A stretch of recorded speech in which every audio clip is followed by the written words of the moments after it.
Hey family, welcome back to my video. Today we will see, what if Demon Harry Potter joined the 7 deadly sins? Before we start, here is my official Patreon.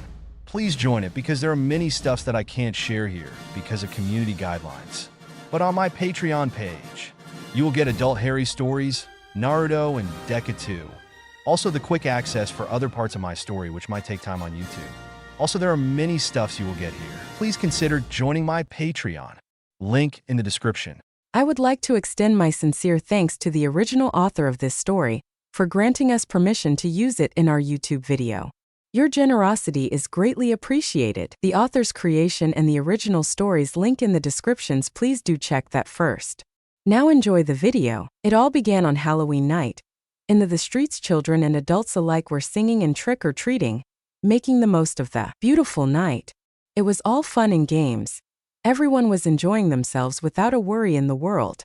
That is, for the non-magicals of the world. No, the magicals on the other hand have a civil war to deal with, but despite it being a war that could lead to the deaths of many innocent lives, no one besides a select few individuals were willing to do what was right, instead of what was easy. Cowards hiding and cowering in fear, as they see the first sight of the infamous opposition of the magical government. But on this Halloween night, the leader of the opposition, known as the Death Eaters, want to rid the magical world of what they call mudblood, individuals who are born from non-magicals, and they consider those who are a first-generation magical user or half-blood. Magicals who are people born from a magical and a first-generation magical, or as they call mudblood. Then there are the purebloods, those of magical origin, and the only way to be considered pureblood is to have your parents and grandparents all be magical, and most of the time great-grandparents. But on this day, the leader known as Voldemort, or for those who fear that name, you know who is in front of a home where 2 children that were destined to defeat her slept. Voldemort personally decided to kill them herself to avoid a prophecy which was told during an interview, and was overheard by her potions master, Severus Snape. Making her way towards the front door, Voldemort flicks her wand, blasting the door open, sending it flying as it was removed from its hinges from her power.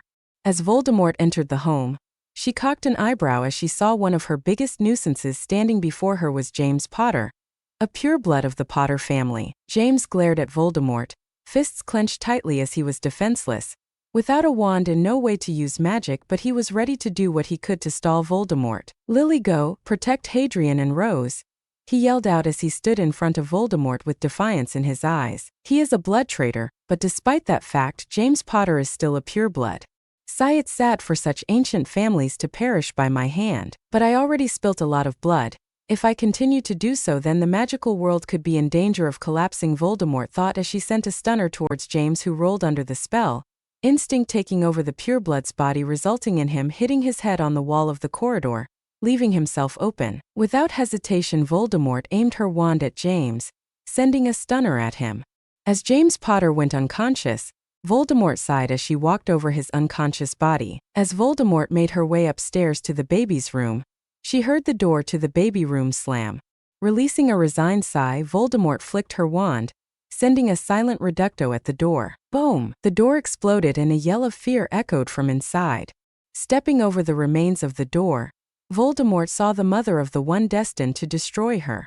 Lily Potter née Evans stood before the crib, tears in her eyes but determination shining within. Voldemort glared at the red-headed woman and aimed her wand at the mother. "Stand aside," Voldemort ordered. Lily shook her head. "No, not my babies. Kill me instead, just spare my babies," she begs as tears slid down her face. No matter how afraid she was, Lily Potter wanted nothing more than to protect her children with her life. Voldemort's grip on her wand tightened as his mind was in turmoil. Every single mudblood I had ever met had wanted nothing more than to change the wizarding world to their image, to destroy our culture and our history because they saw it as barbaric, to make our world into theirs. Those bastards even had the audacity to demand that we hand family grimoires to them, because it had magic that was created by other magicals. Doesn't matter if it was family magic, all those mudbloods wanted what was ours.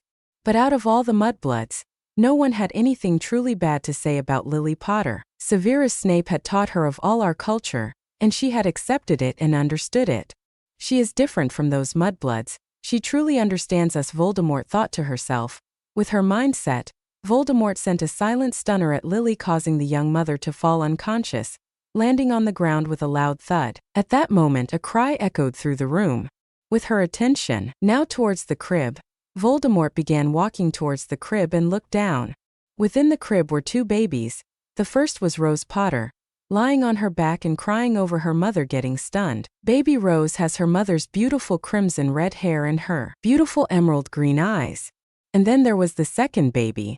Hadrian Potter, or Harry for short, had raven black hair like his father but the same emerald green eyes gained from his mother that shined like the killing curse. As Voldemort stared at Hadrian, she tilted her head slightly as she noticed that for some odd reason he was looking at her with a hint of intelligence that would not belong to a baby, and the fact that he was oddly quiet. Voldemort took a deep breath, knowing exactly who it was that was destined to defeat her. The amount of magic emanating from both children impressed Voldemort, but she noticed that the young boy's magic was darker and more powerful compared to Rose, who was only slightly weaker and had magic that emanated light similar to that of a Patronus charm, while Hadrian seemed closer to a Dementor despite not having the coldness generated from those disgusting demons. "Hello, child, it would seem you are destined to defeat me.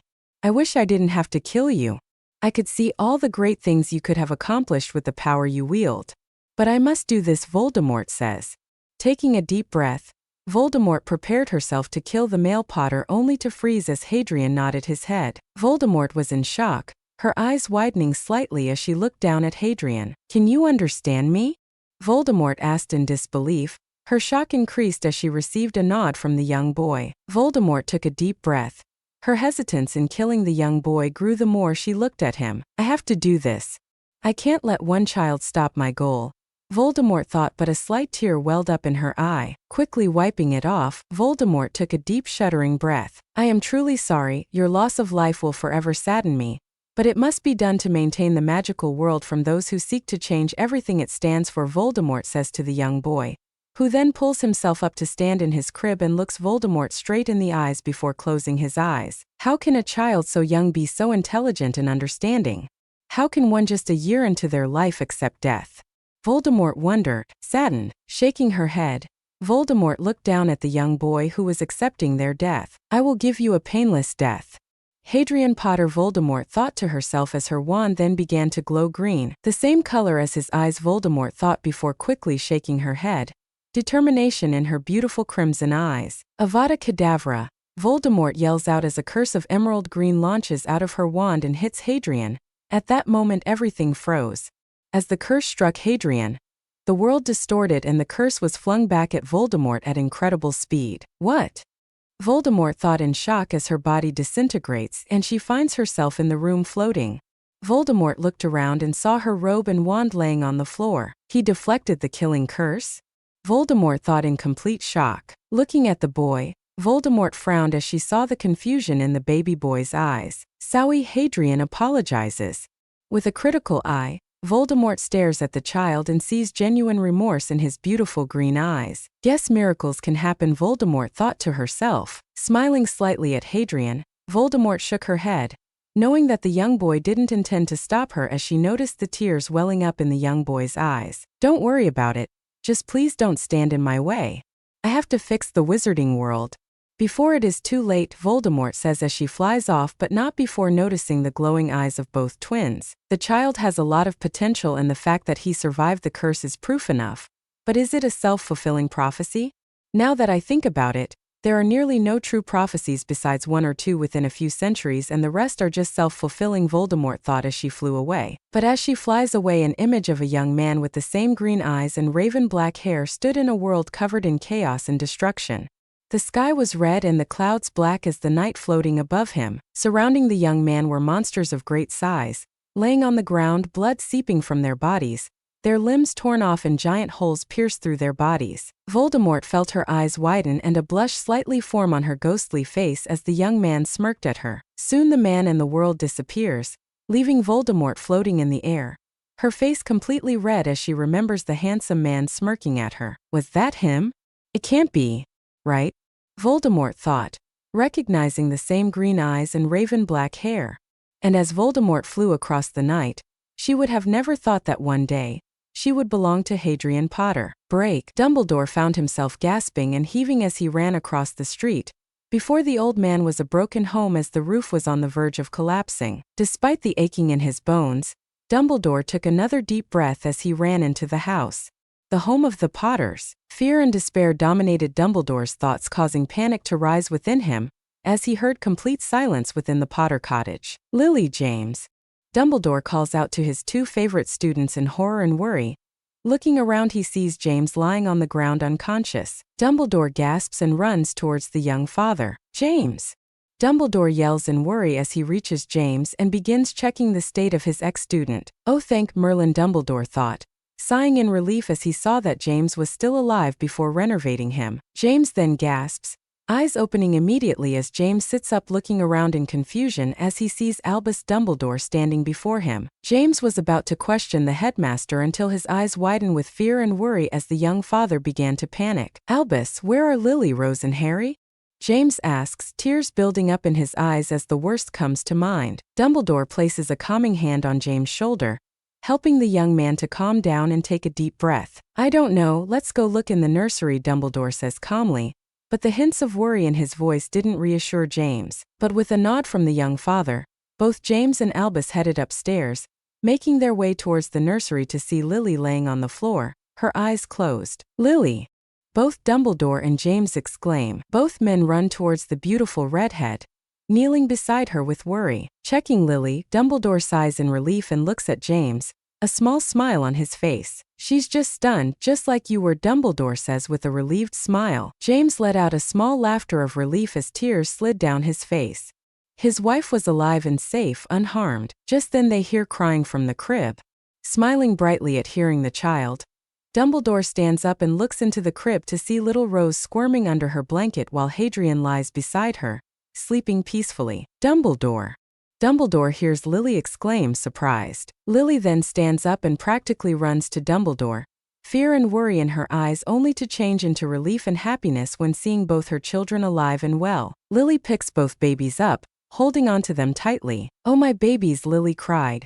Both babies pressed against her chest as she sobbed, happy that her children were alive. Dumbledore smiles at the scene as James joins, hugging his wife along with his children as the both of them cry out of happiness. But then Dumbledore looked off to the side as he noticed Voldemort's cloak and wand laying on the ground. Dumbledore tilted his head in confusion.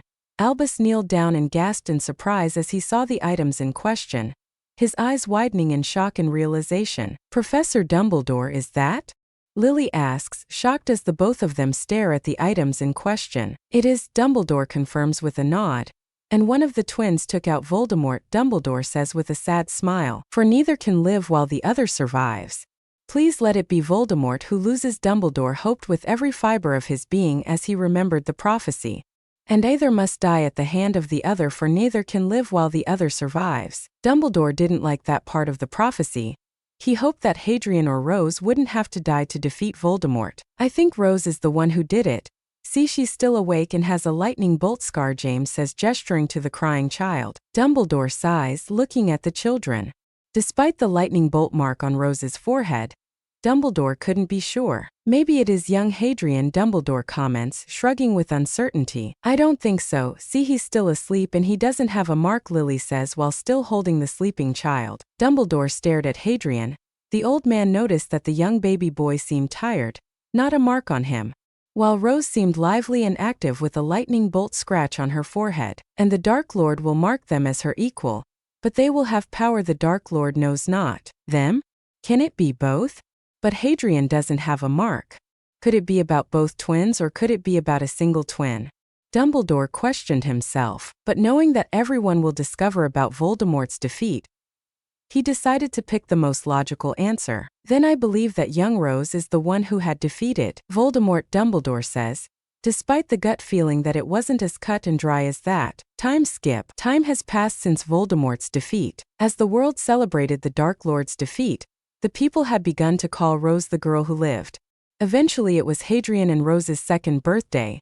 Everyone who was there celebrating the twins' birthday were mainly there for Rose, while Hadrian on the other hand was merely an extra to his own birthday party in the eyes of the majority of the guests. Due to this, both Lily and James believed that it would be best for Hadrian to have a separate birthday party with only his family, while Rose had a public birthday so all the people who came to see the girl who lived won't ruin Hadrian's birthday. The idea was great, Only that after Rose's birthday party they were too tired from all the preparation and handling the invites that they would be too tired the next day to do anything, causing them to forget about young Hadrian, who after the events of Halloween never received presents or a birthday party with his loved ones. As time passed on, the once adorable Potter twins who were attached together to the hip were now separating. With Rose always having her parents' attention, she would fail to notice the lack of interaction she had with her brother. Slowly, as the next year went on, she spent more and more time with her parents while her brother was slowly being forgotten by both her and her parents. And after 2 years since Halloween, it was now the twins' third birthday. As Hadrian looked down at the birthday cake, he felt tears forming in his eyes as it only had Rose's name on it. But taking a deep breath, Hadrian smiled, hoping that the next day would be about him. But as the next day passed, Hadrian was heartbroken as his parents were too tired from cleaning up the decorations to remember Hadrian's birthday. As Hadrian hid away in sadness from being forgotten, Rose smiled as she played with her toys, unknowing of the pain that both she and her parents were inflicting on her twin, and she would fail to notice until it was too late. As Hadrian sat in his room all alone, forgotten once more by everyone except the house elves who fed Hadrian as his family laughed at the dining table, having fun while Hadrian remained forgotten. Sitting in silence before Hadrian knew it, it was soon his and Rose's 4th birthday, and once more Hadrian cried in his room, pleading to anyone who could hear to whisk him away, so that he may never have to return to those who forgot him. And with those final thoughts, Hadrian laid his head on his pillow as he succumbed to sleep. His soft breathing as he felt the warmth of his blanket, and for the first time, sleeping peacefully since Halloween night, after being forgotten and tormented by nightmares. Break. With a tired groan, Hadrian opens his eyes to see himself surrounded by darkness, the very world around him engulfed with darkness and no light in sight. Shaking with fear, Hadrian looked around. He was alone. There was nothing to see, nothing to hear. It was empty. As tears begin to well up in Hadrian's eyes, he begins to see a bright light in the corner of his emanating from behind him. Slowly turning around, his posture tense and fear in his eyes, Hadrian finally turns completely, and is greeted by what seems to be light in the shape of a woman. "Hello, Hadrian Fleamont Potter. I see that you don't want to live with your family anymore," the woman says, her voice holding hints of sadness. Hadrian looked at the woman-shaped light cautiously before slowly nodding his head, confirming the woman's statement. The young boy frowned, his eyes filled with unnatural intelligence behind his emerald green eyes. The young boy's hand clenched tightly as he looked down. "They don't love me, they only care about my sister. If I disappear, I bet that they won't care," Hadrian states bitterly. Hadrian then hears the woman sigh. Confused, Hadrian looks up to see the woman gaze at him with pure white eyes. "Are you sure of this?" the girl asks, hopeful that he will decline. Hadrian scoffed and shook his head, as if she said the stupidest thing he had ever heard. "Yes, if I disappear, I bet they would be ecstatic. They won't have to worry about the non-famous twin." Hadrian spat, filled with disgust and anger. The woman sighs before taking a deep breath, and her posture becomes more serious. The young woman walks towards Hadrian, placing a hand on the young boy's shoulder, causing Hadrian to look at her with a questioning gaze. "Then I offer you a place where you can be more," the woman offers. Hadrian's eyes slightly widened in shock. She is offering me a place to be more? Like more what?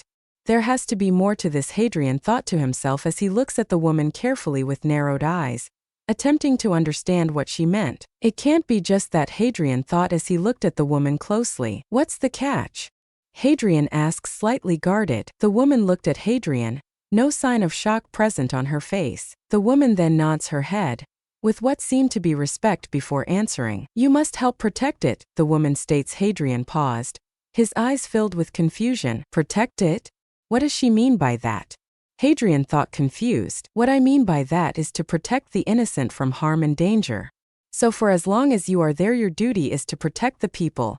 The woman answers Hadrian's unspoken question. So that's what she wants, Hadrian thought. "So I have to protect this place if I am to live there?" Hadrian asks, wanting to confirm what he had heard with a raised eyebrow. "Yes," the woman nods. Hadrian couldn't help but scoff as he shakes his head. "Seriously? She expects me, a 4-year-old and a wizard, to protect people?" Hadrian thought with slight amusement. "And how am I supposed to do that? I am just a 4-year-old wizard. I don't even know how to do magic. I don't even have a wand." Hadrian laughs, irritation laced in his tone as he scowls at the woman. The woman looked at Hadrian, her eyes staring at Hadrian with a piercing gaze. "You are more than just a wizard, Hadrian. You are so much more. But I will speed up the process for you, giving you the advantage you will need when protecting this world," the woman answers before looking at Hadrian with a calculating gaze. "But will you protect this world in exchange for staging there?" the woman asks with a calculating gaze. "Well, it's got to be better than my home," Hadrian says, home with disgust. The woman sighs tiredly but nods her head in acceptance. Before Hadrian realized it, he found himself falling to the ground, slowly succumbing to unconsciousness. Unaware of the change in the world around him, Hadrian POV. Waking up with a pained groan, I found myself laying on the hard ground. Confused and worried, I sat and looked around, confused as to where I was, only to recoil in fear as horror and dread overwhelmed me as I took in my surroundings. Large amounts of smoke floated up to the sky, and not far from where I am is a giant hole that seemed to be bottomless, as all that could be seen was pitch black. As I look around, I clenched my fists tightly before standing up, flinching in pain slightly. "I need to get out of here. Who knows what caused this, and I have no desire to find out." I thought I started making my way out of this disaster. I look around and realize that all of the destruction around me left total devastation in its wake. And I looked around and realized that the only way to get out of here was to climb out. How did I survive this? Whatever caused this devastation was massive. And the worst part is that I was in its radius, I thought, as I realized that the hole slowly became deeper towards the center. As I made my way through the destruction, I saw a kid who seemed to be only a few years older than me. He has messy blonde hair and green eyes similar to my own. The young boy held a sword with a dragon and the blade broken in his right hand. But what gained my attention was the baby he was holding in his arms. She had a small tuft of snow-white hair while her skin was white, creamy skin dirted by the dust and ash that descended from above. "Hey, are you okay?" I call out, causing the boy to slightly jump in surprise. The blonde kid then turned towards me and I saw his eyes widening in surprise and shock. Another thing I noticed was that his clothes were messed up and damaged. Looking down at myself, I noticed that mine was also messed up. It was damaged and ripped apart. I also seemed to be covered in scratches, more than likely due to the destruction that happened around me. "Well, that explains the pain I was feeling," I thought to myself. I then looked back at the boy, who seemed to have recovered from his shock. "How did you survive?" he asked in surprise, and I noticed that he had tears flowing down his face. He seemed to have been crying as he was making his way out before I noticed him. I sigh as I made my way towards him. "I don't know, all I know is waking up and that's it," I answer him with a shrug. The boy looked at me carefully before finally nodding his head in acceptance to my response. "Okay, well, let's go. I believe that it is best that we get out of here," he suggests with a calm voice despite the tears sliding down his face. With a nod in agreement, the both of us began to make our way out of the destruction. Finally reaching the top, I noticed that outside of the hole there were long stretches of grass fields with occasional hills. Knowing that there was nothing here for us, we continued to walk away from the giant hole. As we continued to walk away from the destruction, I noticed that the boy by my side was protecting the baby like his life depended on it. "Who's the baby?" I asked, curious. The boy looked at me in the corner of his eye before answering. "Her name is Elizabeth. Her mother died soon after I found her due to her injuries from the explosion," he told me with his voice still shaky. "So an explosion did this," I thought as I looked back at the giant crater. The both of them remained in silence. Only the soft breathing from little Elizabeth was heard between the three. "What's your name?" the blonde-haired boy asks, breaking the silence. I looked at the boy, noticing that he was keeping me in his sight, slightly on edge around me. Why is he acting like I am about to attack him? I wonder to myself but answer the young boy's question. "Hadrian, and what about you? What's your name?" I asks him, curiosity in my voice. The boy looks at me, still on edge, but answers. "Meliodas." Meliodas answers, paying attention to me closely with a guarded expression on his face, signs of distrust showing in his eyes. I have to wonder, did I do something to him? I thought, confused. New Life Rewrite. Chapter 1, New Life. Moving through the debris, eventually both Meliodas and I reached the top of the major devastation caused by an unknown explosion. As we walk away from the ruins, both Meliodas and I notice a man with long white hair, wearing golden-plated armor, standing on top of a hill. And for those that don't know, gold is soft as duck. As the white-haired man noticed us, he waved his hand in the air, hoping that he caught our attention as he began to make his way towards us. "Hey, are you both okay?" the armored man asks, his voice filled with worry. The man then notices Meliodas, who was holding Elizabeth protectively. Upon seeing that the short blonde was both tired and injured as his legs occasionally wobbled from what was more than likely fatigue, the man moved towards Meliodas, holding his hands out to the blonde. How long can he stand? Thought worried. Seeing that Meliodas was drained, both physically and emotionally. Hey, you're injured, let me hold her, the armored man was saying, reaching out towards Elizabeth only for Meliodas to smack his hand away and threaten him with his broken sword as Elizabeth still remained in his arms, sleeping peacefully and unaware of the tension and protective nature of the one holding her. Don't touch her, don't lay a finger on her, Meliodas snarls, glaring at the white-haired man and using his body to block the man's view of Elizabeth. The man swallowed and looked at Meliodas with worry in his eyes. Look, you are hurt and you need some rest, he insists. I sigh and shake my head, knowing that Meliodas wasn't going to listen. He's not going to let Elizabeth go. And I don't really want the man to forcefully take Elizabeth away from Meliodas, I thought to myself. I patted the man's shoulder, causing his attention to be turned to me. He watched the child's mother die in front of him. Let him hold her, I informed the white-haired man. Looking towards me, the man holds a calculated gaze before turning back to Meliodas, who continues to glare at him, broken blade still pointed threateningly at him. A few moments pass and the man sighs and nods his head, begrudgingly allowing Meliodas to hold Elizabeth, despite his injured and fatigued state. Very well, come on, the man reluctantly accepts before gesturing for us to follow him. As we walked behind him, I saw that not too far from where we were, on top of a hill, a horse with a man mounted on its saddle watched us from afar. The man was too far for me to make out as the sun was in my eyes, making it difficult to even see the man properly. But as I looked at them, I couldn't help but feel a shiver run down my spine. Hey, who is that? I asked, pointing in the direction of the man. Turning towards me, the white-haired man looks at me with a confused expression before turning his head and look in the direction of where I was pointing. But that's when I saw that the man was gone, as if he was never there. What? Where did he go? I thought, confused as I looked around the area. No sign of the man nor the horse ever being there. A few moments pass and the white-haired man looks at me with a confused expression. Who are you talking about? The white-haired man asks, tilting his head slightly. I turned to him and frowned in confusion. I thought I saw someone, I reply, slightly worried as to how the mysterious man had just disappeared. I swear I saw him. Right? I thought, doubt beginning to cloud my mind before I shook my head, focusing back on following the white-haired man as he continued towards his horse. As we reached the white-haired man's horse, he looked at Meliodas, who looked dead on his feet with Elizabeth still in his grasp. With a sigh, he reached out his hand to Meliodas. At least hop on the horse, the man insists with a worried expression, his hand still out, hoping that the blonde would accept. No, Meliodas replies coldly, his voice leaving no room for argument. Releasing a reluctant sigh, the man nods his head, not wanting to cause a problem between himself and Meliodas. As the man looked at me, opening his mouth to offer me the same thing, I shook my head. I'll be fine. Let's just get out of here, I say before he could ask. The man sighed and nodded his head, lightly kicking his horse, causing the horse to start walking. It's going to be a long trip, I thought to myself as I found myself unable to see any nearby towns or kingdoms in sight. As we followed the man and his horse for the next 3 days, I couldn't help but find myself in thought. Why was I placed specifically at the destruction of the ruined kingdom, which Meliodas called Danafor? Why was it that I found only Meliodas and Elizabeth to be the only survivors? These thoughts continued to come to the forefront of my mind as we traveled through towns, sometimes having to stop in between roads to feed Elizabeth. But as we continued to head towards our destination, Meliodas slowly began to become less tense and more open around me.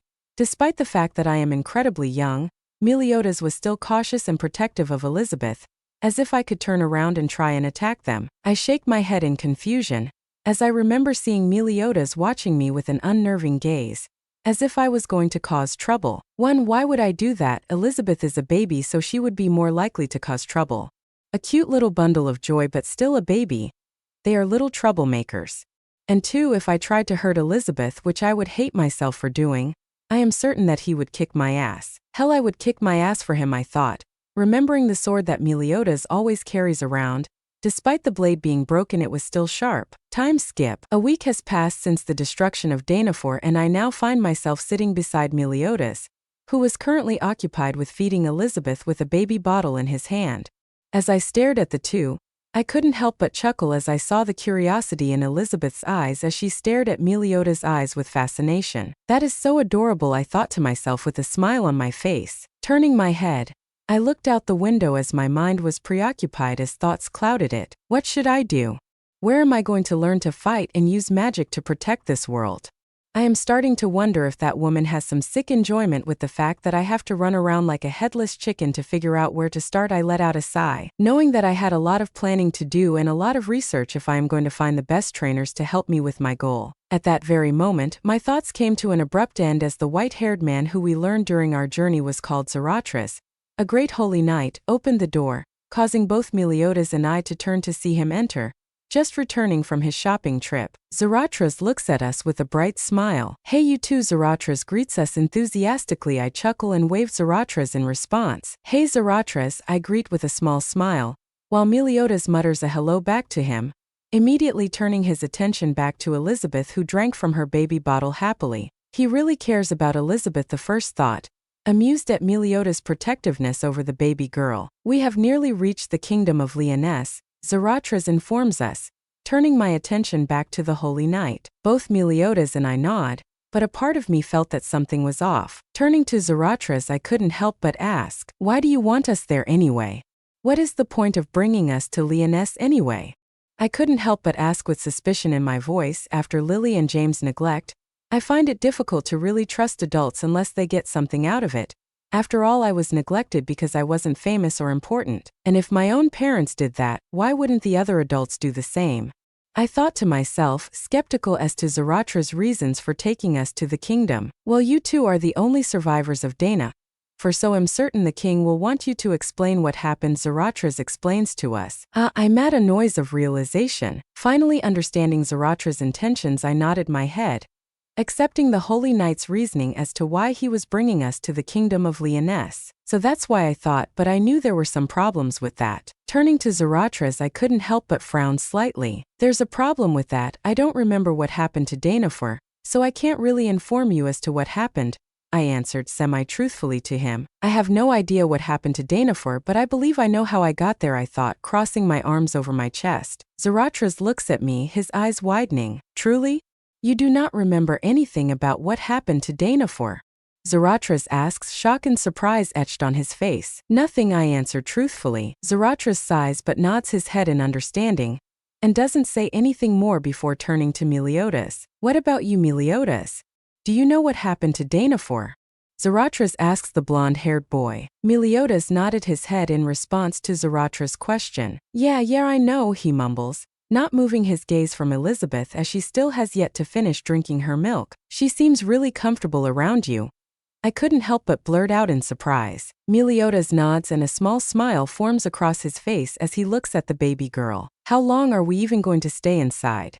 Well, since I am stuck here, I might as well do something, I thought as I lay on my bed. With nothing better to do, I stood up from my bed and turned to Zarathus. I'm going to head out for a little bit, I informed him, deciding it was best to have a run around the town while we were here. If I am to fight in the future, then I need to be fit. I can't fight if I don't even have the stamina to last in said fight, I thought with determination, making it my goal to be both physically and magically powerful. To protect this world, I have to prepare, and I can't do that with the skinny body I have, with the sad and neglected side of me from my past weighing me down.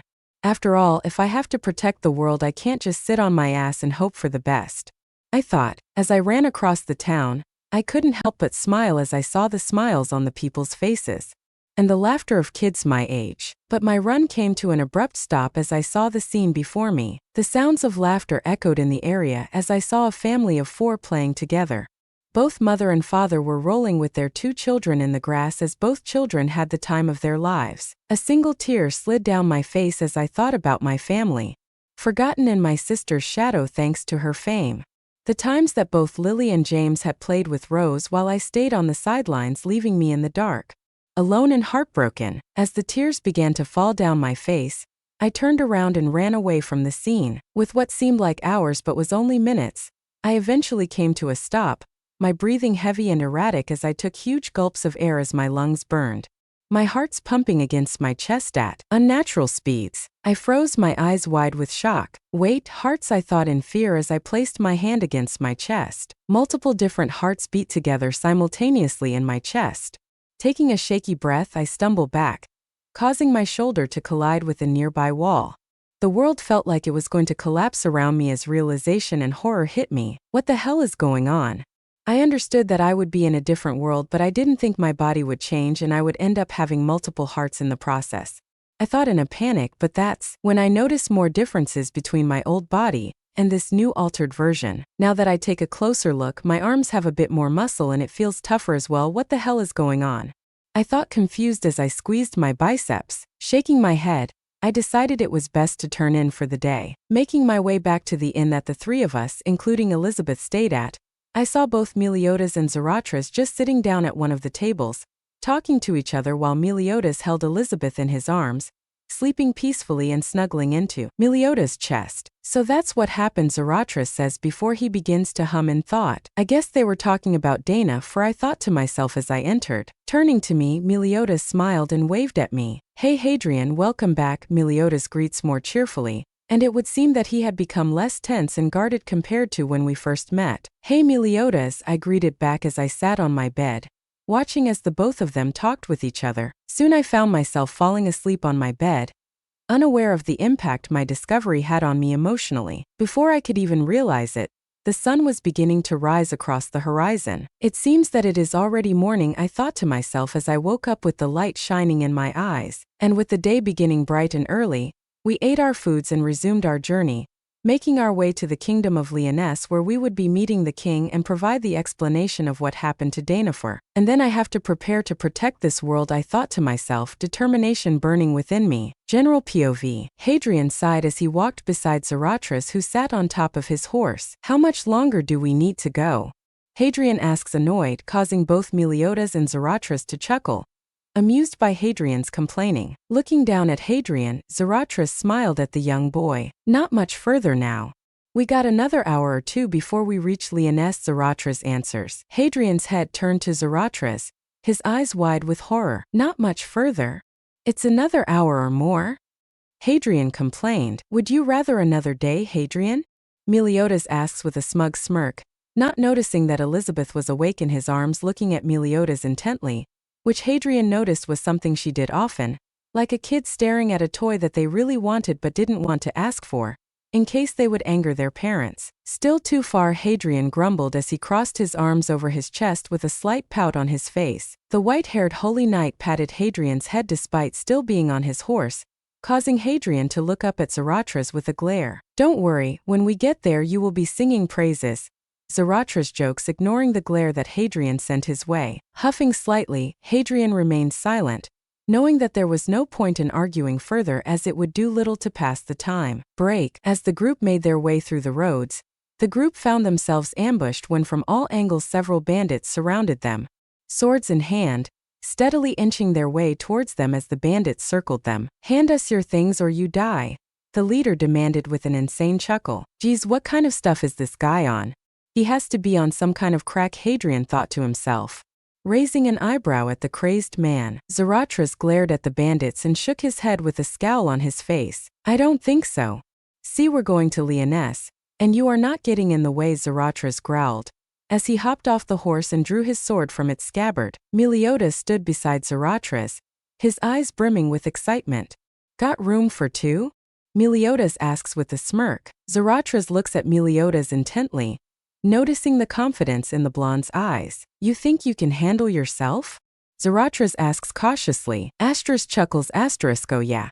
I can handle myself, Meliodas nods, the smirk on his face growing. Zarathustra nodded his head before noticing Elizabeth, who was still in Meliodas' arms. What about Elizabeth?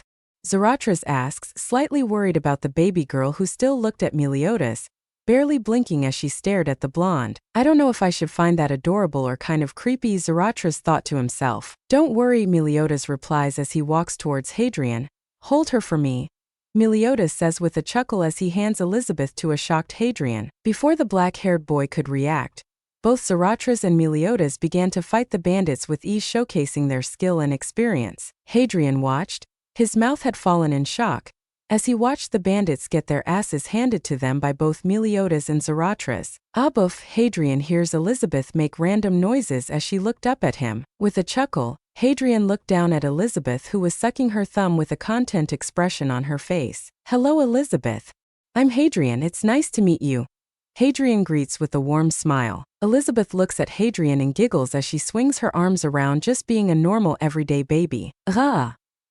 Hadrian looks up to see one of the bandits charging towards him, letting out a roar cry with a sword in hand. In a blind panic, Hadrian threw his fist forward, still holding Elizabeth in his arm. Crunch! Hadrian watches in shock as his fist strikes the bandit in the face, causing said bandit's nose to break, and with such force, flinging him into the forest. "Wow, how did you do that?"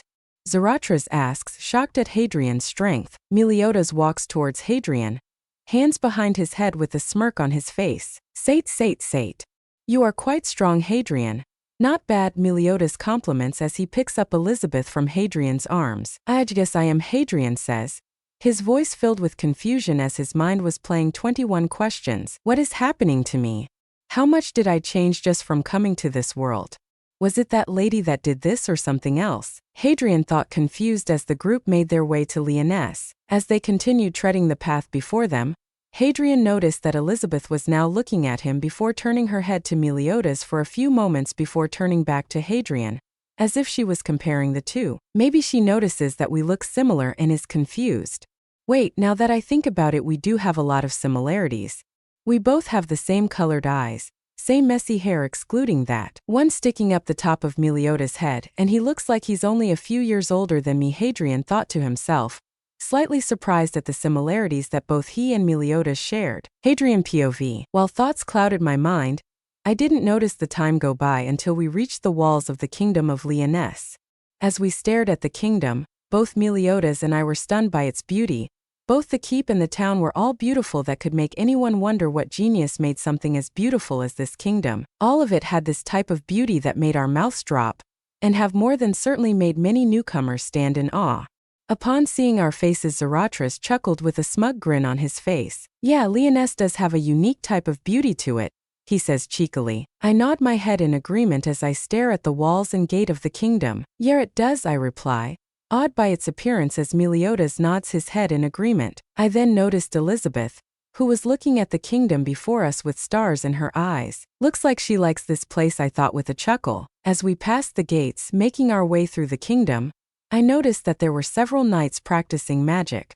But what surprised me were the many types that they used, such as fire, earth, water, ice, and some that I had never seen or thought possible. So magic is a common thing in this world and not like my old world from what I am seeing?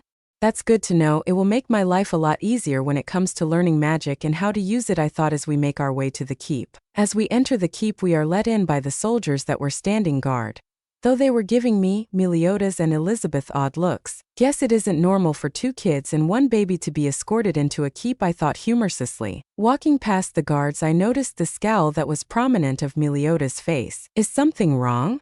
I asked. Worried. Meliodas sighed and looked behind us. "I don't like the looks that they are giving us," Meliodas grumbled as he glared at the backs of the guards as we continued to make our way through the keep. "Best not to worry about it.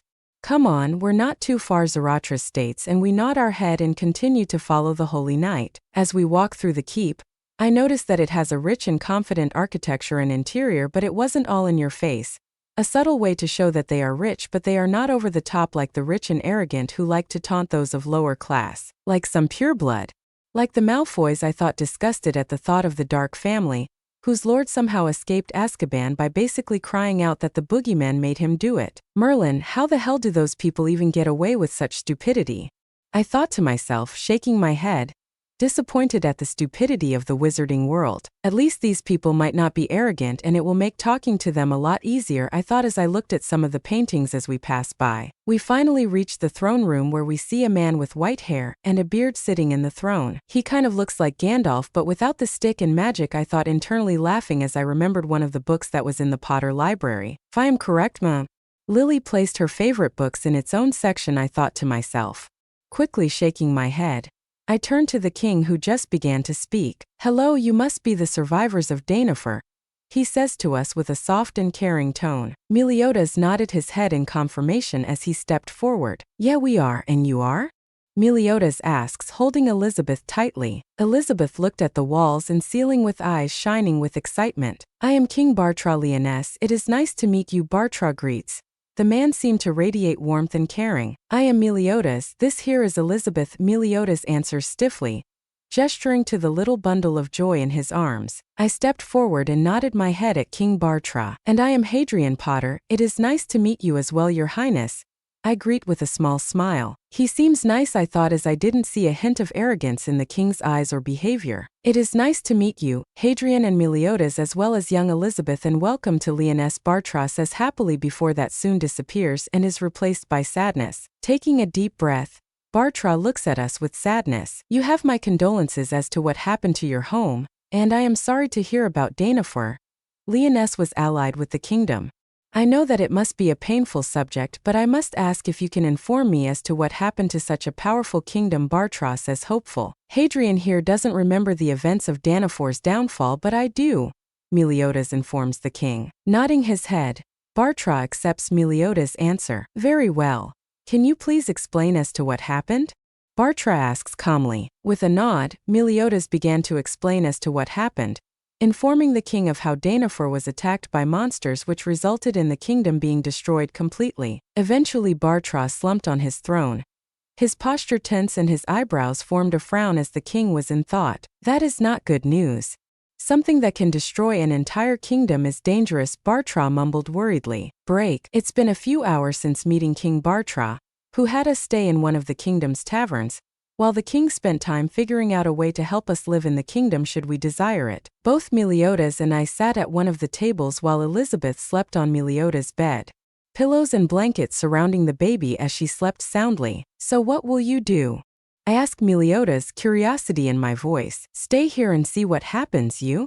Meliodas asks, his head tilting slightly, eyes shining with curiosity. I shrugged my shoulders as I leaned back against my chair. "I was kind of hoping if you wouldn't mind me staying with you, if it doesn't bother you, that is," I asked, slightly nervous, worried that Meliodas would decline. "I think Meliodas is cool.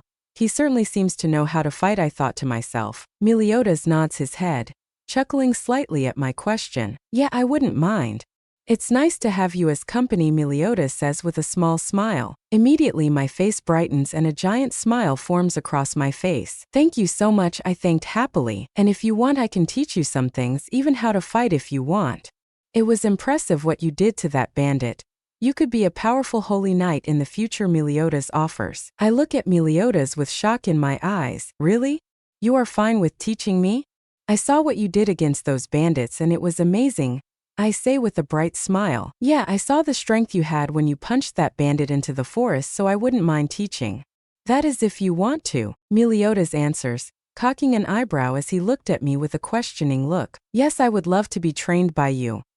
I accept, excited that I am already making progress with finding a teacher. Meliodas smiled and nodded, but at that moment Elizabeth babbled as she rolled onto her side. A chuckle escaped both Meliodas and I as we found ourselves amused by Elizabeth's little antics. Break. The next morning Meliodas began to teach me swordplay, standing in front of the blonde, who as of the moment, wore a red jacket with brown pants. I noticed that Meliodas had his broken dragon hilt sword sheathed at his hip, despite the fact that it was practically useless compared to a regular sword. I wonder why he still has it. Is it a memento? A family heirloom? I wonder before shaking my head, focusing back on Meliodas, who was about to start teaching me. "So which arm is your dominant?" Meliodas asks me. In response I raise my right arm. Nodding his head, Meliodas walks to the weapon rack, grabbing 2 wooden swords. "Okay, I saw how hard you hit that thug. And since your right hand is your dominant, I would recommend you use your left hand for wielding your sword like I do, but of course it is truly up to you. You don't have to if you don't want to," Meliodas informs me. I immediately began to shake my head. "No, I will use my left hand. I know it will be tricky, but I'll do it," I say enthusiastically, which brings a smile to Meliodas' face. Then it hit me. A certain someone wasn't here. I look around and turn to Meliodas with curiosity in my eyes. "Oh yeah, I just noticed, but where is Elizabeth?" I ask, confused. Meliodas smiled as he placed both of his hands behind his head. Oh yeah, I had asked one of the maids to take care of her while I was training you, Meliodas says with a warm smile. My eyes widened with shock and I couldn't help but smile brightly at the blonde-haired boy. He was willing to have someone else take care of Elizabeth while he trained me, I thought with surprise, grateful that Meliodas was willing to train me despite disliking someone besides him taking care of Elizabeth. Thank you for doing this, Meliodas, I say to him with a grateful tone. No problem, now let's get you into shape, Meliodas says cheekily. Meliodas then spent the next few hours teaching me how to swing a sword and the techniques of it. Once getting the basics down, we had practice sparring to see what I needed to work on. Afterwards, Meliodas helped improve my stances and my swings, and not long after I was doing decently well, and as the training continued, I noticed that I'm stronger, faster, and far more durable than I ever was when staying with the Potters. And truthfully, I am happy that I won't have to worry about going to the Potters ever again. After the last sparring match with Meliodas, I sat in the chair and released a tired sigh. My muscles ached with pain from the strenuous training that Meliodas had put me through. I then saw Meliodas, who sat beside me, patting my back with respect in his eyes. You have done well. You are surprisingly strong for your age, Meliodas compliments with a smile. I smile brightly at Meliodas' compliment and nod my head. Thanks, but I know I can do better, I say, with the goal of protecting this world in my mind. All I need is time and I will be able to get stronger, I thought happily. Meliodas nodded his head, liking my attitude. That's good. If you want to get better, then you have to keep practicing, either by yourself or with someone else so you can improve. That way you might even give me a challenge, Meliodas says cheekily. I shake my head, knowing that it will be a long time before I give Meliodas a challenge with how easy he moved around my attacks. Hardy har, I reply with an amused smirk. Meliodas laughed and patted my head, ignoring my pout as he treated me like a little kid. I am a little kid, but come on man, I complain in my head. Break. After some extra tips from Meliodas, we eventually came to an end, now just sitting down and relaxing as we remained sitting in the training area. As we joked and laughed, I noticed Zarathustra, who had just entered the training area and was making his way towards us. Hey you two, Zarathustra greets with a smile. Hey, we both greet the Holy Knight in unison. Both Meliodas and I look at each other and laugh in response. Zarathustra chuckled at our synchronization. I swear, if it wasn't for the fact that Meliodas was tense around Hadrian, I would have thought they were both brothers with how similar they are, Zarathustra thought with a smile. Meliodas turned to Zarathustra, placing his elbow on the table near him. How's Elizabeth doing? I hope she isn't giving the maid a hard time, Meliodas asks cheekily. Zarathustra smiled at the blonde and shook his head. She is perfectly fine. She isn't giving anyone trouble, but I had learned from the king that he has had a vision which caused me to come see you 2-inch, Zarathustra explains. I look at Zarathustra, surprised by his statement. A vision? Are you saying that the king gets visions? I ask with a raised eyebrow, surprised that someone had that type of power. Maybe he is a seer, I thought to myself. Yes, King Bartra has a magical ability that allows him to see parts of the future in the form of visions. And in this recent one, Elizabeth was in it.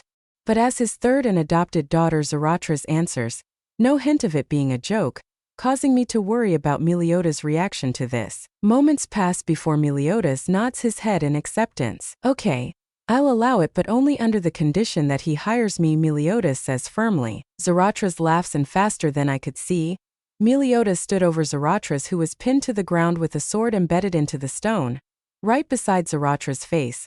The aura that radiated off of Meliodas was both scary and awesome, so much so I couldn't help but be awed by the raw power that Meliodas was emanating from his very being. I watched as Meliodas gave Zarathustra the coldest glare I had ever seen, causing the Holy Knight to shake with both fear and nervousness. Okay, Zarathustra accepts with fear in his voice. Meliodas' glare fades as he smiles warmly at Zarathustra before he helps the Holy Knight off the ground. To be honest, I couldn't help but ruin the moment. I hope I can be like that, I say, causing both Meliodas and Zarathustra to chuckle, amused by my statement. Once Meliodas wipes the dust off of Zarathustra, a soldier comes bursting into the room with sweat drenching his face. Sir Zarathustra, the king has requested you come right away along with the two boys, he says quickly before leaving. We all looked at each other, showing our confusion before heading towards the throne room. Upon reaching the throne room, we see King Bartra sitting on his throne, rubbing his head as sweat covered his face as his entire posture seemed tense. Is something the matter, my king? Zarathustra asks, kneeling before his king. Bartra sighed and nodded his head in response. I have had another vision. A group of 8 sinners will defend the kingdom of Lyonesse and all of Britannia. They will be known throughout the kingdoms as the 8 deadly sins. They will be the ones to take on the Demon King's elite. The 10 Commandments, Bartra says, his eyes burning with both fear and determination. Meliodas' eyes widened with shock at the king's statement while Zarathustra stood up, his eyes wide with horror. What? 8 sins will become the guardian of Lyonesse? Such a ridiculous thing can't happen.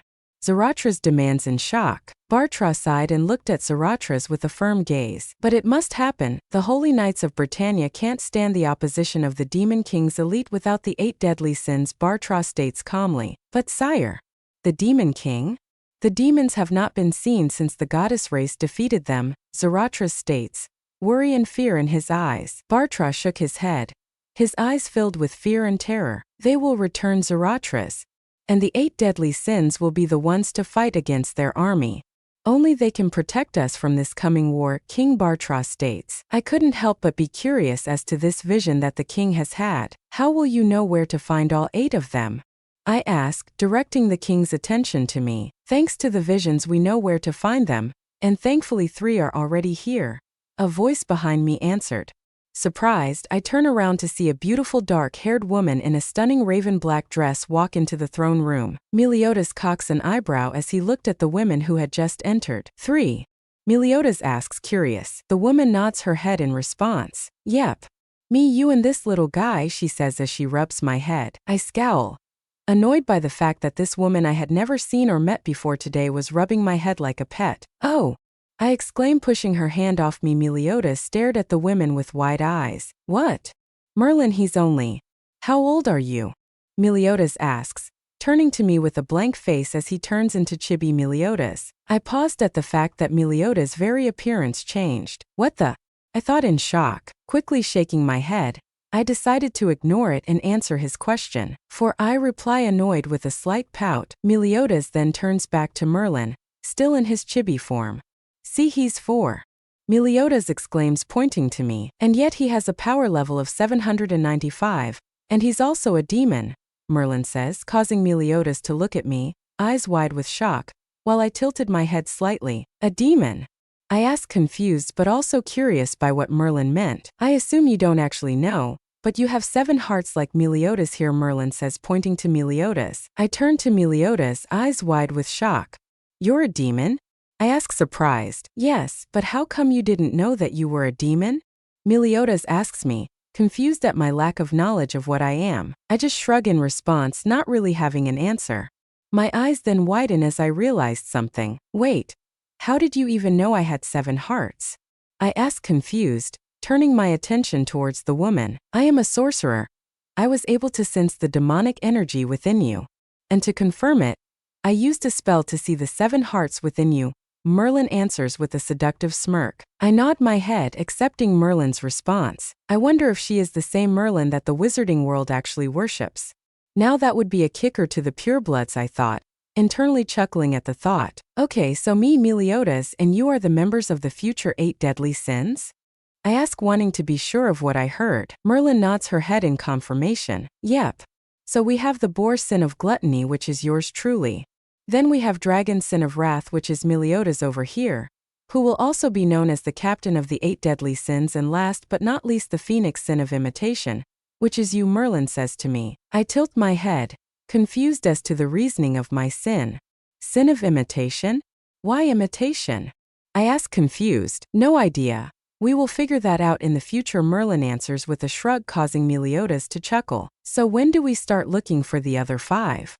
I ask, tilting my head, curious. Tomorrow, but while we are traversing the lands we will also help train you, Merlin says, causing Meliodas to look at Merlin with a questioning gaze. Meliodas will help you with sword fighting, and your demonic abilities that you have while I teach you magic, Merlin explains to me, and informs Meliodas. Are you sure that's a good idea?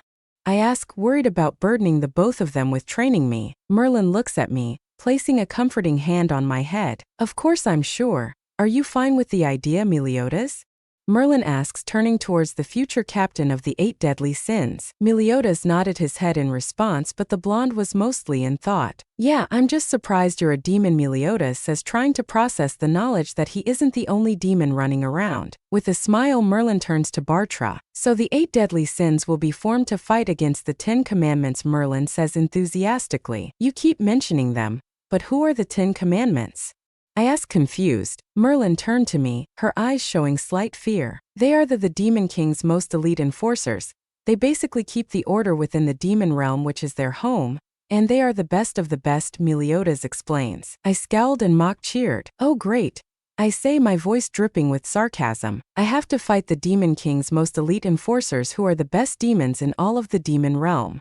Fantastic, I thought with mock enthusiasm. So we have a few days to prepare, and then we will leave to get our 4th sin, Merlin says happily while I roll my eyes at her excitement. Oh mate, he is such a cutie, Merlin says as she squishes Hadrian's cheeks. Stop it, Hadrian complained, attempting to get Merlin to cease her attacks on his cheeks. Nope, Merlin says with a pop as she continues her assault. Meliodas watches the assault of Hadrian's cheeks with a grin on his face. Oh, you poor boy, Meliodas comments cheekily. Maybe I should do the same to you, Merlin says as she narrows her eyes at Meliodas. Meliodas' eyes widened slightly as he took a sip of his drink. Oh sorry, you lucky boy, Meliodas says quickly, not wanting to have his cheeks assaulted by the sorceress. Good, Merlin says before she continues to assault Hadrian's poor face. Help me, you bitch, Hadrian demanded as he glared at Meliodas. Pretty sure your Merlin's by dash. Meliodas was cut off when Captain America appeared, hitting him in the face with his shield. Language,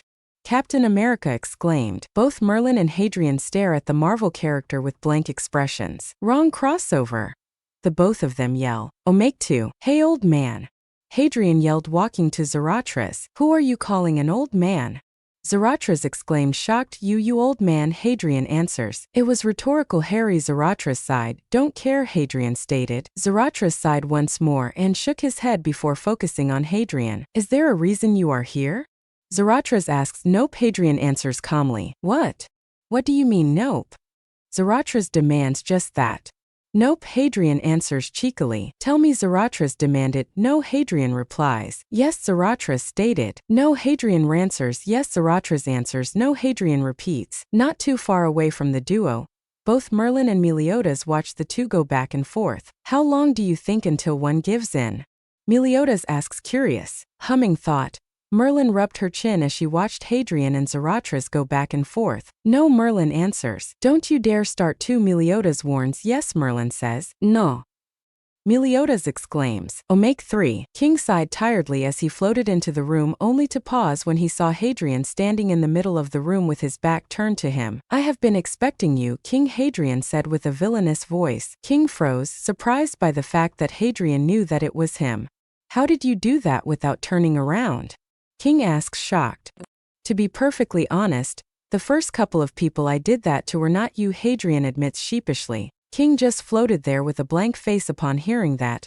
I've been expecting you, King, Hadrian repeats. Oh make 4. Hadrian yawned as he went downstairs only to see Ban sitting there covered in blood. The duck happened to you? Hadrian asks with a raised eyebrow. Ban just huffs, shaking his head with disbelief on his face. Wow. You could start with a good morning, Ban says, pretending to be insulted by Hadrian's greeting. Hadrian stared at Ban. Good morning. Now what the duck happened to you?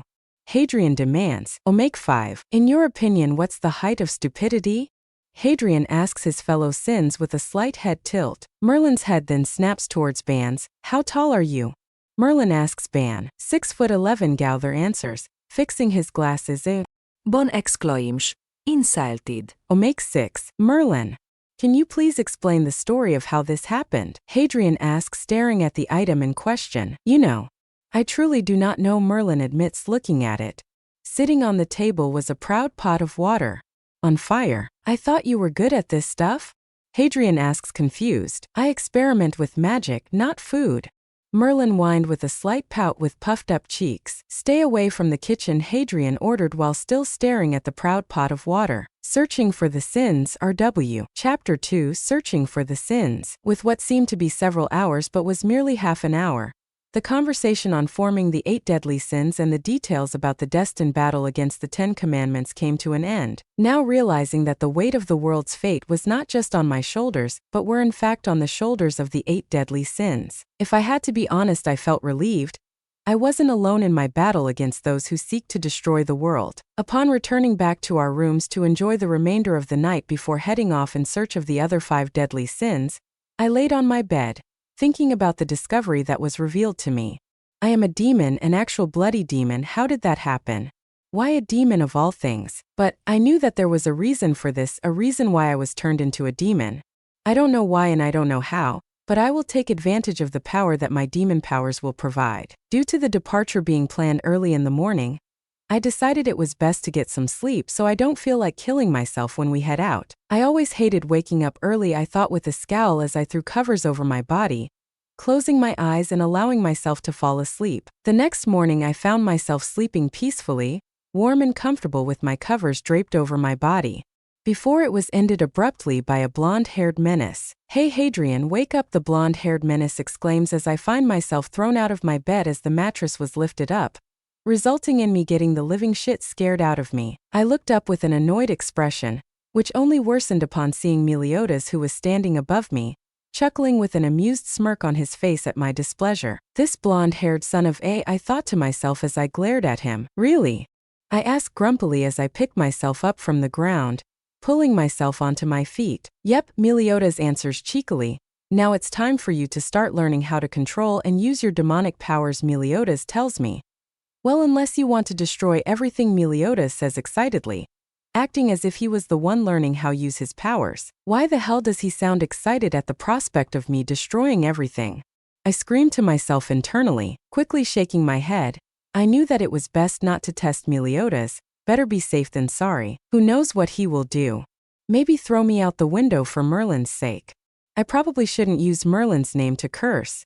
That would be weird when I'm with Merlin, I thought, frowning slightly at my thoughts. With a sigh, I rub my eyes, removing the weird crust at the edges of my eyes. "Fine then, I'll get dressed and head downstairs," I inform him.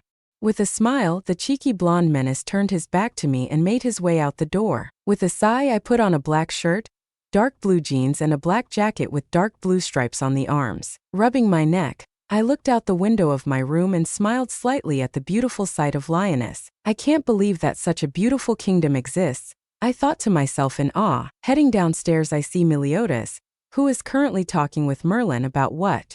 I have no clue. Waiting at the entrance of the room, I begin to hear both Meliodas and Merlin speak to each other. "I never thought we would have a group to take down the 10 commandments," Meliodas says with a mix of shock and fascination. Merlin nods her head in agreement before she chuckles to herself. "The biggest surprise to me is the fact that a 4-year-old is going to be one of the members. And you have to admit, for a 4-year-old, he's not too bad when it comes to magical power," Merlin says with an unreadable expression on her face. Meliodas stares at Merlin with a blank face before nodding his head in agreement. "Yeah.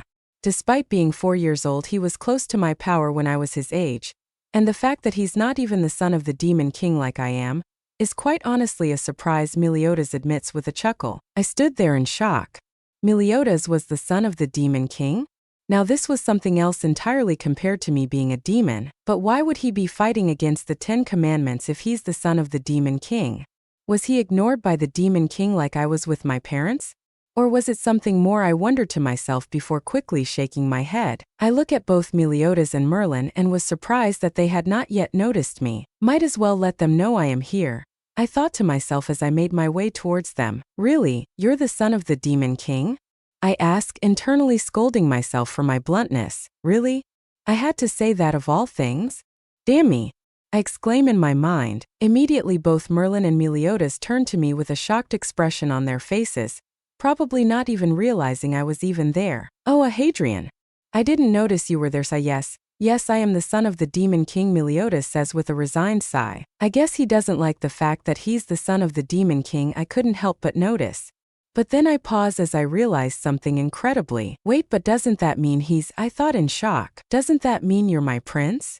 I ask Meliodas with a curious tone. Immediately Merlin giggles, covering her mouth with her hand at my question while Meliodas froze, as he looks at me in shock. A few moments pass and I stare at Meliodas with a blank expression, Curious if me being a demon made Meliodas my prince. That's it? You're just fine with me being the son of the Demon King? Meliodas asks, with a hint of hope in his voice. Well, I just learned that I'm a demon, so it's not that big of a deal if my friend is the son of the Demon King. I answer with a shrug and, as long as you're nice and you aren't going to kill people for no reason, then I couldn't care less. And Meliodas, you should know that my friends call me Harry, so you can call me that. I say with a cheeky smirk on my face. Even though I never had friends thanks to my sister's fame, and my parents' lack of attention causing me to be forgotten whenever they head out, I thought to myself bitterly. Merlin stared at me with a calculated gaze while Meliodas threw me into a headlock, as he began to rub his knuckles against my head. Looks like I have a little brother to take care of. Meliodas teases with the weirdest expression I had ever seen. He looked goofy as hell. And I finally ducking found out what that face was called. Search up Chibi Meliodas, then you find that damned face. If I'm wrong about that face being known as Chibi Meliodas, then duck. Ow, ow, get off of me, you damn leprechaun. I exclaim as my head was wrapped between Meliodas' arm and chest. Not a leprechaun. Meliodas exclaims, his voice becoming Irish for some odd reason. Break general POV. Merlin watched with a curious gaze as she saw Hadrian and Meliodas stand side by side as they laughed and messed around with each other.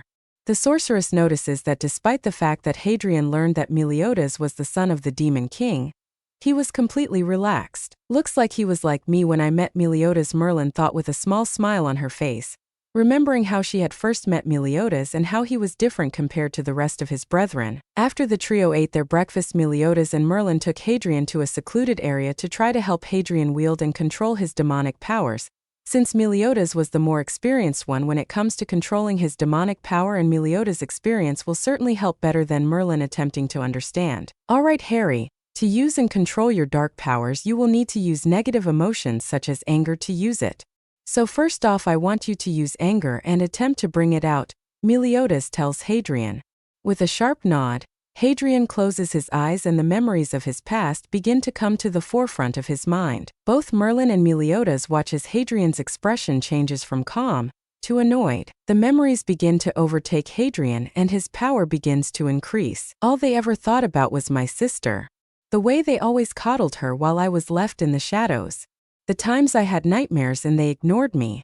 All they ever cared about was Rose. She was the only thing they cared about. The only person they wanted. They never truly wanted me.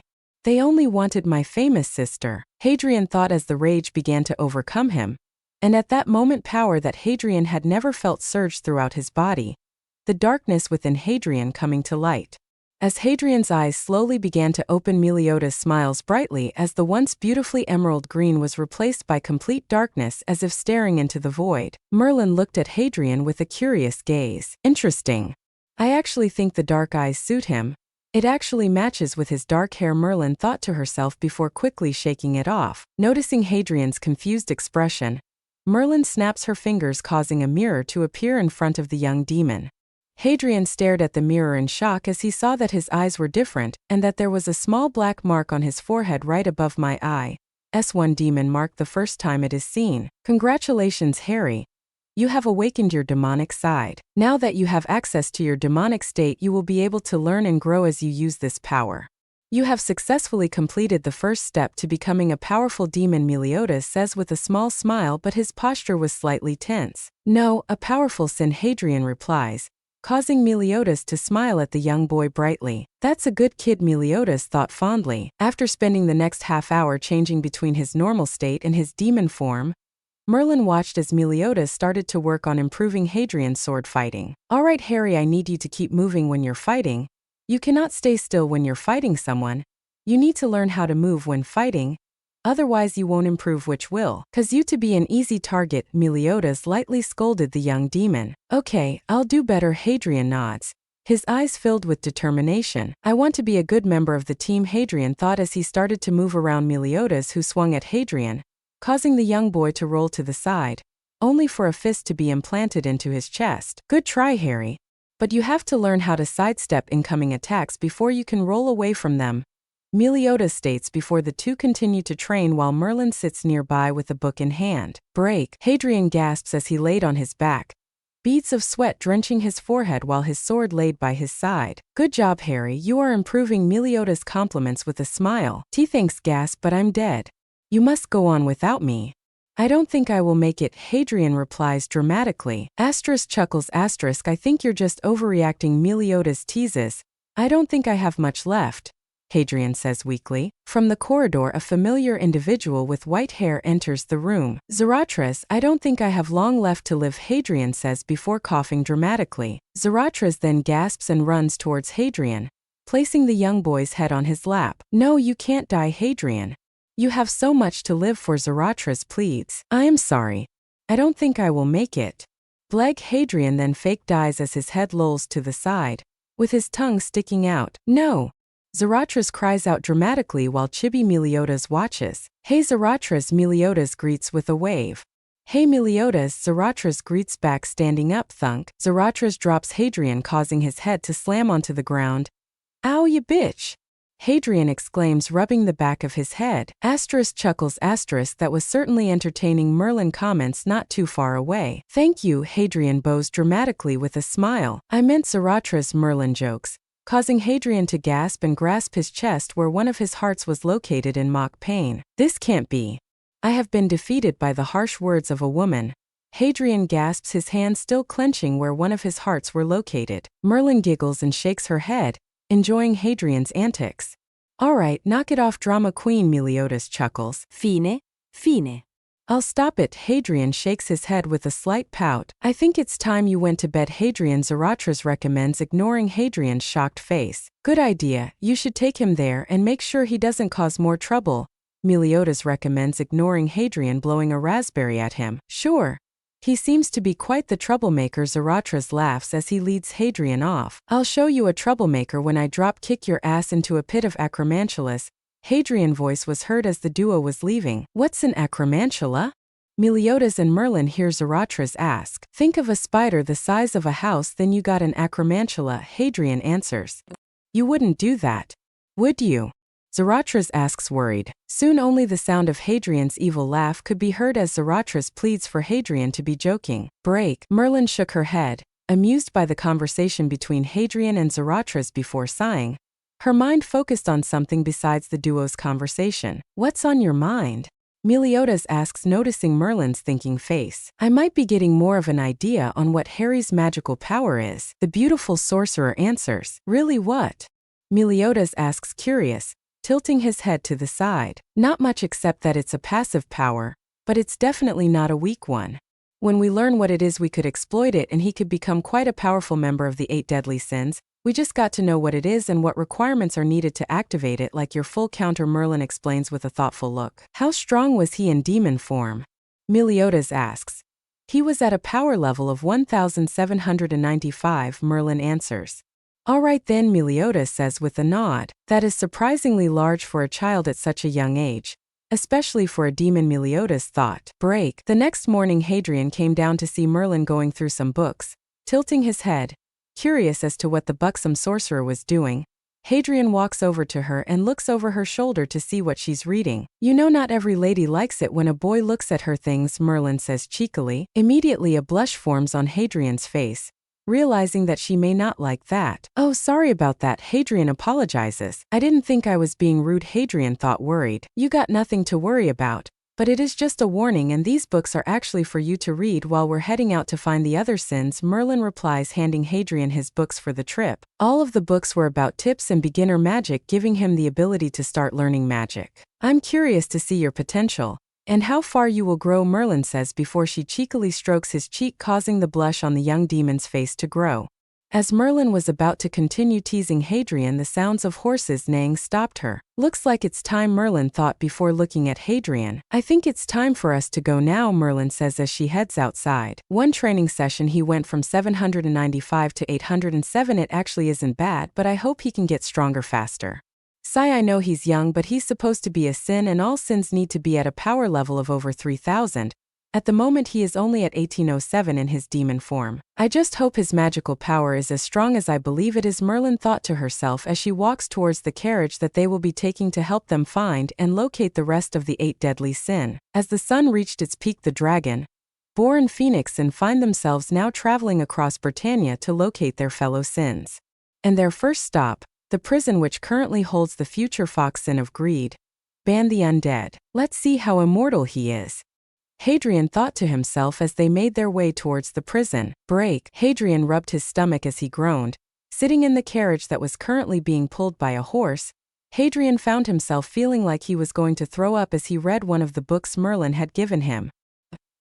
And I'm like that as well when I'm reading/typing in the car, and I feel ducked when it happens. From one of the books that Merlin gave him, Hadrian was able to understand the basics of magic. The book he was reading was about magic itself when it was born, and somehow it works, as well as some extra info in it. Reading the first book took a lot longer than Hadrian expected due to both how massive it was and how long it would take to try and understand it, as well as the motion sickness from reading it while in a carriage. And finally, after a few hours and near close calls from throwing up, they finally reached the prison holding Undead Ban. Upon reaching the entrance to the prison, some of the guards warned the group to leave. Well, they did, until Merlin decided to threaten that they were stopping those who were given direct orders from King Bartra. The guard reluctantly allowed the three of the sins to be taken to ban the undead. The group reached a giant metal door that could fit a giant. I think I'll head back. I'm sure that you two can handle this, Merlin says, patting Hadrian on the head as she left. So what can you tell us about Ban? Meliodas asks the guard, curiosity in his voice. He's immortal. We have tried to execute him 33 different times, but all have failed. He's not human, the guard told us. Really, what a coincidence. Open it, Meliodas orders, which causes Hadrian to smirk at the inside joke. The doors then begin to open, and Hadrian and Meliodas could see a man chained up and covered in dirty and damaged clothes. Guess that's Ban, Hadrian thought to himself as the man looked in the direction of the light, only to be blinded by the sudden brightness. What another execution. I'm not going to get up, so just do it here, Ban replies tiredly. Then Ban sees both Hadrian and Meliodas as the door closes behind them. He looks at us like he's going insane. What, you're just two kids, Ban says, confused. It's time to step out, Undead Ban, Meliodas says. I'm not taking orders from a kid, Ban exclaims, annoyed. Guess I'll just have to throw you out of here by force then, Meliodas replies calmly. Ban chuckles and shakes his head. Just because you're a kid doesn't mean I'm holding back, Ban says, breaking the chains that restrained him before charging at Meliodas, hitting the blonde in the face. Meliodas then cocks his arm back and retaliates by punching Ban, sending the immortal flying and crashing through the wall of his cell and into the courtyard of the prison. Ban begins to laugh, with blood all over him. You really did throw me out, Ban says, surprised. He immediately sits up with his wounds gone. Let's do that again, Ban says excitedly. If you want a rematch, you will have to come with us, Meliodas says with a small smile.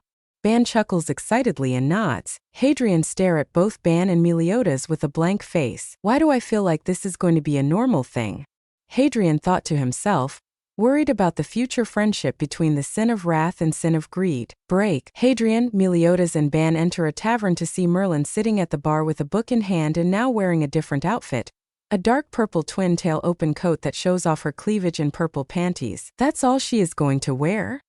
Hadrian thought as his face went beet red. Looks like you three have finally arrived, Merlin says, as if she wasn't practically naked with the coat barely covering her nipples. Yes, we are, Meliodas answers, unfazed by Merlin's attire. Yeah, can I get some new clothes? I don't want people calling the holy knights on me, considering I look like a prisoner, Ban says calmly. How the hell are they not talking about her clothes? Hadrian yelled in his mind. Afterwards, Meliodas and Ban left to get the ex-prisoner some new and clean clothes. Hadrian sighed as he sat next to Merlin, who had her eyes attached to her notebook while occasionally writing notes into it. Like what you see? Merlin teases with a teasing smirk on her face. Immediately Hadrian blushes, knowing he was caught by the beautiful sorcerer. And no. I'm just curious as to why you are wearing stuff like that. Hadrian stutters before coughing into his hand. Are you wearing stuff like that? Hadrian asks, trying to sound unaffected by said sorcerer's appearance. Merlin merely looks at Hadrian, a sly smirk on her face, to get funny reactions from men. And in this case, a young boy, Merlin answers, stroking Hadrian's cheek, making him turn bright red once more. Not long after the duo finally arrived from their clothes shopping, Ban was now wearing a red shirt with black trousers. Not bad. I like it, Ban says, looking at himself with a grin. A few hours later, Meliodas and Ban sat at the bar drinking ale, while Merlin was sipping wine as Hadrian sat by her side relaxing. and enjoying the occasional banter between Meliodas and Ban. But at this moment Merlin had just finished explaining everything to Ban, who sat on his stool with a surprised expression on his face. So let me get this straight. The king of Lyonesse wants to form a group of 8 deadly sins to fight and protect the kingdom of Lyonesse. Am I missing anything? Bon asks curiously. Not really, Hadrian says with a shrug. Okay, but what's with the 2 kids? Ban asks, confused and slightly worried. Meliodas is older than he looks, while Hadrian here is stronger than many his own age, Merlin says. How old is Hadrian? Ban asks, drinking his ale, for Meliodas says. Ban does a spit take with ale shooting out of his mouth like a hose. He acts older than that. Look man, I get it, you say he is stronger than most people, but he is just a kid.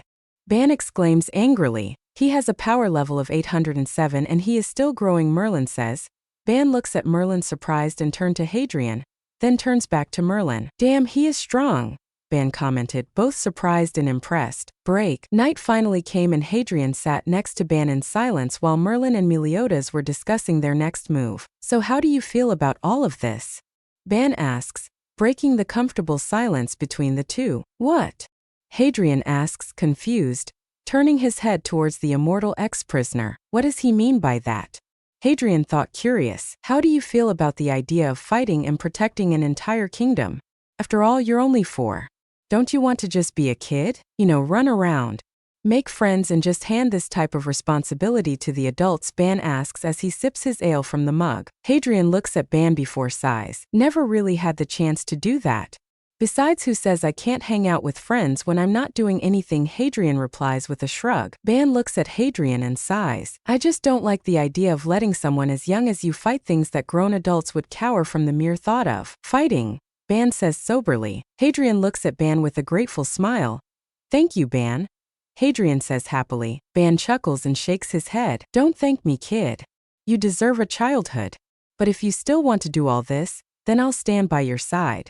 Just like the blondie and the nudist, Ban answers with a smirk. Hadrian nods his head and looks at Meliodas and Merlin. A long road is ahead of me, but maybe the sins can help me reach the end, Hadrian thought with a small smile. Time skip. So, who are we after now?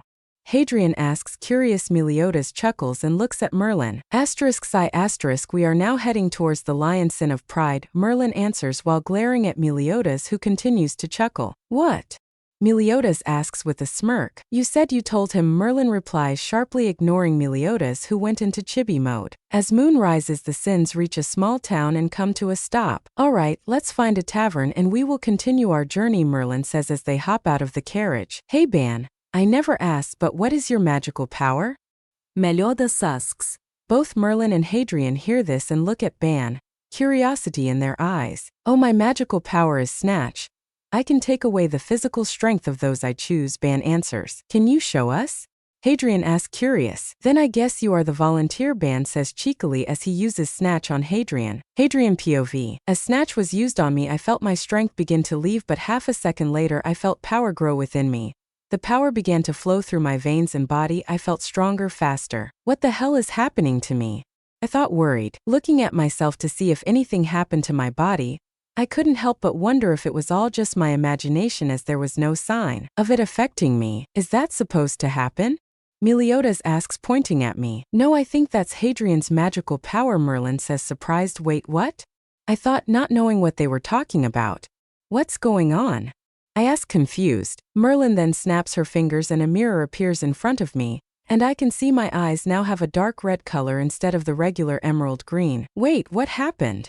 Ban asks, confused when he saw my eyes dark red. Hadrian, your power level went from 807, which dropped to 757 for only a moment before rising as your eyes changed. It seems that you grew stronger. I guess when Ban used snatch on you, you stored the energy that Ban used and enhanced yourself, increasing your power level of 807 to a power level of 907. Ban, try using snatch on Hadrian repeatedly, Merlin commands. Ban nods his head and complies. As Ban began to use snatch on me, I felt my power continue to grow, but not long after that the power I felt stopped increasing and I had dark red energy, just like my eyes flowing out of my body. It seems that Hadrian's body couldn't contain any more power, so it is releasing that energy to keep him safe, Merlin says, surprised. How strong is he? Ban asks, hints of excitement in his voice.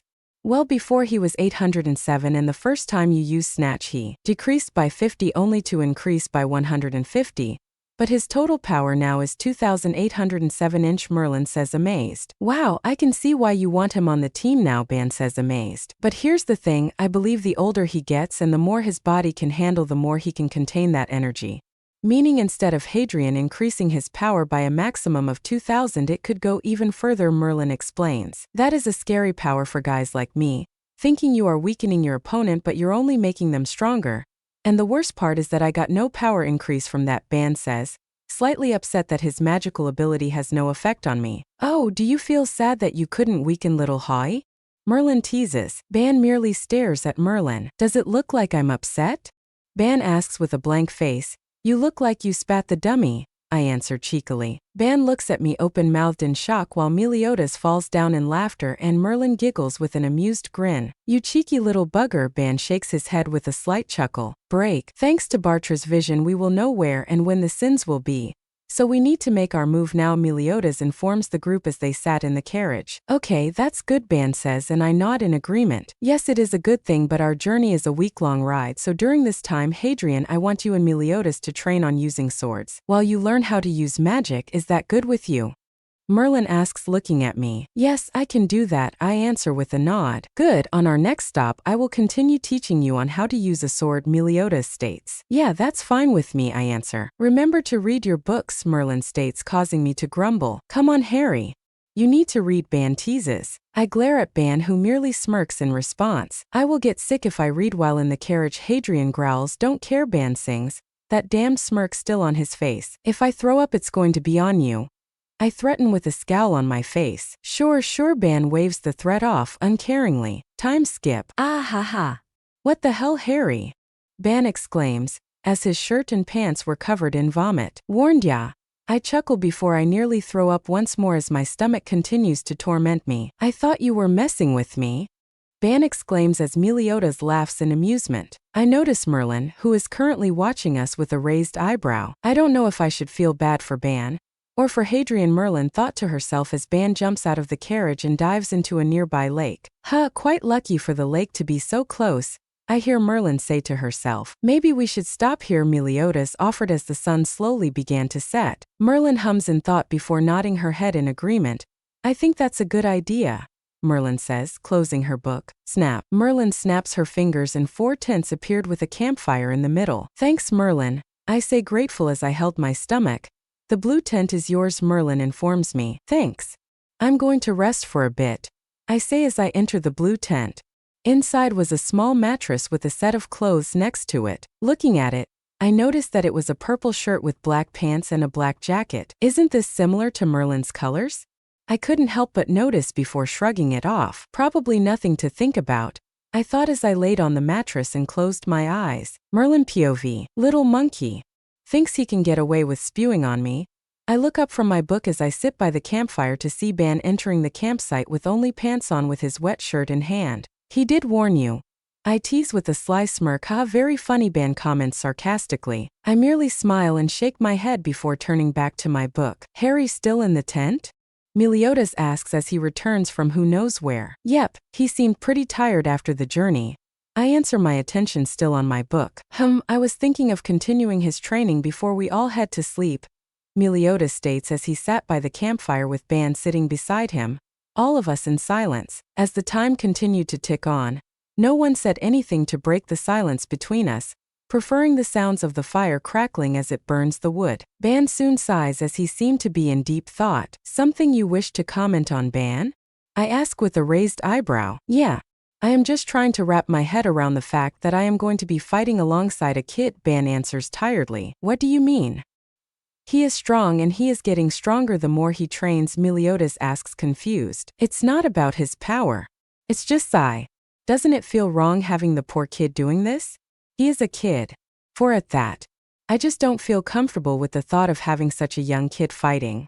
And to be honest, how can we place that type of responsibility on a kid? When I was 4, I was still trying to learn how to read, Ban states, slightly exasperated. I couldn't help but nod my head in agreement. Hadrian may be powerful, but he is only 4. But the 10 Commandments don't care about age, I thought. my irritation starting to show on my face. I understand where you are coming from. Honestly, I do. But Harry is stubborn and he wants to do this. To be honest, I think he plans to protect people, with or without us. Meliodas answers, his go-lucky attitude becoming more serious. Ban sighs and reluctantly accepts the truth of Meliodas' words, already knowing enough about Hadrian despite the very little time that he knew the young boy. After what seemed like an hour, I looked up to see that I was now the only one sitting by the campfire. I didn't even notice Ban and Meliodas leave. Looking around, I noticed both Ban and Meliodas, who were currently right by the lake, having a laugh, the water's surface shining brightly as the moon glowed from above. It's night time, I hear from behind me, and I nearly squeak in surprise as I look behind me. Hadrian was exiting his tent with the clothes that I had picked out for him. Wow, I have to admit that it suits him. He looks cute. I thought, only to pause. Since when do I think like that? I thought in surprise before shaking my head. So what are you reading? Hadrian asks as he sat beside me. I'm reading a research book from a famous sorceress. She seems to have been studying the theory of alternate realities, I answer. Alternate realities? Sound interesting, Hadrian says, his voice filled with curiosity. Yeah. Supposedly they had met a young white-haired man who belonged to an alternate reality, I answer. Really? What's the man's name? Hadrian asks. The sorceress wrote that the man called himself Sparta. She didn't write a last name, I reply. I wonder if Sparta is Hadrian was saying before a voice from the lake cut him off. Hey Harry. Come, I want to improve your sword skills. Meliodas says with Ban standing beside him. All right, I'll be there, just give me a second. Hadrian yells out before turning to me. Sorry, Merlin. Maybe we can continue our conversation later. Hadrian offers with a smile. I nod my head with a small smile. Sure, feel free. I answered before Hadrian stood up and went towards Ban and Meliodas. I wonder if we will have more talks. I actually kind of liked it, I thought to myself before shaking my head, turning back towards my notebook as Meliodas helps improve Hadrian's sword skills. Time skip. Hadrian POV. I yawn as I just finished another page of one of the books that Merlin had given me. We had arrived at one of the nearby towns after the night near the lake. As of this moment, Meliodas was out doing something. Ban was drinking at the bar and Merlin was reading in her room since she didn't want to bring out her equipment only to put them away not even a day later. As I get tired of reading, I place my book away. Standing up, I went towards the bar where Ban said that he would be at, not really having much to do. As I enter, I immediately see Ban, who is having a laugh with a bunch of guys with drinks in their hands. I chuckle and walk towards Ban only for a hand to grasp my shoulder. Aren't you a little young to be here? A man asks, his face slightly red as he sways back and forth slightly. Guess he is slightly drunk, I thought to myself. Perhaps, but I am here to talk to someone, I answer calmly. The man looks at me with a raised eyebrow, his face filled with doubt. Look, kid, there is no one here for you to meet, so I think you should run along and dash, the man was saying until a voice cuts in. Hey Harry, what are you doing here? Ban asks, walking towards us with a smile. Hey Ban, just wanted to come see you. Merlin is reading and Meliodas is wandering who knows where, I answer calmly. Ban nods his head before a smile formed on his face. Well, you came to the right place, my young friend, Ban says before turning towards the man who still had his hand grasping my shoulder. Thank you for keeping Harry company. He isn't like all those other kids his age, Ban says with a chuckle, which I reciprocated. Ain't that an understatement, I thought, amused as the man released my shoulder and Ban wraps his arm over my shoulders, bringing me to the bar. Hey guys, this is Harry, he's a friend of mine. Ban introduces me to his drinking buddies. Hello little one. One of the band's drinking buddies greets me. I felt my eye twitch slightly at being called little. Just you wait, I will be taller than you, I thought, scowling slightly. A chuckle broke me out of my thoughts and I turned to see Ban looking down at me with an amused grin. I know what you're thinking, Harry.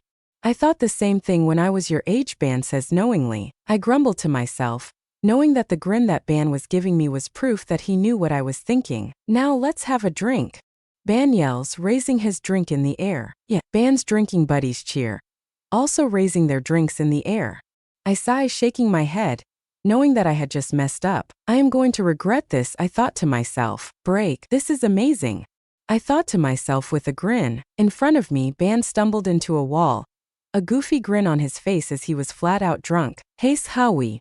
The ish roomish very boig, Ban slurred, falling face first into the ground. Snorting to myself, I shook my head with an amused smile on my face. Ding! I immediately perked up and turned towards the door to see Meliodas walking into the tavern with a small smile on his face. Wonder what happened, I thought to myself. Oh hey Meliodas, how was your walk? I asked, curiosity in my voice. Meliodas turned to me, shrugging his shoulders in response to my question. And not much happened. Some nice views in the nearby forests, and a beautiful lake. Well, there was this one thing, Meliodas says the last part thinking out loud. This caused me to grin, perking up with a shine of interest in my eyes, curious as to what Meliodas was referring to. Really? What was it? I asked the blonde, raising an eyebrow, my eyes shining prominently with curiosity. Well, when I was wandering around I found these idiot knights harassing a girl. Sometimes I wonder what is wrong with people, Meliodas says with a sigh. I frown upon hearing that. Why would a bunch of knights harass a girl? What's the point of that? I thought to myself, why were they harassing her? I asked Meliodas, unable to help my curiosity. Meliodas scoffed, shaking his head with an annoyed expression. They were harassing her because she was a giant, demanding that she pay if she wanted to use the roads, claiming that humans were the superior race, Meliodas answers. I growl and shake my head, a sneer forming on my face as I thought about what Meliodas just informed me. Bastards, they think that they can control others, and yet they are among the weakest race out of all the others. Fairies, giants, demons, goddesses, and then humans who are the overall weakest, and yet they act superior because they have numbers. I thought angrily. I know I was once human, but I never thought like that. I thought angrily. Time skip. It took us a while, but we finally reached the town where a scanner was, and is supposed to fight something massive. Of course that is what Bartra informed us. Since we had some time to kill before either Meliodas or Merlin found the future sin of pride, Ban stole some money from an unsuspecting person and decided to just drink in a tavern. Since I had nothing to do while I waited, I decided to spend some time with the Foxen. Despite me being underage, thankfully I was allowed to stay with him so long as I don't actually drink any alcoholic beverages. Sitting at the bar, Ban took a sip of his mug before turning to me, curiosity in his eyes. So what was life like before you met the captain?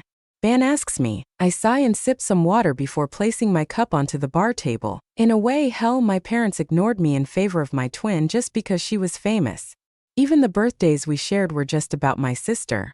My godfather didn't seem to give a shit about me, and wanted to only spend time with my twin while my godmother was in a coma. I doubt she would be waking up anytime soon, if at all, I say, annoyed, taking another sip of my water. Ban winced and gave me a sympathetic look. Sorry to hear that, man. Ban apologizes. Ban looks at me sadly and without any warning, pulls me into a one-armed hug. I turn to Ban with a shocked expression on my face from the sudden gesture from the light blue-haired man. I understand to a certain extent how that feels. My parents beat me while yours neglected you.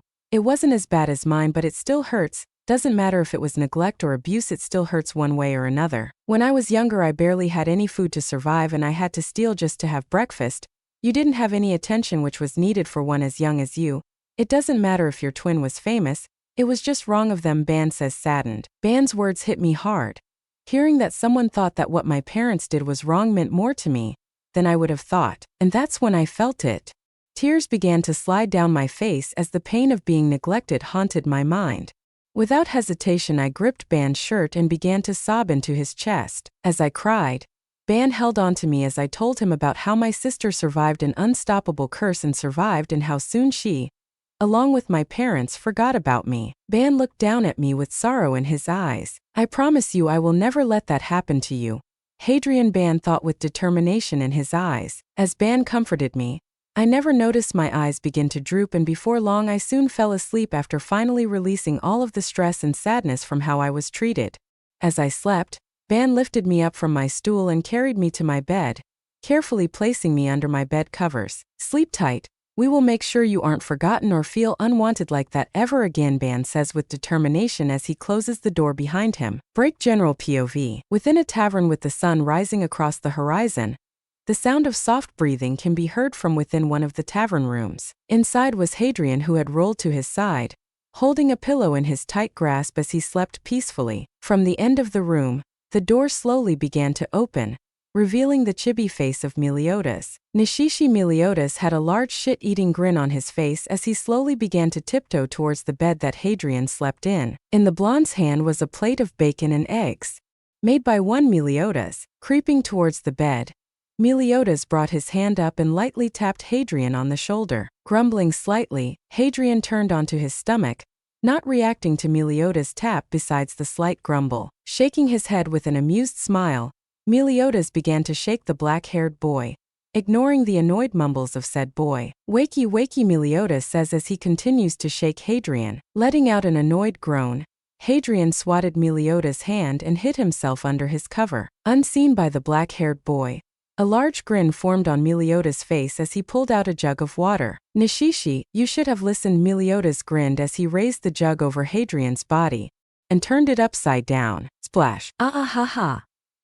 Hadrian screamed out in surprise as his cover was drenched, soaking his clothes from under the covers. Looking around wide-eyed, Hadrian gaped as he saw Meliodas grinning at him with a grin on his face. "Was that really necessary?"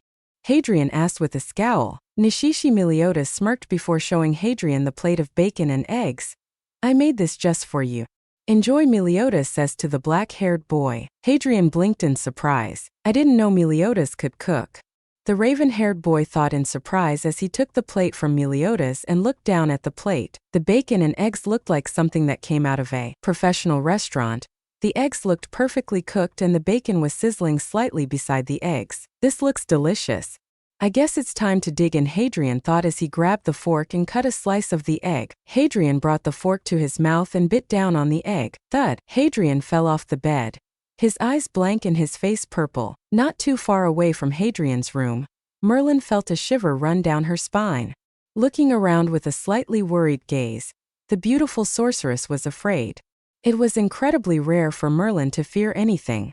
But there is one thing that Merlin feared, above researching the darkest of magic: Meliodas' cooking. "Oh, you poor soul. Whoever had his cooking, may you have a fast death," Merlin thought to herself. Back in Hadrian's room, a chibi Meliodas poked the black-haired boy's cheek. Said boy was half dead with his leg occasionally twitching, the breakfast scattered across the floor. I wonder what happened," Meliodas thought out loud, completely unaware that it was his cooking that brought the young boy into his current state. Shaking his head, Meliodas looked down at Hadrian, who was still on the verge of death. "Hey Harry, I wanted to let you know that me and Iskander are going to have a fight at midday. I hope to see you then." Meliodas as he turned around, whistling a tune while Hadrian faded in and out of consciousness. "Screw whatever training Merlin and Meliodas put me through. It is the bastard's cooking that will be the end of me," Hadrian thought to himself. Hadrian POV. With a groan, I walked downstairs to the common area of the tavern. My very body was protesting my every little movement I made. After just surviving the monstrosity that was Meliodas' cooking, the hell did he even put in there to nearly kill me? I couldn't help but wonder to myself. Making my way towards the bar, I sat down, rubbing my forehead as I felt my eyes slowly beginning to droop.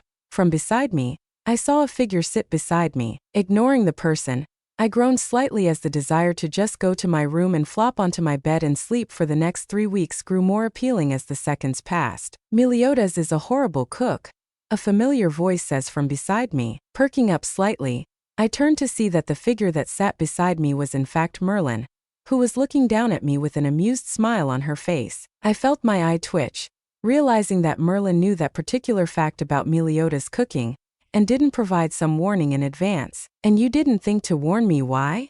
Hadrian asks with a raised eyebrow, his eye occasionally twitching from frustration. A giggle escaped Merlin's mouth as she gave Hadrian a smug grin. "Where would be the fun in that?" Merlin asks cheekily. Hadrian growled and shook his head with a scowl on his face. "How fantastic," Hadrian thought with mock enthusiasm. Merlin grinned, amused by Hadrian's frustration. Shaking her head with a chuckle, Merlin tapped Hadrian on the shoulder, getting the raven-haired boy's attention. "Meliodas challenged Iskander to a fight. The fight will begin at midday. Meliodas thought you could come and see how strong you could become with hard work and effort," Merlin informs the young demon. Hadrian perked up, curious to see how strong Meliodas was. "Yeah, I would love to see. When do we go?" Hadrian asks, curious with excitement in his eyes. A small smile grew on Merlin's face. The sorceress was amused by the excitement in Hadrian's eyes. "We go now." "Let's go," Merlin says, grasping Hadrian's arm before the two disappear in a swirl of energy. Hadrian POV. I fell to the ground as my body gave up on me. Why did she have to teleport without warning?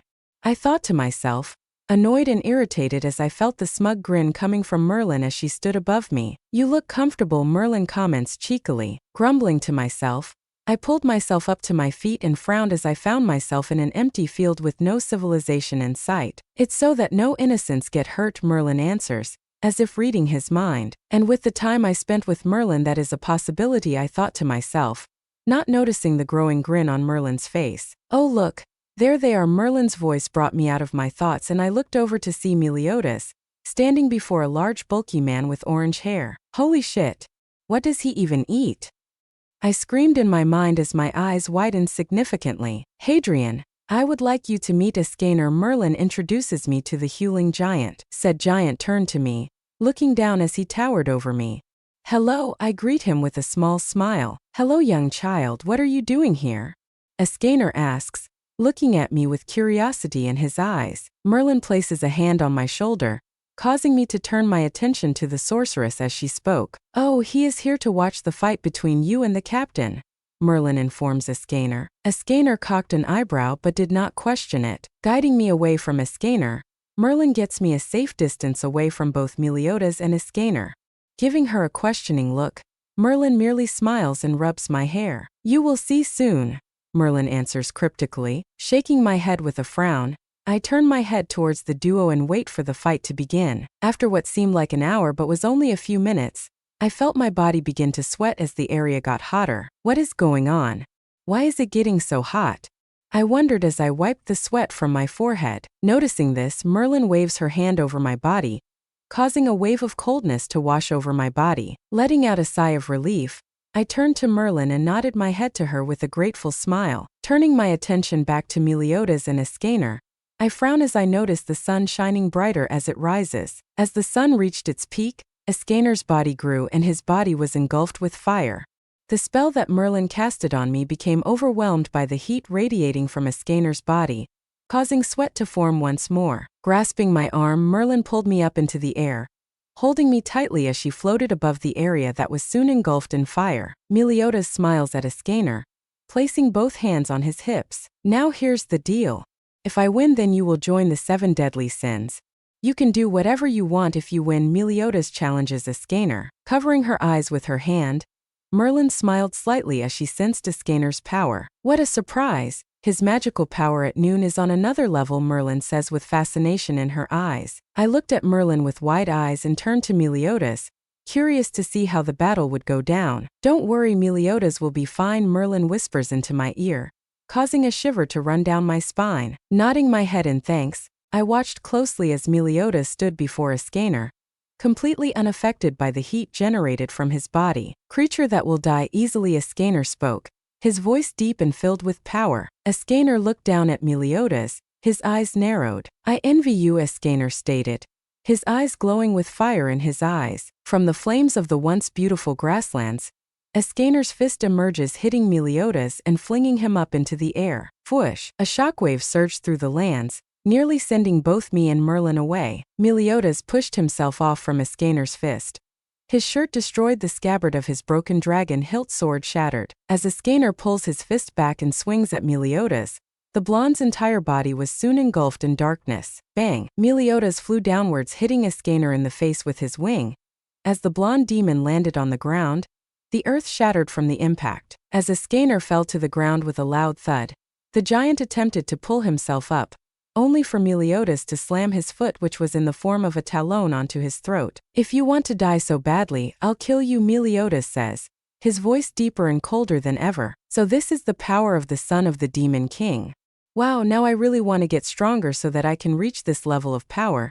Then I can be a helpful teammate," I thought to myself. "Kill me?" Ascaner asks, a mix of shock and disbelief in his voice. "Is it painful? Does it hurt you?" "Well, it is because you are alive. You can feel it because Rosa protected you," Meliodas states, tightening his grip on Ascaner's neck, causing blood to be spat out of Ascaner's mouth. Noticing my wide eyes, Merlin moves closer to me. "You all right?" I hear Merlin ask beside me with concern. I then notice Ascaner speak, but I couldn't hear the words. Yeah, just seeing the power that Meliodas just showed is amazing," I say in awe, as Meliodas smiles from what Ascaner had said, removing his talon from the giant's neck and the darkness covering his body disappearing. Without a moment's hesitation, Meliodas grabs Escanor and puts him on his back and runs off. I look at Merlin confused.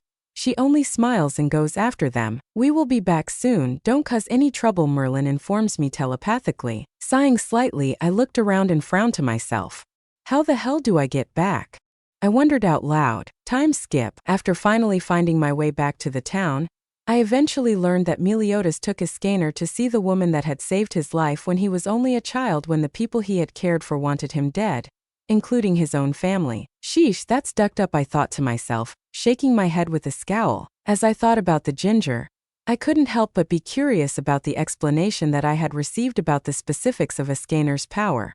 With his power, the hulking giant grows stronger as long as the sun is in the sky, and the higher it goes the stronger he gets. But when nighttime arrives he becomes incredibly weak, reaching only a power level of 10. Damn, he's a lot stronger than me during the day, but at night I'm a lot stronger than him, I thought to myself. Once Meliodas, Merlin and Escanor returned from seeing the woman who saved Escanor's life, the now skinny ginger willingly joined our group, and of course he had questions about me. The look of shock when he learned of my age and power was quite amusing to me. So you're saying that you are going to be a member as well? Skinny Escanor asked me wide-eyed as I sat beside him in the tavern. I nodded my head in confirmation, rubbing the back of my neck sheepishly. Yeah, I am. I just hope that I can be useful to the team, I admit, slightly embarrassed. Of course you will. As you get older you will catch up to them. Sadly I won't be much help, Escanor says, saddened. I smile at him with a grateful look on my face. Escanor, you are incredibly powerful.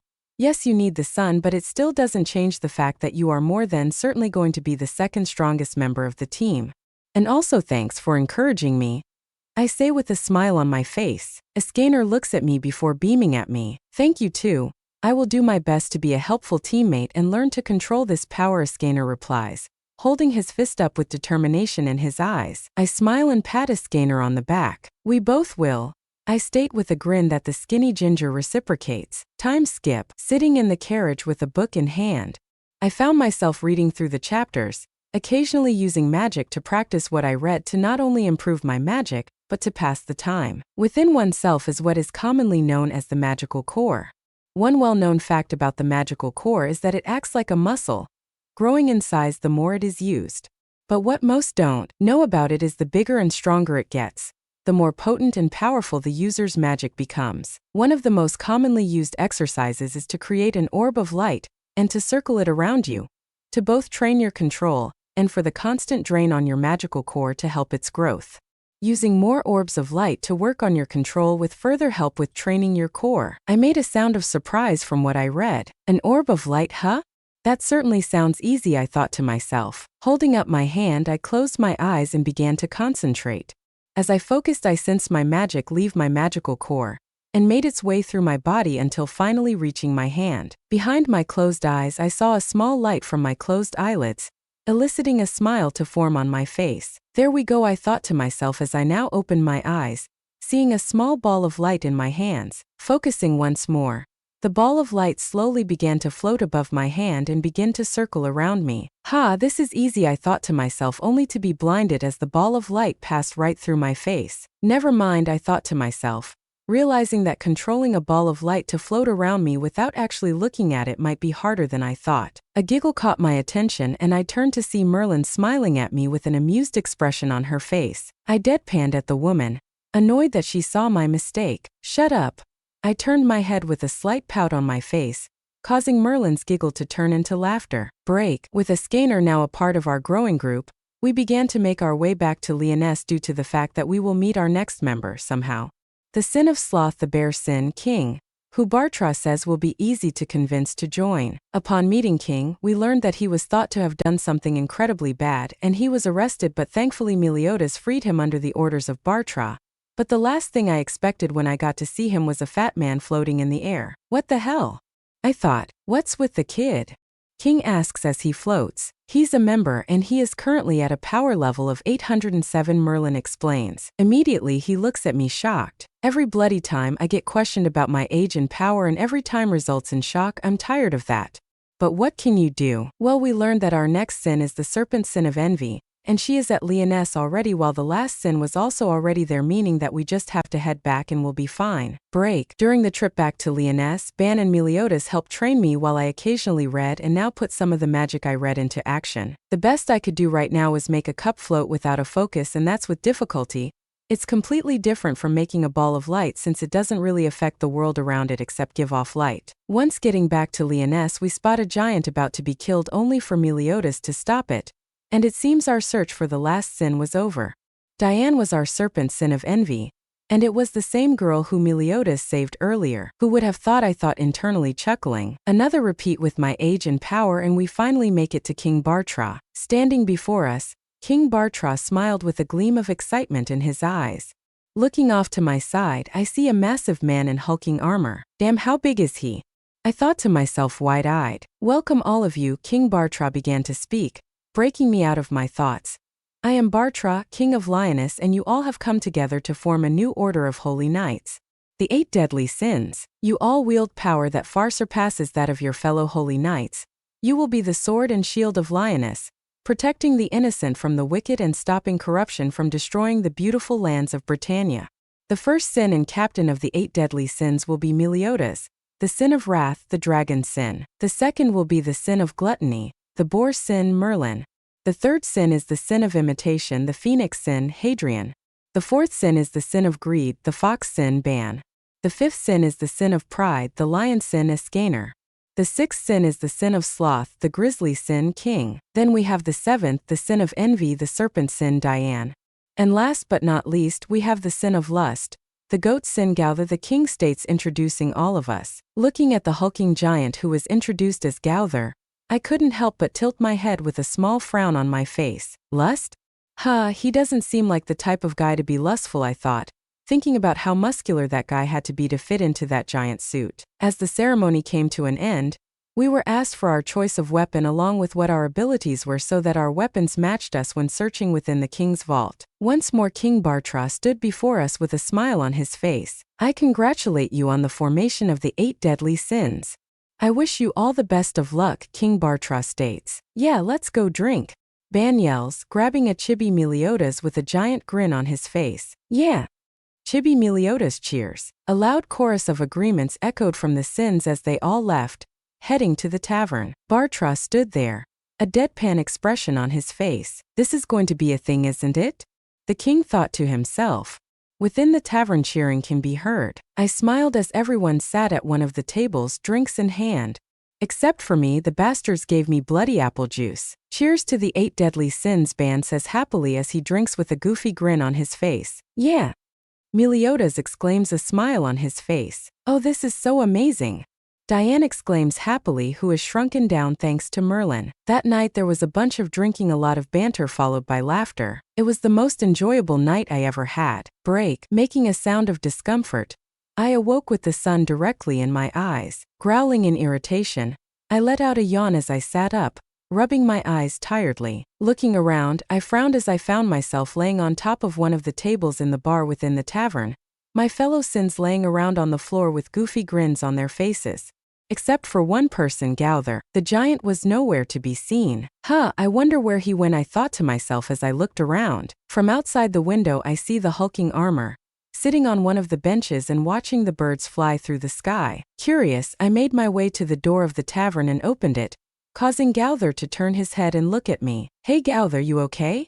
I asked as I made my way to him, sitting beside him on the bench. Gauther remained quiet but nodded his head in confirmation. Accepting Gauther's response, the two of us sat there, enjoying the silence with the occasional sound of birds tweeting. Break. Later that day, Meliodas began my training once again with Ban helping me with hand-to-hand fighting, something that the two thought would be useful should either magic and weapons fail me. As I fell to the ground, breathing heavily as sweat drenched my face, I saw a familiar figure make their way towards me. Hey Merlin, I greet, breathing heavily as my body protests the very act of moving. I hear a laugh not too far from me, and I look over to see both Ban and Meliodas looking at me with cheeky grins. Despite the pain I was in, I couldn't help but glare at the two, eliciting an even larger grin from the two. Bloody asses, I thought with slight amusement. Merlin giggled with a smile, causing me to turn my attention back to her. You have grown quite a bit, Harry. Your power level at the moment is 839.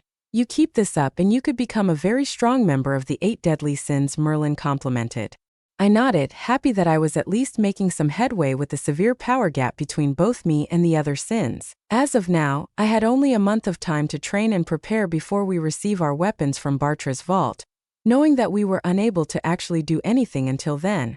So during that time I trained myself as hard as I could in magic and physically. After all, once we get out weapons, it would be time to start our duty as holy knights. Oh mate, oh he is so cute, Diane gushes looking at the 4-year-old Hadrian. Oh, you think he is cute now? Then look at this is what he will look like, Merlin says, showing an illusion of an adult Hadrian. Diane stares at the illusion, blood slowly beginning to drop down from her nose. Quickly noticing this, Diane wipes the blood off and looks at the 4-year-old with wide eyes. I can't wait for when he is older, Diane blurts out while her face completely red. Me neither, I cannot wait, Merlin says, licking her lips seductively. Hadrian looked at the two with a tilted head. Why are they looking at me like that? Hadrian wondered, confused at the grins on their faces. Omake 2, continuation of chapter 1. Omake 2. Yes, Zarathustra says. No, Hadrian replies. Yes, Zarathustra says, annoyed. Yes, Hadrian replies. No. Zarathustra snapped. Good, we are in an agreement, Hadrian says cheekily and walks out, leaving Zarathustra standing there confused. Oh, son of a dash.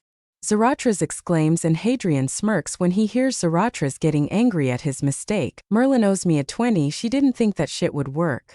You should never underestimate stupidity, Hadrian thought with a grin. Bonk. Ow, what the hell? Hadrian exclaims, rubbing his head, and looks to see Zarathustra scowling at him. You were thinking of something mean, weren't you? Zarathustra says with narrowed eyes. No, I wasn't, Hadrian refuses. Yes, you were, Zarathustra insisted. No, Hadrian insists. Yes, Zarathustra states firmly. Here we go again. Omake 3. Hey, King! A 10-year-old Hadrian yells out. King looks to the side when hearing his name called out. Oh, hey Harry, what's up? King asks with a smile. Not much, how about you? Hadrian asks. I have been well. Diane is so pretty and amazing, King says dreamily. Hadrian frowned, tilting his head confused. The duck. How did Diane get involved in this conversation? Hadrian couldn't help but wonder. Hadrian's eyes then slowly began to open. The young demon looked around in confusion as he finds himself in his room over a decade after the events of that day. A voice grumbles from underneath his bed covers and holds onto Hadrian tightly. What the, who is under my covers? Hadrian thought as he lifted the covers, revealing a naked Diane holding onto his equally naked body. Hey Harry, I just wanted to dash. King stops abruptly when seeing a naked Diane holding onto Hadrian. New. King cries, falling to his knees. My beautiful Diane. She was so beautiful, so sweet. She will be missed, King whispers as if said giantess passed away. The duck? Hadrian thought with a confused frown on his face. Omake 4. An adult Hadrian let out a content sigh as he laid in his bed. Underneath his covers was the nude form of Merlin, her arms wrapped around his bare torso with her leg over his. The young adult perked up as he heard the door to his room open, revealing a beautiful white-haired girl wearing an odd uniform. Sir Hadrian, Sir Meliodas wanted me to wake you up to tell you I am so sorry.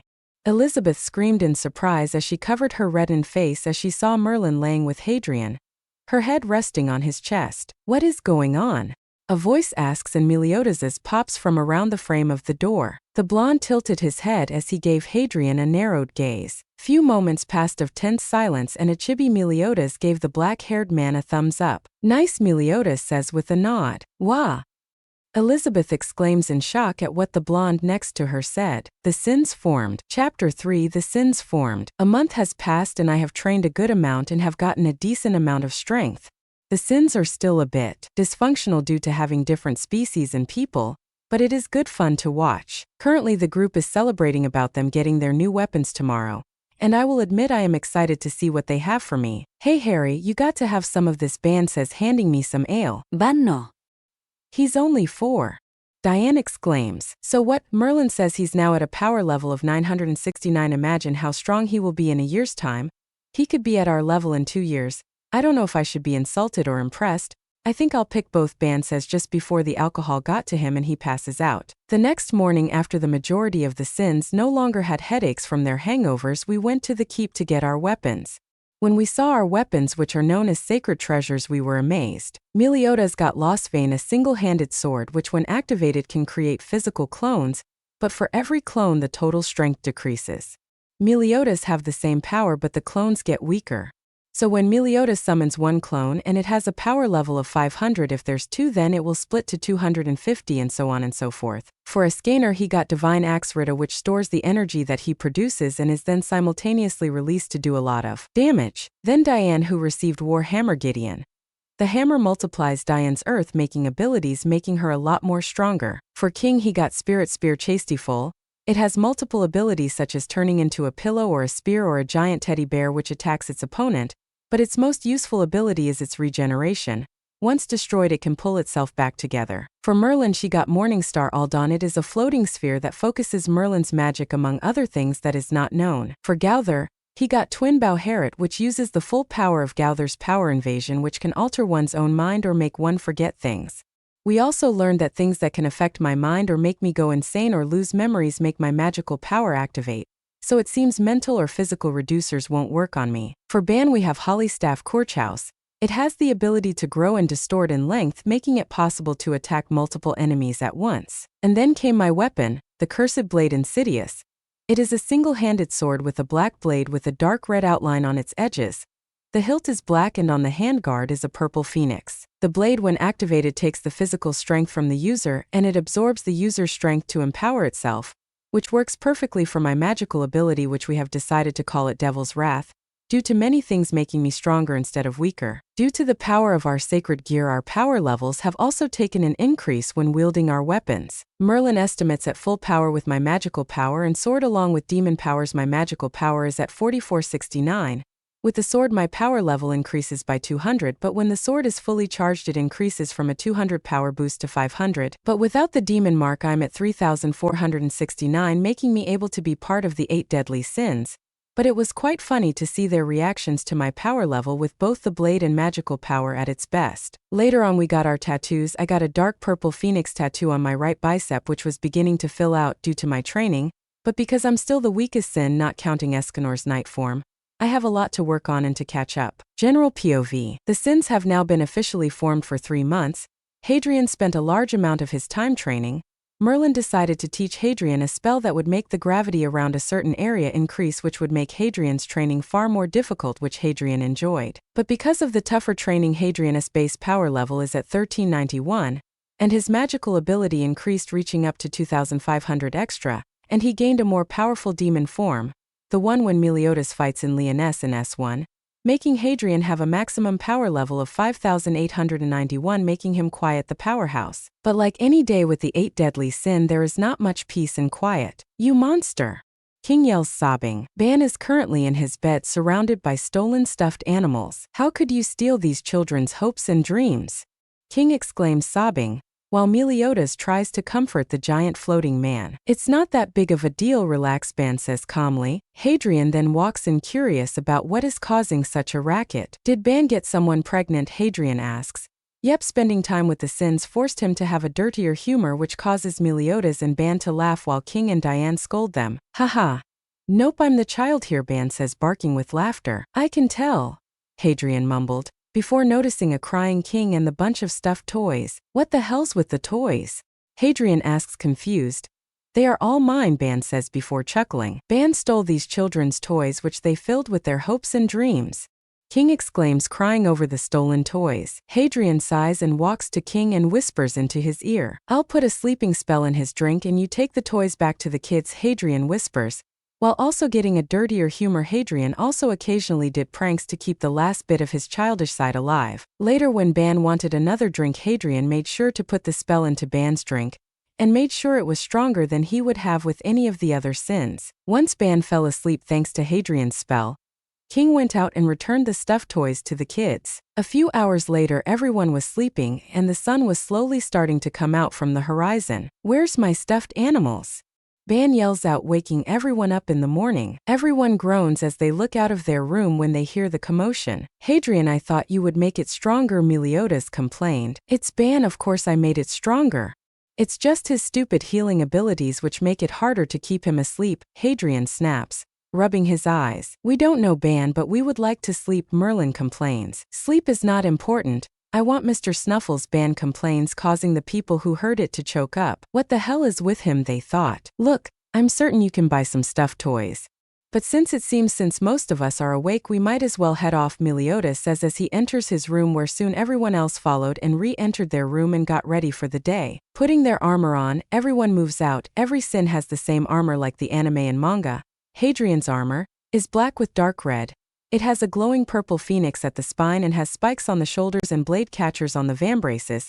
It also has claws where the fingers are, and the majority of the armor is black, while the eyes, phoenix symbol on the spine, and spikes/blade catchers glow purple, giving the wearer a scary look. And when Devil's Wrath activates, the glow brighten, making the suit more monstrous.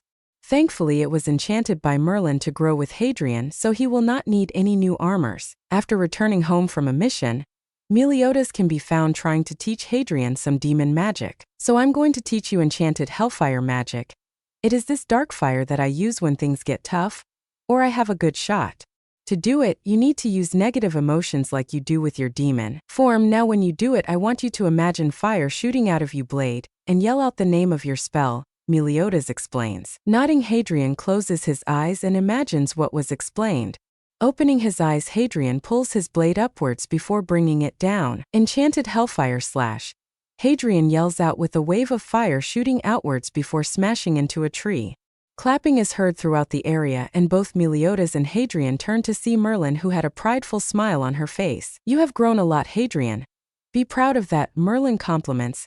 Thank you, Merlin, Hadrian says, grateful for her compliment. No problem. Now run off, I need to talk to the captain, Merlin says. Hadrian nods and leaves the area. He has grown a lot, hasn't he?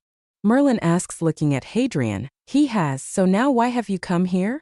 I know it isn't to just talk to me, Meliodas asks. I think it's because... Merlin then whispers it into Meliodas' ear. Immediately his eyes widen. You think it's possible? Meliodas asks in shock. More than likely, Merlin confirms. Wow, if that's so, then that's incredible, Meliodas says in awe. It will take time, but it's more than likely I'm right, Merlin explains, getting a nod from Meliodas. Meliodas and Merlin begin to walk back to the home of the 8 deadly sins. Upon returning back to their home, they can hear someone yelling inside. Damn it, Harry, why am I in a tutu? Ban exclaims, confused. Harry, why is my chastity full pink? King questions. Both Meliodas and Merlin look at each other. I hope the pranks never change, they both say simultaneously. They both chuckle at their synchronized comment and head inside to see Ban and King chasing Hadrian. Damn it, Harry, fix it. Ban demands in his tutu. Yeah, fix it. King yells on his pink pillow. The sins besides Ban, Hadrian, King and Gowther look at each other in shock. King actually agreed with Ban. They thought in shock. After getting Hadrian to fix the prank by hanging him upside down, everyone started to drink themselves unconscious, excluding Merlin and Gowther, who just stayed quiet and stared out the window. Surprisingly, even Diane drank herself unconscious. While sitting down looking at the sins, Hadrian smiles. I hope this never changes, he thought happily. Gold for your thoughts? Merlin asks, causing Hadrian to look at her. I hope these moments last forever, Hadrian says happily. I know, despite how annoying they are, these moments are nice. We have been a team for not even a full year, and yet here we are acting like a family, Merlin says. Wow, you agreed we were like family? The sky must be falling, Hadrian says cheekily. You have been spending too much time with Ban and Meliodas, Merlin lightly scolded. You like seeing me grow, all of the sins do, I can see it, Hadrian says as he sips his hot chocolate. Yeah, we do enjoy seeing you grow. In fact, we sometimes wish you stay as the little kid that's just ridiculously strong, Merlin says. Aren't I still a little kid? Hadrian asks, raising an eyebrow. Of course, but you are growing. And you will keep doing so, Merlin replies. Yeah, but it will be some interesting years ahead of us, Hadrian says happily. That it will, Merlin agrees as she sips the last of her wine. It is now Hadrian's 5th birthday and him being in this world for an entire year. Happy birthday to you, Hadrian, happy birthday to you. They all sang. You guys didn't have to do this, Hadrian says with a smile. Well, you're the youngest, and when we do our birthdays we feel old, Meliodas says cheekily. Yeah, I guess so. Ascanor, are you getting wrinkles? Hadrian asks, worried. Immediately Ascanor begins to panic and looks for a mirror. Every laughs at his reaction. Don't worry, Ascanor, you're fine. For now, Hadrian says cheekily, which results in a few chuckles. Getting ready to blow out the candles, the cake explodes, flying everywhere. Haha, that's for the pranks. Ban yells out, "Ban!" The Sins exclaim angrily, "If that's how you want to play Ban, then I will dial up the pranks just for you," Hadrian says with an evil smile. Oh, he ducked up. Everyone thought as Ban shivered in fear. A week has passed since Hadrian's birthday and nothing has happened, making Ban no longer remain on guard. As he walks into the bar, he sees Hadrian talking to everyone. "Okay, I think I'm fine," Ban thinks as he takes a drink of the ale only to spit it out. "What the hell?" Ban exclaims in confusion, looking at the ale. "Ban, what's wrong?" Meliodas asks, confused. "Taste this," Ban demands. Shrugging, Meliodas takes a sip of the ale only to look at Ban with confusion. "Ban, the ale's fine," Meliodas tell him. "No, it's not, it tasted like dog's piss," Ban exclaims. "No, it didn't, it tasted like L," Meliodas told him. "Fine, I'll drink it one more time," Ban says, annoyed as he drinks the ale. Immediately he spits it back out. "How can you drink this?" "Give me yours," Ban exclaims, grabbing Meliodas' ale and drinking it. Ban proceeds to fall backwards with him, spitting the ale out. "That tasted like shit." Ban yells out, "Ban, what is up with you?" Meliodas asks, confused. "I don't know." Ban tells them, "Harry, can I have your hot chocolate?" Ban asks, "Sure, but not too much," Hadrian says, handing him the cup. Ban drinks it and sighs in delight. "Was this your way of trying to drink Harry's hot chocolate?" Merlin asks, curious. "What? No, the ale tasted horrible."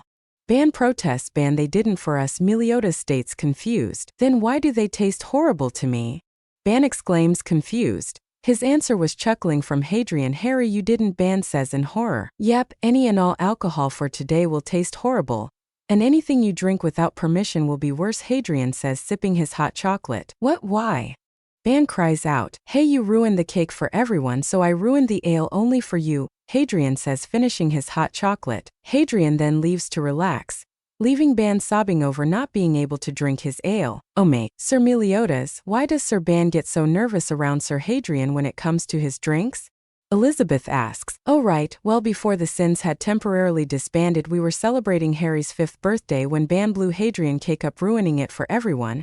Well, later on the week, Harry made sure any and all ale for Ban tasted horrible for the day," Meliodas explains. "That doesn't sound too bad," Hawk says, confused. "Anything he drank without permission tasted worse," Meliodas adds. "How is that bad?" Hawk asks, confused. "Because he needed to ask permission for drinks, and this is from the guy who steals as a hobby, and it's a very bad habit of his," Meliodas explains. Both Elizabeth and Hawk shiver at the thought of how many times Ban must have drank water or something on par that tasted horrible. Oh, make two. Hadrian finds Merlin sitting on her couch reading a book. "What are you reading?" Hadrian asks, curious. "A book," Merlin answers. "Really? I didn't know," Hadrian says with his voice dripping with sarcasm. Merlin looks at Hadrian and quirks an eyebrow. "Very mature, Hadrian." "Very mature," Merlin shakes her head. "I'm not even 10, Merlin, cut me some slack," Hadrian stated. "And I am a woman who has needs, and yet the only man I want is not even 10, Merlin snapped. "I don't think that." "What?" Hadrian asks, confused. Merlin's eyes widen in shock, realizing her mistake. That was a joke," Merlin laughs nervously. "If you wanted to bed me, you could have just asked," Hadrian says with a smirk on his face. "Really?" Merlin asks, surprised. Before Hadrian could answer, Merlin grabs his hand and pulls him away. "Then let's go," Merlin says enthusiastically. "I meant it as a joke." Hadrian internally screamed. Holidays. Chapter 4, Holidays. It's been a bit over a year since the 8 Deadly Sins was formed, and everyone has been working hard. And Hadrian reached a power level of 1536. "Hello everyone," Meliodas greets. "Hey Captain," everyone greets back. "I have some good news, we all are having a vacation," Meliodas says happily, which was received by many cheers of happiness and excitement. "This will be interesting," Hadrian thought with a smile. The Sins arrive at a beach area, and immediately everyone jumps into their swimsuit except for Gauther, who stares at the sky with his giant armor still on. Hadrian has filled out quite a bit, and a bit of a six-pack began to form, and as well as a bit more muscle in his arms. "Wow, Harry, for someone your age you are quite muscular," Diane compliments. "I would be worried if I'm not. After all, I am strong for my age, so I should have some more muscle than my age group," Hadrian says cheekily. Once everyone was enjoying themselves, Hadrian noticed both King and Ascanor were on the sand with blood running down their noses. Turning to the direction they were facing, Hadrian was greeted by Diane in her swimsuit and Merlin in none except for the magic covering her intimate areas. I will admit they are quite attractive, but I wouldn't get a nosebleed out of it, Hadrian thought. And before Hadrian knew it, he was pulled on top of a water dragon brought forth by Merlin. Woohoo! Meliodas yells out happily, surfing on it. Haha! Now this is something. Hadrian yelled out happily as he surfed on top of the water dragon. As they continued to surf on the water dragon, they got to see the beautiful view. And that's when Hadrian noticed King being carried by his trunks. Haha, that look on his face, Hadrian thought, laughing internally. While they were on top of the water dragon, a kraken came out of nowhere, hitting some of the sins off. Wow! Hadrian exclaims as he was flung into the water. Swimming back up, Hadrian is greeted to a sight of Merlin completely nude due to her loss of concentration, and he gets to see every part of her. Okay, maybe I can understand their reasons for having a blood nose, Hadrian thought with a massive blush. After Diane absolutely destroyed the kraken, everyone finds themselves just relaxing at a campfire with a roasting kraken over it, which surprisingly the taste of the kraken was delicious. This tastes pretty good, everyone thought while eating it, but Hadrian was bothered about the attack. I was defenseless, I didn't have my weapons, which meant that if it happens again it could be a lot worse, Hadrian thought. Looking up, Hadrian saw that the others had drunk themselves to sleep. Turning to his left, Hadrian sees that Merlin is sipping her wine with a slight blush on her face. Hey Merlin, can I talk to you for a second? Hadrian asks. Once receiving a nod from Merlin, Hadrian walks off with Merlin following behind him. Once far enough, Hadrian turns to Merlin. So what's on your mind? She asks, interested. You remember what happened earlier today, yeah? I ask her, the swimming part? Merlin asks, tilting her head. No, the part where we were attacked, Hadrian reminded her. Yeah, I do. What's wrong about it? Merlin asks, curious. Well, when that happened I learned something that was very important. What happens if it was something serious? Which is why I wanted to ask you if you have a way to have my armor and sacred treasure to stay with me and not be an inconvenience. Hadrian asks. I do, but it won't be easy and it will cost you, Merlin told him. I'll pay for it, Hadrian says with determination. Glad to hear it, Merlin says with a smile. Before Hadrian knew it, Merlin's tongue was in his mouth and he could feel her lips while he was being pinned to the ground by her body. Once their lungs burned for oxygen, she moved her mouth away from Hadrian and a line of saliva connected to their tongues fell once their heads were far apart. You taste quite nice, Merlin compliments with a small giggle, while Hadrian stood there completely flustered and incoherent. There will be more when you're older. This was just a preview. And consider your costs for the spell to keep your gear with you. Paid, Merlin says, giggling. Later they returned to camp and went to sleep, where Hadrian's dreams throughout the night were filled with him and Merlin kissing like they did before. The next morning Meliodas took the Sins to the mountains, where they were then attacked by giant bugs, which led to a screaming Diane, leading to the entire area exploding, killing all the bugs with her earth magic. The attack did nothing but reinforce Hadrian's desire to keep his gear with him at all times. After that, the rest of the week was surprisingly peaceful and enjoyable, but Hadrian was slightly on guard because of the two previous attacks. Once the holiday was over, the Sins returned to Lyonesse. The Sins went to the tavern while Meliodas went to Zarathus's. Wow, even on holiday you Sins are still helping out, Zarathus thanked with a smile as he hands Meliodas the bounties on the kraken and bugs. Thank you, Meliodas says with his goofy face, his less detailed face. Captain, a voice says from behind, causing Meliodas to flinch. Looking back slowly, he sees Merlin standing there watching him. You are a good manipulator, but one thing you seem to have forgotten is that Hadrian is 5. And in his eyes we got attacked twice and he didn't have his weapons on hand, Merlin states. Immediately Meliodas' eyes widened. Yeah, after the kraken Hadrian asked me if I knew a spell that would keep his gear with him at all times. He even paid for it without hesitation, Merlin stated. Meliodas' eyes widened further. Forgot he is still a kid. The fact he was willing to ask Merlin for something and willing to pay for it means he was desperate, Meliodas thought, ashamed of himself. He already paid for it, but let's end the holiday with a party. And you're inviting, Merlin stated, with a smirk on her face. A thought then occurred to Meliodas. What was the price? Meliodas asked, curious. It does not matter, Merlin says, walking away. What was the price? Meliodas calls out as Merlin walks around the corner. Meliodas tilts his head confused but just decided it was best to shrug it off as her being Merlin. Once night fell, everyone was in the tavern drinking and having fun. Harry, man, Harry, you need to try some of this ale, Ban begged. No, Ban, he's a kid, Diane exclaimed. So what? Out of everyone with their sacred treasure, Harry here is one of the best and he's only 5. Just wait till he's 6-inch, Ban stated. Doesn't mean he should drink, King said, slurred, swaying in the air with a mug of ale in his hands. He fights monsters alongside us and even does better than us. Sometimes he should at least have ale privileges, Ban complained. No, he should not. When he is older, fine, but he is still a child. Granted, an incredibly powerful one, but we don't know what ale will do to him when he is older, Merlin speaks out. She has a point, a few of the sins thought. As the night continues, the sins slowly pass out from drinking while Merlin, Meliodas and Harry are the only ones awake. So what were you going to do with the money? Merlin asks Meliodas as they watch Hadrian take the sins back to their room. I was thinking of buying something for Elizabeth, Meliodas replies and chuckles a bit when Ban begins to rub Hadrian's hair, only to get hit in the head by him, causing Ban to groan in pain. He hates it when people rub his hair, even though it is incredibly soft. Despite how messy it is, they both thought, amused by the scene. I feel kind of bad for that, Merlin admits. Oh, it's nothing. I've given her a lot, Meliodas informs her. You have given her a lot, Merlin agrees, sipping her wine. Hadrian then comes back and picks up Escanor. My Merlin, my love, you are the most beautiful rose in the field. Escanor slurred out happily as Hadrian puts his arm over his shoulder and carries him out. Escanor is quite interested in you, Meliodas comments. That he is, but I don't think he is someone I want to be with, Merlin says, sipping her wine. Then who? Meliodas asks curiously. Hadrian returns and lifts King up. Ooh, you fat bastard, Hadrian grunted as he struggles to lift up King. I'm not fat.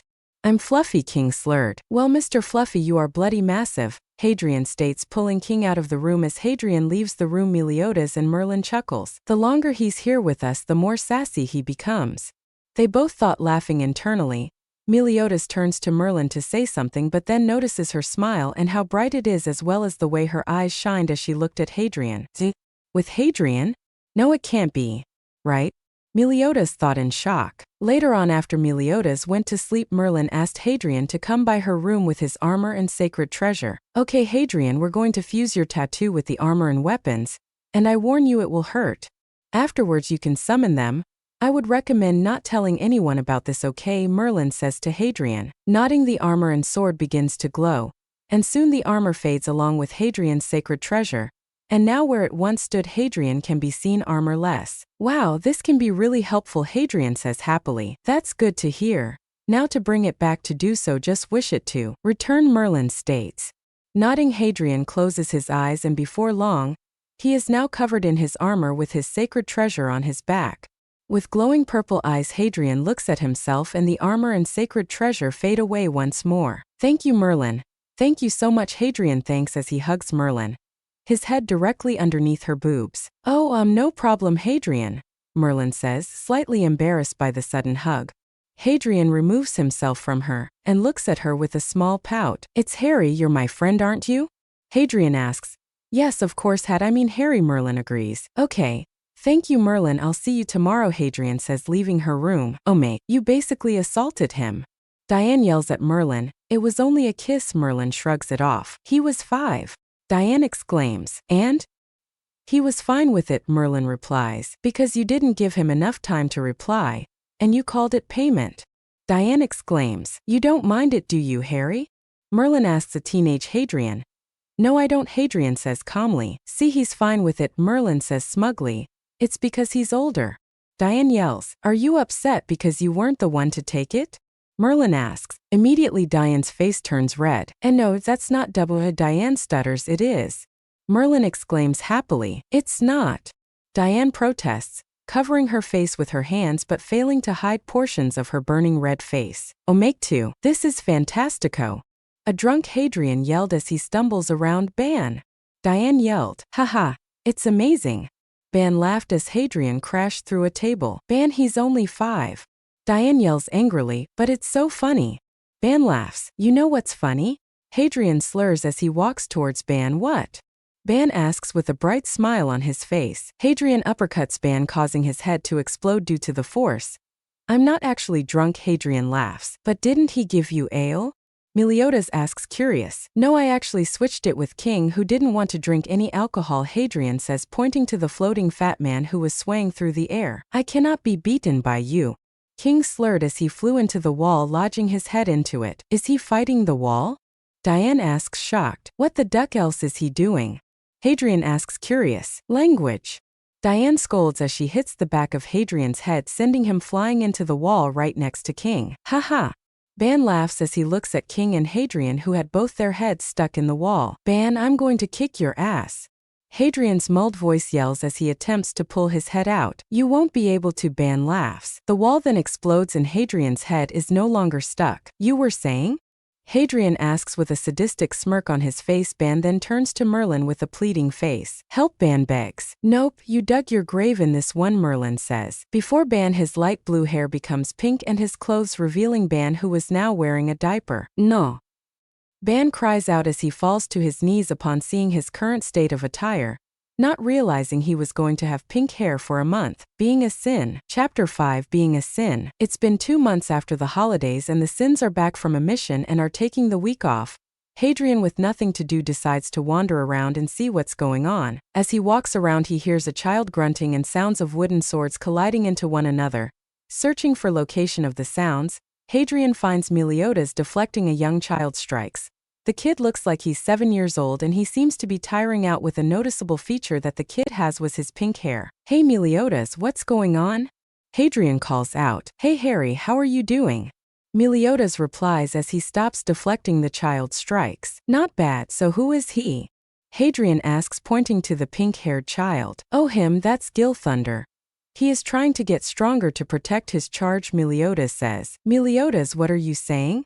Gilthunder says, embarrassed. What? What's wrong? All you're doing is protecting the princess. Meliodas asks, confused. Yeah, but only my father, the king, and the 8 deadly sins are supposed to know. Gilthunder complains. Gil, you don't know who he is, do you? Meliodas says, trying his best not to laugh. Who? Gilthunder asks. Hadrian chuckles and lifts up his right sleeve, showing the phoenix tattoo. Gilthunder gaps at the sight. You're the phoenix, Sin?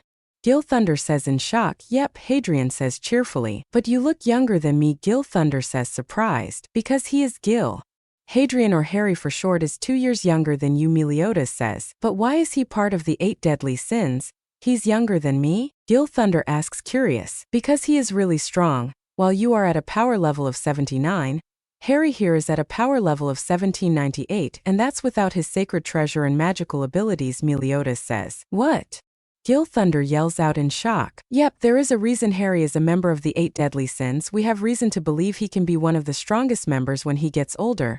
In fact, in some cases Harry is stronger than some of the members, like Ban. Despite his power level, Ban can't use his magical ability Snatch on him due to its effect.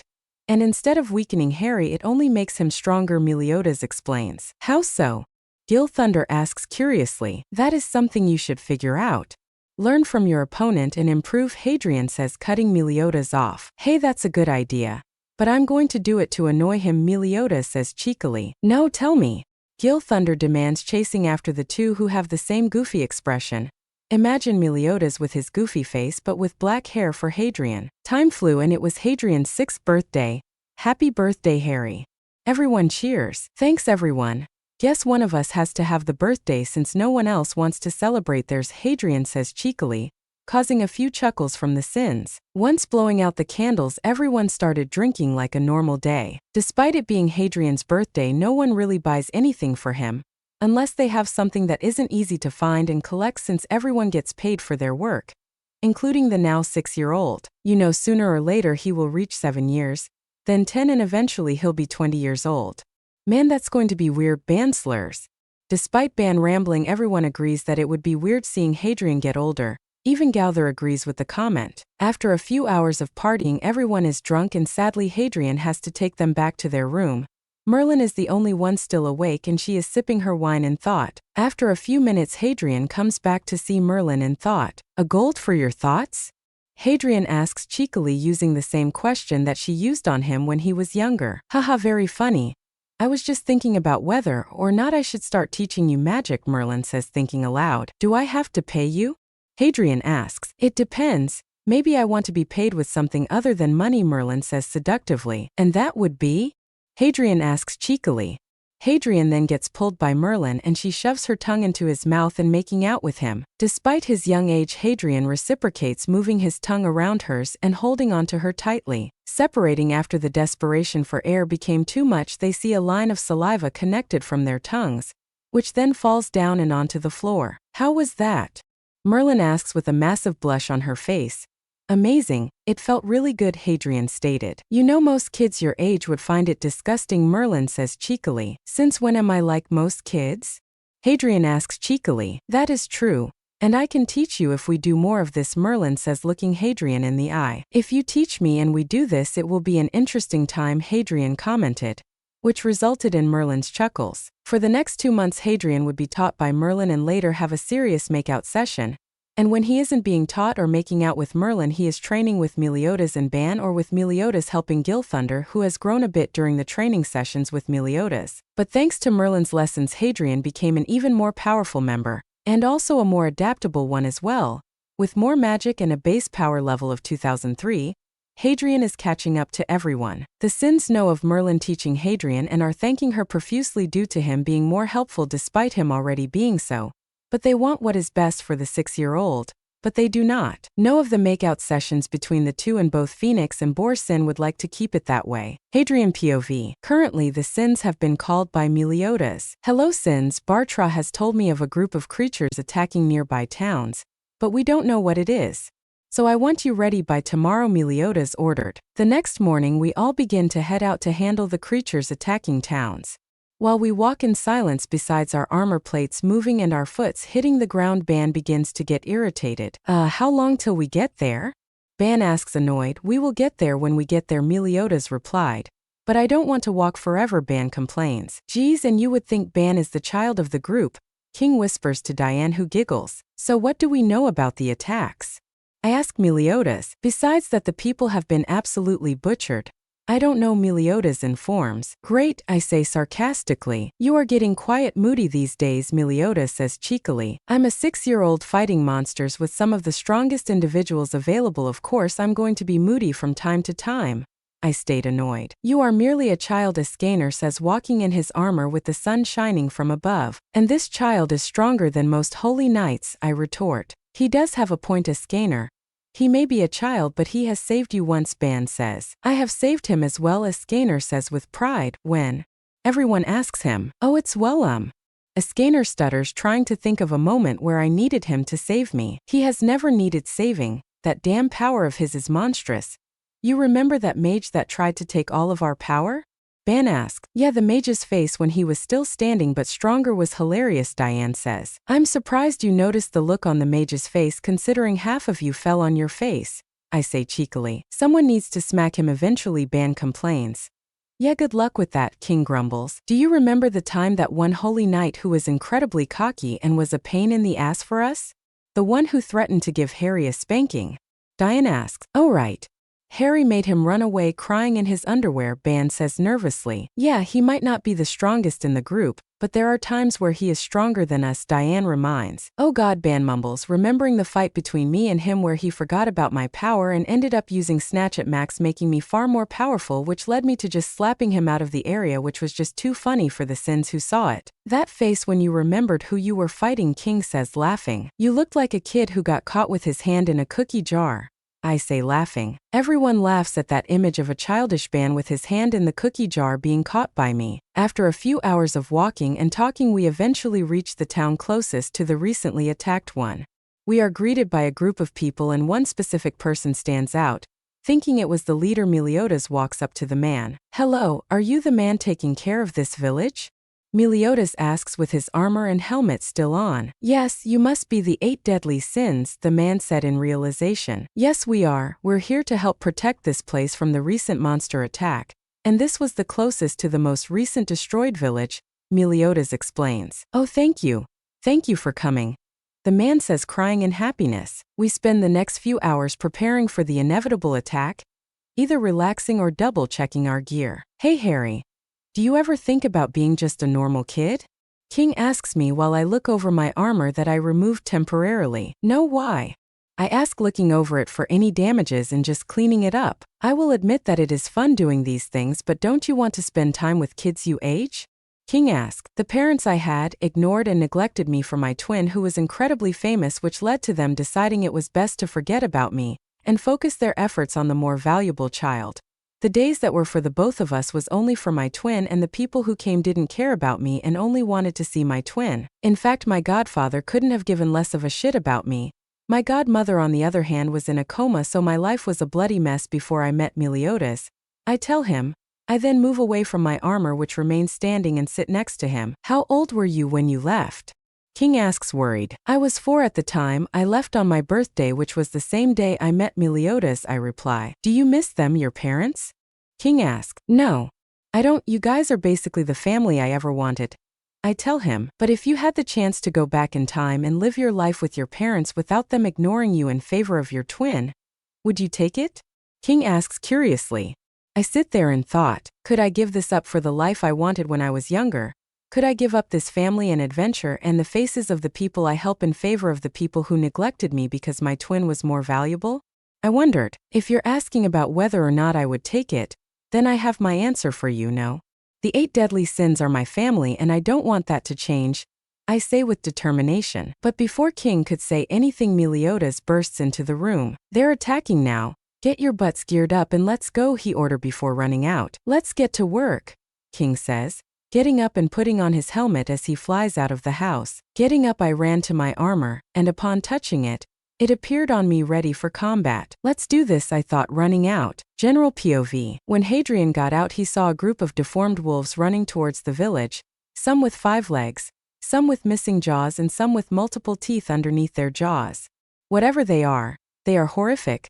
Running towards the other sins, Hadrian draws Insidious with an excited smile on his face. This is going to be interesting, Ban says. It will be, but the sun is going to down, so Escaner, do what you can, and if it takes too long then back off, Meliodas ordered. Yes, Captain, Escaner replied. Raising his sword up in his left hand, Hadrian activates the sword. Sacred treasure release, Hadrian yells, having his power level of 2139 jump to 5489. With his armor glowing brighter signaling his magical powers activation, everyone charges in to fight the deformed wolves. Snatch, Ban yells, stealing the strength of multiple wolves, increasing his own power. Spirit Spear, Chasteful 5th configuration. Increase, King says, turning his pillow into multiple mini blades which then shot at the wolves. Cruel Sun, Escaner says, throwing a giant fireball at the wolves which explode on impact. Exterminate, Ray Merlin says, shooting a large beam of magic disintegrating multiple wolves. Sacred treasure. Physical clone, Meliodas says, as multiple other versions of him appear and start fighting the wolves. While everyone fights, a large roar causing everyone stop and turn to see the largest wolf they have ever seen. He must be the Alpha, Meliodas yells. Creation, Rising Spear, Diane yells, launching a giant spike to come out of the ground and hit the giant wolf, causing it to be lifted upwards. Sacred treasure release. Energy barrage, Hadrian yells, using all the power Insidious absorbed and releasing it all simultaneously at the wolf in multiple shots of energy, killing it in the process. Well, not bad today, guys, Meliodas says happily. Really? Hadrian asks, pointing to the damages that were caused. Merit's fine, Ban says calmly. Yeah, Bartra can handle that, Diane says calmly. Yeah, our goal was to stop the attacks, King says, and protect the village. Hadrian exclaims. It was an extra, and besides the people are fine, Meliodas says calmly. Ow, my toe! Some random villager yelled out from a distance. Oh no, he hurt his toe, Ban says with a horrified expression. All right, everyone, let's head home, Meliodas says cheerfully as we walk away from the damaged village. The sins returned home and got a scolding from Father Zarathras. You destroyed the village.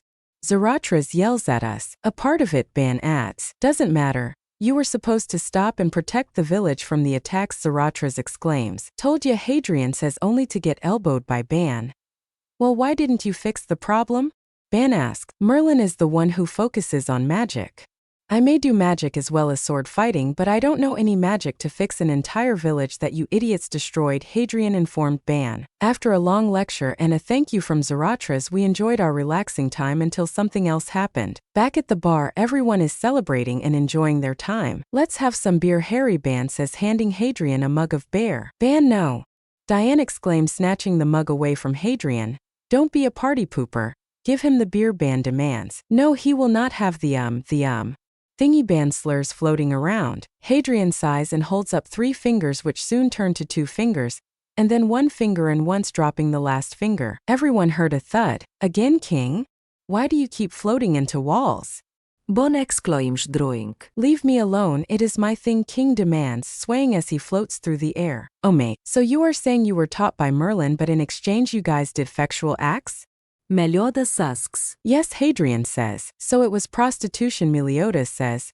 No, it was not, Hadrian complains. Yes, it was. You were taught, so you and Merlin did sexual acts as compensation for her, Meliodas say, which causes Hadrian to freeze. I was a prostitute at the age of 6.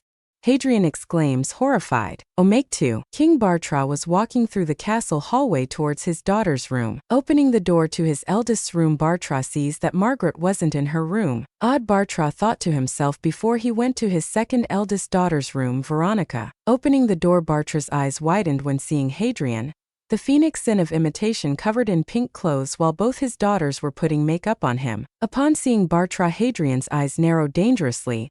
Don't ducking judge me, Hadrian states. Vampire Clan. Chapter 6.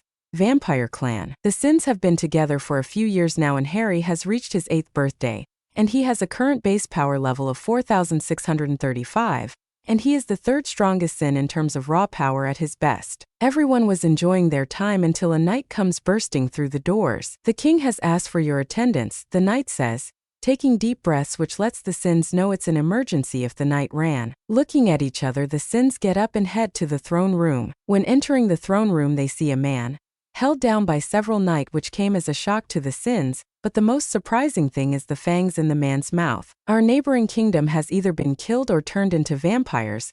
They sent this messenger to try and do the same to our kingdom, Zarathustra explains. So what should we do? Meliodas asks. Go to Edinburgh and kill or capture the vampires, Zarathustra says. Alright everyone, we will be going to Edinburgh. But Harry, I need you to stay here. They might send some vampires to attack, Meliodas orders. What? Is it because I'm a kid? Hadrian demands, annoyed. No, they sent a messenger to turn people into vampires. They might send more and we can't leave the kingdom defenseless. So we are having you stay and protect it, Meliodas says, putting his hand on Hadrian's shoulder. Hadrian sighs before nodding. Alright Sins, let's move out. Meliodas orders while Hadrian stayed behind. Why do I have to stay back? Hadrian thought, annoyed. After the Sins left, Hadrian remained on the wall of the kingdom looking around to make sure that they weren't going to be attacked. So what's going on?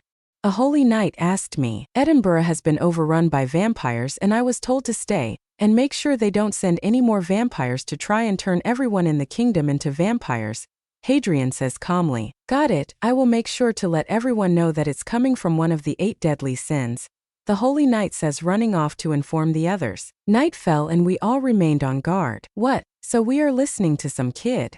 A holy knight asked, annoyed. That some kid is a member of the 8 deadly sins, the phoenix sin, another holy knight said. He's just some kid, I bet I can take him down like it was nothing, the knight says arrogantly. No you can't, trust me, the holy knight said. But before the arrogant holy knight could go up to Hadrian, another holy knight went up to him with information on the situation. Sir, we have someone in front of the gate, he said before leading Hadrian off. Let's follow them, the arrogant holy knight said. When reaching the gate, a man in a cloak could be seen in front of the gate. Who are you and state your business? A holy knight ordered. The man just stood there, unmoving and unresponsive. I'm going down there since he seems to not be cooperating, Hadrian says before jumping off the wall and landing in front of the gate. Hey, state your business, Hadrian demands, drawing his sword. The man in the cloak looked at him with glowing red eyes, but the biggest problem was the fangs shining in the moonlight. Shit! Sacred treasure, release, Hadrian yelled, activating his sword, which activated his magical power. Hadrian's base power of 4,635 now jumps to 10935. The man then charges at Hadrian, who'd now fallen back, revealing glowing red eyes and sharp teeth to the holy knights. That's not good, he'll die. He's only a kid, were a few of the comments that were said by the holy knights. Swinging his arm, Hadrian punches the vampire in the stomach, launching him back, which he then charges forwards, following up with a downwards kick, smashing the vampire into the ground, cracking the earth underneath him. Wow? What? That's the power of the 8 deadly sins? Some holy knights comment in awe at Hadrian's power. The vampire lunges at Hadrian, but only for it to be kicked in the stomach, launching it backwards and into the forest nearby, smashing into multiple trees before stopping. Everyone stood in awe of the power that Hadrian wielded. Still can beat him? A holy knight asked the arrogant one. But before he could reply, the vampire charges out of the forest, running towards Hadrian at full speed. Raising his right hand, Hadrian yells out a spell, Fireball. A giant ball of fire launches out of Hadrian's hand and disintegrates the vampire completely. As the vampire burns, sounds can be heard by Hadrian which were coming from the forest. Confused and weary, Hadrian moves closer to the forest to investigate. Once close enough, Hadrian looks into the forest. Seeing nothing, Hadrian shrugs and begins to walk back. While walking back, Hadrian feels something on his shoulder. He turns and feels something hit his chest plate, launching him into the wall surrounding the kingdom. After crashing into the wall, Hadrian pulls himself off to see a largely built man in the distance. Hadrian then feels something off and looks down at his chest to see that there is a fist-shaped mark on it. Immediately, Hadrian vomits out blood as the pain comes at him at full swing. Kneeling over as Hadrian tries to take deep breaths. "Ha ha, the fact that you survived that impresses me," the man says tauntingly. "I must admit that you are strong. Just imagine if you were a vampire. And I will admit that armor is really cool," the man says appraisingly. "I like the way I am, thanks," Hadrian says, standing up. "You can still stand? You are more powerful than I believed," he said, impressed. "Damn, he's strong. I'm practically at full power and he was able to hit me that hard. I need to get him away from the kingdom," Hadrian thought. "Now you have two choices, surrender this kingdom or D-dash," the man was saying before Hadrian charged at and struck him directly in the face, launching him away and into the forest. Hadrian then charges after him and runs into the forest, leaving a shell-shocked group of holy knights. Once in the forest, Hadrian sees a large amount of destroyed trees and follows the trail of destruction. Following the trees, Hadrian sees the ground smashed like something flew here, smashing through the ground. "Damn, I hit him hard. Now where is he?" Hadrian thought, looking for any signs of the vampire. Looking around, Hadrian couldn't see the vampire. Hadrian looks around completely confused, but confusion quickly changed within seconds when Hadrian was hit directly in the face, launching him away and into a river. The man then lands in front of him. "That punch hurt," the man says angrily. He then steps back from Hadrian. "Get up," the man demanded. Pulling himself up, Hadrian feels his helmet become loose and fall off his head, which lands in the water with a splash. "You're just a kid," the man says in shock. "I may be, but this kid will fight to protect the kingdom," Hadrian says, pulling himself up. The man sees a young boy with dark red eyes and with black hair and dark red energy flowing off his body. "Why must I fight a kid?" the man thought to himself. "You're a kid, but I will not hesitate to kill you if you stand in my way. But I don't want to hurt you," the man says. "Perhaps, but I won't let you turn people into something they're not and what they don't want to be," Hadrian says as his eyes turn black and the demon's mark goes across his eye. End of S1 Demon Mark. The man looks at the child shocked. "A demon? How old is he? How old are you?" the man asks. "What does it matter?" Hadrian asks as any and all pain disappears and his body begins to heal itself. "To know how strong my opponent could have been if he reached adulthood," the man says. 8 Hadrian replies. "Very well, this is goodbye," the man replies. They charge at each other and swung their fists, only for their fists to collide, creating a miniature shockwave, blowing the water and grass back. Hadrian then swung his sword at the man, who dodged and kicked Hadrian in the side, launching him through trees. Jumping after him, the man attempts to kick Hadrian in the stomach, but quickly Hadrian spins and kicks the man in the air, causing him to be flung back to the river. "You are incredibly strong for a child," the man says, pulling himself out of the water. "Thank you," Hadrian says. "This is the end," the man says. The man then disappears and reappears in front of Hadrian and punches him in the stomach before going straight through his body. The man then pulls his arm back out of Hadrian, his arm covered in blood. "I'm sorry," the man replies as Hadrian then falls to the ground as blood seeps out of the hole in his body as he vomits out blood. As Hadrian lies on the ground, he felt only one thing: rage. Nothing but rage courses through Hadrian's veins. Pulling himself off from the ground with blood pouring out of his stomach, he tries to force it to close, only for it to fail. Getting even angrier, Hadrian forces his body to heal. Slowly the wound begins to close and the black mark begins to grow over his body. Hearing Hadrian move behind him, the man sighs and turns around, expecting the child, still trying to hang on to mere threads to his life, struggling to even stand, but instead is greeted to Hadrian completely covered in darkness all over his body with power radiating off of him. Fear begins to show on the man's face. "This child, this power, I can't compete with this," the man thought in fear. The child, with no armor above his waist, with darkness covering the side of torso and face, stares directly at the man with black eyes filled with anger. Meliodas S1 Berserk Mode.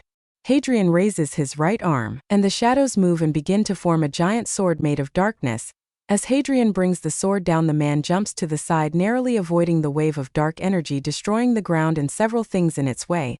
The man quickly turns to Hadrian only to feel a burst of energy hit him, ripping his arm off entirely. Before he could comprehend what was happening, the dark sword hit him in the head, killing him instantly. Where the man once stood was now nothing more than ash. Once calming down, the darkness disappears from Hadrian's body.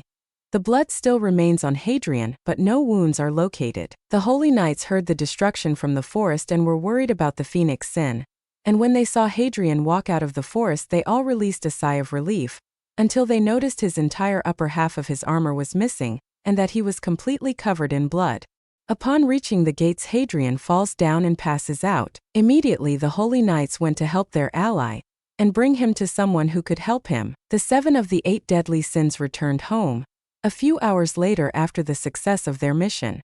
The true reason that Meliodas told Hadrian to stay was that Meliodas believed that Hadrian wasn't yet ready for people more powerful than he was, so he did it to protect Hadrian. Meliodas did also expect that the kingdom would be attacked, but he didn't expect to the damages that there was. What happened?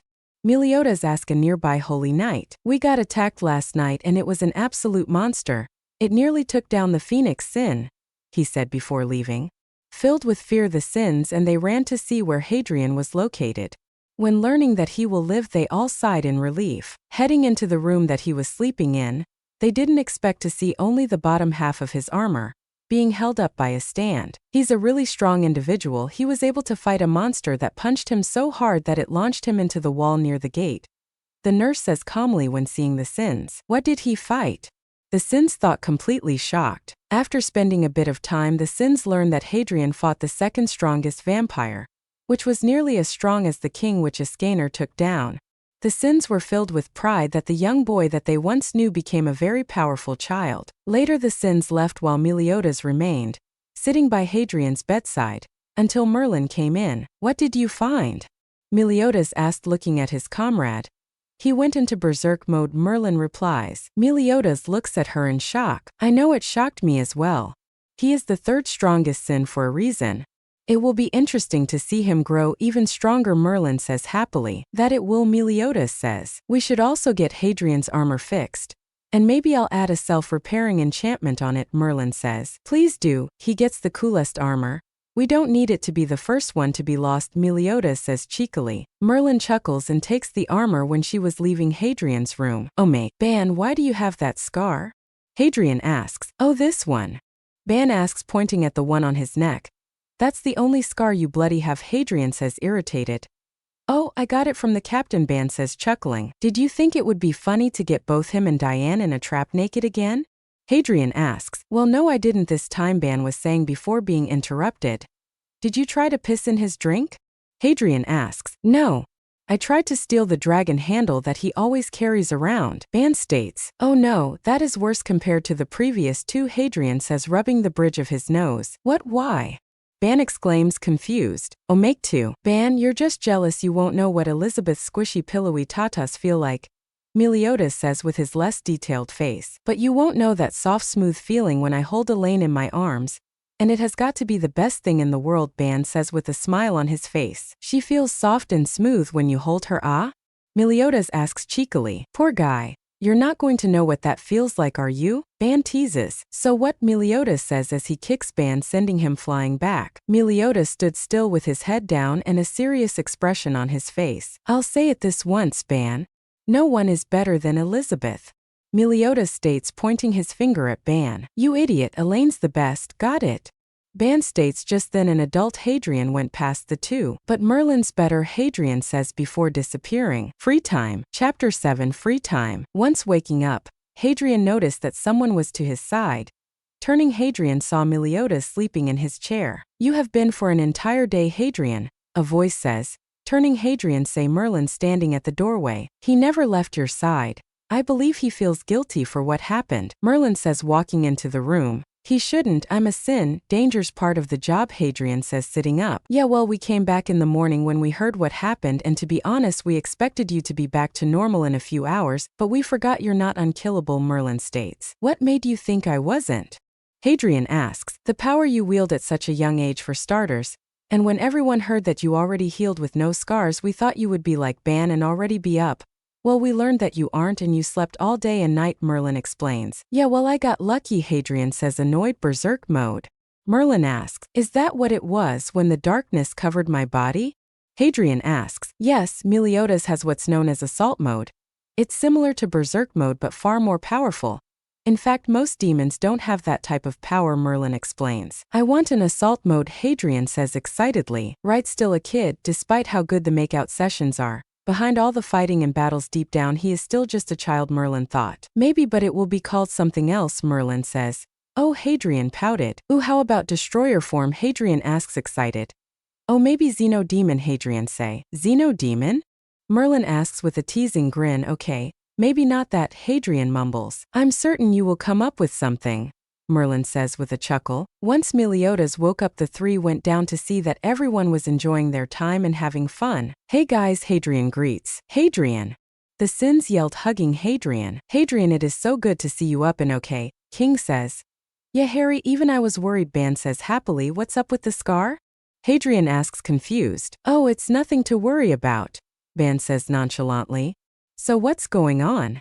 Hadrian asks. Oh, not much, we were celebrating our success against the vampires, and we heard you took down the second strongest available, Ban explains. He was tough. Who took out the strongest? Hadrian asks. It was me. Who did you expect? Ascanor asked. Meliodas, Hadrian says immediately. What? I am the strongest, and Ascanor says prideful. Okay then, Hadrian says, waving him off. After the party, Meliodas took Hadrian to the spot where they normally train his demon powers. So what are we learning now? Hadrian asks excitedly. How to activate and control your berserk mode, Meliodas says. Okay. I'll try to recreate what I did and go from there, Hadrian says. Hadrian then sits down and closes his eyes, and activated his demon form, and slowly it begins to grow. As it continues to grow, so too does his power. As it grows, Hadrian's body begins to release the dark red energy. Could it be that the magic that makes a person go berserk mode activates his magical ability, stopping him from becoming a mindless killing machine? Imagine if he had assault mode. He would have no risk of going completely emotionless, unlike me, Meliodas thought in shock. Hadrian opens his eyes, revealing black instead of its emerald green, and his face and the side of his torso are covered in darkness.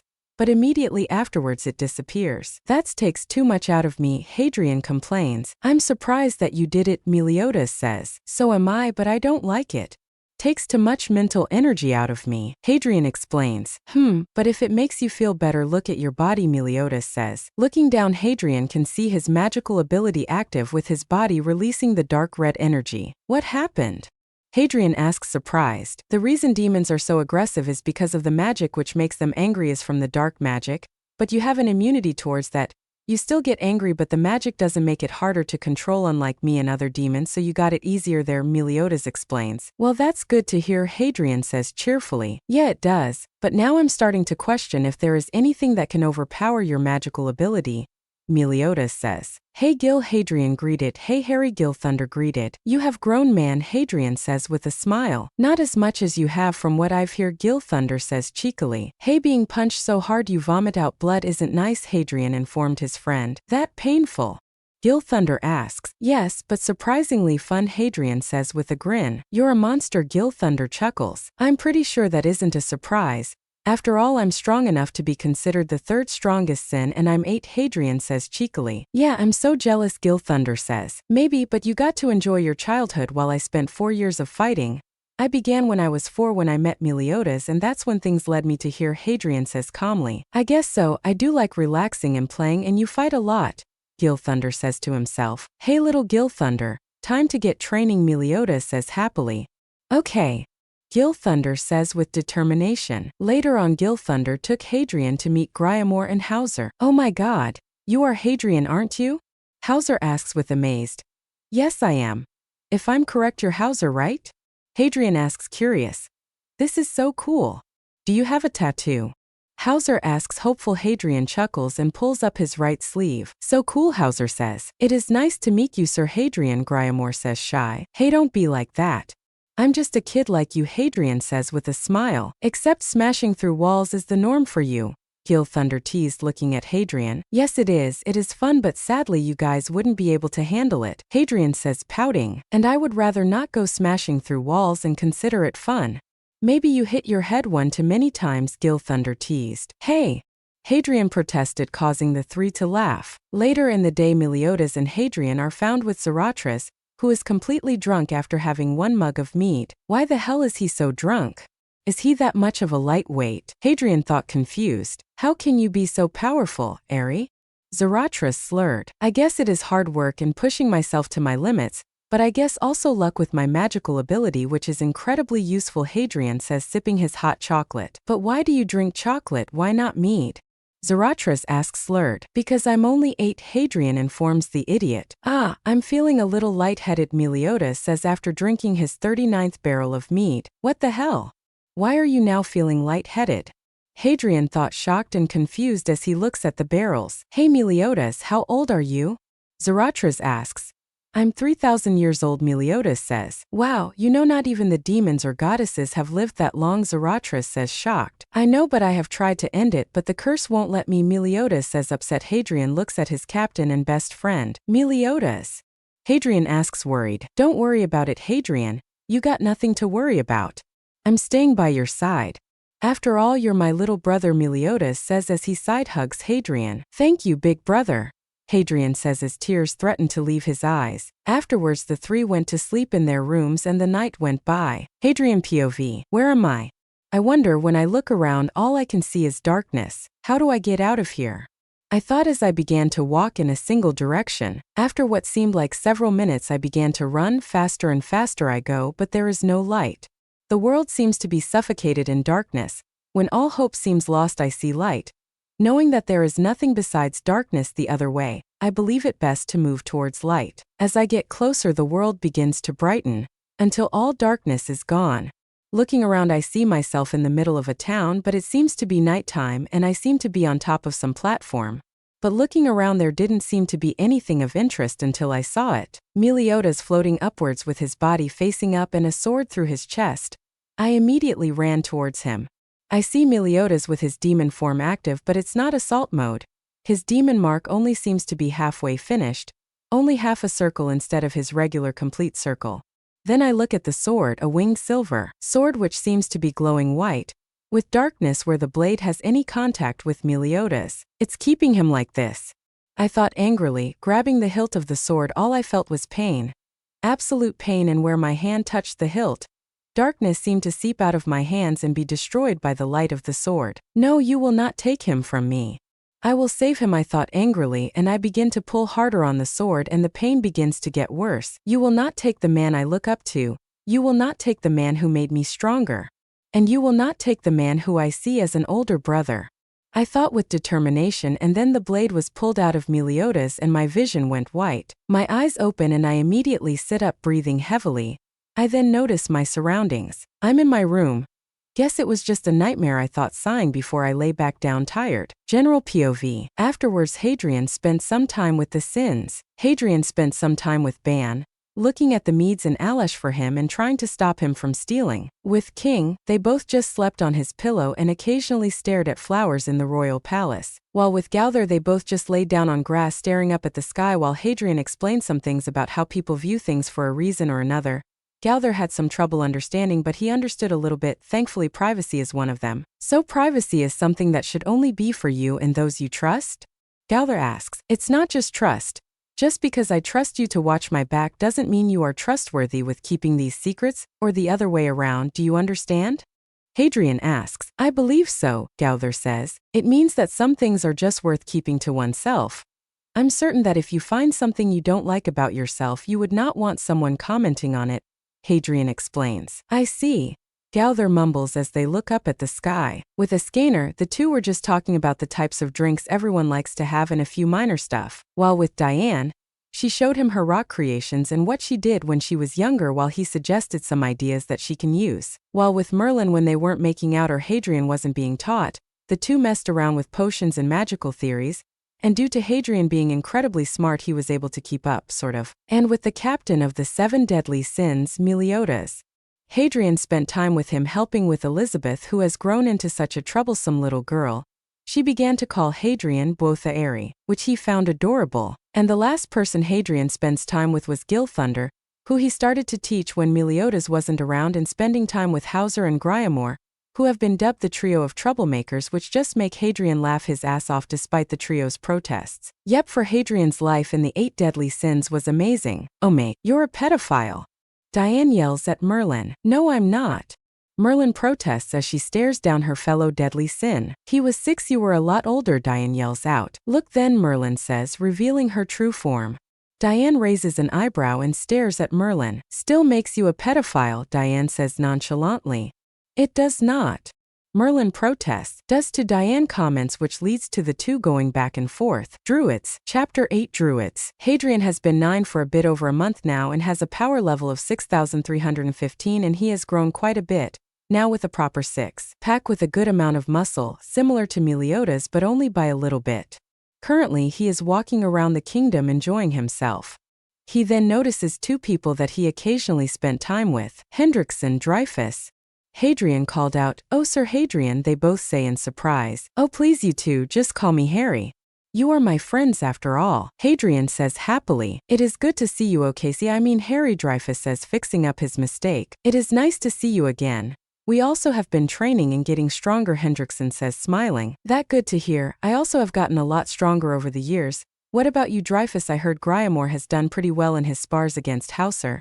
And Gilthunder, he must be getting stronger," Hadrian says cheekily. "Yeah, I guess they do. To be honest, Gryamore sees you as someone he wants to be, as Dreyfus says slightly nervously. I'm happy to hear. But I'm certain he wants to be like you as well.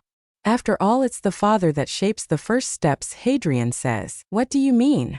Hendrickson asks, interested. "What I mean is that since Gryamore knows Dreyfus is a very well-respected holy knight, he wanted to be like him. And I was just someone closer to his age that became ridiculously powerful," Hadrian explained. "You really think so?"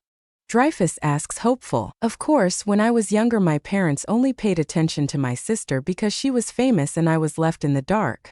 That's just what I had to deal with, and thankfully I don't worry about that anymore," Hadrian informs the 2 holy knights. "Then one day I find myself woken up next to this giant crater of what was Danafor, and I find Meliodas. I stuck with him and followed him from there," Hadrian told them. "We are actually assigned to go look at the wreckage," Hendrickson says, surprised. "Really? Then best be careful, you two. Don't know what's hiding down there after all these years," Hadrian said. "What do you mean?" Dreyfus asks. "What are the worst types of monsters located?" Hadrian asks. "In dark places," so Hendrickson says, realizing what Hadrian was on about. "We will be careful, Harry," Dreyfus says, grateful. "That good to hear. Stay safe, you two," Hadrian says, leaving them to themselves. Hadrian POV. "Eventually I was ordered to go look for an object that was stolen while the others were dealing with other missions. When I got to the area I found a bunch of trolls surrounding some altar. This should be easy, I say as I charge at the trolls. Ducking over one's fist I slash upwards, cutting off the troll's arm. I then jump on top of another troll where I stab it directly in the brain before jumping forwards. While in the air I was hit by a troll, sending me flying towards another. Using the momentum I spin and kick the troll in the head, causing it to explode on and send the troll flying towards the other and making them crash into each other and fall to the ground in a nice beautiful pile. With a large opening and the chance to kill them all with one attack, I smirk and Insidious is engulfed in black fire. Enchanted hell blaze, the black fire flies from Insidious and charges at the trolls, burning them instantly, leaving nothing but ash. With the trolls dead I look at the altar to find a ball made of some strange material. Not really caring about it, besides that it was the stolen object, I take and head back to Lyonesse. "It's good to see you again, and it seems you have brought the stolen object back. Great job, Harry," Zarathustra says. "Yeah, it wasn't too difficult, just had to kill some trolls, nothing more," I say calmly. "You know, some holy knights would think you're trying to act tough. But I know you, and you aren't a member of the 8 deadly sins for nothing," Zarathustra says. "Yeah, thanks," I say, grateful. "Hey, a lot of holy knights ask this, but I want to ask you. Do you ever wish for a childhood that you missed out on?" Zarathustra asks, curious. "What's not to like about this? I got a group of family who will stand by my side. I have father figure," pointing at Zarathustra, "that scolds us when we do something wrong, then have a laugh about it afterwards," I say cheekily. "You see me as a father figure?" Zarathustra says, shocked. "You're the only one who will scold me, and I respect you too much to prank you," I say. Before I knew it, Zarathustra was hugging me. "I'm so happy to hear that you think of me that way. Seeing you go from that powerful 4-year-old to this legendary hero at 9, it's all so amazing. And I can't wait to see you continue to push your limits, Zarathustra says, proudly hugging me proudly. During those years you felt like another son to me. You acted like an older brother to Gilthunder, helping him improve and making him want to improve, Zarathustra says happily. Thanks, Zarathustra, I hope this never ends. I say happily. It's been over a week since the rest of the Sins returned, and we will have to leave for a mission where we have to help some druids with some monster problems, so we find ourselves relaxing before we have to go. Currently me and Meliodas are helping teach Gilthunder. So you will both be gone for a year? Gilthunder asks, upset. Yeah, we will, but don't worry, Meliodas says. But what if I get worse? What if I never improve? What if Gilthunder was rambling until he got karate chopped in the head by Meliodas repeatedly, who had his regular goofy face. Chill out, bro, Meliodas says, continuing to chop Gilthunder in the head. How about this?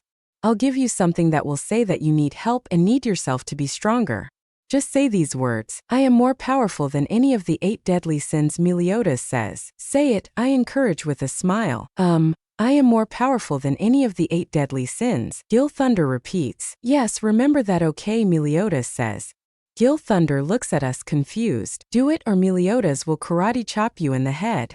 Again I inform Gilthunder. He then nods enthusiastically, not wanting to feel the power of the Meliodas karate chop again. We have been on the road for a few weeks due to how far the druids are. When we reached there we saw 3 people.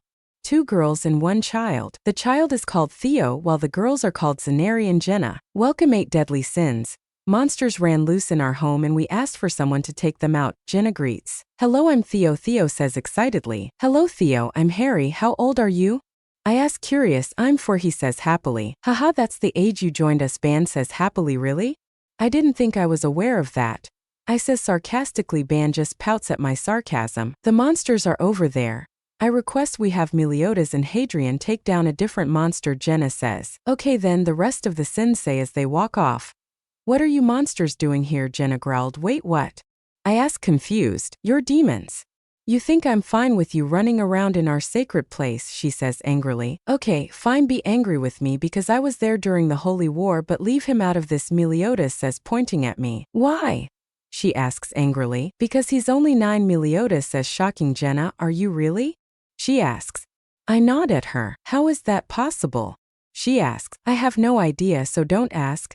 I tell her honestly while shrugging. Afterwards we were able to remove the monster, but sadly the place was destroyed. Well, let's help clean the place up, Meliodas says excitedly. This is the first time you're so enthusiastic about helping fix the damages we tend to cause.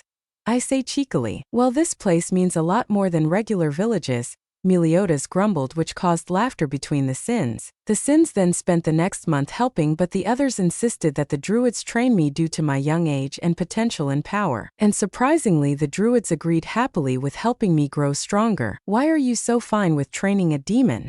I ask wearily. There's something about you and Meliodas that says that you are on our side.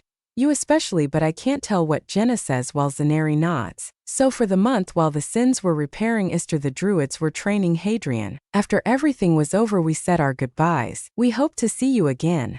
Jenna yells out happily. Yeah, we will, don't worry about that, Meliodas yells back as we wave goodbye. On the way back we celebrated my 10th birthday, and after a night of partying we went on the road once more. We finally made it back to Lyonesse and are heading to report to Zarathustra. So what do you want to do after this? Meliodas asks the sins. Have some good ale and mead. Ban says excitedly. Ban, you always drink. Even when we're on the road you sometimes do it daily. I say cheekily. Okay, we have to fix Harry's cheekiness, Ban complains. Nope, I quite enjoy it, Diane says happily. Only when you're not the one he's being cheeky to, Ban replies to he. Diane says, making us laugh. We finally reach the doors to Zarathustra's office. Hey Zarathustra, we feeny. Meliodas was saying before freezing. When we notice this we look only to freeze as well. Zarathustra's body impaled by multiple spears, mutilated. What happened? Diane asks in horror. Who could do such a thing? King says horrified. Whoever did it either must have been an ally to Zarathustra or stronger than him, Merlin says. I don't like any of those options. I reply shakily. Harry. Ascanor says softly. Everyone looks at him in shock. Ascanor never was this soft in his more powerful and prideful state. I know you're upset, more so than any of us. We will find out who did this, Ascanor says. When we find out who did it, they will suffer.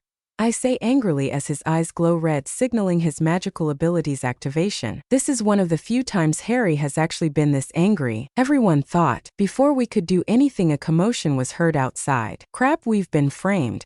Everyone, we have to leave, split up, and we will regroup. All right, Meliodas orders. Everyone but me, Merlin, and Meliodas leave. Hadrian, I know you're worried, but we will meet up again, Meliodas was saying before we noticed a body of white hair fall on the ground. Moving towards it, Meliodas takes a look and notices it was Elizabeth. Dark energy begins to build up. Oh crap, Merlin says before knocking Meliodas unconscious. He would have done serious damage? I ask, looking at Meliodas, who was now unconscious. A lot. Harry, you need to leave. Don't worry, we all will regroup in the future and here, she says as she kisses me on the lips. For good luck, Merlin says. I nodded and ran out as fast as I could. I will make the bastard who killed the only person I saw as a father pay. I thought running away from the one place I ever considered home. Oh mate, so how powerful are you? A holy knight, asked 9-year-old Hadrian. Stronger than you, he replies. Fine, I'll give you one shot. Here, the holy knight says, turning his cheek to the side. Sighing, Hadrian flicks the holy knight, causes him to fly backwards. Now, is there anyone who wants to be punched?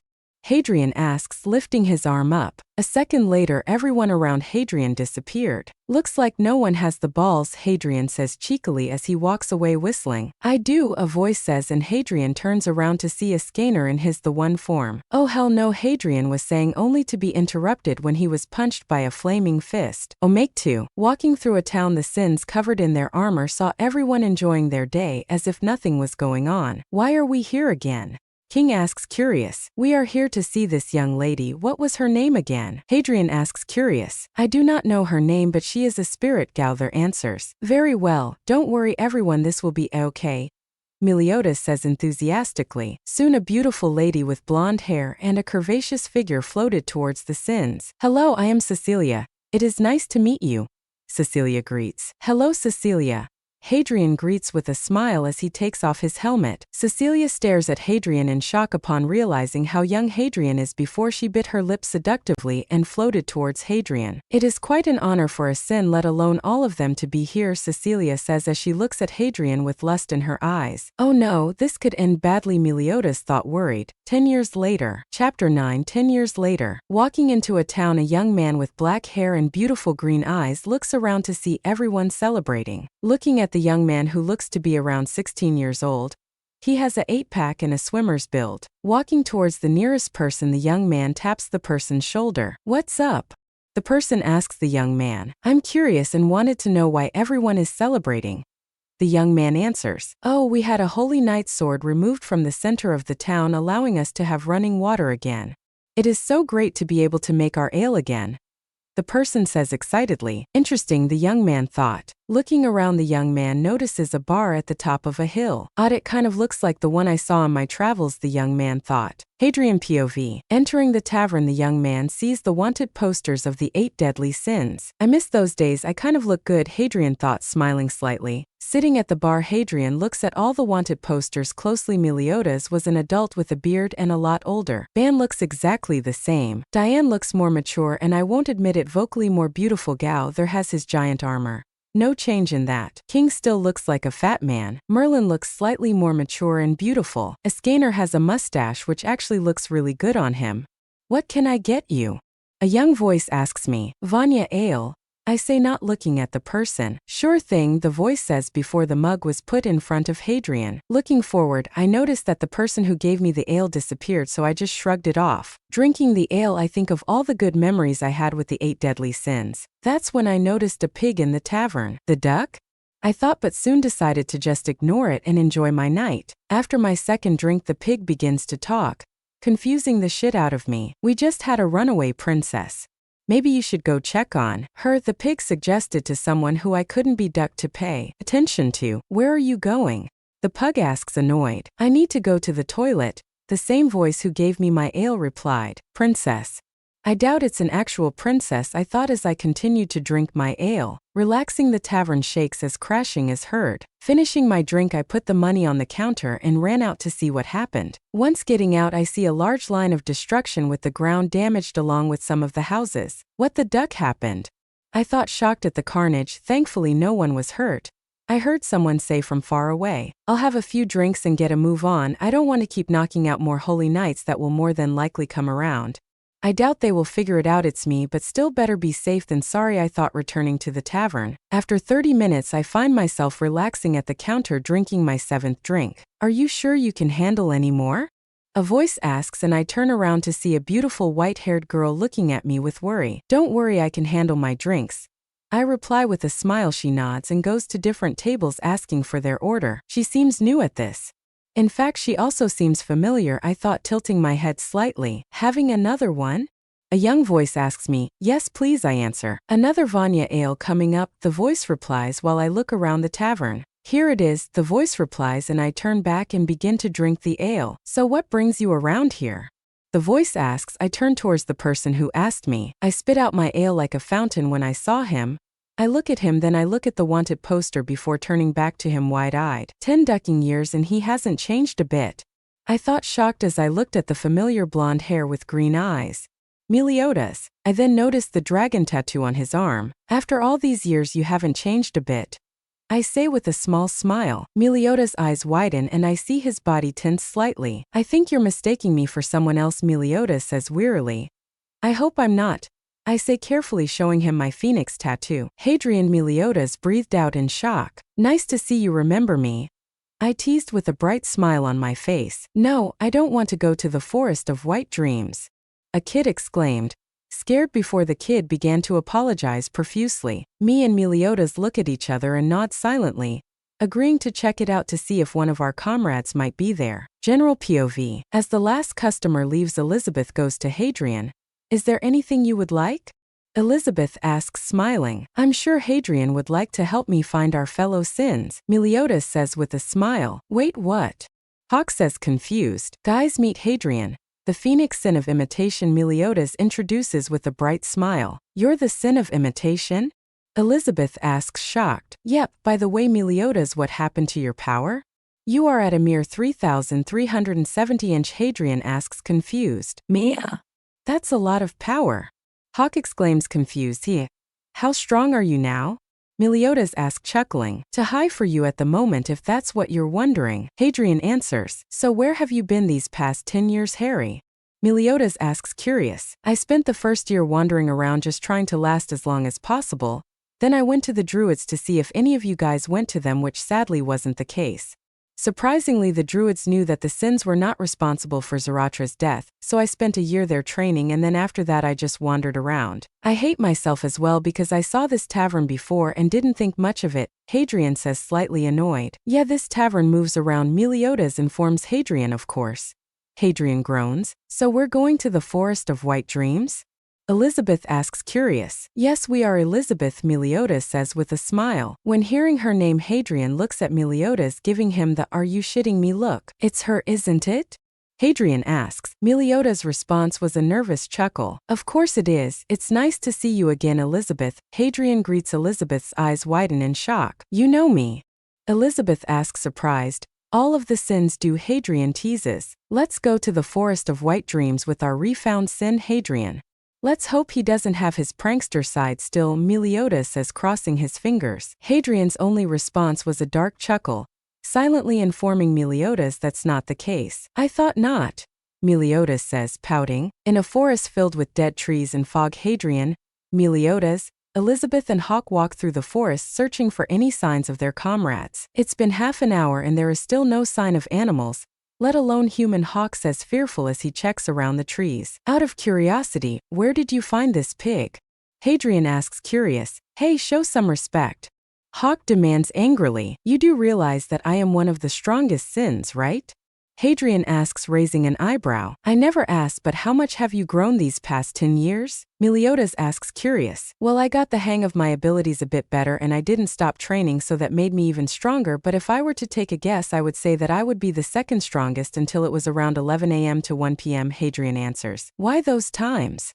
Hawk asks, confused. It is nothing important, but since Meliodas lost a shit ton of his strength, I'm currently the strongest in running around, Hadrian replies. How strong was Sir Meliodas? Elizabeth asks, curious. I'm not going to get used to you calling him Sir Meliodas, Hadrian chuckles, shaking his head amused. Meliodas was the strongest sin when he went all out, In fact, at my very best, I would lose incredibly fast against Meliodas at full strength. Hadrian replies, chuckling. Wow, he's really that strong? Hawk asks, shocked. Yep, too bad, because I would have loved to at least see if I could provide him a decent challenge with a portion of his strength, Hadrian says, pouting. As the group continues to walk, Elizabeth squeaks in fear. What's wrong?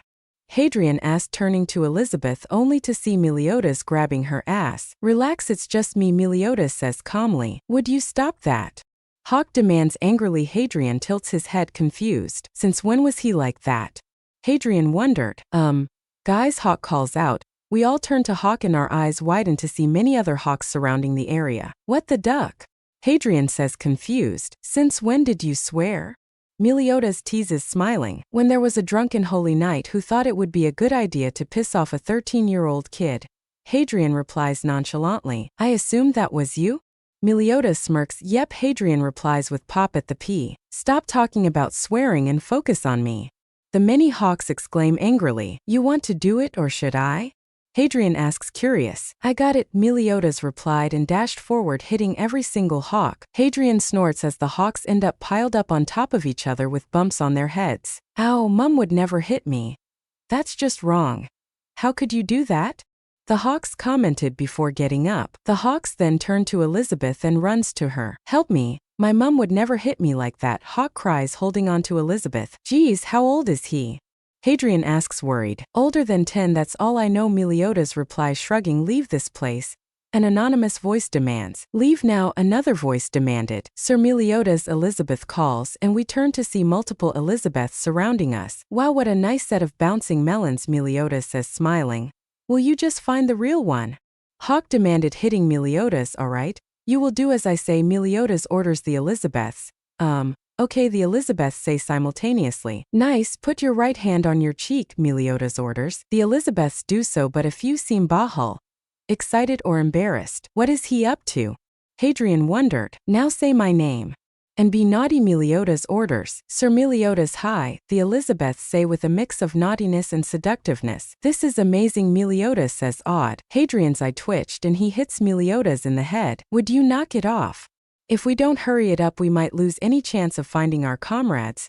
They might be warning them now, thinking we're holy knights, Hadrian snaps angrily. Right, you have gotten angrier with age, Meliodas comments. Hadrian does everything he can not to hit Meliodas with a good portion of his strength. Now jump as high as you can, Meliodas ordered. All of the Elizabeths jump into the air except for one who was holding her skirt. I can't do it, I'm sorry, Elizabeth apologizes. Within seconds, both Hadrian and Meliodas take out the clones, making them explode into dust. Just then a group of weird creatures began to run away. We got to go and catch up to them, Hadrian yells out, running after them. Oh right, you might want this back, Meliodas says, handing Elizabeth something. Getting a closer look, Elizabeth turns red in embarrassment as she holds her underwear. You stole my underwear?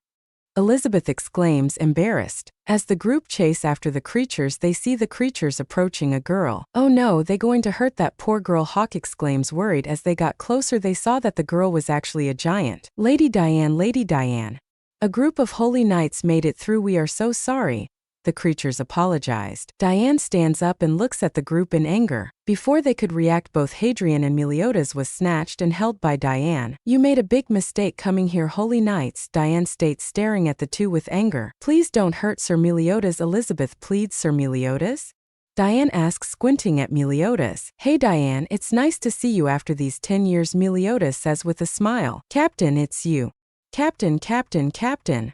Diane screams in happiness. Diane then stops and looks at Hadrian. Who are you? Diane asks threateningly. It's like watching me grow up for 6 years meant nothing, Hadrian says, pretending to be hurt. Hadrian. Oh my God, you have grown.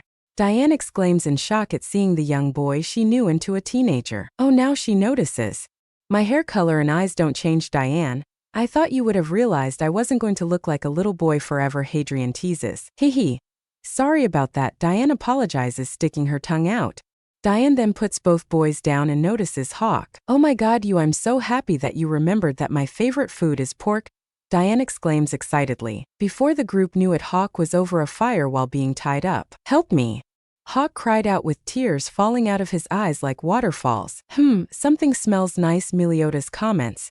ignoring Hawk's begging while Hadrian laughed in amusement. I'm so sorry, Diane apologizes to Hawk while he blows on the burnt area of his body. Yeah, we'll watch it next time. Hawk demands angrily. Diane narrows her eyes in anger and Hawk squeaks in fear. Looks like we got our third sin, Meliodas says with a smile. That means we have a chance against the Holy Knights, Elizabeth says excitedly. That's it. Hadrian asks shocked. Yeah, Elizabeth answers confused. Hadrian has been able to kick Holy Knight ass since he was 7. I think now that he's 20 he can handle every single one of them at ease, Diane explains with a smile. Before Elizabeth could reply, lightning struck from the sky, restraining everyone. Looks like I got 2 of the sins here, a man says, walking towards everyone. Hadrian's eyes widen at seeing the very easily noticeable pink hair. Gil Thunder, Hadrian thought, shocked. Little Gil? You've grown up, Meliodas says, surprised. Meliodas, you haven't aged a bit. Diane, you also have not changed.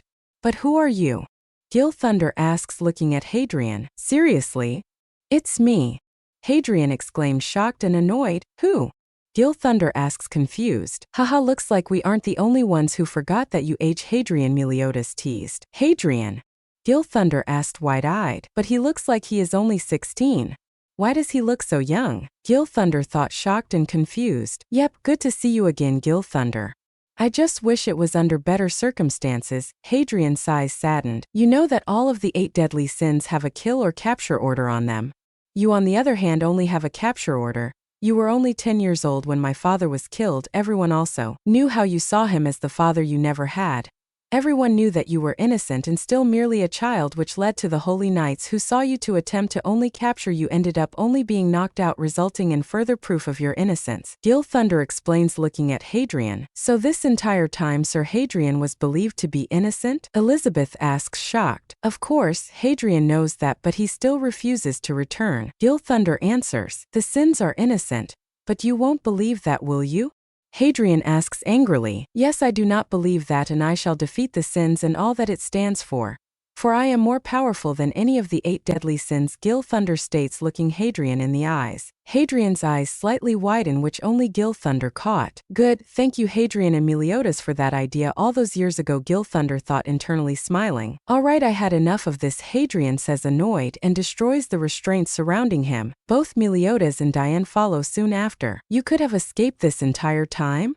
Gil Thunder says, shocked. Yep, but I want to fight you and see how good you have gotten. Meliodas says with a smile. That is a bad idea, Sin. Gil Thunder spat with disgust. Gil Thunder charges at Meliodas, who dodged and kicked Gil Thunder, knocking him back before following up with a punch to the face. Gil Thunder retaliates by disappearing behind Meliodas and hitting him with an electrical attack, sending Meliodas flying into the air. Gil Thunder appears above Meliodas and sends a lightning blast, hitting Meliodas and sending him crashing into the ground. Quickly getting up, Meliodas looks around for Gil Thunder only to see he disappeared. This the end, Meliodas hears Gil Thunder says from behind before he gets hit with Gil Thunder's sword, sending him falling onto the ground. Meliodas, Captain Sir Meliodas, Hadrian, Diane and Elizabeth exclaim in shock. Meliodas looks up to see Gil Thunder standing over him.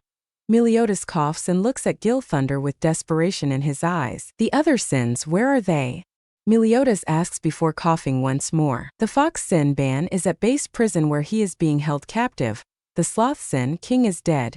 The other sins we don't know, Gil Thunder answers. Thank you, Meliodas says before closing his eyes slowly. Meliodas' eyes then snaps open and a smile forms on his face. Thank you, Meliodas says more energetically and jumps off the ground. So you were pretending all along to get information on the whereabouts of the others, Gil Thunder says with a hint of respect. Yep, bye-bye, Meliodas says, smiling. I am not going anywhere, Gil Thunder stated, but was soon picked up by Diane. He said by Diane growls. Gil Thunder then gets angry and completely engulfs himself in lightning while in Diane's grasp. Here's a little tip.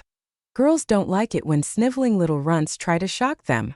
Diane yells, throwing Gil Thunder. Soon Gil Thunder disappears off in the distance. Wow, nice throw. Wow, that gauntlet is messed up, Meliodas says. Looking at the gauntlet, everyone saw it completely destroyed and damaged beyond repair. Oh man, Diane says, upset. We need to get you checked, Elizabeth says, looking at the giant slash wound across his back. Don't worry, a bit of sleep and I'll be fine, Meliodas says nonchalantly. Don't push yourself, Hadrian warned. Relax, Hadrian, I think I'm going to get some sleep though, Meliodas says, yawning as they all leave the forest of white dreams. Oh mate. Hey Hadrian, Diane calls out seductively. What's up, Diane? Hadrian asks from around the corner. Can you come here?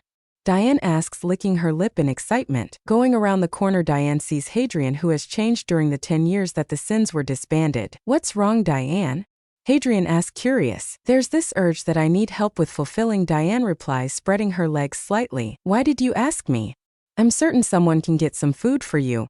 Hadrian asks, confused. Oh, this is something only you can fulfill, Diane answers, her voice filled with lust. Okay, what's this urge that only I can help with? Hadrian asks, confused but also curious. I need you to put your meat stick in me, Diane says with a sly smile on her face. Meat stick? Hadrian asks, tilting his head, confused. Oh yeah, but some call it a penis. But it is the cock of legend for me, Diane replies before jumping Hadrian and ripping his clothes off. Oh shit. Hadrian exclaims. Based Prison. Chapter 10, Based Prison. It was quite a shock for Hadrian and Diane when seeing that the Boar Hat Tavern was on top of a giant green pig. Several hours later, the two Sins find themselves talking while Hadrian sat on Diane's shoulder, while she walks beside the pig. You have certainly grown hairy, Diane says, amazed as she looks at the young boy who now looks like a teenager. And you haven't, Hadrian retorts. Yeah, I didn't. But look at the wanted picture, I look so pretty, Diane squeals, showing Hadrian the wanted poster. You do, I won't lie, when I saw the wanted poster of you, I thought you became even more beautiful, Hadrian compliments. Diane blushes and smiles at Hadrian. I guess now that you're older you became a bit of a flirt, Diane comments. The amount of pickup lines I've gotten is ridiculous, Hadrian laughs. Were you picking up girls during these 10 years? Diane teases. Actually, I was being hit on by a lot of girls, Hadrian answers. I can see, so what do you plan on doing once we save Lyonesse from the Holy Knight's reign? Diane asks, curious. Don't know, I spent 9 years by myself and the other 1 year with the Druids, but maybe I'll stick around if the Sins still feel like home, Hadrian shrugs. You don't think it will? Diane asks, confused. It took us a long time to get coordinated, for all we know it might take a long time again, Hadrian replies. Diane hums in thought, understanding where Hadrian was coming from. Sir Hadrian. Lady Diane. Sir Meliodas is hurt. Elizabeth calls out in fear. Both Sins look at each other and Hadrian jumps off Diane's shoulder and runs inside to see Meliodas. At a town near Based Prison, everyone finds themselves watching Meliodas as he's being treated by a doctor. How is he, doctor?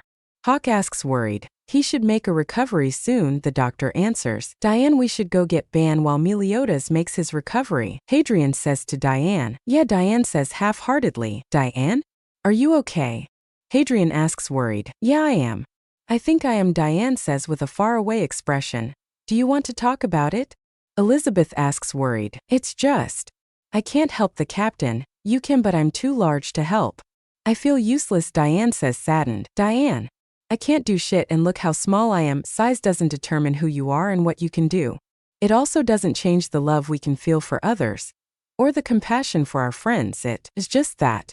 Merely size, Hadrian says, rubbing Diane's cheek with his hand, despite how small his hand is compared to Diane. Thanks, Harry, I guess with time you grew in more than just age, Diane says with a small smile. That's the spirit. Now let's go free Ban, Hadrian says enthusiastically. Diane nods and stands up with Hadrian still on her shoulder. What's that? Hawk asks upon seeing a swarm of creatures in the air heading towards the town. The hell is that? Hadrian asks, tilting his head. As the creatures got closer, Diane squeals in fear. Had to be bugs, Hadrian sighed, annoyed. Soon the bugs began to spit out odd liquid which ended up damaging whatever it touches. Are you ducking kidding me? Acid of all things. Hadrian thought angrily. Looking around, Hadrian sees that the bugs were everywhere and attacking innocent people. Diane! Hadrian calls out to Diane, who is on her knees afraid of the bugs surrounding her. No! I hate bugs. Diane squeals in fear. Diane! I need you to destroy these bugs with creation. Hadrian yells out. I hate bugs. Diane screams out. Diane, I need you to do it. If I focus on taking as many as possible out, then I'll end up destroying this entire place. I'm either too destructive or too precise to make any helpful progress. Only you can do it.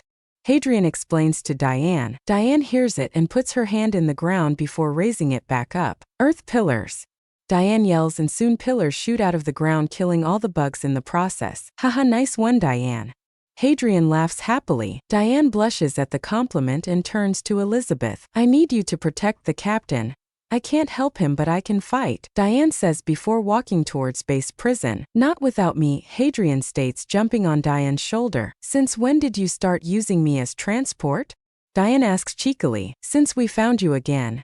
And when I was able to jump 30 feet in the air, Hadrian answers. I am 29 feet, thank you, Diane informed Hadrian. Hadrian shrugged as Diane walked towards base prison. While Hadrian sits on Diane, he hears a ringing sound, and Hadrian's eyes began to glow red slightly. Ah, did you hear that? Hadrian asks Diane. Diane stops and remains still. Diane? Are you there? Hadrian asks, worried. Diane merely stands there, her eyes slightly foggy. Diane, hello? Are you there? Hadrian calls out, waving his hand in front of her eyes. Just then another ringing is heard and Hadrian's eyes glowed a little bit more. What the hell is that ringing? Now that I think about it, I also feel a little stronger, Hadrian thought, confused. What did you do to Hadrian? Diane demands, looking at Hadrian. Excuse me, it's me, Diane. Are you okay? Hadrian asks, confused. Diane doesn't answer and hits Hadrian off her shoulder, sending him crashing into the ground. What the hell? Hadrian says, confused, pulling himself up and looking at Diane, confused. You think you can taunt me, Holy Knight? Diane demands angrily. What the duck is going on? Hadrian exclaims, annoyed, dodging Diane, who is attempting to stomp him. Diane continues her attempt to hurt Hadrian, while he continues to dodge her attacks. This is odd, okay, think.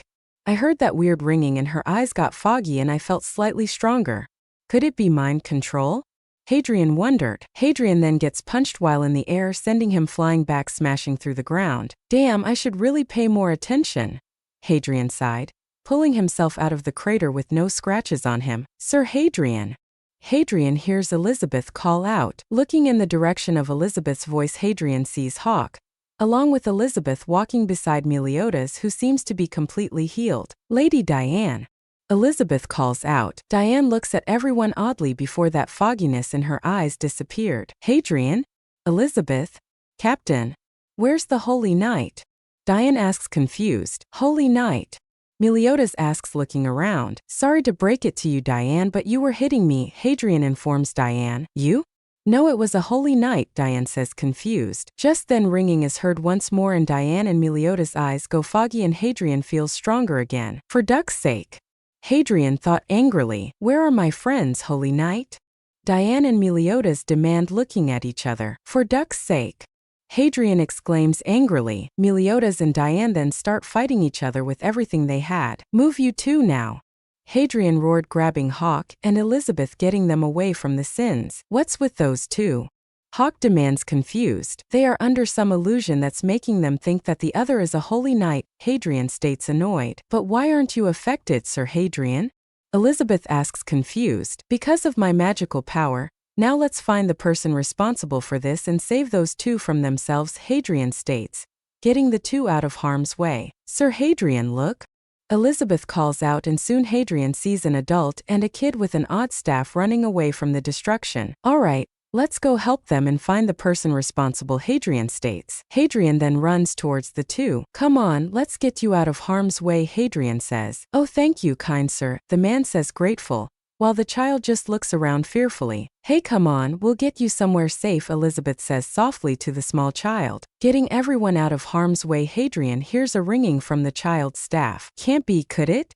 Hadrian thought, narrowing his eyes at the bell on the child's staff. Focus shot, Hadrian whispers, shooting a small black dot from his fingers which hit the bell, destroying it in the process without a sound. What's going on? Hadrian hears Meliodas and Diane say, confused. That's when Hadrian noticed the kid's face changing from shock and confusion to anger and frustration when seeing the destroyed bell. Soon the child began to grow and morph into a man with armor. A Holy Knight. I should have guessed you would have used such pathetic tactics, Hadrian spat angrily. So you are the sin of imitation. I must say that you are younger than the wanted posters show, the Holy Knight comments, looking at Hadrian. I am, but to take us on the way you did was cowardly, Hadrian states. You think I am stupid enough to fight three sins head on? The Holy Knight says before charging towards Hadrian. He who strikes first wins. The Holy Knight yells, hitting Hadrian in the head with the staff. I am possible. The Holy Knight protests in fear as the top part of his staff snaps off and flies off in the distance while Hadrian remains unfazed. End this now, Holy Knight. You still have the chance to leave this place with your life. Hadrian warns. Why would you spare me?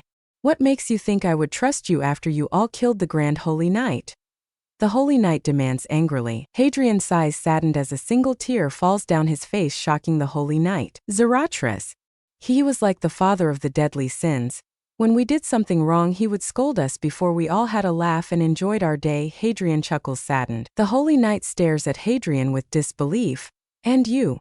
The Holy Knight asks. He was the closest thing I had to a father. We were just returning from our mission and we found Zarathustra dead.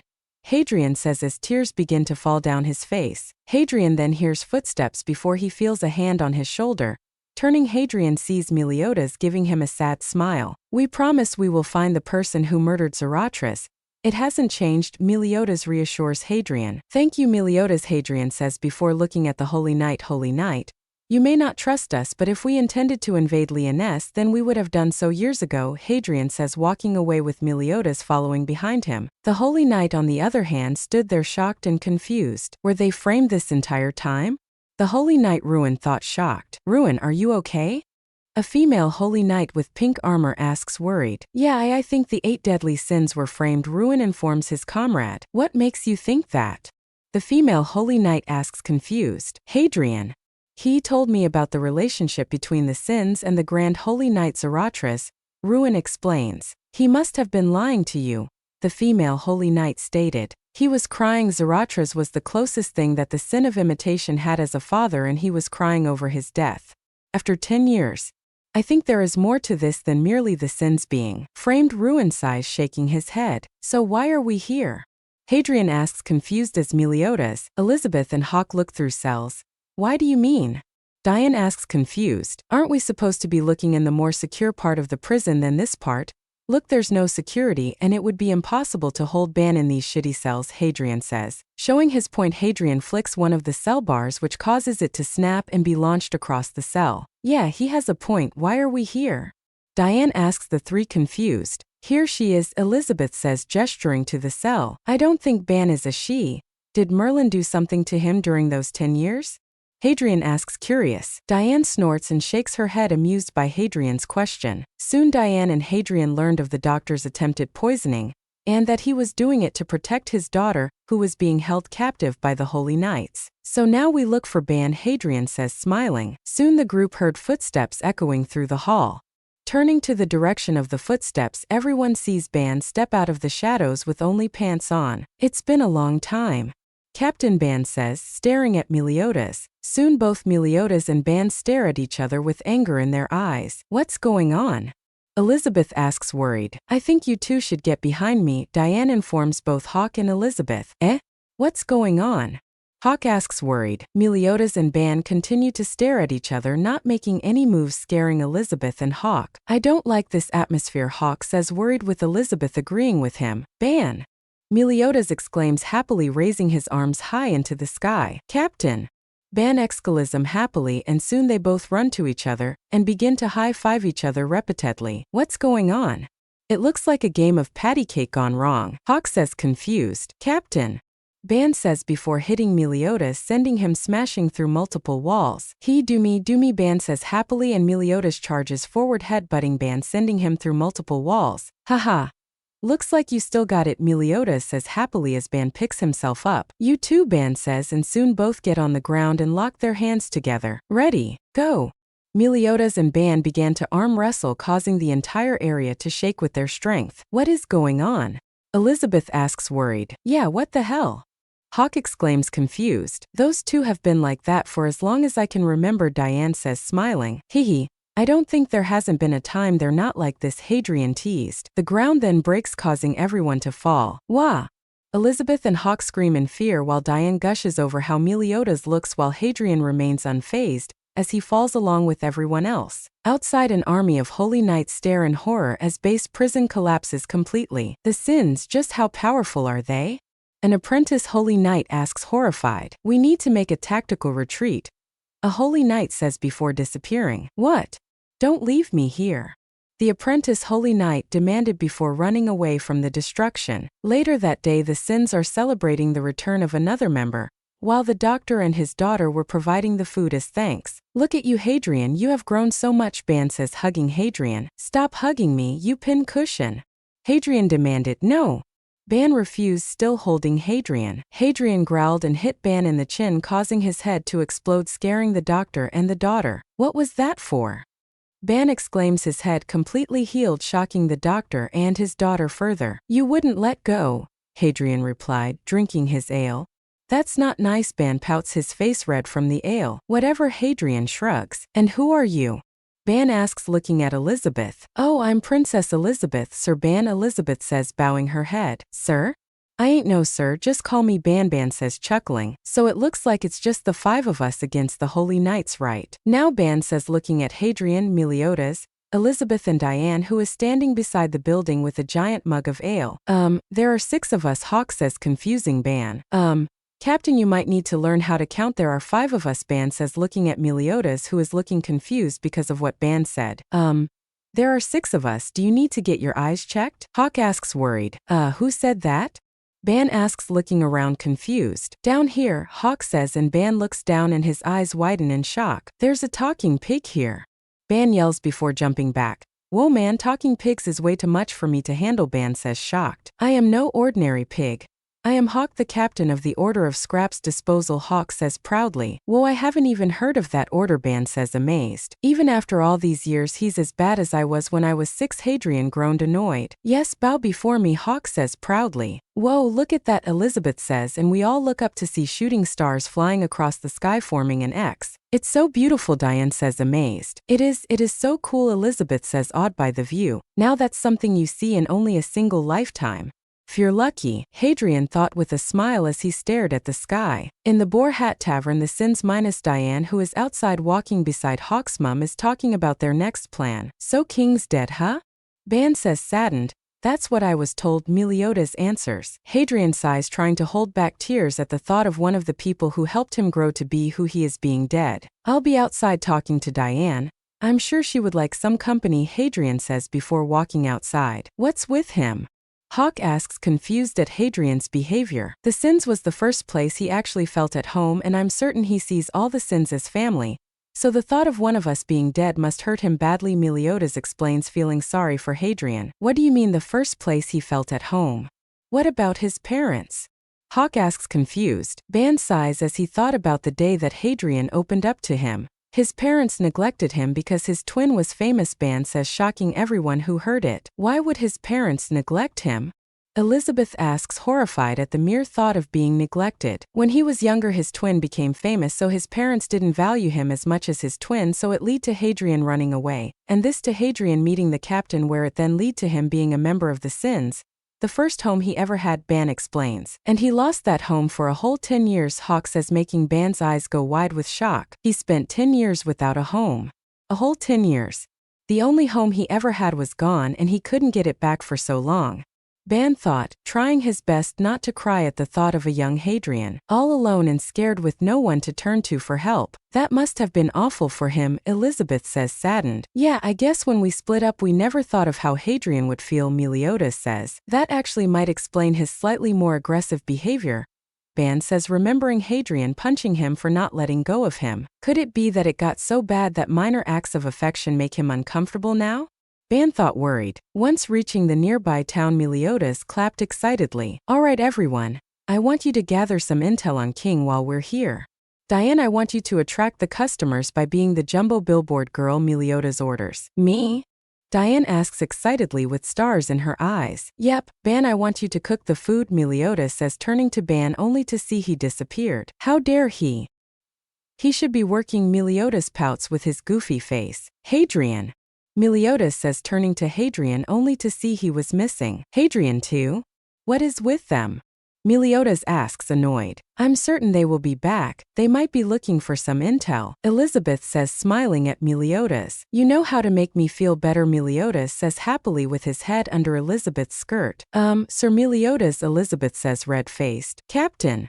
Diane yells angrily with jealousy mixed into it. Walking around the town, Ban looks at the area, shaking his head. Stupid captain. There's no one here, Ban thought. As he walks, a loud thud grabs his attention. Turning to the direction, Ban's eyes widen when seeing a young girl with blonde hair on the ground. It can't be Elaine, Ban thought, rushing towards the child. Sitting the child up, Ban gets a closer look at the young girl. It's not her, hair is darker and she doesn't have the same features. Why would I ever be stupid enough to think she would come back, Ban says, slightly saddened. Hey, what are you doing to my little sister?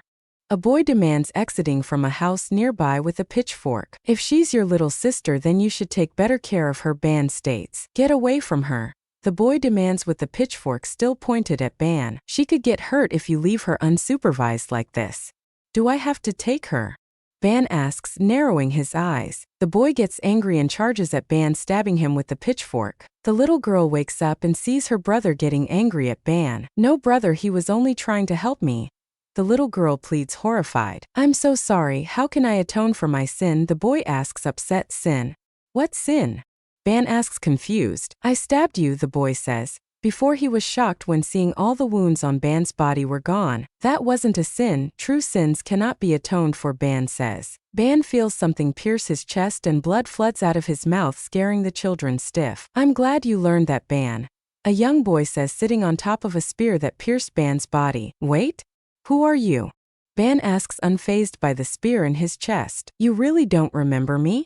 Then perhaps I need to remind you, the boy says, and the spear begins to spin and shoot through Ban's chest, making a child hole. The spear then flies into the air and the child stands in the tip of the blade. If you don't remember me, then maybe you will remember this move. Bumblebee, the boy says, and the spear charges at Ban. Ban quickly dodges the flying spear before it hits him in the face, sending him crashing through a nearby wall. Ban then appears behind the boy, hitting him in the back, sending him flying forward. The boy then flies upwards and Ban raises his hand directly at the boy. I'm not going to say this again. Who the hell are you? Ban asks, annoyed. Just then a smack was heard and Ban was hit in the head with a mug. Bad, Ban, Meliodas scolds. Captain, but out, Ban says, annoyed. You shouldn't be ditching work just to fight some kid, Meliodas scolds. What's going on here? Diane asks, walking towards the pair. This damn kid just started attacking me, Ban states angrily. Kid? Diane says, getting a closer look at the kid who was floating in the air with the spear beside him. King? Meliodas and Diane say in shock and happiness. That's King? That can't be him. Ban yells in denial. I guess he did lose a little weight, Meliodas says, getting a close look at King. A little weight? He looks like a completely different person. Ban yells, oh, it's so good to see you, King. Now you can join up with the sins again, Diane says happily. King looks at Diane before flying off. Stupid, stupid, stupid. King yells, smashing his head on a rock. Why did I just leave? Diane probably thinks I don't like her, but she still looks as beautiful as before. Now that I think about it, the captain still looks the same as he did 10 years ago. Ban, I will make you regret for what you did that day. I will protect Diane and Captain from you, King says, filled with determination. Just then King heard footsteps nearby. Who are you? King asks, looking at a young man who seems to be 16 with black hair and green eyes. Hadrian, you? Hadrian asks, curious. Hadrian? It can't be little Harry. But it has been 10 years. But why does he look like he's 16? King thought, internally screaming with confusion. I'm Harlequin, King answers. Nice to meet you, Harlequin, Hadrian says with a smile. It is him. That's the same smile he gave us when he was younger. King tried not to cry out of happiness. What are you doing here, Hadrian? King asks, curious. Not much, just wandering around. Hadrian shrugged. Look, Hadrian. It's me. King says, shocking. Hadrian, you're King? You can't be, Hadrian says, shocked. It is. Ask me something only the two of us know, King asks. When we went to the royal garden, what did you say when you saw one of our sins? You know who I'm referring to, Hadrian asks, and King immediately blushes from embarrassment. Of all the things he had to remember, King internally screamed from embarrassment. I said I wanted to marry Diane, King says, completely red-faced. It is you. Hadrian yelled out happily. It's so good to see you again, King, Hadrian says happily. It's good to see you again as well, Harry. You have grown, King says, teary-eyed as he looks at the young boy that was part of the sins. He changed so much. We didn't even get to see him during his teens. King thought, upset. Oh mate. Hey Hadrian, King greets with a smile. Hey King, what's up? Hadrian asks, curious. Not much. Have you seen Diane anywhere? King asks, looking around. She was outside, but be careful, her leg's a bit funny, Hadrian says, walking off. Odd, why would she be walking funny? King thought, confused before walking outside. Hey Diane! King calls out. Diane, who is human-sized, turns around and smiles when seeing King. What's going on, King? Diane asks, curious. Not much. Just wanted to come and say hi, King says, chuckling nervously. Oh, that's nice of you, Diane says, happy. Yeah, Hadrian said that you were out here, but he also told me you were walking weirdly. Did something happen? King asks, worried. Diane chuckles, slightly nervous. Damn you, Harry. It's not my fault, you're too big. Diane thought, angry at Hadrian. Not much, just had an accident, that's all, Diane shrugs. Fair enough. So is there anything you're doing later today? King asks. Yeah, I'm going to go see Harry and catch up with him, Diane answers. Oh, I see. I hope you enjoy your day with Harry, King says with a smile before heading back inside. At least it's not someone I have to worry about. After all, Harry was the little boy of the sins, so I'm certain Diane isn't doing anything like that, King thought, unaware of the relationship between the phoenix and serpent sins. Harry, I am so getting back at you for that one, Diane thought as she went inside with an odd white liquid dripping down her leg. Necropolis, Chapter 11. Necropolis. Hadrian walks towards the Boar Hat Tavern alone because King said he had something to do before rejoining the sins. Oh well, when he does it he can join, Hadrian thought as he walks through the town. While walking, Hadrian saw Diane laughing at something. What it was he didn't know. Odd, wonder what it is, Hadrian thought as he went towards Diane. Once reaching Diane, Hadrian saw Ban standing in a field of pink flowers covering the entire area. Yeah, that is so not you, Ban, Meliodas agrees, chuckling. What's going on? Hadrian asked, curious. Ban was standing in a field of pink flowers, Hawk says, looking at the pink flowers closely. Oh yeah, guess what, Harry? Diane says excitedly. What? Hadrian asks, curious. We found King, Diane says excitedly. It's not King. It's some little kid who says he is. Ban protests. No, it's King. I asked him something only King and I know, and he was really embarrassed and told me the answer, Hadrian replied. Wait, so that skinny kid really was King? Ban exclaimed, shocked. Before Hadrian could answer, Hawk blows one of the flowers, which sent the petals flying, which soon led to all of the petals flying upwards before circling everyone like a tornado. What the duck is going on? Hadrian exclaimed, confused. Language. Diane scolds. As the petal tornado stops, everyone is shocked to see the area is completely different. Where are we? Diane asks, amazed by the scenery. I think we're in Necropolis, Meliodas answers. Ban then says something and runs off. Everyone then notice King flying after Ban. What the hell is King doing in Necropolis? Hadrian asks, confused. I don't know, Harry, Meliodas admits, confused. I think we should go after them, Hadrian suggests. Yeah, let's go. Meliodas agrees. Meliodas, Hadrian, Diane, Hawk and Elizabeth go to look for King and Ban. Walking through Necropolis, the group can't find any signs of King and Ban. King! Ban! Diane calls out as the group continues to walk. Sir Ban. Elizabeth calls out. Whatever grabbed their attention seems to be incredibly important if they are willing to run around an area we have no idea about, Hadrian comments. What could be so important? Elizabeth asks, confused.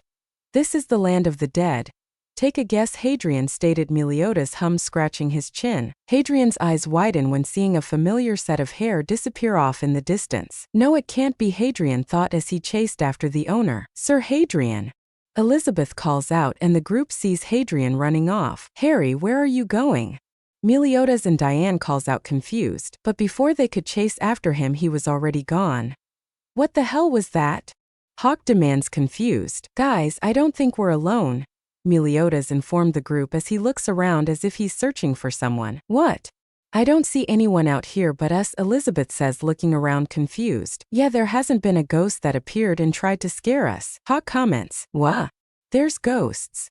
Elizabeth says, fearful as she clings to Meliodas. There's obviously no point in staying here, so let's look around for those three, Hawk says nervously. Sounds good to me, Elizabeth comments nervously. Why do you think grabbed Sir Hadrian's attention? Elizabeth asks after several minutes of searching for the three sins. The group then stops when they see a young lady with black hair and a white outfit with a rapier by her side. Hello, Meliodas, the dragon sin? How do you do, Diane, the serpent sin? The young lady asks nicely. My name is Guela, a holy knight. Guela introduces herself. Wait, how did a holy knight get here? Hawk asks, confused. Simple, by dying, Guela says, shocking the group. Did she just say she got here by dying? Hawk says shocked and confused. She sure did. Meliodas confirmed. That means this lady is bad news if she's willing to kill herself to get to us, Hawk says worried. Actually, I think she is only here for the sins, not us, Elizabeth comments. You will learn of my goals when I desire to, WBWL says before pulling out her rapier, creating a shockwave, flinging Elizabeth and Hawk back while Diane and Meliodas are unaffected. Hawk, take Elizabeth and get as far away as you can, Meliodas orders. All right, get on, Elizabeth. It's time for you to see a pig that can fly. Piggy truck, piggy truck, piggy truck. Hawk says, running off with Elizabeth on his back. Stay safe, you two. Elizabeth calls out as she is taken away by Hawk. That WBWL girl is dangerous, Hawk says as he continues to run away from the sins and WBWL. Yeah, I think so too, Elizabeth agrees. My wild senses are telling me she is something bad, Hawk says running. Yeah, even I felt that, Elizabeth agrees. Really? It was not nearly as bad as when we met Hadrian though, Hawk says as he continues to run. What? Elizabeth says confused. Yeah, my wild instincts were screaming at me to get as far as I could away from Hadrian. Whatever he can do. It will be scary, Hawk says with a shiver. Do you think we made it far enough? Hawk asks as he stops. Yeah, maybe too far, Elizabeth says worried. Just then a body smashes into one of the crystal columns, shocking Hawk and Elizabeth. Sir Meliodas? Elizabeth calls out in shock. What are you still doing here? Go further. Meliodas ordered. You have got to be kidding me. Hawk exclaims, running once more. Just then Diane falls from the sky and Meliodas jumps on a spiked crystal shard and stops Diane from getting stabbed. Captain! Diane asks, confused when she feels Meliodas holding her. You weigh a ton, Meliodas says, struggling. That's so mean. No wonder our relationship has problems, Diane complains, pouting. Now's not the time for this, Meliodas says. Annoyed WBWL hears this as she walks towards the sins. Diane, the serpent's sin. Possibly one of the strongest sins in terms of physical strength. And as a giant having a close connection to the earth and possessing the magical ability creation, WBWL informs the sins. I have been looking forward to seeing it in person, WBWL says, and what do you think? Diane asks, annoyed. Frankie a little disappointed. It didn't quite live up to what I heard in the stories. WBWL admits, disappointed. Then let's see how you like this, Diane says, smashing her hands together before putting her knuckles to the ground. Sand world, Diane says as WBWL begins to sink into the ground. We can also turn minerals into sand. Just so you know, Diane states. Oh, I see. Most informative, WBWL says nonchalantly as she sinks into the ground. The sand then explodes and WBWL jumps into the air. Diane gets angry and destroys a piece of the crystals and throws at WBWL. Upon reaching her, WBWL explodes the crystal, sending Diane back as she lands on the ground. Meliodas then charges at WBWL, who dodges before Meliodas could hit her, and she strikes at Meliodas, who blocks the attack, creating a minor shockwave, destroying the ground below them. And then there's the legendary captain of the 8 deadly sins. Your might does indeed live up to the story and seem to be the real thing. But it's odd, I see you aren't using your sword, WBWL says, looking at the dragon handle holstered on Meliodas' back. Do you think your bare hands can stop my blade? WBWL demands as she charges at Meliodas. Okay, I guess I can show you something, Meliodas says with a smile. WBWL then fires a ball of fire which Meliodas hits with his broken bladed sword, sending it back to WBWL. Ah, I see, your magical ability is full counter. If there's any offensive magic directed at you, then it will be sent back to the caster at double strength. Fascinating. In short, the more powerful your opponent, the more fearsome its effects are, WBWL says, impressed. But its one weakness is not being able to initiate an attack, WBWL says. Ah, I see. You knew that, so you were holding back, weren't you? Meliodas says, impressed. Come now, both of you. Time to try harder. After all, I did kill myself to be here, WBWL says. Running through the necropolis, Hadrian finally sees the one person he has wanted to see in such a long time. It's good to see you again. The person says with a smile, hello. Dad, Hadrian sees with tears in his eyes. You have grown these past 10 years, Zarathustra says with a smile. And you didn't change for shit, Hadrian teased. Oh, language, Zarathustra lightly scolds. Just then an explosion happened. A holy night? Hadrian asks, shocked. It would seem so. I am proud of you, Hadrian, Zarathustra says with a smile. Even when I lost control? Hadrian asks with his fists clenched. You had no idea it was possible. And you did it for the right reasons, even if you did cause a large amount of damage, Zarathustra says, chuckling. Thank you, Dad, Hadrian says, grateful. I am so proud of you. I just wish you weren't ignored by your parents because of your twin sister, Zarathustra says, putting his hand on Hadrian's cheek. You saw? Hadrian asks, surprised. All of it. I wanted to see what made you the person you are today. Zarathustra replies, what made me the person I am today was you and the sins. Hadrian says proudly, and I'm happy to hear that, make me proud. Son Zarathustra says with tears in his eyes, thank you. Should I tell the others you say hi? Hadrian asks curious. Yes, and some of the holy knights intend to bring the demon race back Zarathustra wants. What? Hadrian asks shocked. Yes, you have to stop them before they can succeed, Zarathustra states. Got it, Hadrian nods. Soon an explosion is heard from a distance and a shockwave shook everything nearby. Looks like you have to save them, Zarathustra teased. What can I say? I'm the strongest sin at the moment, Hadrian laughed as he ran towards the fighting. This is the legendary order? Guela asks, shaking her head disappointed. Meliodas and Ban charge at Guela while Diane remains on the ground as she lies down tired. Ban goes to kick Guela only for her to shoot a fireball. Meliodas then goes to strike her only for her to smokescreen him and then kick him in the face. Guela then turns around and stabs Ban in the throat who tried to grab her. In the end, I suppose legends are nothing more than fantasy in the end. Guela says before the ground beneath her cracks surprising her. Guela turns around to see a young man with black hair. And who are you? Guela asks, kicking Ban back. You're ducked now, Ban laughs. Oh, am I not that well known? Hadrian pouts before it turns into a smirk. From what I can see you have some similarities to the wanted poster. I can only guess you are Hadrian, the phoenix son of Imitation, Guela guesses. That's right, at least I'm somewhat recognizable, Hadrian chuckles. Hadrian, sin of imitation. You are the third strongest sin and your magical ability is something not many people know of. In fact, even I don't know about it, Guela admits. Doubt you would need to know since I don't need to use it, Hadrian states walking towards Guela. Cocky aren't you? I have taken down the sins by myself. Do you think you can fight me? Guela asks curious. Do you know how old I was before Zarathustra died? Hadrian asks curious. I can only assume you were in your teens, Guela says. I was 10 years old and I was that strong. How strong do you think I am now? Hadrian asks, the legendary order is not so legendary from what I've seen, so you're certainly no different, Guela says, shooting a massive fireball at Hadrian. Hadrian doesn't move and the fireball hits him, exploding and creating a massive shockwave that nearly sends all the sins back. See, he wasn't as legendary as he was said to be, Guela says before turning to the other sins. Why do you seem so unaffected by his death? Are you all so heartless that you do not care for the death of your comrade? Guela asks, surprised when she saw the sins remaining passive. It's Hadrian. He's always done the impossible, King says as he floats near the sins. Ah, King, the grisly sin of sloth. I'm not surprised by your betrayal, but this is quite disappointing, Guela admits. Never said I was allying myself with the holy knights. And besides, we're not your opponents, King states. Oh. Guela asks curious. A whistle is heard behind Guela and her eyes widen when seeing Hadrian completely fine and unaffected by her attack. That's Hadrian for you, Ban chuckles. Impossible. I hit him with everything I had, Guela says shocked. Really? That was everything? Damn, you should just go home because you are screwed, Hadrian chuckles. Arrogance will not get you anywhere, Guela says, charging at Hadrian. When her rapier hit Hadrian, she was expecting it to pierce him. To her complete shock, the rapier snaps and Hadrian remains unaffected. I am more than what I was when I was younger, Holy Knight. You should have assumed that when a 10-year-old was as strong as multiple Holy Knights, Hadrian growled before flicking Guela, which sent her flying and crashing through multiple crystal columns. How much stronger has he gotten? King asks, shocked by Hadrian's power. That was quite something, Guela says as she returns to the area completely bloody and damaged. Really? I flicked you and you're this badly damaged? Sheesh, you're not going to last against me, Hadrian said, shaking his head. It was luck. Nothing more, Guela says calmly, but you can hear slight fear in it. Really?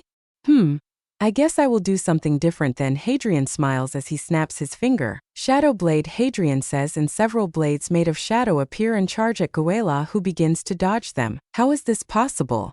Why was he considered the third strongest when the dragon sin was so easy to fight? Guela thought as she dodged the blades, but when she tried to destroy it, her eyes widened when she saw the rapier go through the blades and the remains of the rapier were completely obliterated. Soon she dodged another blade and her eyes widened in shock when she was face to face with Hadrian. Goodbye, Holy Knight, Hadrian says, punching her directly in the face. Everyone is shocked when her body was completely obliterated. Looks like it's over, Hadrian says, cracking his back. Wow, that's Sir Hadrian's power? Elizabeth says, amazed. Nah, that was nothing. But I am curious about that shadow blade move, Meliodas says, interested. What? How strong is he? Hawk says, shocked. Considering he didn't put any effort in the fight, I would say he's gotten a lot stronger than was before, Ban states. Just then everyone began to glow gold. What's happening? Hawk asks, fearful as his ears began to disappear. What's going on? It feels gross. Elizabeth exclaims, scared. Tell me, does it feel better when I do this? Meliodas asks, groping Elizabeth's chest. Hey, get your hands off her, Captain. Diane demands before she notices she's glowing as well. The necropolis senses that you do not belong here, so it's pushing everyone out. That was awesome, by the way. The two children from earlier say happily. What are you two doing here? Ban asks, confused. Hold it. Were you residents of Necropolis all this time? King asks. The food you cooked for us was very yummy, the little girl says with a smile. Soon everyone began to disappear and Hadrian saw Zarathustra looking at him with pride in his eyes. Thank you, Dad, Hadrian thought as he disappeared from Necropolis along with everyone else. Looks like we're back in our world, Meliodas says as everyone finds themselves in the rundown town. That place really weirded me out, Diane admits with a shiver. Everyone hears Elizabeth scream. The group finds YEA I with her hand in her chest. I see, she put herself in near death to get to Necropolis, Meliodas realizes. Doesn't that mean she will be waking up soon? Hawk asks, worried. Yeah, we should get out of here, Elizabeth suggests. I say we kill her while the killing's good, Ban suggests. You barbarian.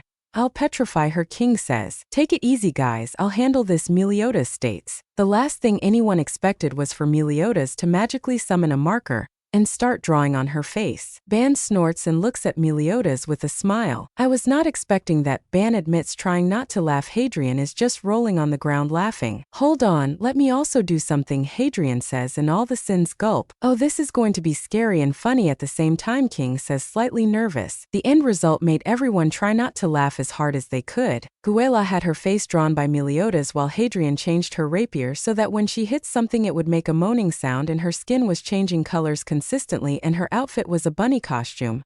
Mascot bunny without the head, so not the fexy one. That is the most cruelest prank you have ever done, King laughs. It is the second most cruelest, Ban states. Actually no, your one lasted a day. This will last a week, Hadrian informs the group. Yep, this is worse, Ban agrees. Sitting by a lake, the group are enjoying some ale and food. Here, Captain, I boiled this just for you. Open up, Diane says, pushing fish towards Meliodas. That's a little too big for me, Meliodas says while Diane pushes the fish into his hair. Say, Diane says happily. Diane, the fish is 3 times his size, Hadrian chuckles. Diane, are your injuries really healed now?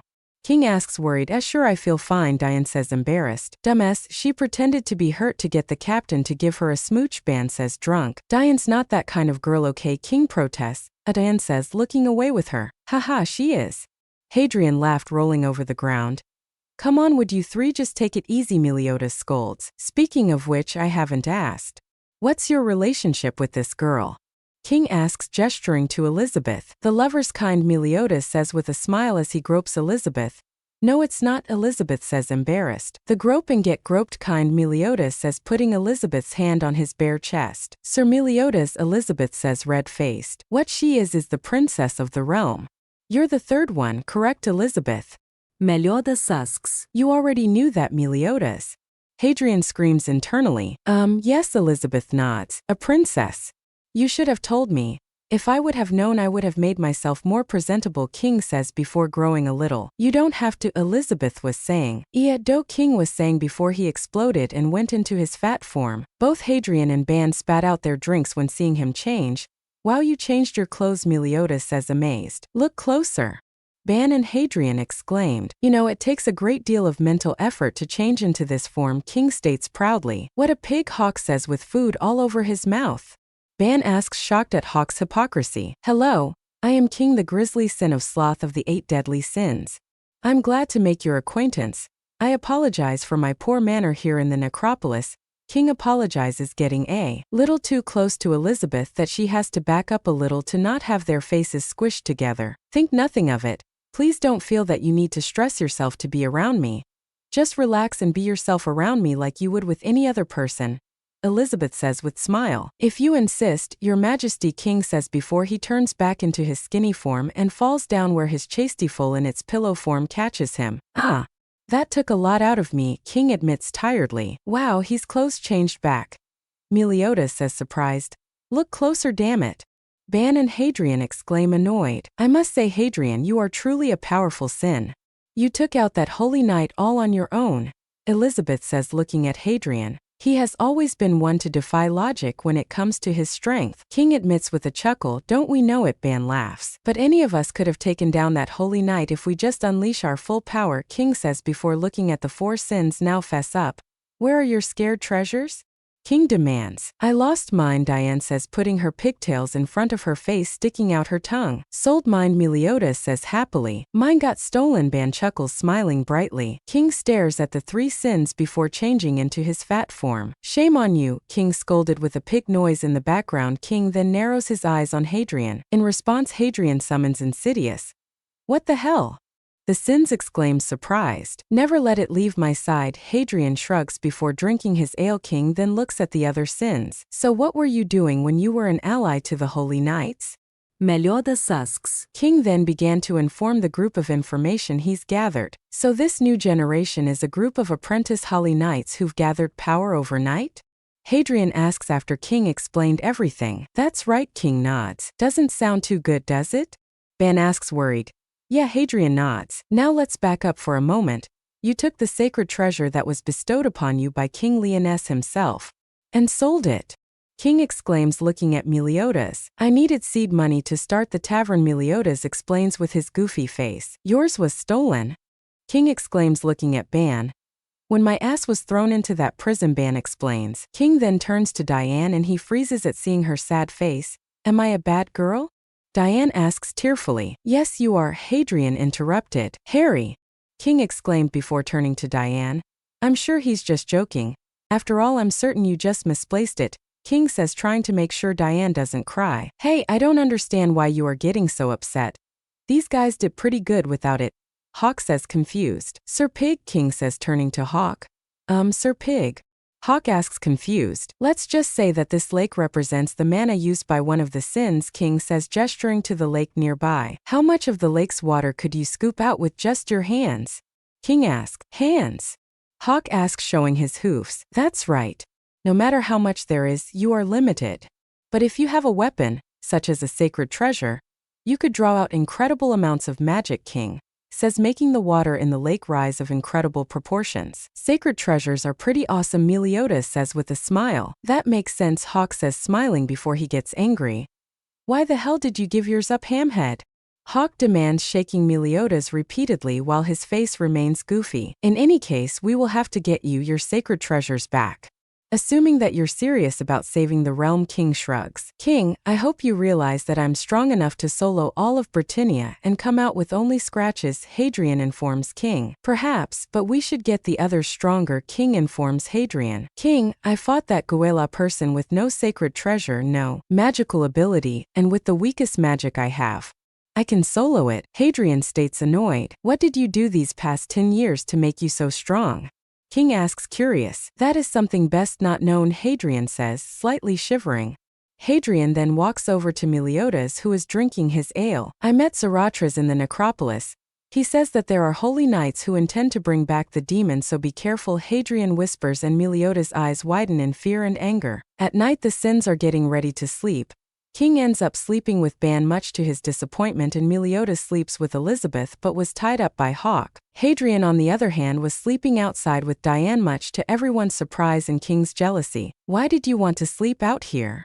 Diane asks as her eyes slowly begin to droop. Thought you might want some company, Hadrian replies before they both fall asleep. The next morning, upon waking up, Hadrian found himself between Diane's boobs much to his surprise. Oh mate, Hadrian!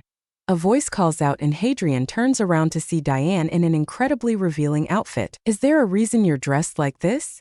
Hadrian asks, confused. I'm a bad girl and bad girls need to be punished, Diane says seductively as she drops her clothes, shocking Hadrian. Now come on, punish me, Diane says, bending over, offering herself to him. Do it, a voice inside Hadrian's head demands. Looks like you do need to be punished, Hadrian says, dropping his pants, revealing his member. Oh my.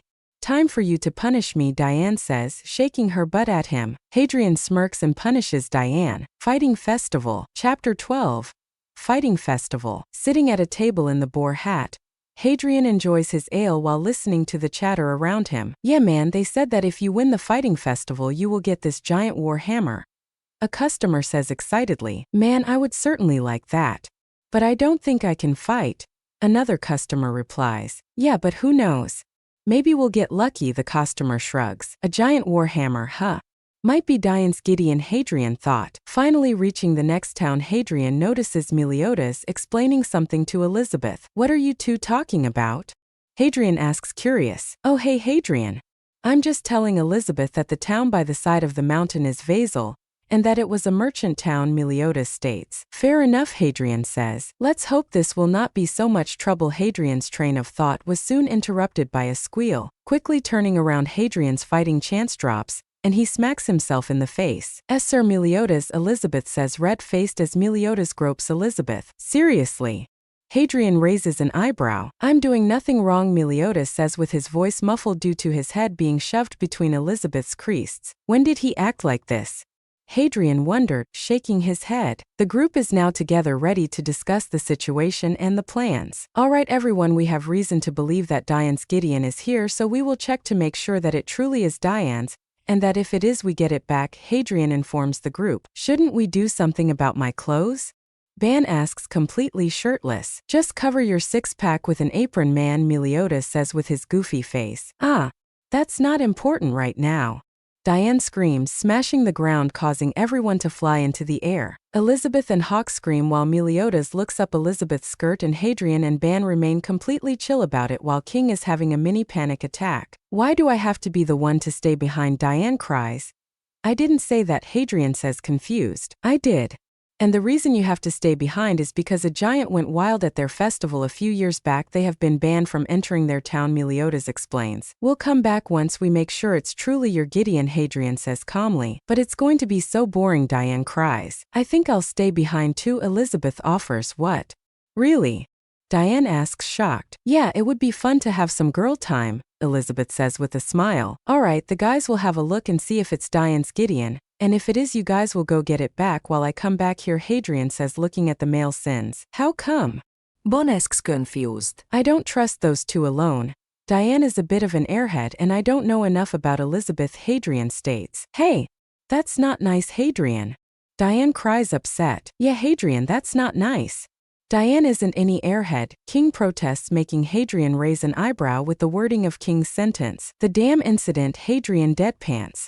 All the sins flinch, remembering the incident. Okay, that's just one. Everyone makes a mistake, King says. Okay then, how about the troll incident? Oh, how about the Escaner incident?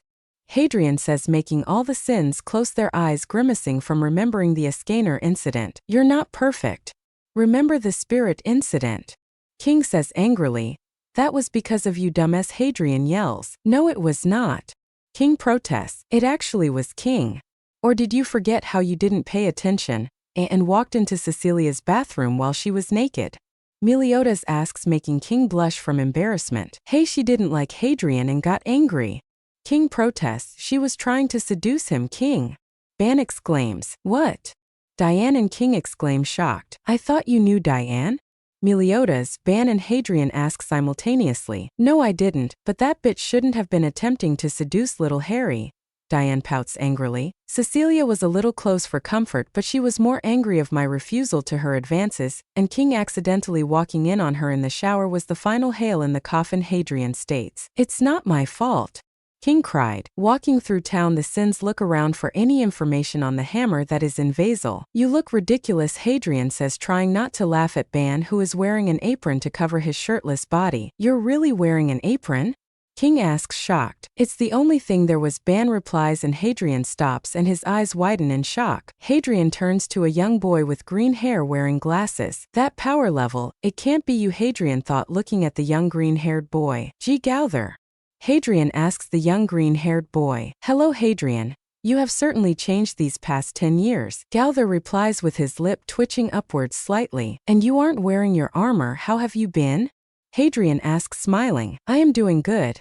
I see you have gotten a lot stronger compared to your previous power level. Gowther replies, emotionless. Yes, I did. Do you want to return to the sins? We already have everyone but Escaner and Merlin. Hadrian offers. Yes, but I must handle something. I shall return soon, Gauther says before walking off. It's good to see you again, Gauther, Hadrian thought. Hey Hadrian, come here. Meliodas calls out, looking at the giant hammer on the side of a giant rock. Hadrian sighs, annoyed. So looks like they will be fighting to get the damned hammer? Hadrian thought, annoyed. I'll be back. I'm going to let Diane know her Gideon is here, Hadrian says before leaving. Aren't you going to be a part of the fighting festival? Ban exclaims, confused. Duck, no. Hadrian yelled. Why doesn't he want to fight? King asks, confused. Probably because they won't give him much of a challenge, Meliodas answers with his goofy face. All right everybody, let the annual fighting festival begin. The announcer, who is incredibly short in size and only has a helmet and some odd red clothes around him, yells out. The use of weapons is strictly forbidden, so men who like to let their fists do the talking should sign up right now. The announcer yelled, causing the people to cheer excitedly. What a barbaric gathering, right, Captain?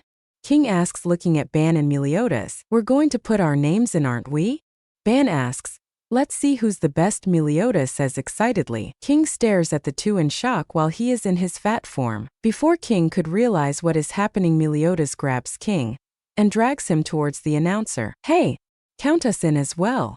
Meliodas Davis. You can count me out, King says, attempting to squirm out of Meliodas' grip. Meliodas then gets lifted up by a giant man. This ain't for little kids, Scram. The man says angrily. Sorry, I don't see what the problem is, Meliodas says, confused, but before the man could reply, someone touches his shoulder. Hey there, friend. This is a festival, just relax. A man with light green hair. You know my name is Taizu, right? I have been the winner 3 times in a row, Taizu says angrily before walking off. Okay then, my job has gotten in the way every year, but now I get to have some fun. The man with light green hair says excitedly. Have fun, you guys. The man says, looking at the male sins minus Hadrian before walking. Why does it seem like I met him before? King asks, confused. I think it's Hauser. Hadrian used to spend some of his time with him when they were kids. Meliodas informs King before dragging him once more. The first match was the elimination challenge, which led to the remaining 7 competitors. There's only 7, that's not enough for the tournament, one of the people says. No, look, he hasn't touched the ground, a person calls out, and everybody sees King floating above the ground. Well, I did say no weapons despite it being dirty. I'll allow it, the announcer says, much to the chagrin of the people. Good for you, King, Ban says cheekily. Yeah, way to cheat, Meliodas says, raising his thumb up. Do you really think it's cheating? King asks, worried. In the crowd, Hadrian raises an eyebrow at the scene. When did Ban get a jacket? Hadrian thought, remembering Ban having the exact same jacket but destroyed beyond repair. The match is about to begin. The rules are the same. Knock the opponent out of the ring or have them tap out. The announcer yells to the cheering crowd. It's Gryamore versus Matrona. The announcer yells out and a giant buff man walks out while Matrona gets on the arena. The announcer that yells out Giramore's weight and height before yelling out Matrona's height and nothing more. What are her measurements? A man asks excitedly. They are 36-23-35, Meliodas says. Where did you come up with those numbers? King asks, shocked before Meliodas could answer. Both boys were hit in the head. Ow, what was that FO dash? Oh, Hadrian, what are you doing here? King asks, shocked. Simply put, Diane and Elizabeth are airheads, Hadrian says, much to their confusion. Hold on there, miss. The hat is fine, but you have to take off the cloak to make sure you aren't hiding in weapons, the announcer says. Matrona nods and removes the cloak, revealing the Boar Hat Tavern uniform, shocking Meliodas, Ban, and King. Captain, isn't that? King says, shocked. Yeah, it's the Boar Hat Tavern uniform, Meliodas answers. Hadrian, didn't you say that Diane is in? Well, yeah, what did you mean? King asks, confused. Hadrian just smirks and looks at the arena, much to the annoyance of both Meliodas and King. The match between Gryamore and Matrona led to Matrona having her hat fly off, revealing a pair of beautiful long brown hair, along with beautiful violet eyes. There's no way it's her, Ban says, shocked. Hey Captain, am I seeing things? King asks, shocked. Matrona then walks to Meliodas with a smile. Oh well, I wanted to keep the cat in the bag a little longer, but it doesn't matter, Matrona says, looking at Meliodas with love in her eyes. Yep, it's me, Matrona says to Meliodas with a giant smile on her face, making her look incredibly cute. I'm sorry, who are you? Meliodas asks, confused. Matrona then gets angry and gut punches Meliodas before storming off. Captain, you can be such a jerk, Diane says as she walks away. Hadrian sighs and goes after Diane. What did I do?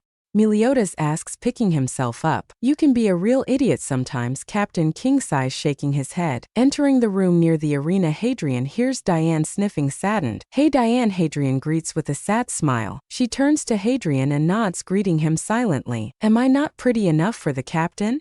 Diane asks out of the blue. It's not always about beauty, Diane. And besides, when I saw you earlier you saw how I reacted, Hadrian teased, making Diane blush. You have gotten extremely handsome over the past 10 years, Hadrian. In fact, if I wasn't so into the captain I might have jumped you, Diane says, laughing slightly. Then I shall wait before attempting to enter your pants, Hadrian says, causing Diane's face to redden. Just then King enters the room. Diane, is it really you? King asks, not realizing Diane's blushing face. Diane nods, confirming King's question. What happened to you? You were a lot larger than before. Not that that isn't a bad thing, King says, making sure not to hurt Diane's feelings. Where is the princess now that I think about it? King asks, looking around. In here, a muffled voice calls out. Diane then blushes and moves her ribbon, revealing Elizabeth squished between Diane's boobs. Shock, King. King exclaims, shocked. Is that really you, princess? King asks, confused. Diane turns around and covers Elizabeth. Pervert, Diane says, and King's nose shoots out blood. Again? What is with him and a scanner? Hadrian thought, confused. And no, I didn't mean to stare, I was just shocked and confused. We should also tell the captain, King says quickly. Soon it was Hadrian, King, Meliodas and Diane with Elizabeth squished between her boobs in the room. So you got smaller because of a giant mushroom? Meliodas asks, surprised. It happened after you left town, Diane says before beginning her explanation. Flashback. Both Diane and Elizabeth were going through the forest gathering ingredients until they saw a giant mushroom which was partially bloated. Ingredient found and captured. Diane says, hitting the mushroom in the head, making it look ridiculous with half its face smushed together. The mushroom then got angry and blew out some pink gas, making the girls scream in shock before coughing. What the heck was that? Diane asks before coughing once more. Diane then looks around and sees her clothes multiple sizes too large for her, and her being completely nude. What? Diane exclaims, shocked. Elizabeth then looks up to see Diane her size while she's extremely small. What is going on?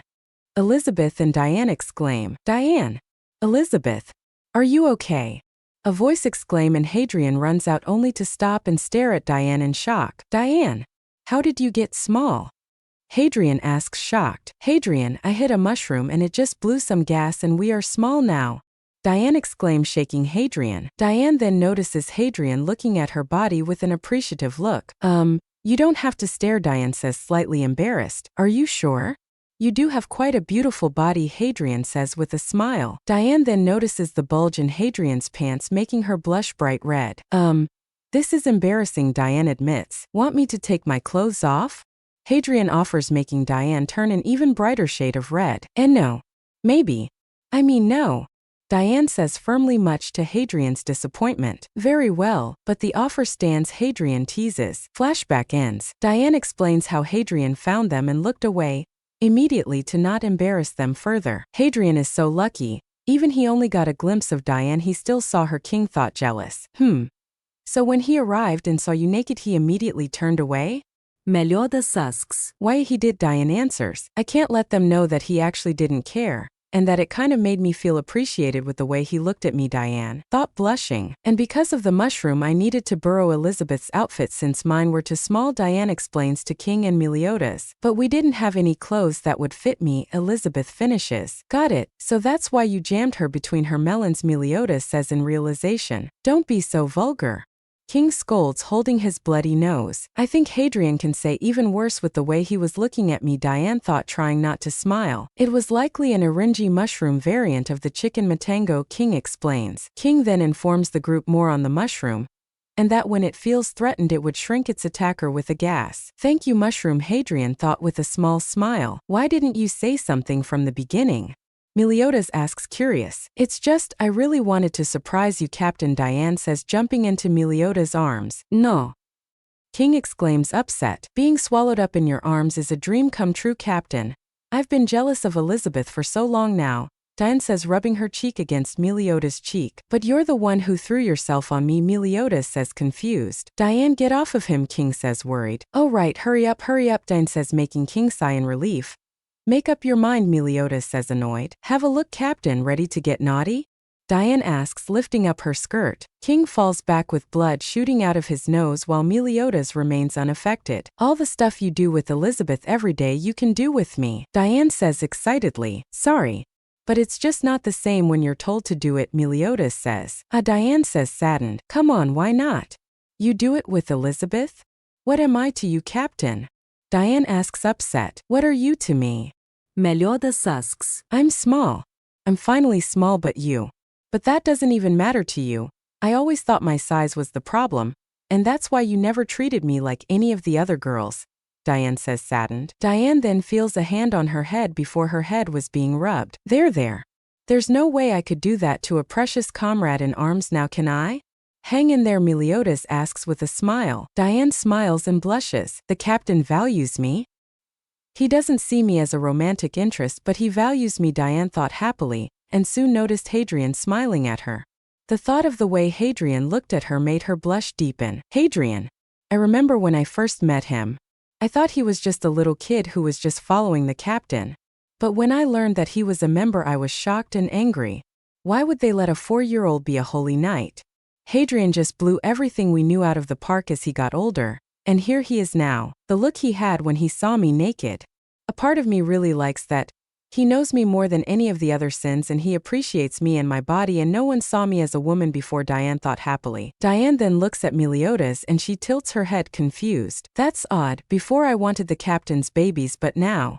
I don't know, Diane thought confused. King, are you in here? Ban asks, entering the room before noticing King on the ground. Is he dead? Ban says confused. So how is the tournament going? Meliodas asks curious. That middle-aged baldy is too weak, Ban says disappointed. The battle between Hauser and Taizu was an easy win to Hauser, who defeated Taizu like it was nothing. Next is Kane versus Old Fart. The announcer calls out, making Hadrian snort. Guess it's my turn, huh? King sighs. He came up with a tasteless name like that? Diane asks confused. It was me, Ban says chuckling. Why am I not surprised? Diane says disappointed. Hey, come on, you gave yourself a weird name, Ban says chuckling. No, she didn't, Ban. Hadrian sighs annoyed. Actually, Ban, it was someone I used to know, Diane says slightly angry. I'll hold on to the chastiful for you, Meliodas says. King nods and gives Meliodas the pillow. Wow, it's so soft, Meliodas says amazed. You should have seen my reaction the time I made it pink. Hadrian chuckles. Old Fart go. Diane encouraged with a smile. King turns around and changes into his fat form with a smile and a thumbs up. Diane seems slightly disturbed by the face he made while Ban looks at King confused. If that's his game face, guess it makes sense, Ban says. This is going to be fun, Hadrian says chuckling. Don't be like that, Meliodas scolded. You were there, Meliodas. It's ducking amazing. I couldn't stop laughing, Hadrian chuckled. Cut him some slack, Hadrian, Meliodas stated. Hadrian shrugs and watches. I've never seen King fight without a weapon before, Diane says interested. Me and Hadrian have. It will be the second time, Meliodas informed Ban and Diane. And as I said, it will be amazing, Hadrian says with a smirk. Is he really that good? Ban asks curious. Oh yeah, he is so good, Hadrian says as King charges at Kane and goes to punch him only to trip and fall down. That he can't fight to save his own life, Hadrian finished as both Diane and Ban fall down anime style. Kane then hits King in the head, making him nearly fall down. Man, he's tough, King says, and Ban and Diane fall over, which causes Diane to fall on top of Hadrian. Both Diane and Hadrian stare at each other wide-eyed as both their lips touch. Diane gets up and blushes brightly. Oh, I'm so sorry, Diane apologizes, making Ban laugh. Looks like you wanted some smoochy time with Hadrian, Ban teases while King is having one of the most difficult fights in his life, completely unaware that Diane lost her first kiss to Hadrian. What a letdown. This fight's the opposite of epic, the announcer says disappointed. Hadrian and I saw King fight a cat that stole a snack from him once. He lost, Meliodas informs the group. By the end of the battle, Old Fart was launched flying out of the ring and into his chastiful. The next match was Ban versus Meliodas.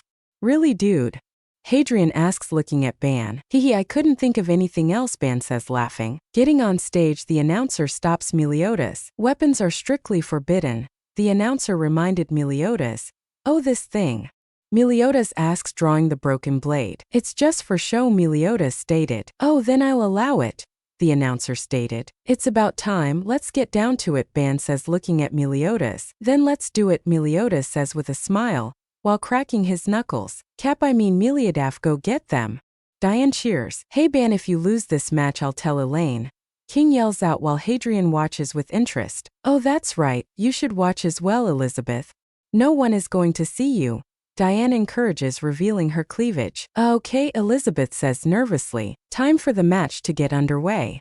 The announcer yells out excitedly. Just wish we had more room to work with, Ban says, slightly disappointed, which makes Meliodas laugh. So what's so funny? Are you really looking forward to fighting me that much, Captain? Ban asks, curious. I was thinking back to the old days. We had this much room to work with, didn't we?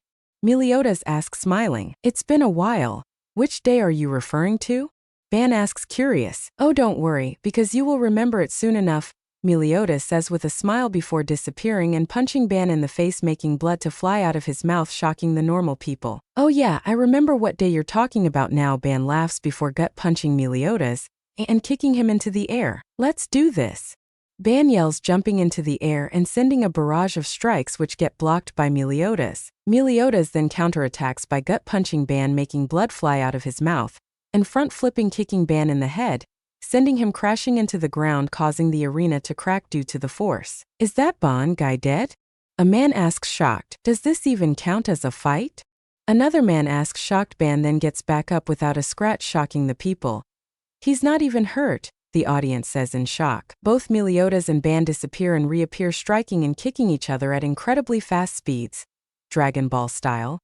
Meliodas then counterattacks with a punch to the gut, making Ban vomit out blood, and goes to strike Ban in the face, only for Ban to block and grab it, swinging Meliodas and smashing him into the ground. Meliodas then grabs Ban's arm and begins to repeatedly swing him into the ground. Ban then raises his hand up, making Meliodas let go and fall down to the ground. Oh no, it looks like both fighters are down, the announcer says, amazed by the fight. Ban then picks himself up with his hand out, stealing Meliodas' strength. You jerk, you've gone and done it now, Meliodas says, smiling, making Ban laugh as he gets off the ground. What is this? It looks like all of Ban's injuries have completely healed. The announcer yells out, shocked. Ban then charges at Meliodas and appears behind him as Meliodas punches upwards, only to see Ban nowhere in front of him. Behind you, Ban says before punching Meliodas in the back of the head, causing him to slide forwards. I'm floating like a butterfly now, Ban says, only to get an elbow to the face and a kick to the stomach, making Ban throw up blood once more. Oh, you bastard. You knocked out one of my teeth, Ban says angrily before chuckling. Oh, never mind, Ban says, revealing his newly healed tooth. Meliodas then charges at Ban and appears behind him as Ban attempts to headbutt Meliodas, but then gets kicked in the back by Meliodas, who appeared behind him. Meliodas then charges again, only to get gut punched and have his head smashed into the ground. Meliodas then grabs Ban's head with his legs and smashes Ban into the ground before using the momentum to front flip into the air and smash into Ban's stomach, causing blood fly out of Ban's mouth like a fire hose. Ban then punches Meliodas, launching Meliodas off of him, and Ban gets back up. Do you see that? King asks, and both Diane and Hadrian nod in agreement. It's getting harder for the captain to fight as it goes on, Diane says. Yeah, not just that, but they are using some of your moves, Hadrian. King says, looking at Hadrian. What do you mean by that? Elizabeth asks, confused. One thing about Hadrian is that when fighting him he's typically unpredictable, but one thing that didn't change was that Hadrian used his own momentum to do extra damage, and as you see they did some of that, Diane explains to the tiny princess. The battle between both Meliodas and Ban continued until Meliodas was lying on the ground completely tired. Snatch, it had to be that, Hadrian thought, slightly disappointed in Ban for using such an underhanded tactic. That was delicious, Ban says, smiling. It looks like things have turned around. It seems Meliodas has run out of steam. The announcer stated. Looks like it's the end of all this. What should I do?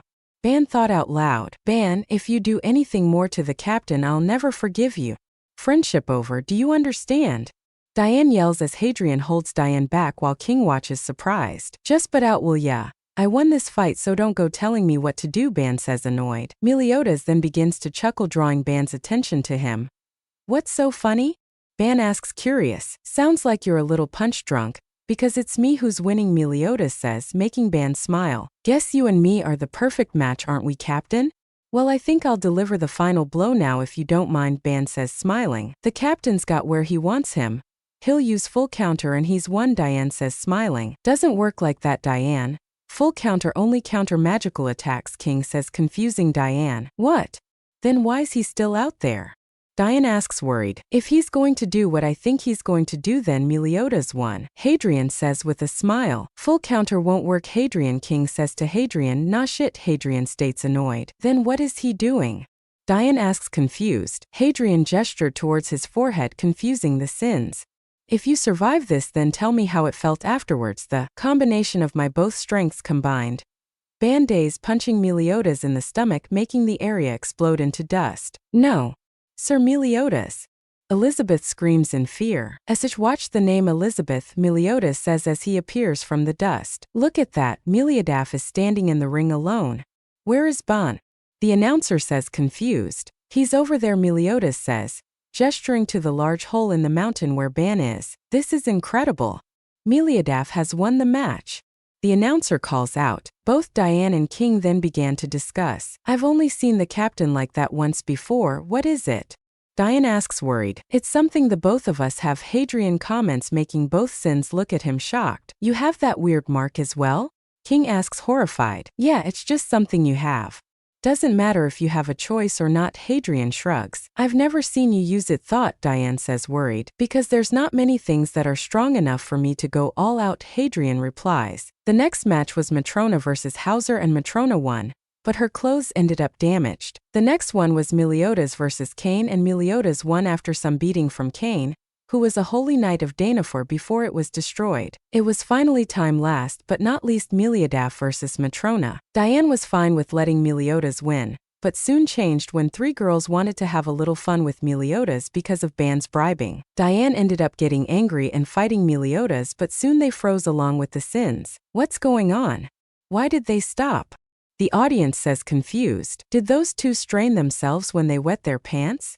Hawk was confused, but soon their confusion grew when Ban, Hadrian and King went onto the ring and all looked in a single direction. My real identity is Meliodas, captain of the 8 deadly sins. I'm Meliodas, the dragon sin. Meliodas yells out, scaring everyone. We're taking over Vasil. Everything here belongs to us now. Meliodas yells, confusing Hawk and Elizabeth. I'm giving you less than 1 minute to clear out of here. If you don't, we're going to kill you all. Meliodas yells out, you're not fooling anyone, you brat. Yeah, you don't look like him.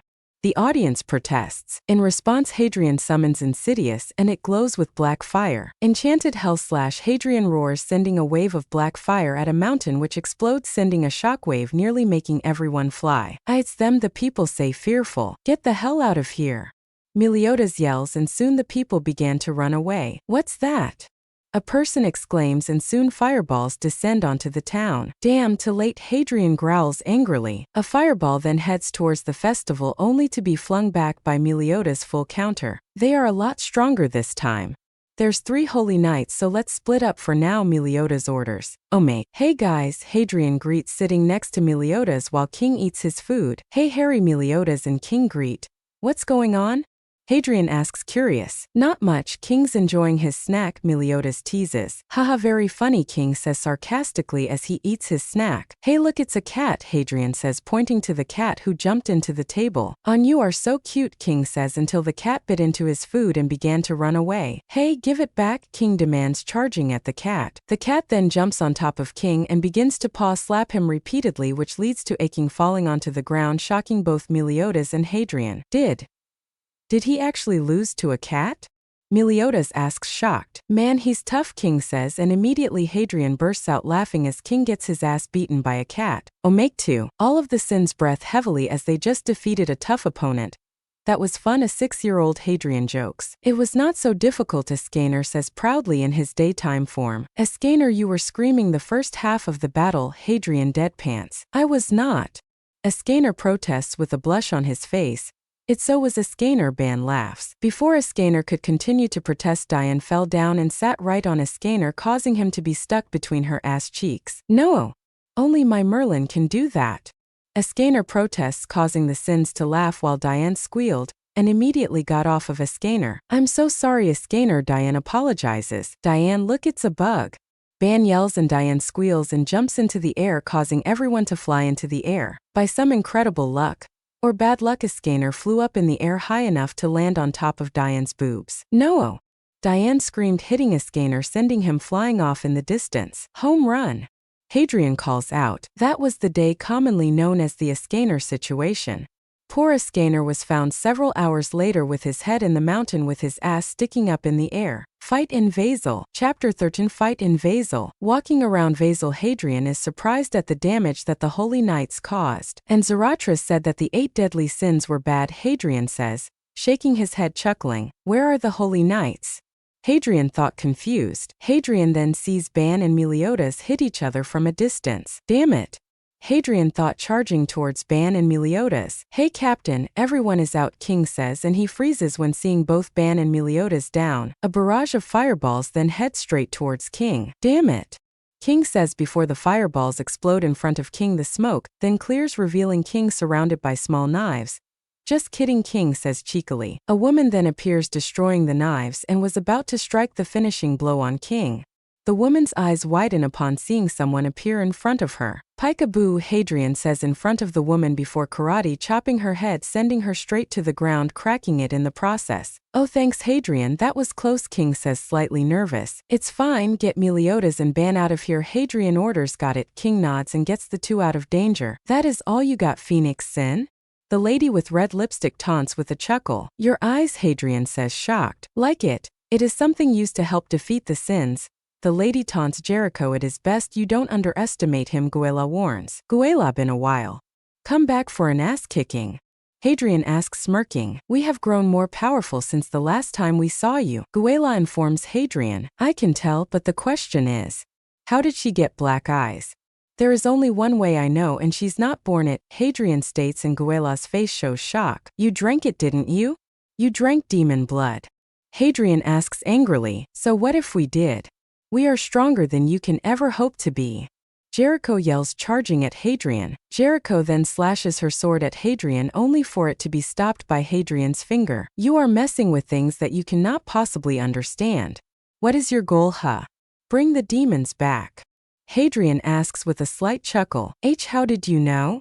Jericho asks, shocked, which makes Hadrian's jokey mood darken. "Don't tell me you're actually stupid enough to think you stand a chance against the demons?" Hadrian asks angrily, "We are. The Holy Knights have become weaker, so when the demons return, Holy Knights can strive to improve," Guela answers calmly. "You really are stupid," Hadrian chuckles. "What's that supposed to mean?" Jericho demands angrily. "It means that if you think you can handle the demons, then you are idiots," Hadrian laughed. Just then Hadrian stops laughing and Hadrian glares at the Holy Knights. "Where's Meliodas?" Hadrian demands. "It seems the goddess Amber worked," Guela says calmly. "Goddess Amber? You actually think that can hold anything that is stronger than a mere red demon?" Hadrian demanded. "What? They aren't anything stronger than those," Guela protests. "Haha. You truly are idiots messing with beings of so much power that it's funny," Hadrian laughs. "We can surpass the demons and you won't stop us." Guela exclaims angrily. "No you can't," Hadrian says, and just then a mark appears over Hadrian's eye and his eyes blacken before darkness seeps out of his body. Shocked expressions formed on both Jericho's and Guela's face, and they begin to tremble in fear. "Why can't I stop shacking?" Jericho says fearfully. "Do you understand now? The power you have is incredibly weak compared to a high-class demon," Hadrian says as he walks towards the two Holy Knights. "Why, you're a demon?" Guela asks fearful. "Yes, but not by choice. The 8 deadly sins were formed for a very specific reason by King Leones himself, and what you are planning is the exact opposite of what the sins were formed for," Hadrian says, looking at the two Holy Knights. An explosion of darkness then grabs Hadrian's attention. "Looks like Meliodas went into berserk mode to get out. We're lucky," Hadrian says, much to the shock of the two Holy Knights. "Lucky? How are we lucky?" Jericho demands. "If Meliodas had his full strength, we would all be dead due to the effect of releasing all of the power he has without control," Hadrian states. "He doesn't have his full strength?" Guela asks, surprised. "Duck, no, if he did then he would be a shit ton stronger than me. Trust me when I say this. Assault mode is far too powerful, and he's only in berserk mode," Hadrian says. Soon the three see Meliodas flying after someone with darkness covering his body. "I better take him down. Since I'm the strongest here, I might as well grab his attention. And don't make me regret letting you live," Hadrian warns before dark wings burst out of his back and he flies after Meliodas. "Impressive. It seems you were given the demon blood at birth to give you this power. A man says as he fights Meliodas. No, he is a demon and you should be thankful he doesn't have his full strength. Hadrian interrupts. Who dares dash, the man was saying, but freezes in fear when seeing Hadrian with dark wings. Incredible. How can someone have so much power?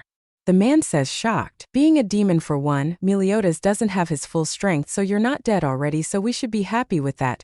Hadrian says, looking at Meliodas, who remains standing there looking at the two with emotionless eyes. He isn't at full strength?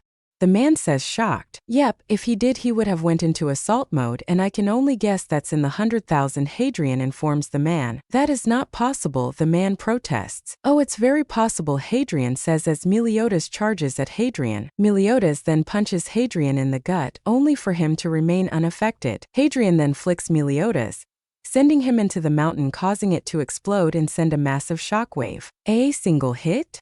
The man says, shocked. Hadrian's eyes then turn back to normal, and the darkness surrounding him disappears. Ha! The man yells, hitting Hadrian in the back, sending him flying forwards. Grandmaster Hendrickson is a strong fellow, but I knew that the second you released your demonic state you would be severely weaker. Looks like he was right. The man says, impressed as he picks up the dragon hilt sword from the ground after Hadrian beat Meliodas. If you think you're getting away, then you have another thing coming. Hadrian growls as he walks towards the man. Incredible. Even after taking a blow like that you shrug it off like it was nothing, the man says, impressed. What's your name, bastard? Hadrian asks angrily. I am Sir Helbram, but I am no bastard. After all, I am no demon like you, Helbram states. You're messing with things like demon blood. You should have understood what you would be dealing with if the demon race were to be released when I transformed, Hadrian states. Ha! As if the demons would be as formidable as you, Helbram says ignorantly. You're right.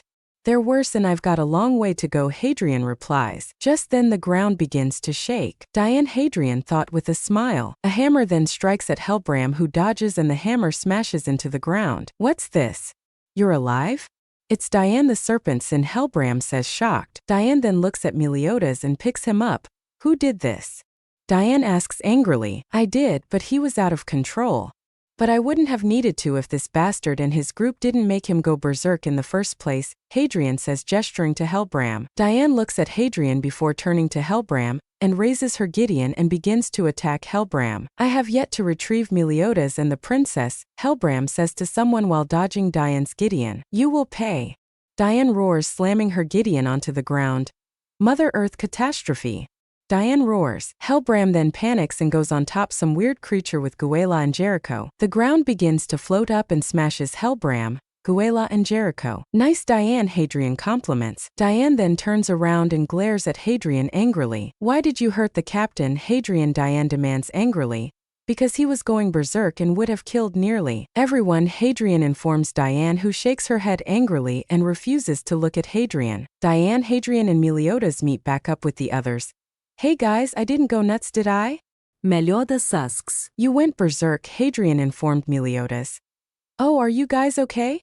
Meliodas asks, worried. I think everyone is fine.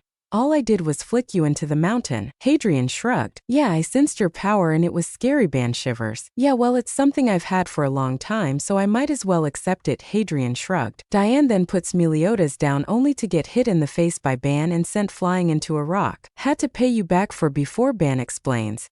Meliodas chuckles and nods his head, accepting Ban's reason. I was so worried, Elizabeth says. Hello everyone, a emotionless voice says, and everyone turns to see a green-haired man. Gowther, good to see you, Hadrian says with a smile. That's Gowther?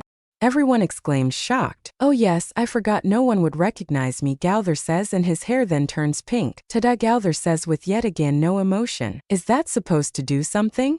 Hawk asks, confused. Oh yes, I forgot that no one would know what I look like underneath the suit, Gowther realizes, making everyone fall to the ground anime style. Let's celebrate the reunion with Gowther, the goat, sin of lust. Meliodas says excitedly. Hello Sir Gowther, my name is Elizabeth.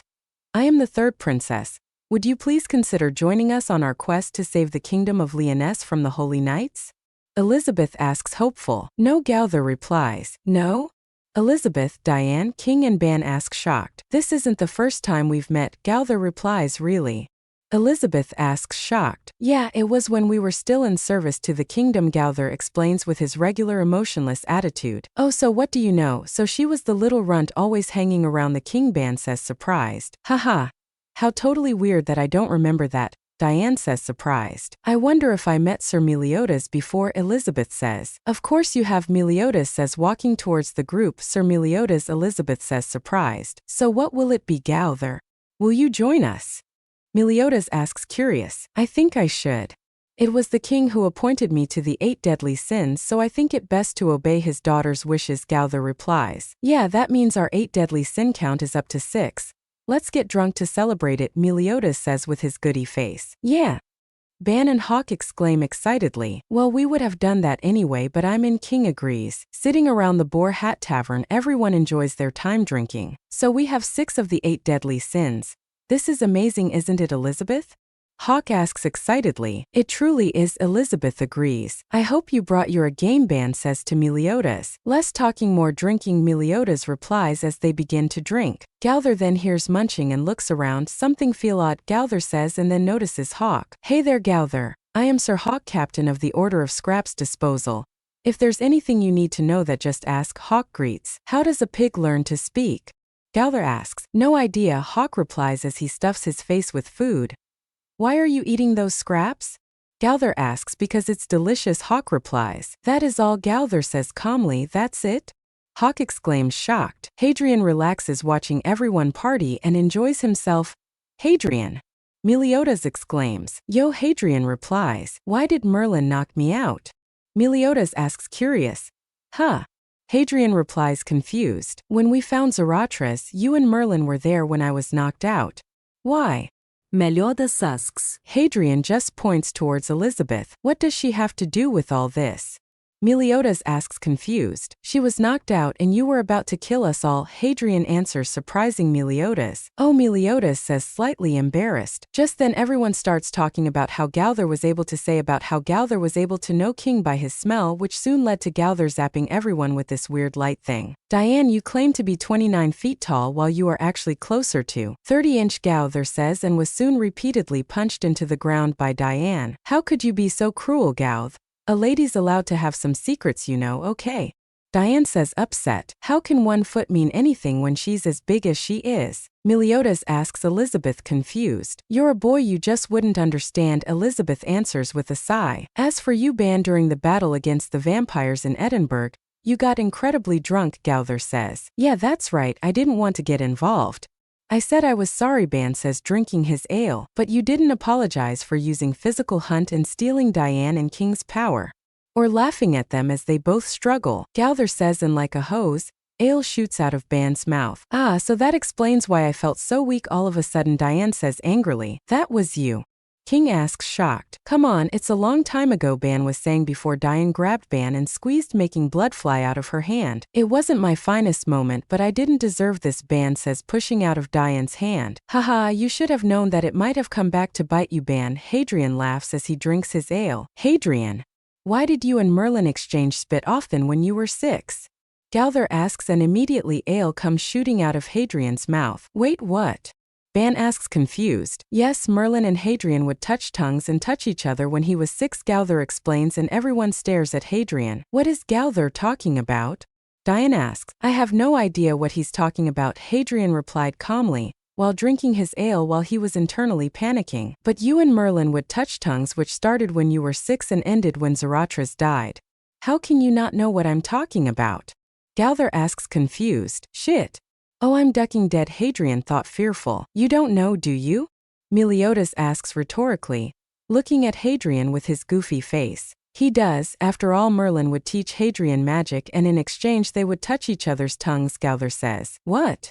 So this entire time while Hadrian was learning magic, they would also kiss each other? King asks shocked. Yes, they would also lose some of their clothes for some odd reason, Gowther says, rubbing his glasses. What have you two been doing? Diane exclaims. Yeah, man, I didn't know you already bagged Merlin when you were 6, Ban says with a smile. Ban was then crushed by Diane, who was not amused in the slightest. Oh mate. Hey Merlin, Diane greets sweetly with a slight twitch in her smile. Oh hey Diane, Merlin greets back before continuing her research and tests. How have you been? Diane asks, causing Merlin to look at the minimized giant. Not bad, is something the matter? Merlin asks curious. Oh not much, it's kind of funny though. When Gowther returned there was this incident where he went through our memories. Mine was that I was supposedly closer to 30 feet instead of 29 feet in height in my regular form, Diane says, causing Merlin to quirk an eyebrow. But she is closer to 30 feet. Sometimes I wonder what it is with other women, Merlin thought. Then Ban was about how he snatched both mine and King's energy when we had to fight the vampires. You remember the one I'm talking about, Diane states. Yeah, the one where we came back to learn that Harry took out the second strongest vampire, Merlin acknowledges. Yes, and there was Hadrian. What Gowther says was quite a shock to everyone, Diane says, making Merlin curious. I wonder what it was that shocked them? Merlin thought. And what was it? Merlin asked, curious. Oh, not much. Just that you two had a unique relationship, Diane says, and Merlin's eyes widen slightly. Oh, and what is this relationship? Merlin asks calmly despite internally panicking. I swear to you, Gowther, if you did what I think he did, then I will make sure you remain a bloody doll, Merlin thought angrily. Just that you two exchanged spit in his words, Diane says. I have no clue what he talking about, Merlin says calmly. Oh, you bastard. Merlin thought, trying not to show her anger at the goat's sin. Really? Because despite how much Harry protested there would end up making him react, allowing the more observant sins aware of this relationship. Diane says. I think it's best that I dash, Merlin was saying before her wall exploded, revealing a ginger-haired buff man. Merlin, am I not worthy compared to a young child? Escaner asks tearfully. Escaner? You're not even supposed to be found yet in this timeline? Merlin demands, confused. Oh right, Escaner says before he disappears with a pop. Battle of Lyonesse. Chapter 14, Battle of Lyonesse. And sorry, but I'm too lazy to do this, so here's a summary of what happens in this part. Meliodas and the group talk about recovering Meliodas' dragon blade, and Elizabeth was soon captured. Filled with rage, Meliodas orders Diane to throw him to Lyonesse, but Gowther, Ban and Hadrian want to join him. Once reaching Lyonesse, they fight their way through the army of holy knights without difficulty. Soon they enter the kingdom and go looking for Elizabeth. Diane then gets transported to Lyonesse by Oslo, and soon the battle begins. Everything is canon from the first season, and soon everyone reunites with the sin of gluttony, Merlin. And up to the part where Meliodas, Merlin, Hadrian, Gilthunder, Princess Margaret, Arthur reach the king's room, Merlin removes the perfect cube with absolute cancel, and Elizabeth has a happy reunion with Meliodas, and Meliodas being himself groped her. Then the group finds Bartra sick, and Merlin needs to take Bartra away to heal him, and Merlin asks for Hadrian's help, which causes all of the sins to lose their current strongest ally. Everything continues as canon all the way up to Hendrickson with red demon blood and soon gray demon. Then the Sins and the Holy Knights versus Hendrickson, and they win due to Meliodas' revenge counter, and soon Merlin, Hadrian and Bartra return, and the Holy Knights ask for forgiveness. The king orders the Holy Knights to continue their duty as punishment, and the next day the kingdom started to be repaired. The 8 deadly sins were no longer wanted criminals, and things went back to normal.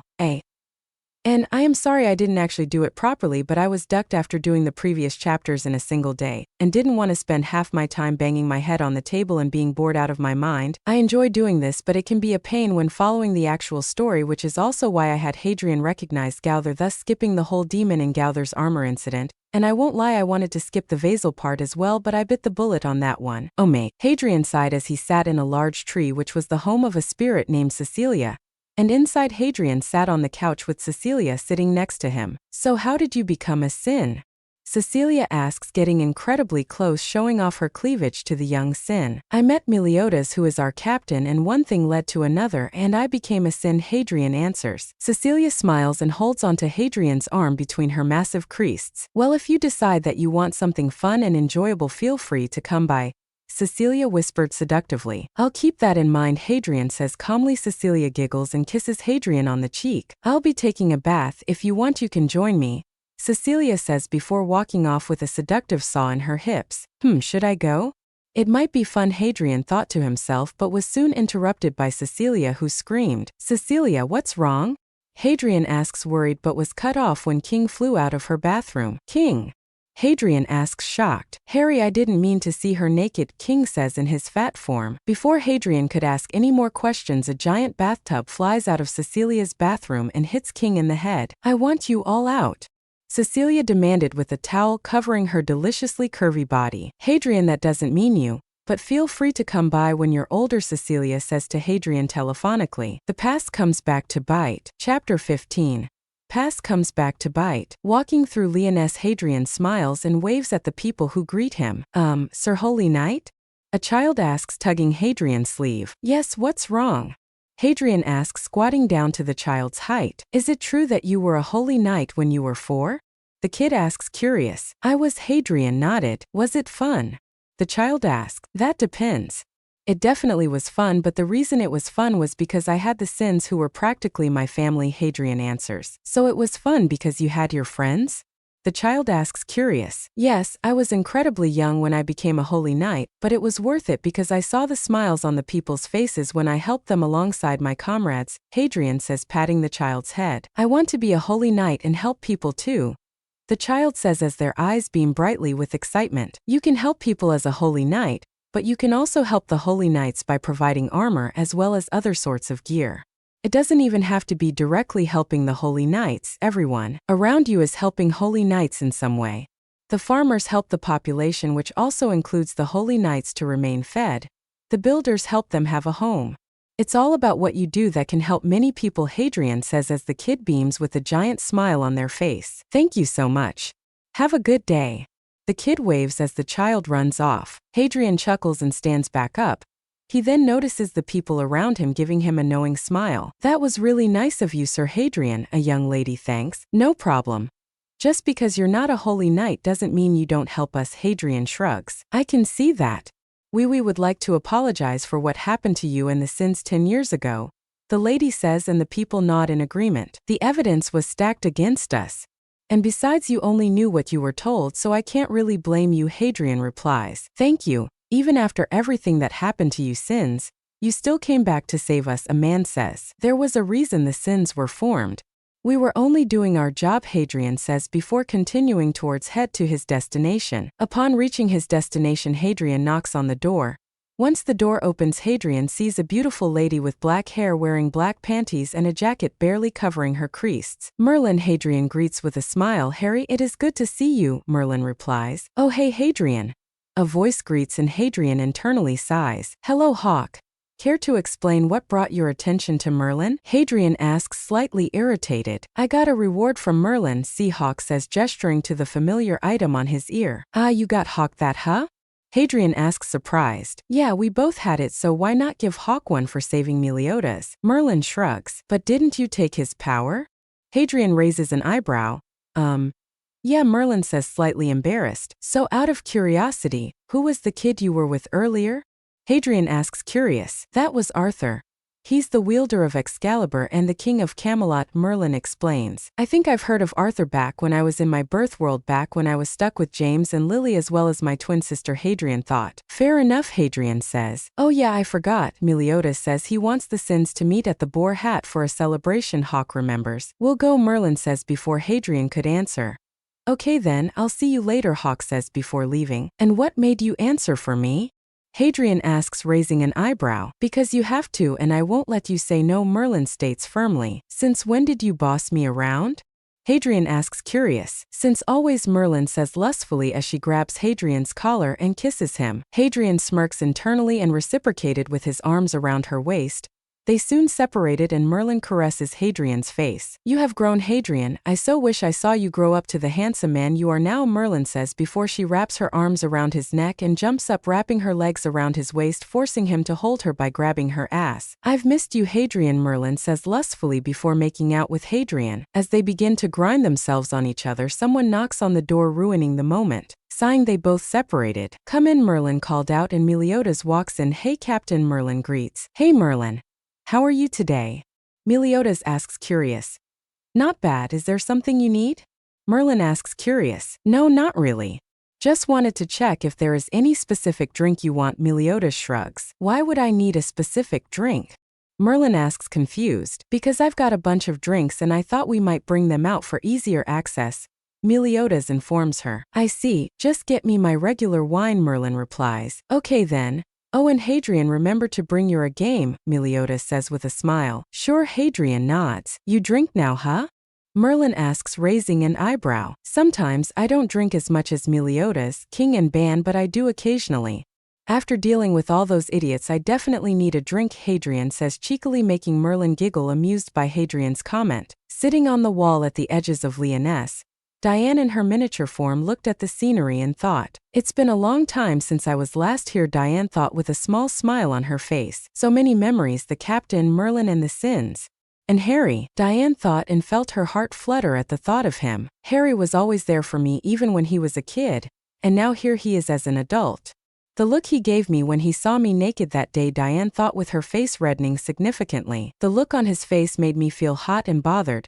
He also grew up to be an incredibly handsome man. But Merlin has him, Diane thought, disappointed. Diane's then widened, remembering Harry's comment. "Then I shall wait before attempting to enter your pants." Are Harry and Merlin in an open relationship?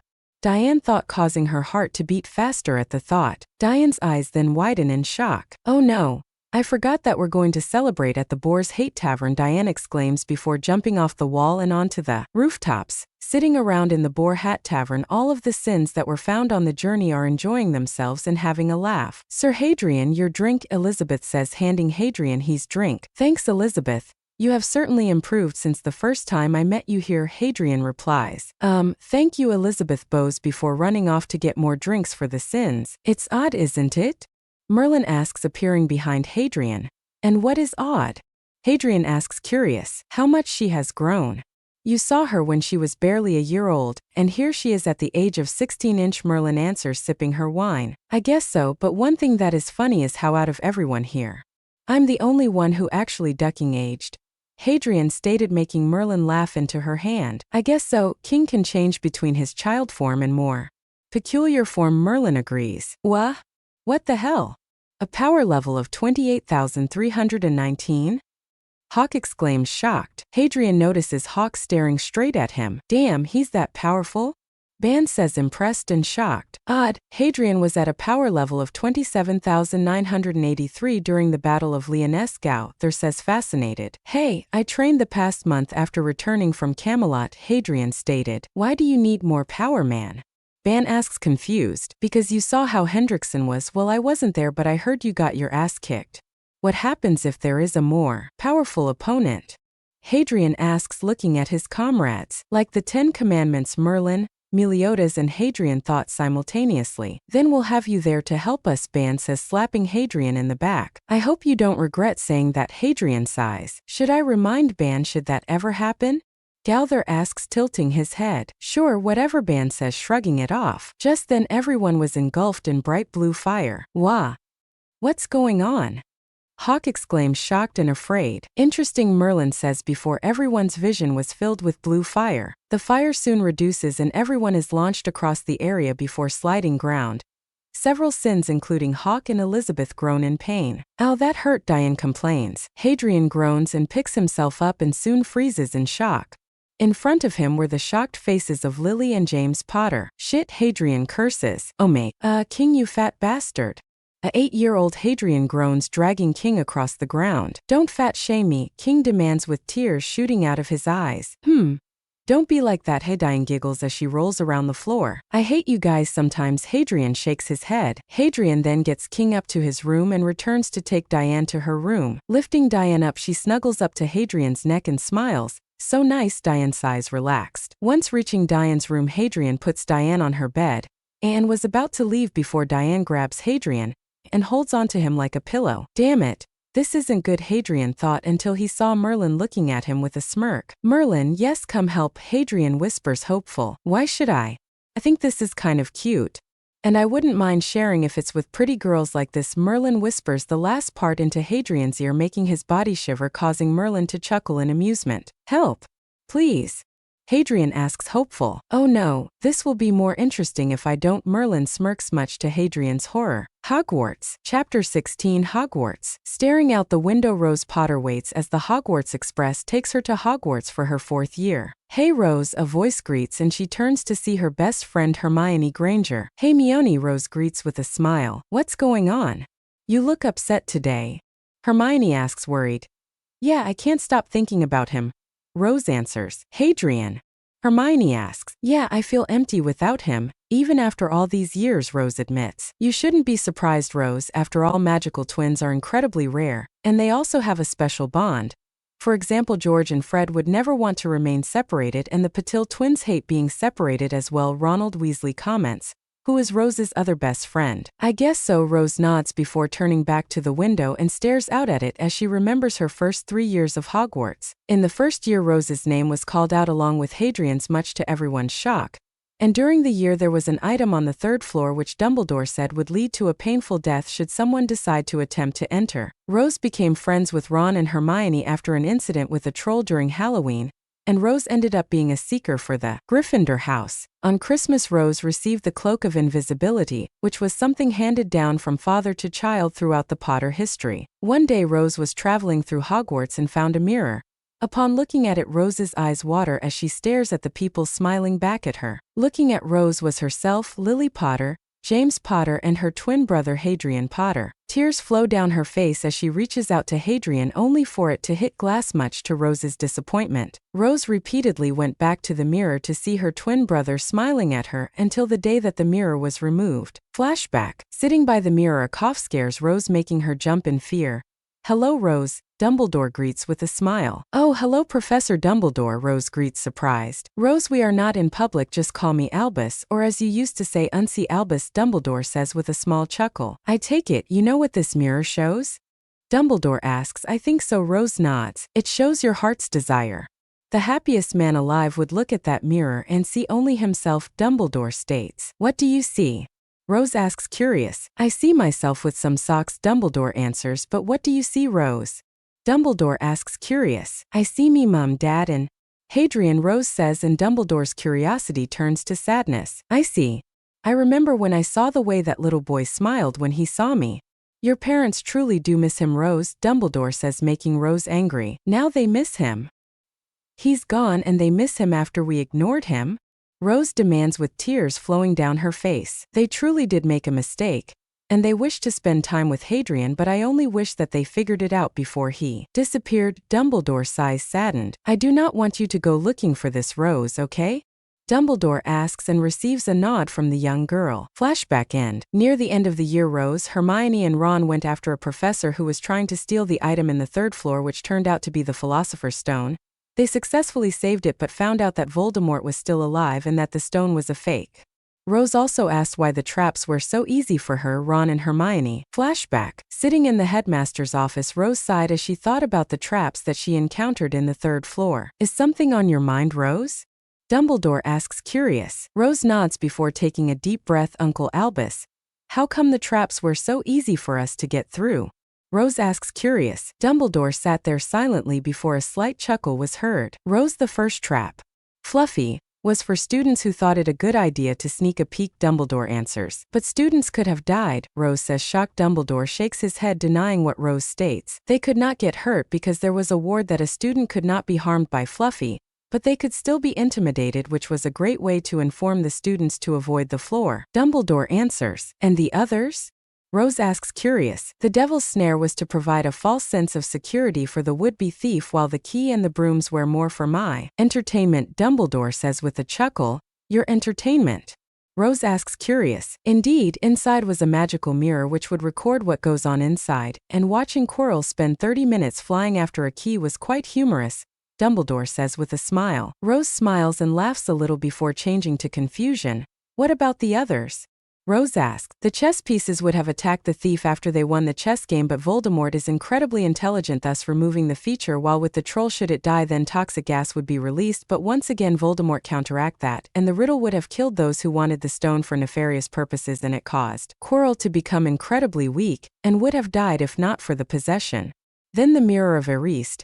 Anyone in that chamber who had nefarious purposes would lose significant amounts of their magical core," Dumbledore answers. Rose looks at Dumbledore, shocked before a confused expression grew on her face. "But what happened to the magic from Quirrell?" Rose asks, curious. Soon Dumbledore beamed at Rose. "My dear Rose, you were in that chamber with him. Did you feel any different?" Dumbledore asks with a bright smile. "A little. It felt like I had a pepper-up potion," Rose answers. "Quirrell's magical core became your own, making your magical core as powerful as an adult," Dumbledore answers. "What, really?" Rose asks, shocked. "Indeed, Rose. Magic is like a muscle, Rose. You will become an amazing witch, and I believe you can surpass me," Dumbledore states. Rose sat there in complete shock. Her magical core absorbed corals, making her significantly more powerful. Flashback end. The second year, an incident with the Chamber of Secrets, and when everyone thought that she was the heir of Slytherin due to her Parseltongue. Soon people began to get petrified, including Hermione, and eventually Ginny was taken to the chamber.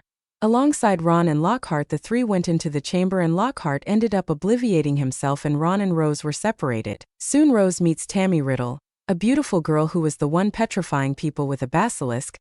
Rose was bitten by the basilisk, but instead of dying she felt invincible and successfully killed the basilisk and was about to destroy Tammy Riddle via her diary, only for it to disappear before the basilisk fang could destroy it. Tammy revealed that she was Voldemort and that she made sure her diary had more defenses than what was there. Third year, Peter Pettigrew somehow escaped Azkaban and Dementors were around Hogwarts, much to Fudge's stupidity. Besides the occasional attacks from the Dementors, there wasn't really anything dangerous. But one lesson haunts Rose, causing her to awaken from her sleep screaming and covered in sweat even to this day. Flashback. Alright class, does anyone know what this is? Lupin asks, gesturing to the cupboard behind him. A boggart, Professor, Hermione answers. Yes, a boggart. Now to defeat a boggart you need laughter. The incantation to do so is ridiculous, Lupin explains. Soon the boggart went out and it was a barrel of laughs. Neville got Snape and he gave Snape grandma clothes, and it was soon Rose's turn. Once moving forward, the boggart begins to change, and soon a young boy with black hair and green eyes stood in front of her, much to everyone's confusion. Why is she afraid of a kid? Some of the students ask. Hello, sister, the child replies, shocking everyone while Lupin stands there wide-eyed. Hadrian, Rose says with tears in her eyes. It's been a long time, hasn't it? Boggart, Hadrian states. Looking closer, Rose could see that Hadrian looks around the same age. He disappeared. It has. Rose nods, trying not to break down. You look older, Hadrian teased with a smirk on his face. Please, Hadrian, come home. Mum and Dad miss you.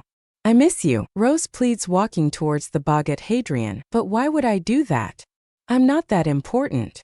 Boggart, Hadrian asks calmly, tilting his head, confused. No, you are important, Rose protests, hugging Boggart. Hadrian, please come back, Rose pleads. No, a deeper voice replies, and Rose looks back in shock to see an older Hadrian who seems to be around 16 looking back at her. Boggart Hadrian was muscular and had an aura of power, and he was wearing an odd-looking armor with a glowing phoenix on the back. Hadrian, Rose asks with tears flowing down her face. Why would I go back to the family who didn't value me?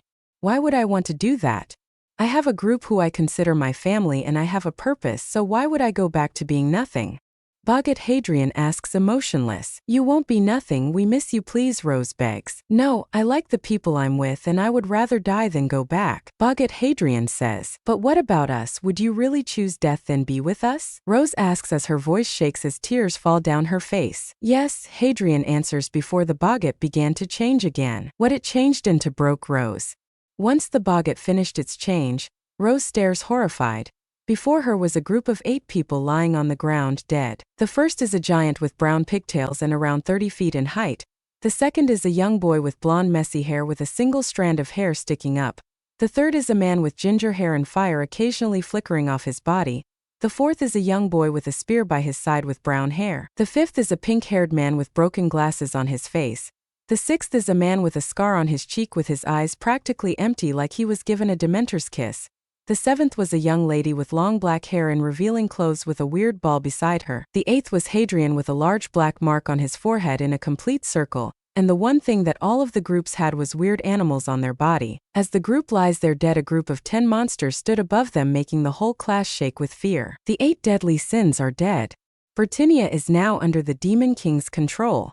A kid with black eyes and a smiler black mark that Hadrian has with black spiky hair yells out. The class stares in horror as the 10 beings stood over the bodies of the 8 deadly sins, and Lupin jumps in front of Rose, which causes the boggart to change into a moon before it turned into a balloon and flew across the room. All right class, if finished, Lupin says nervously, and the class groans in disappointment while Rose stands there in shock as the dead body of Hadrian remains burned into her brain, haunting her in her dreams. Hey, come here, Lupin says softly as he hugs Rose, who proceeded to break down. Flashback end. Rose breathes shakily, trying not to break down as the image of Hadrian runs through her mind. Dad says there's something going on in Hogwarts, Ron says, grabbing Rose's attention. What's going on?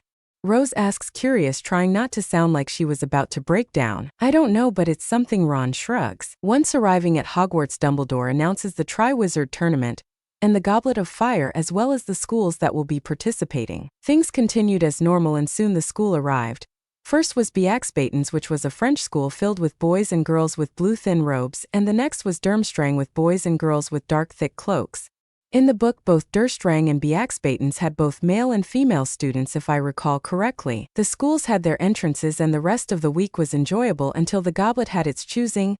Lily and James Potter came by to help with anything that needed to be done with either protection or setting up the tasks. Lily was an unspeakable, and was making sure that the goblet was working fine, while James was an oar captain, and was making sure that none of the three schools could cause an international incident. Remember, every champion will have a goblet-chosen teacher, Dumbledore explains, and soon the first name was called. But unlike the previous tournaments, the students will be given intelligent teachers who can help the students survive the tournament. For Durmstrang it was Krum, whose teacher would be his headmaster. For YEA was Fleur, whose teacher would be the Vila Queen. For Hogwarts it was Cedric, whose teacher would be Alastor Moody, who was the defense against the dark arts professor. Now that the champions have been chosen, Dumbledore was saying before a paper flies out of the goblet, and Dumbledore caught it while Rose had a sinking feeling in her gut. Rose Potter, Dumbledore calls out. Rose froze in shock and fear before Dumbledore spoke the names of the teachers. Rose Potter's teachers would be the Deadly Sins. Dumbledore says, confused. The Deadly Sins? Who are they? The students were confused, and soon the goblet began to go nuts, growing in size and flashing red and blue, and soon people were launched out of the cup and sliding across the ground. A young man with dark hair picks himself up and stares at Lily and James Potter. Shit, the young man comments. What the hell? What happened? A pig asks, confused. You okay, Meliodas? The black-haired man asks, moving away from Lily and James, who stare at the man wide-eyed with tears threatening to fall. Yeah, you okay, Hadrian? Meliodas asks, and Rose freezes. It's him, it's actually him, big brother? Rose thought as she attempts to walk towards Hadrian, only to struggle from the shock. Hadrian? Lily and James ask, looking at Hadrian. Hadrian, how do they know who you are? A young girl with pigtails asks, confused. It truly is you, Hadrian, our son, Lily says as tears flow down her face. He's here, he's back, Rose thought happily with a bright smile on her face. Hadrian! Rose calls out. Hadrian turns around and sees Rose. Hello, Rose, Hadrian replies, making Rose smile as tears flow down her face. It's so good to see you again, I missed you, Rose says with a sad smile which changed when she hears Hadrian scoff. Really? Yeah, no, if this is where you try to bring me back, then you're in for a rude awakening, Hadrian says, destroying Rose's dream of reconnecting with her twin. Hadrian, please come back, Lily pleads. No, Hadrian replies as the rest of the group picks themselves up. Where are we? King asks, looking around. I don't know, any ideas, Merlin? Meliodas asks, making everyone gasp when hearing the name. The area is heavily fused with magic, Merlin states. It's Hogwarts, Dumbledore answers, smiling. And who are you, old man? Ban asks. That is the headmaster, and you should show some respect, James states angrily. And why should we? He isn't that special, Gowther says, confused. He's the strongest wizard alive, Lily answers. That is incorrect. The man only has a power level of 1,280 while Merlin has above 4,000, Gowther replies, fixing his glasses. What does that have anything to do with it?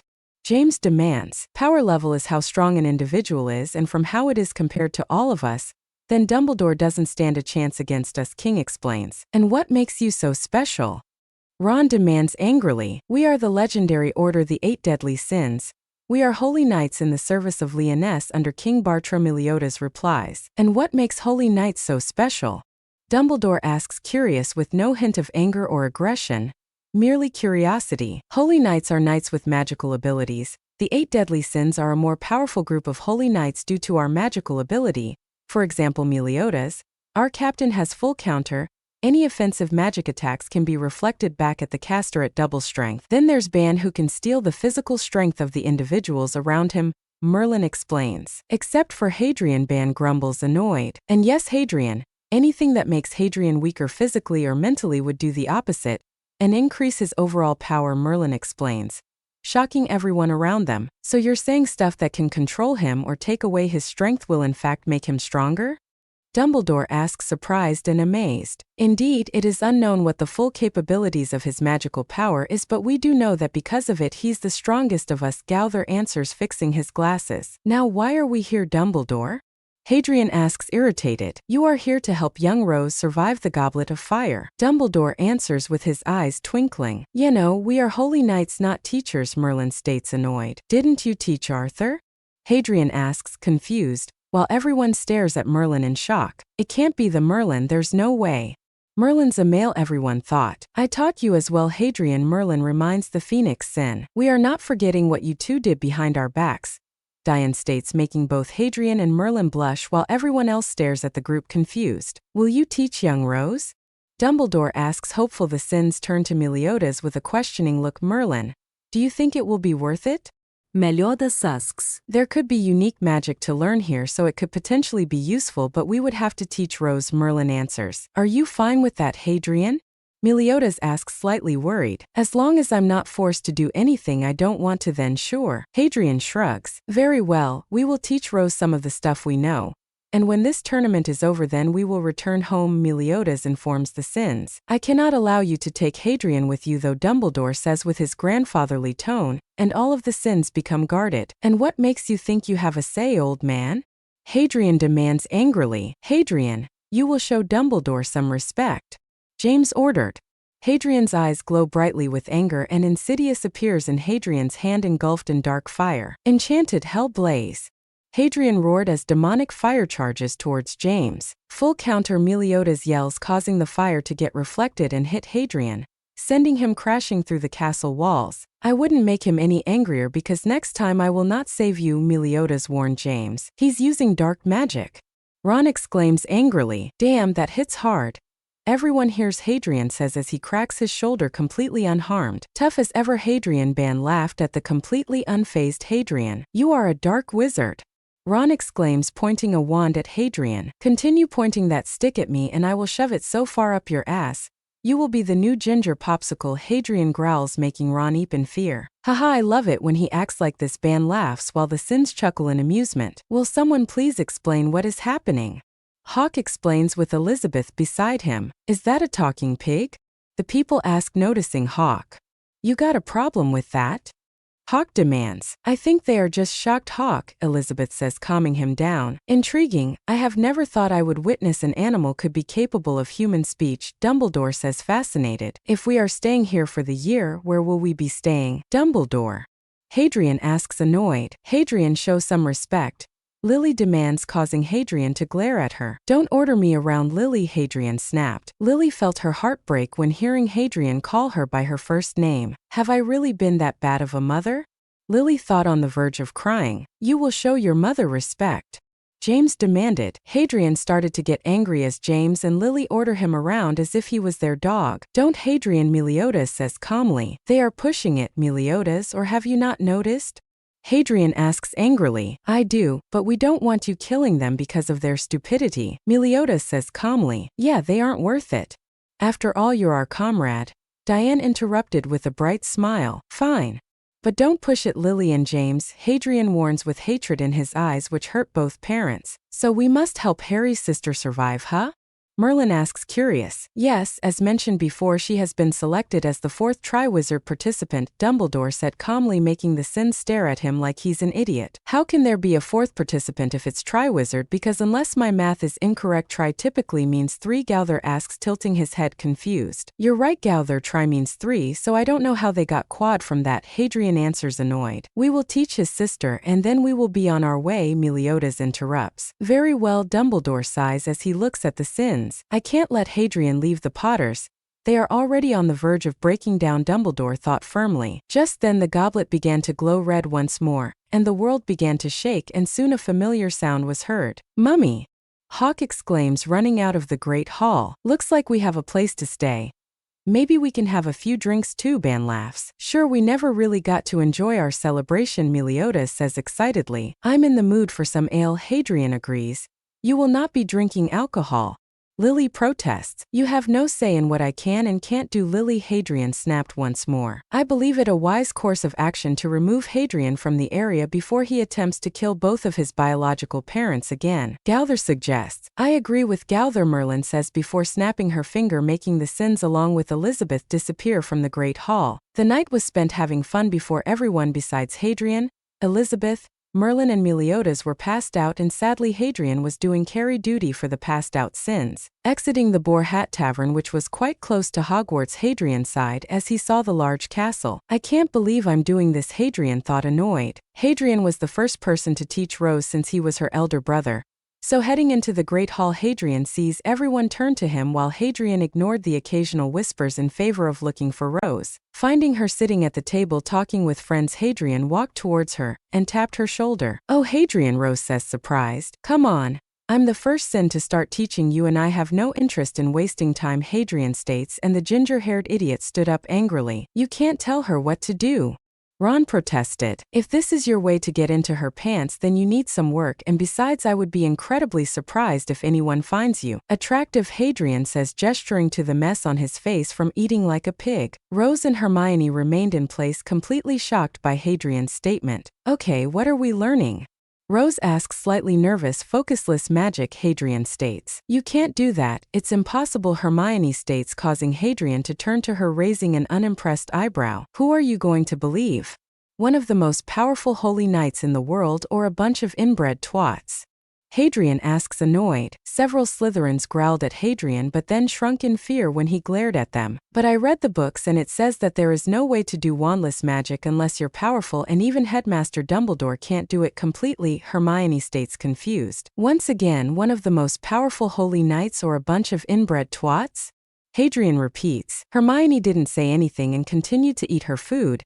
"Let's go," Hadrian says to Rose before walking off. "Man, he is incredibly arrogant," Ron scoffs, annoyed. "I don't know, he might have the power to back it up, Ronald," Hermione sighs. Rose shrugs and chases after Hadrian. Standing near the Black Lake, Hadrian sat at a table with a cup resting on it. "Now the first thing you need to do is forget the wand and try to direct your magic through your body, and use your will to make your magic lift up the cup," Hadrian orders before sitting down and begins meditate. Rose looks at her twin brother oddly before spending the next hour attempting to make the cup float before she began to get frustrated. "I can't do this, I need a wand," Rose states angrily. In response, Hadrian waved his hand, turning the cup into a pillow before it floated into the air and flew at Rose, hitting her in the face before returning to its original position and form. "You don't believe you can do it, so you can't, but now that you saw it was possible, you can now believe that you can do it as well," Hadrian says before going silent. After some time, Rose was able to get the cup to slightly move, much to Rose's excitement and Hadrian's boredom. Hadrian sat on top of the Boar Hat Tavern thinking about the second year he spent on the run. Flashback. A young Hadrian stumbles through a stone archway and falls to the ground covered in blood. "Hadrian!" a voice exclaims, and Hadrian sees Zaneri running towards him with a fearful expression. "What happened?" Zaneri demands as she began to heal him. "A ambush," Hadrian struggles to speak out before falling unconscious. Hadrian's eyes slowly open and he finds himself lying on a bed with fur covering his body. Slowly removing the fur, Hadrian sees that he was completely naked from top to bottom, and any and all wounds were no longer visible. "Thank God for mercies," Hadrian thought as he stood up and looked around the room. "Hadrian, it's good that you're," Jenna greets before blushing when seeing Hadrian completely. Why are you standing there naked?" Jenna exclaims, covering her eyes. "I just woke up." "Wait, who took off my clothes then?" Hadrian asks, curious. "We had one of our spirits do it, Hadrian." Jenna answers, still covering her eyes. "I see," Hadrian hums in thought. "Can you put some clothes on?" Jenna yells, her face bright red. "Oh, don't you like this?" Hadrian pouts. What sane woman wouldn't like that?" Jenna exclaims, removing her hand from her eyes and glaring at Hadrian. Jenna's eyes then widen and her blush becomes more prominent. "You ass. You tricked me," Jenna exclaims as she quickly covers her eyes once more. Hadrian laughs, amused by Jenna's embarrassment. "Just put some clothes on," Jenna exclaims as she runs out. Hadrian shakes his head with a bright smile and notices that his clothes were piled on a chair nearby. Leaving his room wearing his clothes, Hadrian sees all Jenna and Zaneri sitting down waiting patiently for him. "You two look peachy," Hadrian treases. "Ha, very funny," Jenna replies sarcastically. Okay, got it. "No more jokes," Hadrian says with a serious attitude. "What happened? What led you to be in such a state earlier?" Jenna asks, worried. "I was ambushed," Hadrian answers. "Even if you were ambushed, you are a lot more powerful than all those who wander the world these days," Zaneri says, confused. "Yeah, you do have a point, but I wasn't attacked by someone who made even me seem weak," Hadrian says, disgusted with himself. "What was their name?" Jenna asks worried. He called himself. Fraudron. Hadrian answers flashback end. Hadrian sighs and jumps off the tavern and heads inside to go to sleep for the night. Oh mate, that was amazing. Merlin sighs content as she lied on top of Hadrian, both completely nude and sweaty with a cover over their nude bodies. I didn't know you could twist that way, Merlin. Hadrian says with a smirk on his face. Trust me, there will be more of that to come in the near future, Harry, Merlin says seductively. While they relax, voices is heard outside their room. Don't do this, you will only make it worse, a female voice warns. I'm sick of his attitude. We are his parents and he will listen to us, a male voice says before James bursts into the room only to scream in shock and turn around. What the hell? James exclaims when he saw his son and Merlin underneath the covers with their clothes all over the floor. You shouldn't burst into people's rooms like that, James. Hadrian sighs annoyed. You shouldn't be having sex at your age.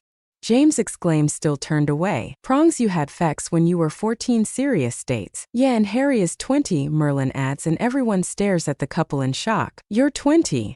Lily asks, surprised with a slight blush on her face as she saw a bit of her son's muscles. Yeah, I am, so you can't say shit, Hadrian says proudly with a less detailed face. Melioda's goofy face but with black hair. Training Rose. Chapter 17. Training Rose. The next person to train Rose was Merlin. Any luck on her focusless magic? Merlin asks curiously after entering Hadrian's room. She could barely make the damn cup move, Hadrian states annoyed. Very well. It would seem that I have some work to do, Merlin says as she walks out of his room. Good luck, Rose, you're going to need it. Hadrian thought, slightly pale at the thought of Merlin teaching Rose as he got dressed and went downstairs. Walking through Hogwarts, Hadrian sighs and shakes his head. Why did I have to come back to the Potters? Hadrian thought, annoyed. Hey look, it's the girl who lives twin.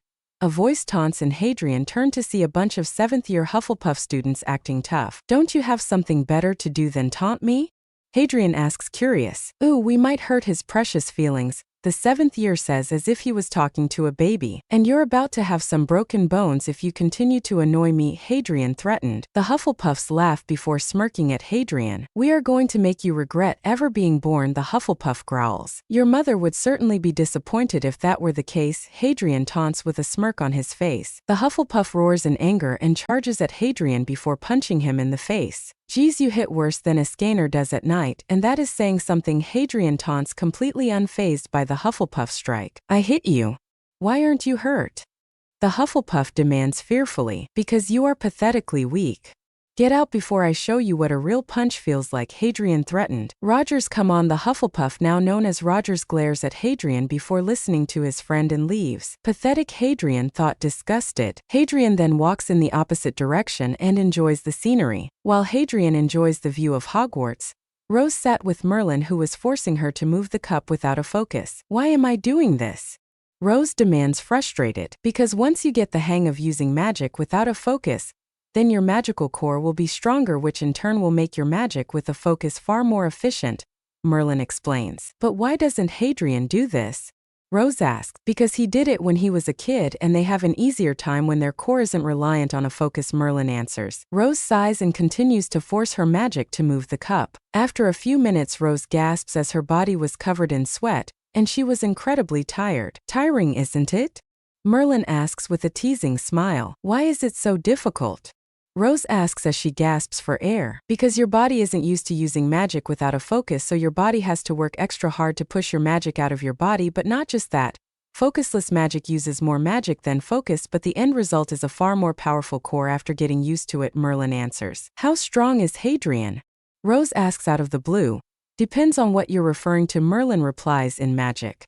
How strong is he? Rose answers. In magic is he the second best, but that is because he mainly uses offensive magic while I use a wide variety of it, Merlin informs Rose. Why doesn't he use all types of magic? Rose asks, curious. Because Hadrian is a fighter, and when it comes to magic he finds the more destructive magics far more interesting, Merlin answers. I see, Rose says to herself. The rest of the day Rose would practice focusless magic and succeeded in making her cup float for a few minutes straight before becoming exhausted, while Hadrian adventures around Hogwarts with nearly no problems besides the taunting and assault from Rogers and his buddies. Entering the Boar Hat Tavern, Hadrian sees the Sins drinking and having a good time. It is so good, King slurred as he floated through the air. Hey Captain, I bet I can do better than you, Ban says with his face red from drinking. You're on. Meliodas says before they both begin their drinking competition. They seem to be having fun, a voice says from beside Hadrian. Looking in the direction of the voice, Hadrian sees Diane standing there watching the Sins mess around like they did in the old days. Yeah. I'm just waiting for you to join in and I'll have to bring you ass hats up them damn stairs like I did back then, Hadrian teased. Don't be like that, Diane pouted. Hadrian laughs and pats Diane on the head and walks to the counter. Sir Hadrian, what would you like? Elizabeth asks. I would like some ale, thank you, Elizabeth, Hadrian orders. Vanya ale coming right up, Elizabeth says, and Hadrian chuckles. The best one for me, huh? Hadrian thought as the mug was passed to Hadrian. Thanks, Hadrian says before having a sip. I thought you said you aren't drinking as much as them, Merlin teases as she sat beside Hadrian. I don't. Look at them and tell me I drink as much as them, Hadrian says, and Merlin looks and sees that both Meliodas and Ban are in their 13th drink. Okay, you definitely don't drink as much as them, Merlin admits. See. Anyway, how did Rose's training go today? Hadrian asks, curious. Not bad. Despite her starting point, her focusless magic has increased incredibly as of late, and she even has some potential in true magic, Merlin says, piquing Hadrian's interest. I remember when you taught me true magic, and that isn't a walk in the park, Merlin. You think she can handle it? Hadrian asks, worried. Worried about your sister?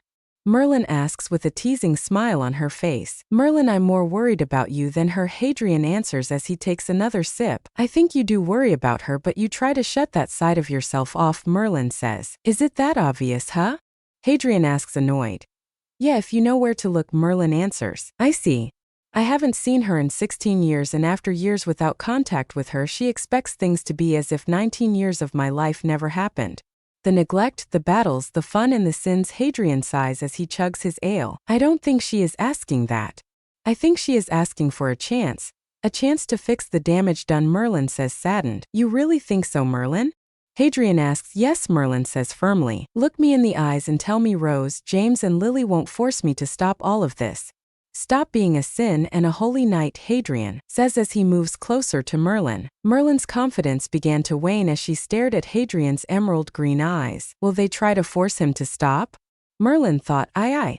Merlin stutters, trying to form words. Merlin, despite them wanting me back, how long will it take before they revert back to the neglectful state they once were? They have done it once, they can do it again, Hadrian states as his mug was refilled. Maybe he has a point, Merlin thought to herself as she sipped some wine from her glass. The next morning, Hadrian sits on top of Hogwarts, staring at the view, thinking on his talk with Merlin. They will only become neglectful once some time has passed. Right? Hadrian wondered before shaking his head. They will revert back. This is only a phase and soon I will be forgotten once more, Hadrian thought firmly. Hadrian then noticed Rose running around the lake with Ban next to her. Seems like Ban wants her to be physically fit for the task, Hadrian thought as he watched Rose run before falling to her knees. Not bad but not good either. Damned magicals are not physically fit. King and Merlin can be excused since they can fly, but the ones here can't, so their dodging ability is based on their physical strength and endurance. And yet they act superior about it, Hadrian thought, disappointed. Mr. Potter! A voice exclaims and Hadrian turns to see Professor McGonagall staring at him with fear in her eyes. Yes. Hadrian asks, curious. What are you doing up there? Professor McGonagall demands. Just enjoying the view, Hadrian answers. Get down from there. Professor McGonagall demands. Very well, Hadrian says as he jumps down, much to Professor McGonagall's shock and fear. Landing on the ground with a loud crash, Hadrian stands up without a scratch before dusting himself off. That was fun, Hadrian jokes as he notices the stone beneath him cracked due to the force of his landing. Mr. Potter! A voice yells and Hadrian sees Professor McGonagall running to him with a group of students behind her. Yes. Hadrian asks with an innocent expression. Don't you yes me, Mr. Potter. Why did you jump off? Professor McGonagall demands. Oh, because you said so, Hadrian answers innocently. Haha, please get angry. I need some bloody entertainment, Hadrian hoped. You weren't supposed to jump down. Professor McGonagall exclaims. Minerva, what is the matter? Professor Flitwick asks, walking towards the group. Mr. Potter jumped. Professor McGonagall exclaims, pointing at the area Hadrian sat while he enjoyed the view. Mr. Potter seems unharmed, Minerva. Perhaps this is common for him, Professor Flitwick says with a shrug. Common? Phileas, he jumped from 700 feet. He jumped from that high and crashed into the ground. Look. Professor McGonagall exclaims, pointing towards the cracks in the ground. Incredible, to cause such damage and remain unharmed is incredible, Mr. Potter, Professor Flitwick says, awed. Don't congratulate him. Professor McGonagall exclaims. James then runs outside when hearing McGonagall yell, "What happened?" James asks, worried. "Your son jumped off the top of Hogwarts." Professor McGonagall yelled angrily. "You shouldn't have done that, Hadrian," James scolded. "And what makes you think I give any ducks about what you want?" Hadrian asks, annoyed. "I am your father, Hadrian," James states calmly. "And you haven't been my father for over a decade," Hadrian retorts. Before James could continue the argument, Hadrian walked off, not wanting to deal with James and his stupidity. Walking to the Black Lake, Hadrian sees Rose gasping for air as she sat on the grass while Ben stood by enjoying the view of the lake. "You seem to be having fun," Hadrian teases. "Why am I doing this?" Rose asks tiredly. "Because you can't fly like Merlin and King, so you will need to be physically fit to dodge any attacks that you can't block," Hadrian answers. Rose nods and lies on the grass, taking deep breaths, calming her heart rate. "Do you care about us?" Rose asks out of the blue. "Huh?" Hadrian asks, confused. "Do you care about us?" "Me, Mum and Dad." Rose asks, sitting back up and staring at her brother's eyes. "I don't know, Rose. I don't want to be anywhere near Lily and James if that's what you're asking," Hadrian states, causing Rose to flinch. "But what about me?" Rose asks, fearful of Hadrian's answer. "You were young, Rose. I don't know if we can be like siblings, but it's possible for us to be acquaintances and maybe even friends," Hadrian answers. "I see," Rose says, saddened. "Have the rest of the day off," Harry's sister Ben says as he walks off. Rose chuckles and shakes her head. "Something on your mind?" Hadrian asks, curious. "It's just, being known as your sister isn't so bad," Rose says with a small smile on her face. I'm surprised. "I would have expected you to hate it since you're not in the spotlight," Hadrian says, surprised. "Trust me, Hadrian, I'm not the biggest fan of the spotlight, that's for sure," Rose says with a giggle. "Fair enough. Have a good day off, Rose, because you are going to be trained by King, and I'm certain he will have you try to use magic and make multiple objects float simultaneously, so that's going to drain you," Hadrian says as he gets up and begins to walk off. "Hadrian!" Rose calls out. He turns to her with a confused expression. "Thank you for helping me," Rose says, grateful. "No problem," Hadrian replies as he waves goodbye. Sitting in the Gryffindor common room, Rose thought about the day that her parents discovered that Hadrian disappeared. "I lost something that so many would only dream of, and I just let it slip from my grasp." Rose thought, disappointed in herself. Flashback. It was a regular day and Rose was laughing alongside her parents. "Come on, Rose, do you want to play on the broom?" James asks with a smile on his face, but soon changed when Lily hit him on the head. "She will not be playing on a broom, mister," Lily states firmly. "Oh, why not Lils?" James asks, pouting. "Because I said so," Lily answers. Rose watches her two parents and laughs, enjoying her parents' antics. Rose then looked around and decided that she was bored and wanted to play, but her parents were arguing. Rose then remembered her twin brother Hadrian and wanted to play with him. "Mummy, can I play with Harry?" Rose asks, hopeful. "Okay, honey, let's go see Hadrian," Lily says as she picks up Rose. "Where is Harry's room again?" James asks. Lily then looks at James in shock before her shock turned to confusion. "Where is Hadrian's room?" Lily thought, and she started to go pale. How could we forget where our own son's room was? Lily thought, horrified. "Maybe it's near Rose's room," James says enthusiastically. "Oh yeah, that's right," Lily thought, relieved. The three then head to Rose's room and go to the one next to it. Opening the door, Lily and James saw that the room next to Rose's. They were expecting to see Hadrian inside, or at least some of his things, but the room was in fact the old baby room that both Rose and Hadrian shared. "Where's Harry's room?" James asks, confused. "Mummy, where is Harry?" Rose asks worriedly and on the verge of tears. Little did Lily and James know the reason for Rose's worry was because the twin bond between the two sensed the distance between the two, causing Rose to worry and feel empty, as if she was missing a part of herself. After half an hour, the three Potters eventually found Hadrian's room, which was at the end of the house furthest away from everyone, and there was no sight of Hadrian. "Maybe he is outside," James says with a smile, but Lily saw the fear and worry in her husband's eyes. Checking outside, they see that Hadrian wasn't outside, and their fear only increased. In Lily's arm, tears begin to flow down Rose's face. Her twin, her brother. Her other half was gone and she didn't know where he was. James immediately called Dumbledore and informed him of Hadrian being missing. Dumbledore put up several tracking charms, both blood-based and magic, with no luck. "Is there any way to find him?" Lily asks as tears threaten to flow down her face. I don't think so, Lily, Dumbledore says, saddened. There has to be some way, James pleaded. Lily and James held on to hope that Hadrian would return while Rose would cry herself to sleep knowing that she won't see her brother again for a long time. Flashback end. Tears flow down Rose's face as she remembers the years of feeling empty, knowing the reason that she was missing her other half was because she drove him away. Now here he is with a new family, and with no desire to return to his old one. I miss you, brother. Please stay, Rose pleaded. There you are, Potter, a voice said, and Rose turns to see Ronald Weasley sneering at her. What's wrong, Ron? Rose asks, wiping the tears from her eyes. What's wrong? I'll tell you what's wrong. You lied to me and entered the Triwizard Tournament. Ronald snapped. What? You think I entered myself in the tournament?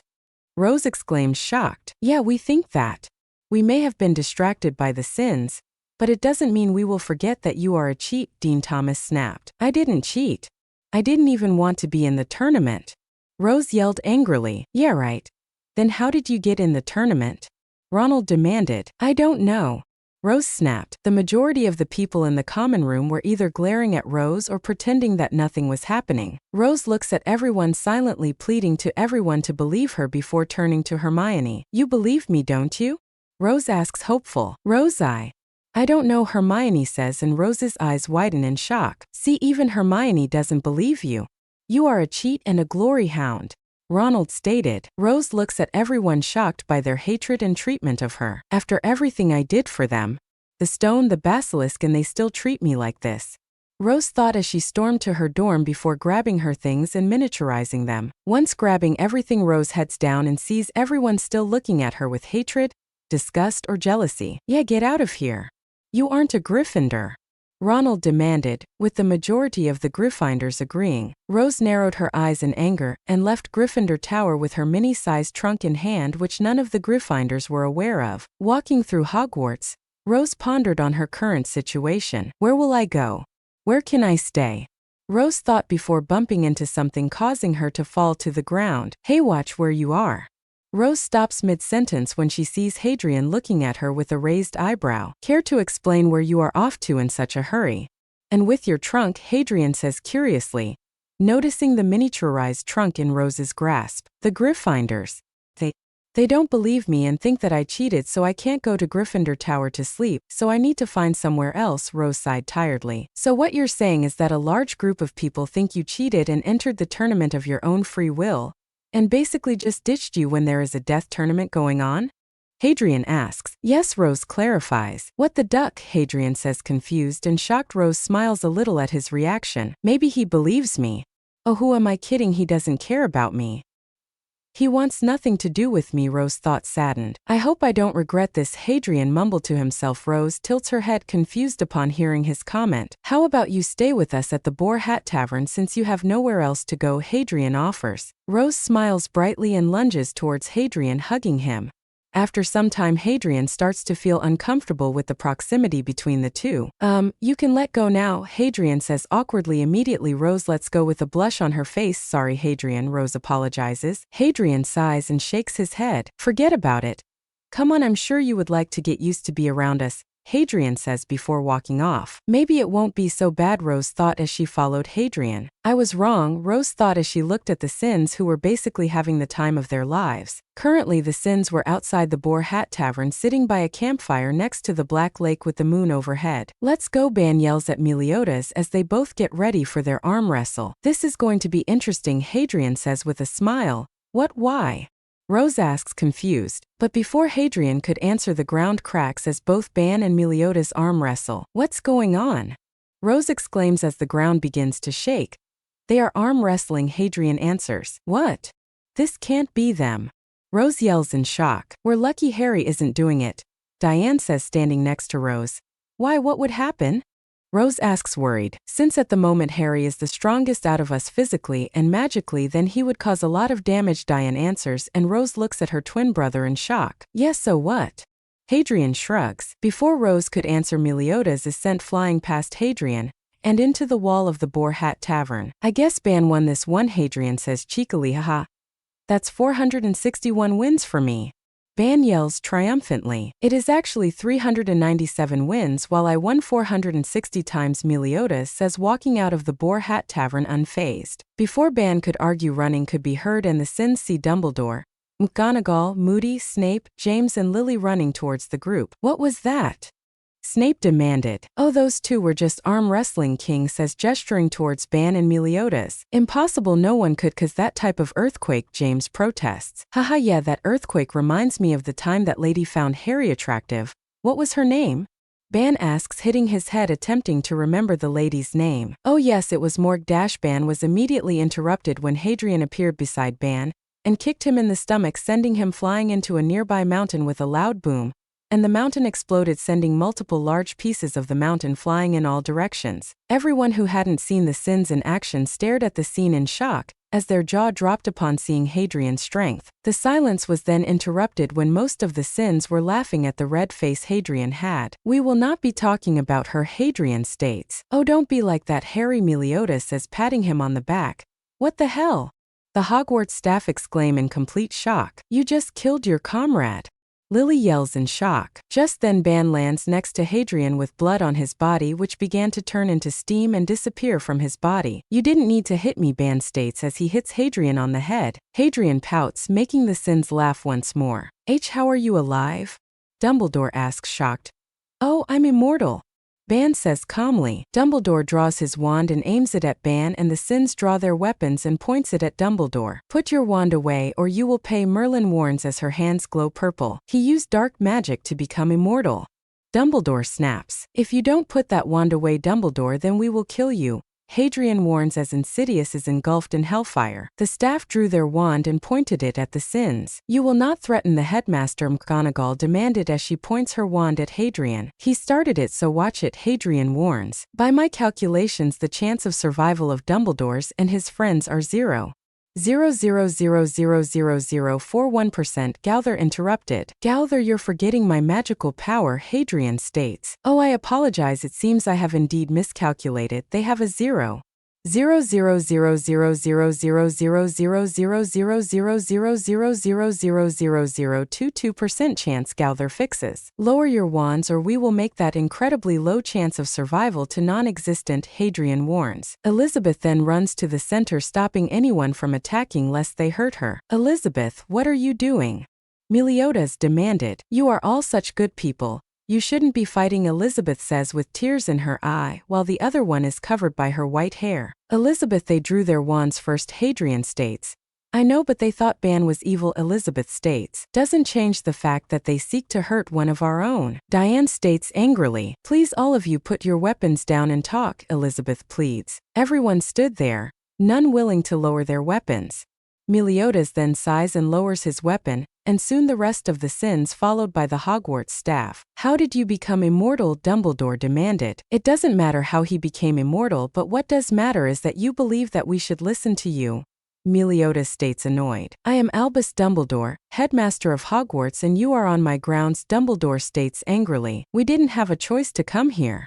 We are here to train Harry's sister and then we leave, Merlin states. Tears flow from Rose's eyes and she runs towards Hadrian and hugs him tightly, shocking everyone. Please don't leave me, brother. I don't want you to go, Rose cries as she held onto her brother tightly, refusing to let go. For the first time in many years, Hadrian was well and truly complete, like he was missing a large part of himself that was just reconnected. Hadrian's twin bond with Rose has returned and is stronger than ever before. Oh mate. Rose stood in the corner of the Boar Hat Tavern and watched as the Sins scolded both Hadrian and Merlin. How could you do such things, Merlin? He was just a kid. Diane demanded. It wasn't that bad, Merlin pouted. And you, Hadrian, why didn't you say anything? King asks, confused. Because I had fun, Hadrian shrugs. But how could you? Both of you? Diane demands. Both Merlin and Hadrian looked at each other before looking at the Sins. She does have a point, Merlin, Harry, Meliodas says calmly. See, I should have been involved. Diane yells, causing everyone to look at her oddly. Diane's face then turns red, realizing what she just said. Well, I am Diane, stutters. Gowther then appears beside everyone, scaring the crap out of them. By her reaction, there is a 172% chance that she is attracted to Hadrian and is jealous of Merlin, Gowther says, emotionless. Why 172%? Why not just 100%? Hadrian asks confused. I believe that she intends to go further than touching tongues, Gowther says, but was soon interrupted by Diane, who punched him through the wall. How could you do that, Gowther? Diane cries. Rose stares at this in shock and confusion. Is this normal? Rose thought fearfully. Oh, make two. Sitting by a campfire within the moonlight shining above, the Sins laughed while eating some sausages that was cooked over the fire. The Sins then hear footsteps heading towards them. Hello, can you help me? A young lady with beautiful black hair and violet eyes with an impressive body asks. What happened? Meliodas asks, worried. A group of dark mages have attacked my home, and they made it their base of operations, the young lady informed the Sins. Let's go and clear them out, band cheers. All right. What is your name anyway? Meliodas asks, curious. Oh, sorry, I'm Morgana, Morgana says with a smile on her face. Nice to meet you, Morgana. I'm Merlin, Merlin greets. Both women smile and shake the other's hand. Let's go clear out some bandits, Diane cheers. Yeah, Diane's right, King cheered in his fat form. Actions and Desire. Chapter 18, Actions and Desire. After some convincing, the Hogwarts staff, James and Lily Potter included, left the Sins alone while Rose was stuck to Hadrian like superglue. Are you going to let me go?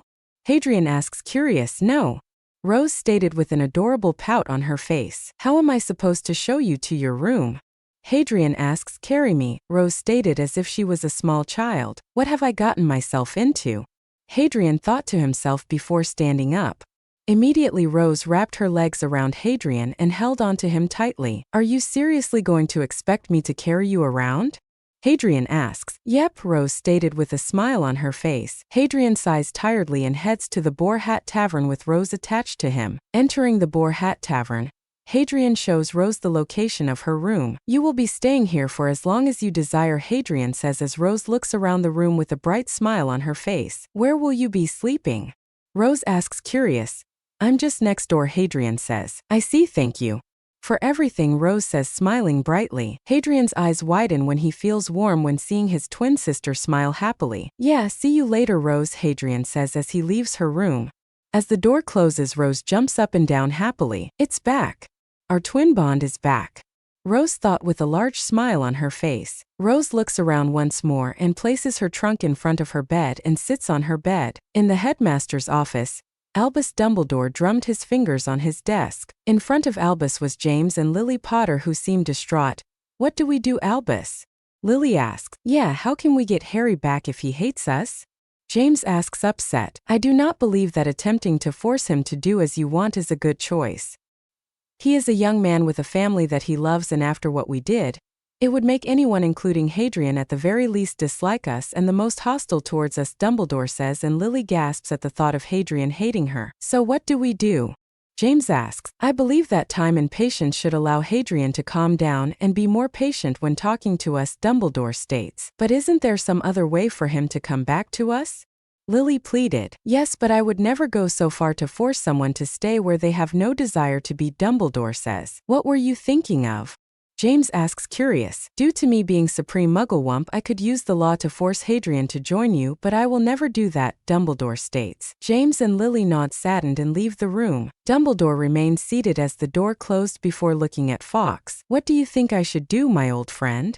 Dumbledore asks. Follow your heart, Albus, you know what it says, Fawkes says telepathically. Very well, I shall provide the Sins with magical books from my collection so they can help train Rose to defend herself during the tasks, Dumbledore says firmly. I believe that to be a good idea, but be careful, Albus, Fawkes says worried. Thank you, old friend, Dumbledore says grateful. In a graveyard far away from Hogwarts, Lady Voldemort lay in a baby-like form as she thought of the day she became a wraith. Flashback. Avada Kedavra.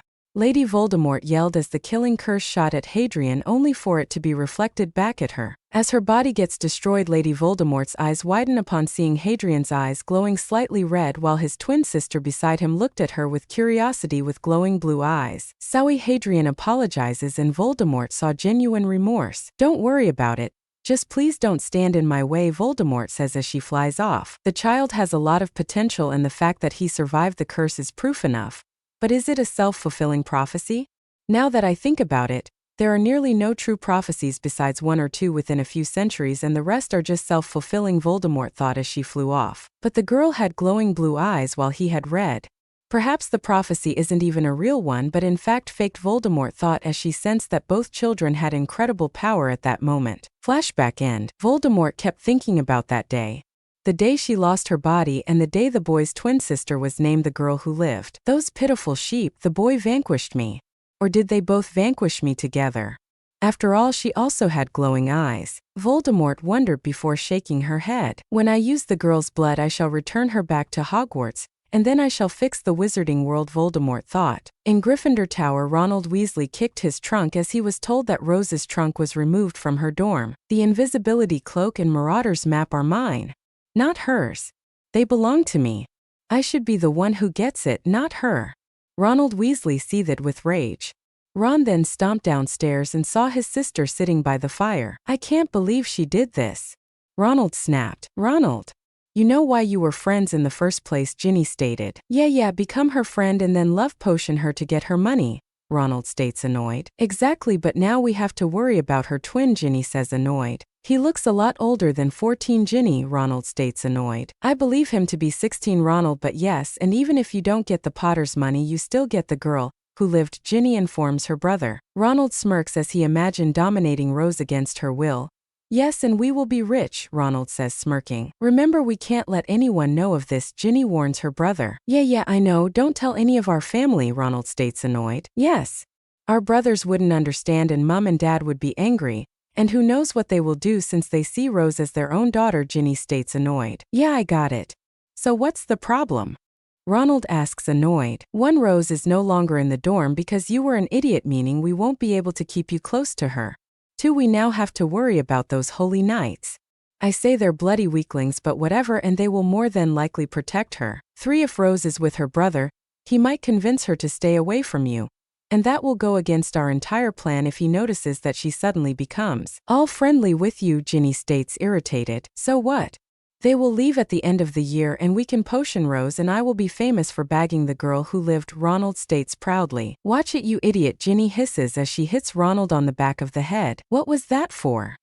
Ronald demands, rubbing his sore head. You speak any louder then you might as well just broadcast our plans, Ginny growls. There's no one here, Ginny, calm down, Ronald says annoyed. Ginny huffs and storms up to her dorm while Ronald shakes his head annoyed. Crazy, I tell you, Ronald mumbles to himself as he goes to his room. As Ronald leaves, he doesn't notice the distraught Hermione Granger in the corner, who heard their entire plan. I have to tell Rose.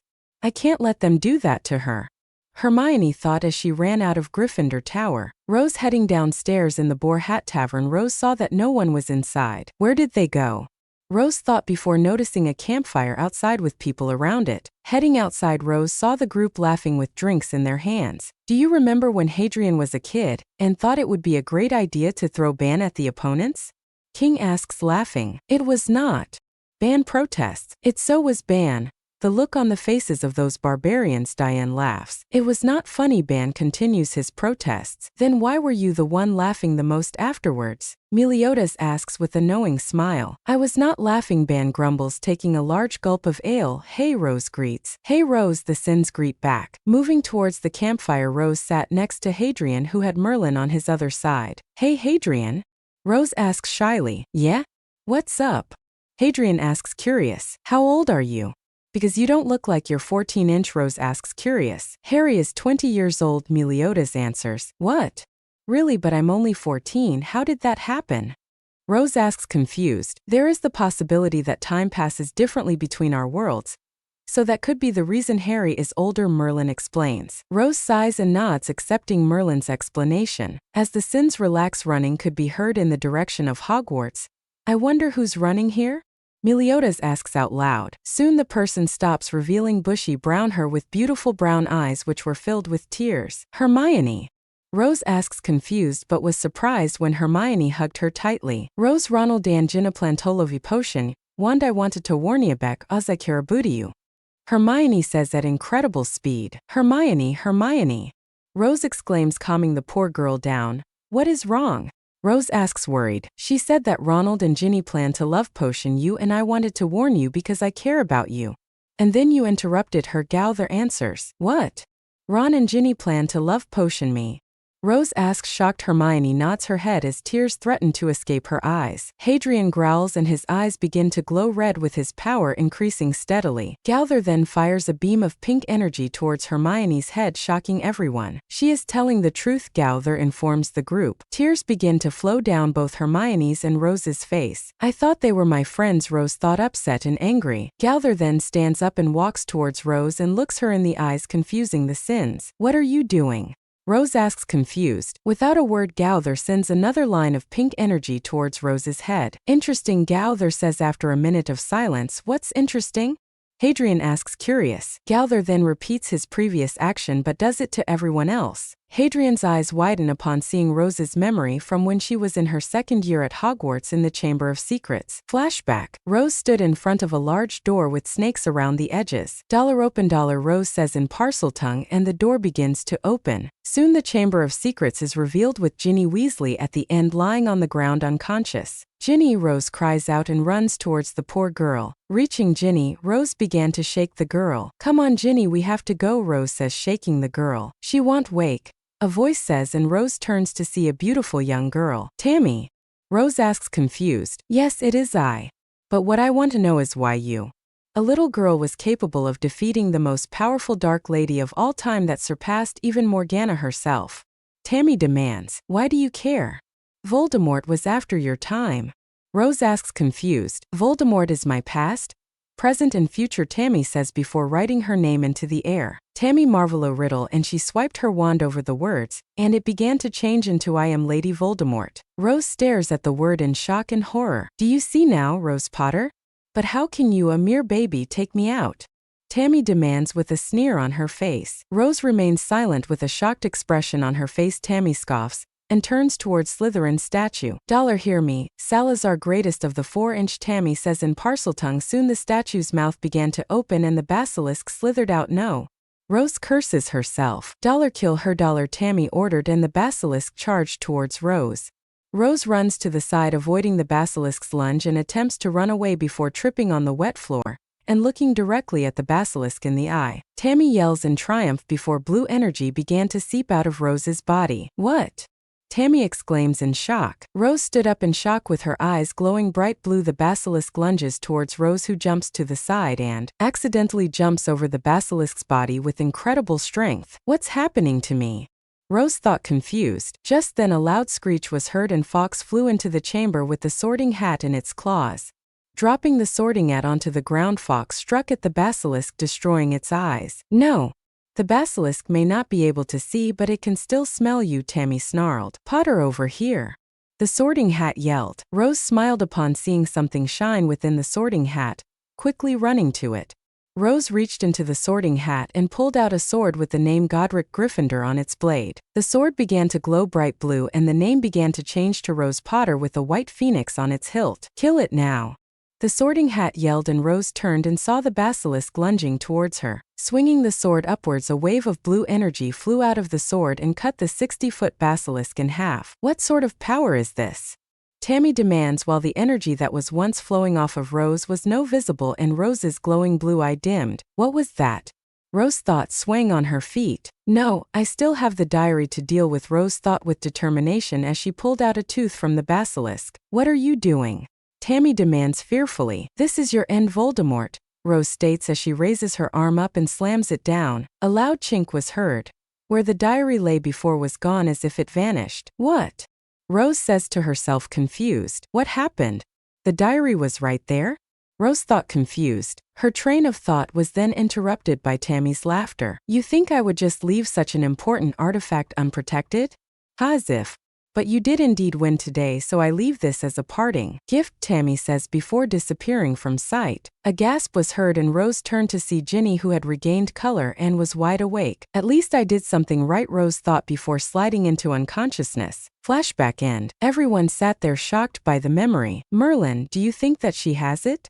Meliodas asks, curious. Perhaps, Merlin says before turning to Ban. Understanding what she is silently asking, Ban uses Fox Hunt on Rose, and her eyes begin to glow blue until blue energy began to flow from Rose's body. Wow, I feel amazing, Rose says, amazed. She has it as well? Diane exclaimed, shocked. Indeed, and her power level went from 897 to 4,397, Gowther states. Ha, she's stronger than most of you, Hawk laughs before it turns to horror. That means she is higher than my power level of 3,000? Hawk exclaims in shock and fear. Hadrian looks at Hawk oddly before turning to Merlin with a quizzical expression. Merlin merely shrugs with an uncaring attitude. Where the hell did Hawk get 3,000 from 30? Hadrian thought to himself. Damn, Hadrian's sister is stronger than even us, Ban says, surprised. She may have the power, but she is incapable of wielding it, Merlin informs the Sins. Rose remained still in shock while her eyes glowed bright blue, and the energy flowing out of her body. Am I really that strong? Rose thought as she looked at all the Sins. How? They all are so powerful, Rose thought to herself. Relax, Rose, we will train you to harness your power, Hadrian says. Rose looked at Hadrian with a bright smile before hugging him. Hadrian continued to drink his ale with his twin sister hugging him. Why do I feel so comfortable with her? Hadrian wondered. Sitting at Gryffindor table, Rose watched as the majority of the school sent looks of disgust and hatred towards her. I didn't ask to be a part of this tournament, Rose thought, upset. Hey, Potter. Heard Gryffindor didn't want to deal with the cheat. A familiar voice taunted. Taking a deep calming breath, Rose turns to see Malfoy looking at her with a smug smile with Crabbe and Goyle standing behind him. Don't you have better things to do than try and catch my attention? Rose asks, annoyed. Malfoy's smug look changed immediately as his eyes widened in shock but soon changed into a sneer. As if Potter, like anyone, would want your attention, Malfoy spat. Then head back to your table before Dumb and Dumber's heads get shoved up your ass, Hadrian warns, entering the Great Hall. Malfoy sneers with rage in his eyes. Get lost, Potter. Or maybe I should call you no name. After all, your parents didn't want you, Malfoy taunts. Everyone's breath hitched in fear but soon turns to shock when Hadrian merely raises an unimpressed eyebrow. Why would I care about the opinion of a kid whose only view is from what his father shits out? Hadrian asks, curious. Everyone remained in complete shock before Malfoy goes red with anger and pulls out his wand. Expelliarmus, Malfoy shouts, and the red spell charges towards Hadrian. With a smirk, Hadrian summons Insidious and cuts through the spell, causing it to split into two halves and collide with the wall. Do you want to continue? Hadrian asks, pointing the end of Insidious towards Malfoy. Lower your sword, Potter. The greasebag Snape arrived and demanded, tell Goldilocks to lower his wand. After all, he drew first, Hadrian states with his focus remaining on Malfoy. Snape reddens with rage and pulls out his wand. Redo, Snape was casting before Hadrian raises his hand towards Snape, and sending him to fly back and out of the Great Hall. Lower your wand, Goldilocks, before I have to make you look any stupider, Hadrian warns. Malfoy growls in anger before looking and noticing that Snape was unconscious with blood pouring down his face. I'm certain that he hit his head pretty hard. You might want to go check on him, Hadrian suggests with a dark smirk on his face. As everyone watched the situation unfold, Rose stared in shock as she saw her twin brother's eyes flash with pure darkness before it changed back to emerald green. Was the boggart onto something? Could the dark mark on Hadrian's forehead actually be something he will eventually have? Rose thought, worried. Malfoy sneered before putting his wand away. You better watch yourself, Potter, Malfoy spat before heading to his teacher/head of house/godfather. Come on, Rose, it's time for you to have your lessons, Hadrian informs Rose. Yeah, sure, Rose replies before the both of them walk out of the Great Hall. Everyone watched the pair leave, with many worried about the older Potter twin, many believing that Hadrian might become a Dark Lord, or that he was a dark wizard, but one in particular looked at Hadrian with lust. He's a good one, the girl thought. Yes, you will be mine, Hadrian, Potter Fleur Delacour thought before quickly shaking her head and continuing her act as an arrogant bitch. He will be an incredible partner, the Vila side of Fleur stated. Yes, the power he holds is something to behold, Fleur thought. And should I have Rose be a part of Hadrian's harem? I'm fine with the idea, but I don't really care, and it wouldn't affect much of the story anyway, so it's up to you. Oh mate. Rose, no. Hadrian screams as Rose ran around with Insidious in hand with her eyes glowing bright blue. It's so much fun and it's so cool, Rose gushes. Rose, leave the sword alone. Hadrian cried. Rose merely giggles and runs around. No. Leave King alone, Hadrian exclaims as Rose swung the sword, scaring the crap out of King. Don't worry, Harry, look, King's fine with it. Right, King? Rose asks, patting King on the back. King crashes into the ground with the bottom half of his body sticking out of the ground. Rose, stop it. Hadrian cries. Nope, Rose laughs, forgetting about her super strength. Hadrian chases after Rose in an attempt to stop her from hurting anyone important. I'm important, King cries out in fat form. He's sure you are king. Oh, make two. He's mine, Fleur stated as she glares at Merlin. Raising an unimpressed eyebrow, Merlin looks at Fleur before looking her over. He's not yours, but I'm certain you'll be his, Merlin says with a smug smile. Fleur looks at Merlin confused. I belong to no one. Fleur exclaimed. Oh, you will, Fleur, you will. You will be begging for more after this is done, Merlin states mysteriously. What are you on about? Fleur asks, confused. Before Merlin could answer, the door to Hadrian's room opens and Diane stumbles out in very little clothing with a happy smile on her face. Guess it's your turn, Merlin says before pushing Fleur into Hadrian's room and closing it behind her. With the door closed, Merlin chuckles. As if Fleur could handle him, Merlin thought. Wand weighing ceremony. Chapter 19. Wand weighing ceremony. Come on, you can do it. Hadrian encourages as Rose floats a large boulder without a focus. Rose gasps as the boulder crashes into the ground. You did great, Rose, Hadrian compliments. Rose smiles brightly. Thank you, Hadrian. Hadrian. Rose says shyly. Yeah, what's up? Hadrian asks, curious. Is it fine that I just call you Harry? Rose asks, sure, why not? Hadrian shrugs uncaringly. Rose smiles brightly, which could make anyone glow, and hugs Hadrian once more. Thank you, thank you, thank you, Rose says. Hadrian smiles slightly at Rose before his eyes widen, and he quickly shakes his head and looks at Rose once more. Must have been my imagination, Hadrian thought. Sitting with the Sins, Rose smiled happily as the group laughs and drinks without a worry in the world. You wondering how Meliodas and Ban can drink so much? Diane asks, sitting next to Rose. Well, I do occasionally wonder how they can handle so many drinks, Rose replies, looking at Ban and Meliodas, who were on their 23rd drink. Trust me, we all wonder how they can drink so much, Diane says with a small giggle. The door to the Boar Hat Tavern opens and Albus Dumbledore walks in with a large number of books floating behind him. Hello, Professor Dumbledore, Rose greets, surprised. Hello, Rose, I have brought these books to help the Sins teach you, Dumbledore says as the books float towards a nearby table before being set down. Merlin looks at the books before floating towards them and having a look at the titles. Elemental Control by Andrew Potter. Blood Magic and How to Use It by Harrison Mark. Soul Magic by Sebastian Peveril, Merlin says, looking at a few of them. Yes, I wish for you to teach Rose what you think is best, and feel free to look these over as thanks for helping Rose, Dumbledore says, grateful. Merlin looks at the books once more before smiling at Dumbledore. We thank you, Albus Dumbledore. I shall look over some of my research and send a few books your way, Merlin says. Dumbledore nods at Merlin before waving at Rose goodbye and leaving the Boar Hat Tavern. He's not as bad as I thought he was, Ban says, surprised. The Sins nod in agreement. Dumbledore walks towards his home for many years with a happy smile on his face. I hope they will help you, Rose. Thank you, Sins. I feel that Rose can become an incredible witch with your help, Dumbledore thought. The war between the light and the forces of darkness continues, but the end shall be determined by Rose and the Sins. Black magic shall forever plague the wizarding world, but Albus Dumbledore continues to do all he can to help those of good. For there is no light in dark magic. Only regular magic, white magic, and the disgusting black magic, Dumbledore thought before looking at a diary of Merlin Emery's. There is no greater act of treachery to magic than the use of black magic. The users of black magic have always died from their own magic lashing out at them for the user's betrayal to magic herself. Chapter 17 of Merlin's Diary. If only they actually had spells that could help us fight users of black magic, Dumbledore thought, saddened. Far away from Hogwarts, sinister eyes filled with darkness darker than the void itself snapped open. It is time. A dark, sinister voice stated, with its voice echoing with dark power which makes the very earth tremble in fear. They will pay for what they have done to me. And so will you. Hadrian and Rose, the individual, thought with pure rage. Hadrian's smile slowly turned into a smirk as everything was put into place. You think this will work? Ban whispered excitedly. It worked against you, didn't it?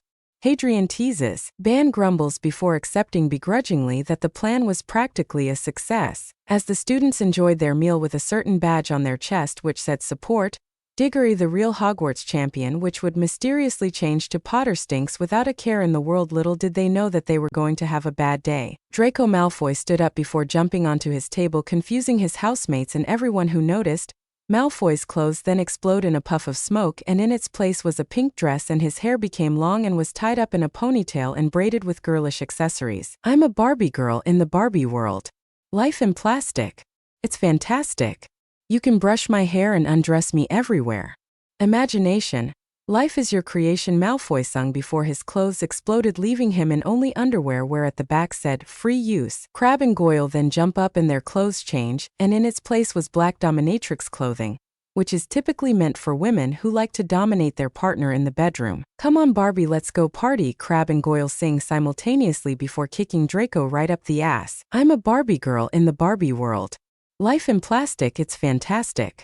You can brush my hair. Undress me everywhere, Malfoy sang before Snape casted a cancellation spell, causing the three to stop, and confused expressions grew on their faces. Malfoy looks around and notices that he was standing on the Slytherin table, and that nearly everyone was trying to hold in their laughter. Looking down, Malfoy screamed like a girl upon seeing his attire. My father will hear about this, Malfoy exclaims as he runs out of the Great Hall with Crabbe and Goyle following close behind. The entire Great Hall was filled with laughter before Ronald Weasley jumps into the air screaming, Spiders!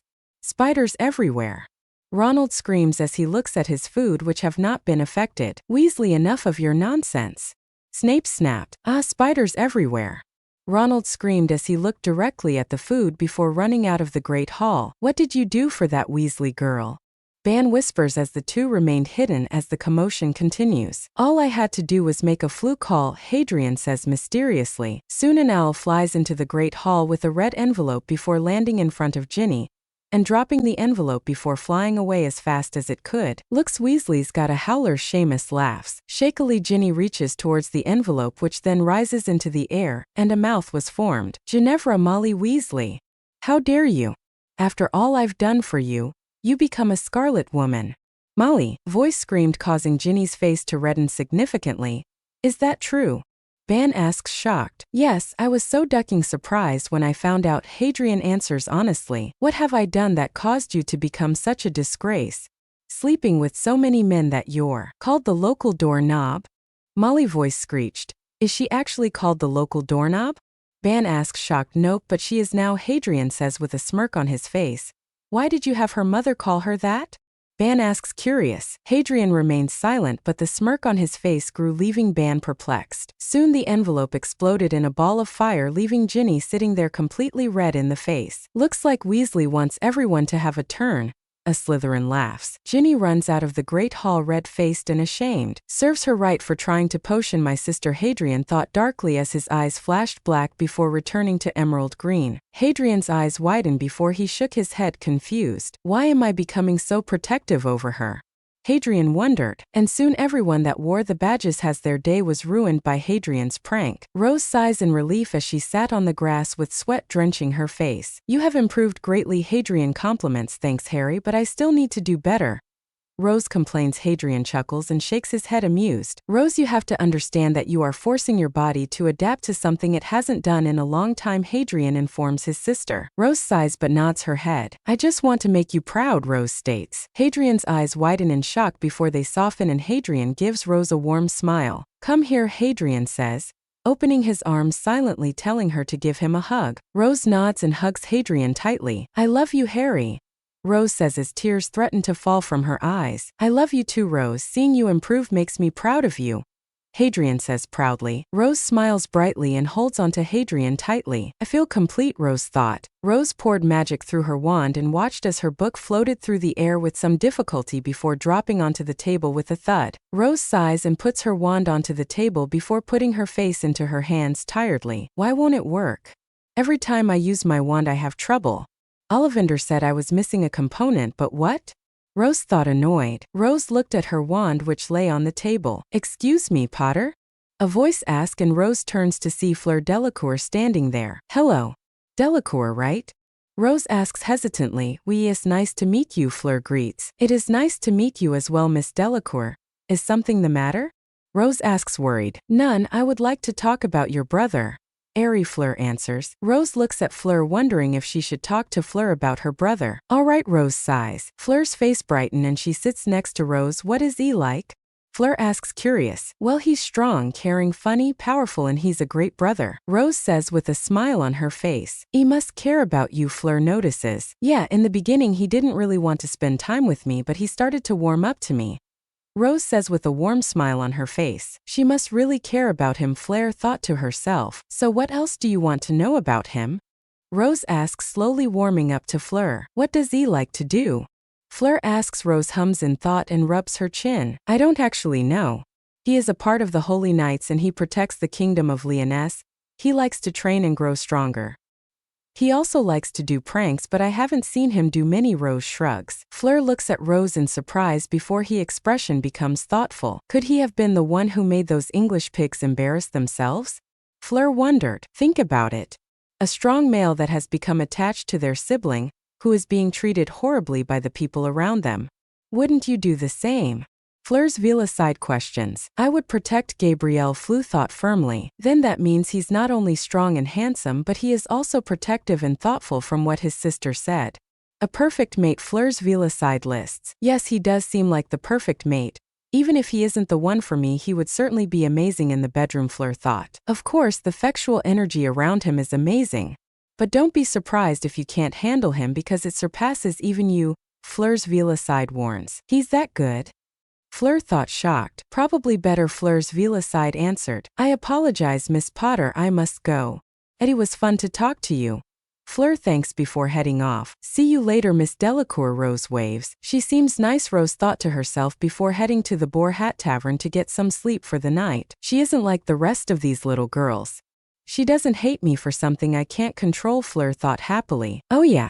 At first she was guarded around you, but that wasn't because of you yourself, but with everything going on around her, Fleur's Vila side informed. I see, Fleur thought as she went to the Beauxbatons carriage. Rose rolled around in her bed with her wand by her bedside as a dream that felt too real plagued her mind. Looking around, Rose found herself in an odd location with the night sky overhead. With a forest was nearby and there was a pathway leading towards a large wall that would belong to a kingdom. But Rose noticed a cloaked figure standing in front of the gate of the wall. On top of the wall were armored people who seemed to be knights. Who are you, and state your business? A knight ordered, looking directly at the cloaked figure. The cloaked figure remained silent and continued to stand. Just then, an armored knight jumped off the wall, but his armor was far more unique, with blade catchers on the side of his vambraces and parts of his armor glowed purple, which gave it a monster-like appearance. Hey, state your business, the knight ordered, drawing his sword. The man in the cloak looked at him and Rose gasps in fear upon seeing glowing red eyes and the fangs that were shining in the moonlight. Shit! Sacred treasure released, the knight yelled. And his armor began to glow brighter. That's not good, he'll die. He's only a kid, were a few of the comments that were said by the knights that remained on the wall. Cowards! Rose thought angrily. Swinging his arm, the knight punches the vampire in the stomach, launching him back, where the knight then charges forwards, following up with a downwards kick, smashing the vampire into the ground, cracking the earth underneath him. Wow? What? That's the power of the 8 deadly sins? Some holy knights comment in awe at Hadrian's power. 8 deadly sins? It can't be, Rose thought in disbelief. The vampire lunges at the knight, but only for it to be kicked in the stomach, launching it backwards and into the forest nearby, smashing into multiple trees before stopping. Everyone stood in awe of the power that the knight wielded. Amazing, Rose thought. Rose stared at the knight in awe, but then the vampire charged out of the forest, running towards the knight at full speed. Raising his right hand, the knight yells out a spell. Fireball! A giant ball of fire launches out of the knight's hand and disintegrates the vampire completely. As the vampire burns, sounds come from the forest. The knight tilts his head confused and moves closer to the forest to investigate. What is that noise? Rose wondered. Once close enough, the knight looks into the forest. Seeing nothing, the knight shrugs and begins to walk back. While walking back, Rose sees a man appear from behind and touch the knight's shoulder. The knight turns and is launched into the wall surrounding the kingdom. Rose gasps in shock and covers her mouth upon seeing the large crack in the wall from the knight's impact. The knight pulls himself off from the wall and stands before looking down, and Rose gasps upon seeing a large fist-shaped mark in the knight's armor. The knight drops to one knee and blood flows from the holes in the knight's helmet. Oh my God, Rose thought as tears flow down her face. Ha ha ha, the fact that you survived that impresses me, the man says tauntingly, and Rose looks at the man with rage in her eyes. I must admit that you are strong. Just imagine if you were a vampire. And I will admit that armor is really cool, the man says appraisingly. I like the way I am, thanks, the knight says, standing up. How can he still stand? Rose thought, shocked. You can still stand? You are more powerful than I believed, he said, impressed. Now you have 2 choices, surrender this kingdom or D-. the man was saying before the knight charged at and struck him directly in the face, launching him away and into the forest. Wow! Rose thought, shocked as she watches the man fly. The knight then charges after him and runs into the forest. Rose, knowing she must see this, runs after them. Chasing after the knight, Rose sees a large amount of destroyed trees and follows the path of destruction. Rose sees the knight standing still while looking around frantically. Just then the vampire appears and punches the knight, sending him flying back. Rose sees the vampire a few feet ahead of the knight, who was on the ground. That punch hurt, the man says angrily. He then takes a step back from the knight with an angry expression on his face. Get up, the man demanded. Pulling himself up, Rose sees the knight's helmet become loose and fall off his head, which lands in the water with a splash. Rose's eyes widen upon seeing an incredibly young Hadrian with rage in his eyes. How can you be so powerful? Rose thought as she looked at the glowing red eyes of Hadrian Potter. You're just a kid, the man says in shock. I may be, but this kid will fight to protect the kingdom, Hadrian says, pulling himself up. You're a kid, but I will not hesitate to kill you if you stand in my way. But I don't want to hurt you, the man says. Perhaps, but I won't let you turn people into something they're not and what they don't want to be, Hadrian says as his eyes turn black and the demon's mark goes across his eye. End of S1 demon mark. The man looks at the child shocked. Oh Merlin. The boggart was right. He has it, but not as big as I thought it would be, Rose thought, shocked. How old are you? The man asks. What does it matter? Hadrian asks as any and all pain disappears and his body heals itself. To know how strong my opponent could have been if he reached adulthood, the man says. 8, Hadrian replies. Rose's eyes widen incredibly. 8. He has been this strong since he was 8. Rose thought, amazed. Very well, this is goodbye, the man replies. They both swung their fists at each other, only for it to collide, creating a miniature shockwave blowing the water and grass back. Hadrian then swung his sword at the man, who dodged and kicked Hadrian in the side, launching him through trees. Jumping after him, the man attempts to kick Hadrian in the stomach, but quickly Hadrian spins and kicks the man in the air, causing him to be flung back to the river. You are incredibly strong for a child, the man says, pulling himself out of the water. Thank you, Hadrian says. This is the end, the man says. The man then disappears and reappears in front of Hadrian and punches him in the stomach before going straight through his body. The man then pulls his arm back out of Hadrian, his arm covered in blood. I'm sorry, the man replies as Hadrian then falls to the ground as blood seeps out of the hole in his body as he vomits out blood. Harry! Rose cries out. Hadrian remained on the ground with blood seeping out of his wound. Rose then hears Hadrian growl in anger before he begins to pull himself up from the ground with blood pouring out of his stomach. Rose sees Hadrian growl in anger with a look of concentration on his face. Slowly the wound begins to close and the black mark begins to grow over his body. Oh my! Rose said, speechless. Hearing Hadrian move behind him, the man sighs and turns around, expecting the child, still trying to hang on to shreds of life, struggling to stand, but instead is greeted to him covered in darkness all over his body with power radiating off of him. Fear begins to form on the man's expression. He is amazing, Rose thought as her heart fluttered. The child with no armor above his waist, with darkness covering the side of torso and face, stares directly at the man with black eyes filled with anger. Meliodas S1 Berserk mode. Hadrian raises his right arm and the shadows move and begin to form a giant sword made of darkness. As Hadrian brings the sword down, the man jumps to the side, narrowly avoiding the wave of power, destroying the ground and several things in its way. The man quickly turns to Hadrian only to feel a burst of energy hit him, ripping his arm off entirely. Before he could comprehend what was happening, the dark sword hit him in the head, killing him instantly. Where the man once stood is nothing more than ash. Rose watched as the darkness slowly began to fade from Hadrian's body, unaware that the wand by her side began to absorb the essence of the darkness that seeped from Hadrian's body. Rose's eyes snap open and she immediately sits up and breathes heavily. What was that? Was that real or was that a dream? Rose wondered before her breathing began to calm down. Should I ask Harry about my dream? Probably not, might be something that would make him uncomfortable, Rose thought as she got ready for the day. As Rose makes the boulders float through the air, Rose feels a tap on the shoulder. Looking at the owner of the hand, Rose sees Hadrian giving her a weird look. What's wrong?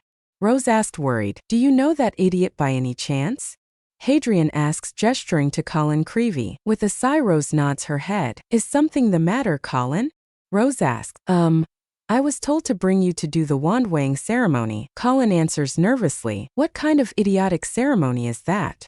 Merlin asks annoyed as she stands beside Rose. I was just told to bring her there, Colin answers, trying to avoid staring at Merlin's seductive figure with her erotic clothes. I guess I have to go, Rose says annoyed. Want me to come? Hadrian asks curious. Yes please, Rose says excitedly. Hadrian nods before turning to Merlin. You want to come? Hadrian asks curious. I have no desire to see the idiots weigh a wand, Merlin says annoyed. I assume that some of the books you were given were dumb? Hadrian asks with a smile on his face. Oh no, Dumbledore's books are amazing. I'm learning things I never thought possible, and that's saying something, but it's the books that the ministry allows. Bloody pathetic, Merlin says disgusted. Rose looks at Merlin in shock. Wow, it must be really bad if you hate it, Meliodas says, appearing out of nowhere. Merlin humps before heading back to the Boar Hat Tavern. Hadrian sighs and turns to look at Rose. Let's go see how annoying and dumb this is, Hadrian says tiredly. Rose nods, and soon Colin is leading the both of them away. Opening the door, both Rose and Hadrian see the Triwizard champion standing around while Madame Maxime and Karkaroff stood silent. Ah, here is the fourth champion. And what are you doing here, may I ask? Bagman asks curious. I'm here to support my sister, Hadrian states confidently, causing Rose to blush. Oh, I see, well come on in, Bagman says before walking off. He's an odd one, Hadrian states. Rose giggles and lightly smacks Hadrian's arm. Don't be like that, Rose says with a smile on her face. Hadrian shrugs and leans on the wall. Hello, Airy. A voice greets and Hadrian turns to see Fleur standing near him. Hello, miss. Hadrian asks. Delacour. But you can call moi Fleur, Fleur answers with a bright smile on her face. Nice to meet you, Fleur, Hadrian greets back. Hi, Fleur, Rose greets. Hello, Rose, Fleur greets back. How have you been? Rose asks curious. It has been good. Z school is unique, Fleur says. Not a fan of Hogwarts? Hadrian asks with a knowing smirk. Not as bigoted Englishmen, and he is cold, Fleur answers. Oh yeah, they aren't the most open of people, Hadrian chuckles. Just then the door at the end of the room opens and Dumbledore along with Ollivander walks in. Looks like everyone is here. Let the wand weighing ceremony begin, Bagman cheers. Why would they need to weigh their wands? Hadrian thought confused. Let us have Miss Delacour first, Ollivander states. With a nod, Fleur walks forward and hands Ollivander her wand. 9.5 rosewood with. My goodness, is this? Ollivander asks amazed. A Vila heir from my grandmother, Fleur answers proudly. Fascinating. I never had the fortune to use Vila hair when crafting a wand, Ollivander says before causing a bundle of flowers to sprout from Fleur's wand. It is working perfectly, Miss Delacour, Ollivander says, handing Fleur her wand back.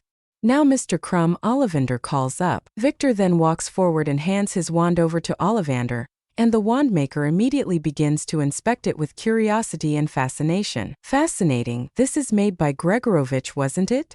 Ollivander asks excitedly. It vas is last, Victor answers. Incredible, Ollivander says amazed. Now let's see. 10.25 inches made of hornbeam with a dragon heartstring, Ollivander says interested. Ollivander then waves the wand, causing birds to fly from the wand. It is working in perfect order, Ollivander states, handing the wand back. Mr. Diggory, Ollivander calls up. Cedric walks forward and hands Ollivander his wand. 12.25 inches made of ash and a unicorn hair, Ollivander states. Polished it last night, Cedric says proudly. Hadrian snorts into his hand, causing the champions, excluding Cedric, to look at him oddly. Many men have polished their wand, Hadrian answers with a sly smile. Victor coughs, hiding his laughter, while Fleur giggles into her hand, and Rose holds in her laughter, causing her to go slightly red. Water then sprouts out of Cedric's wand like a hose before Ollivander handed Cedric's wand back. Now Miss Potter, Ollivander calls out with excitement in his voice. Rose walks forward and hands her wand to Ollivander. It was a beautiful pale white wand with odd dark markings around it, causing Rose to tilt her head confused. Where did those marks come from?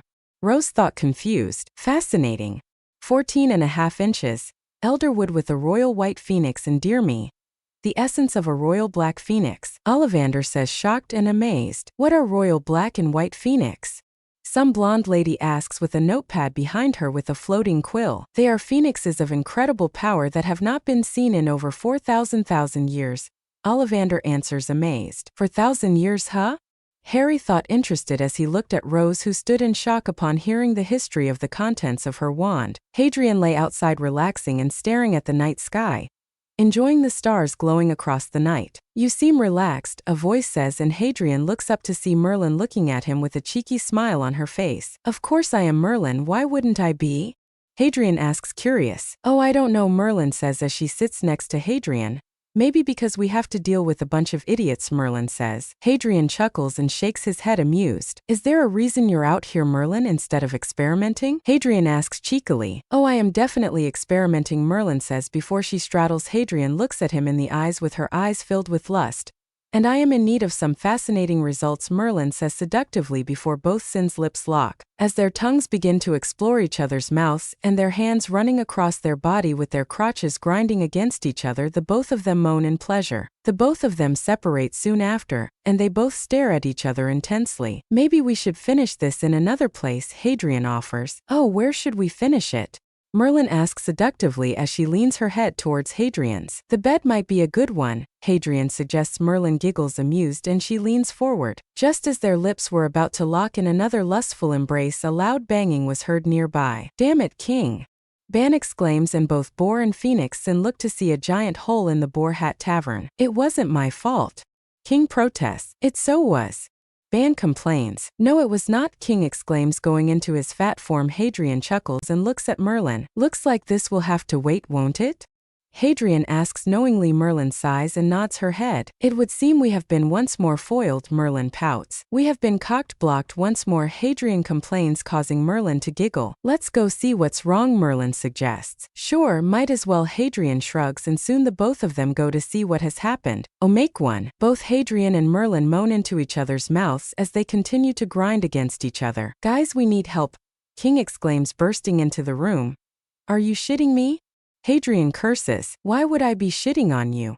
King asks confused. King, I swear I will bitch slap you, Hadrian threatened as he raised his hand, which was then engulfed in red lightning. Hadrian, don't use the powers of your alternate selves, Merlin scolded as she hits him on the back of the head. Sorry, Hadrian apologizes with a pout. Wait, what?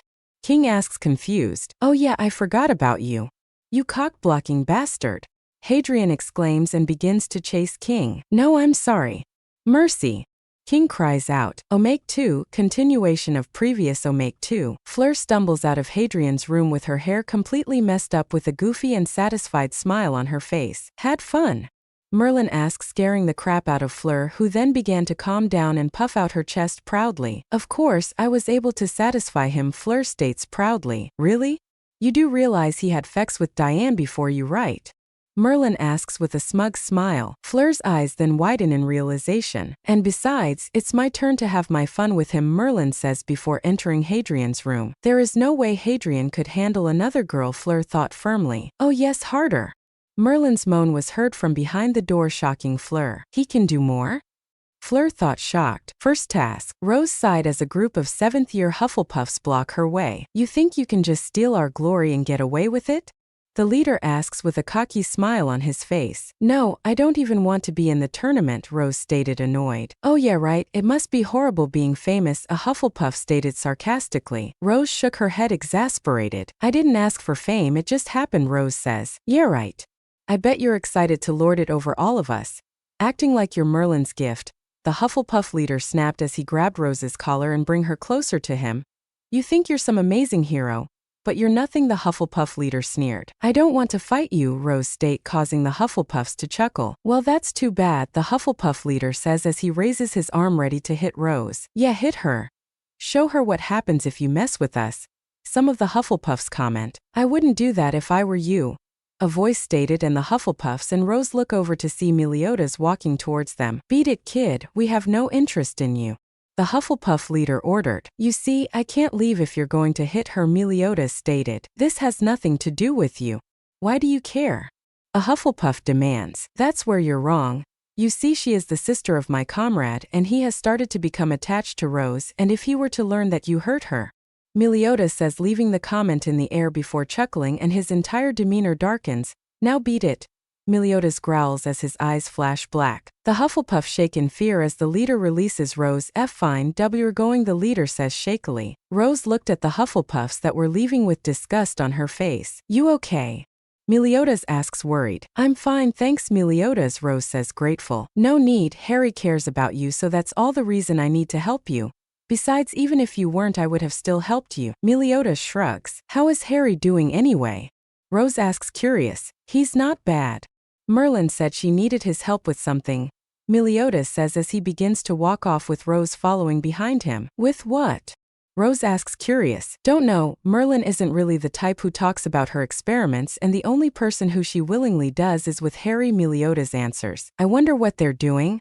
Rose thought curious. The table banged as Merlin was roughly shoved onto it with her legs wrapped around Hadrian's waist. Yes, keep going, Harry. Merlin moans with her top completely discarded, revealing her bare creases which were being sucked and played with by Hadrian. Merlin continues to moan and grinds her panty-covered crotch over his briefs. Hadrian grasps Merlin's ass and kneads it. Stop teasing me, Merlin complains before moaning in pleasure. Hadrian smirks as he releases Merlin's nipple and moves his hands towards the sides of her panties and pulls it down, revealing her wet pussy. Someone's excited, Hadrian whispers huskily into Merlin's ear. Stop teasing me and duck me, Merlin growls. Hadrian chuckles amused and pulls down his briefs, revealing his hardened 8-inch cock. Merlin's face reddens upon seeing Hadrian's cock. You ready? Hadrian whispers into Merlin's ear. Merlin nods frantically while her pussy drips with excitement. Hadrian and Merlin grunt in pleasure as Hadrian shoves his cock into Merlin's pussy. Merlin's legs tighten around Hadrian's waist while Hadrian grasps Merlin's ass tightly before pulling back, causing his cock to slowly slide out of Merlin's tight grasp before he pushes back and making the both of them moan in unison. Faster, duck me. Make me moan. Make me beg for your cock, Merlin demands. Nodding, Hadrian begins to pump his cock in and out of Merlin's tight pussy. As Merlin moans, she grabs Hadrian's head and pulls his head towards hers and shoves her tongue in his mouth. Hadrian grunts as his pumps into Merlin as hard as he could.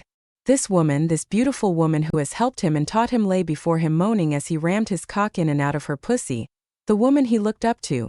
The woman who he had a crush on, and the woman who helped him become who he now is, moaned in lust and pleasure. Because of him. Yes, keep ducking me, Merlin moans as he continued to ram into her. Merlin, I'm going to come, Hadrian stated as he breathed heavily as sweat began to form between both man and woman. Yes, come inside me.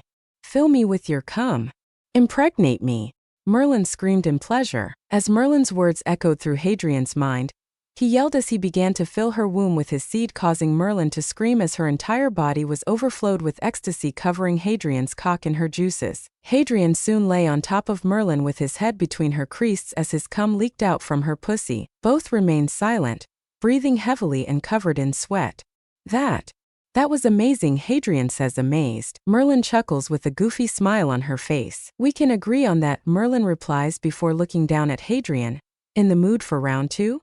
Merlin asks, noticing that Hadrian had not softened at all within her pussy. Are you? Hadrian asks with a smug smile. Oh, I am. But I'm taking top, Merlin says with lust burning within her eyes. I would be disappointed if you weren't one to switch roles, Hadrian replies cheekily. Inside Hogwarts, James and Lily Potter lay beside each other as they held a picture with them, Rose and Hadrian. But this picture was taken before the event of Halloween. We have messed up so badly, Lily cried. James held Lily in a comforting embrace while tears well up in his eyes. We truly have. I just wish you can forgive us for our stupid mistakes, James thought as the image of Hadrian came across his mind. Do you think he will forgive us? Lily asks with a small sob. I hope so, Lily, I hope so, James says, unwilling to give his wife false hope. I love you, Harry. Please give us another chance so we can make it up to you, Lily thought, holding on to her husband tightly. Rose breathes heavily as the sun shines overhead while her body is drenched in sweat. You have grown incredibly, Rose. Hadrian compliments Rose, smiles brightly and nods her head happily. How much stronger have I become? Rose asks curious. In the beginning you had a power level of 897. Now you are at a power level of 1242, which is impressive, Hadrian compliments. Rose blushes and smiles. Hello, Harry, Rose, a voice greets, and both twins look over to see Merlin floating towards them with a smile on her face. Something interesting come up in your studies? Hadrian asks curious. Merlin nods her head before she looks at Rose. I heard that you were making great progress in your training, Merlin says. She has. Her face increased by nearly 50%, Hadrian states. Merlin nods her head with an impressed look on her face. You certainly have been growing stronger. I wanted to test something with you as well, Merlin says, looking at Rose with a slight gleam of excitement in her eyes, causing Hadrian to look at Merlin with a worried expression. Merlin, what are you thinking? Hadrian asks warily. Nothing much. I just wanted to ask you to lend Insidious to Rose during the duration of the tournament, Merlin says calmly. Why do you want me to give away my sacred treasure? Hadrian asks, slightly angry. Since Rose has light version of Devil's Wrath, I wanted her to have Insidious, so she can become stronger when she needs it. Merlin answers. Do you think it will work? Look, we all know we both have a similar ability, but we don't know the difference between the two of our magical power. Hadrian states. I'm sure you can last without it, Hadrian. After all, you are the strongest in here, even without your magical power and certain abilities, if you know what I mean, Merlin says. Hadrian remains silent for several seconds before releasing a resigned sigh. Fine, I'll give Rose Insidious. If, and I do mean if, she can use its ability, Hadrian stated. During the conversation between Hadrian and Merlin, Rose looked back and forth like it was a tennis match or when the twins do their twin talk. What? Rose thought after the conversation ended, but before Rose could ask, Hadrian summoned Insidious and Rose stared at it in awe. The way the dark blade shined amazed Rose, and it felt like it called to her. Little did she know that it did the same with Hadrian when he first saw it. Here, if you can use its ability, then you can use it, Hadrian states. Oh, don't worry, Harry. I'll make it up to you. Merlin whispers into Hadrian's ear, seductively sending excited shivers down Hadrian's spine. Sacred treasure release. Energy barrage, Rose yells, sending a series of light blue energy towards a large boulder, completely decimating it. Woohoo, you go. Diane cheers. Rose looks down with a blush forming on her face. I must admit you have grown incredibly strong these past few weeks. Meliodas compliments. Yeah, but how are we going to explain this to Harry? Ban asks. The Sins hiss in realization. How are you going to explain what to me? Hadrian asks, scaring everyone. Oh, hey Harry, Diane greets fearfully. Hey man, how are you? Ban asks, walking up to Hadrian and throwing his arm around Hadrian's shoulder. Ban, what are you up to? Hadrian asks cautiously. Me? Up to something?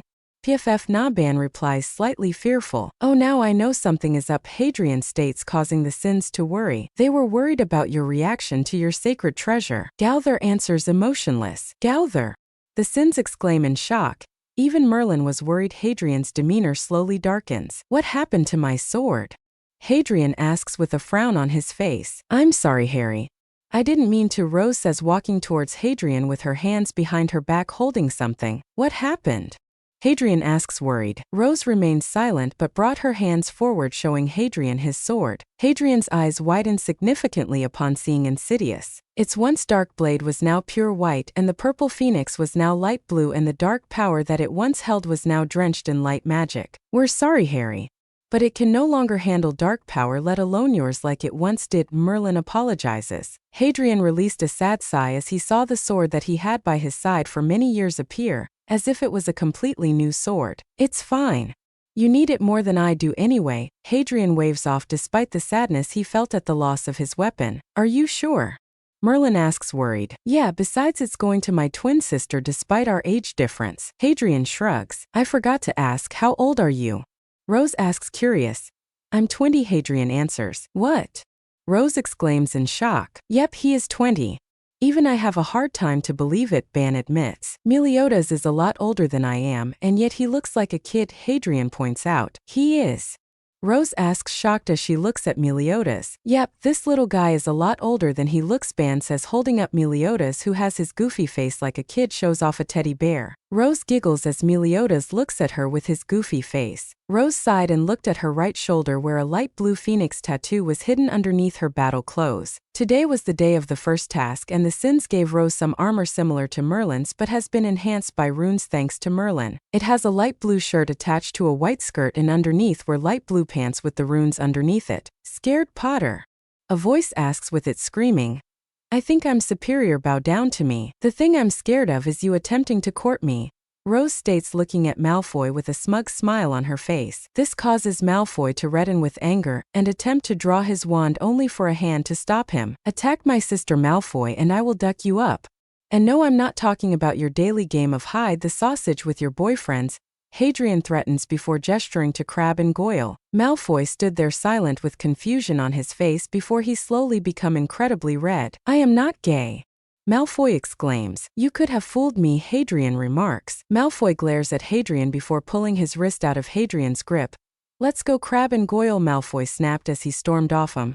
Seems that whenever he gets angry he wants to play more games, Hadrian says to himself. Rose heard this and began to laugh to near tears. That was amazing, Rose laughs. Hadrian chuckles and pats Rose's back. You have picked up some of my comebacks. I'm impressed, Hadrian compliments. Thank you, Harry, Rose says with a smile. I don't worry about it, Rose, come on.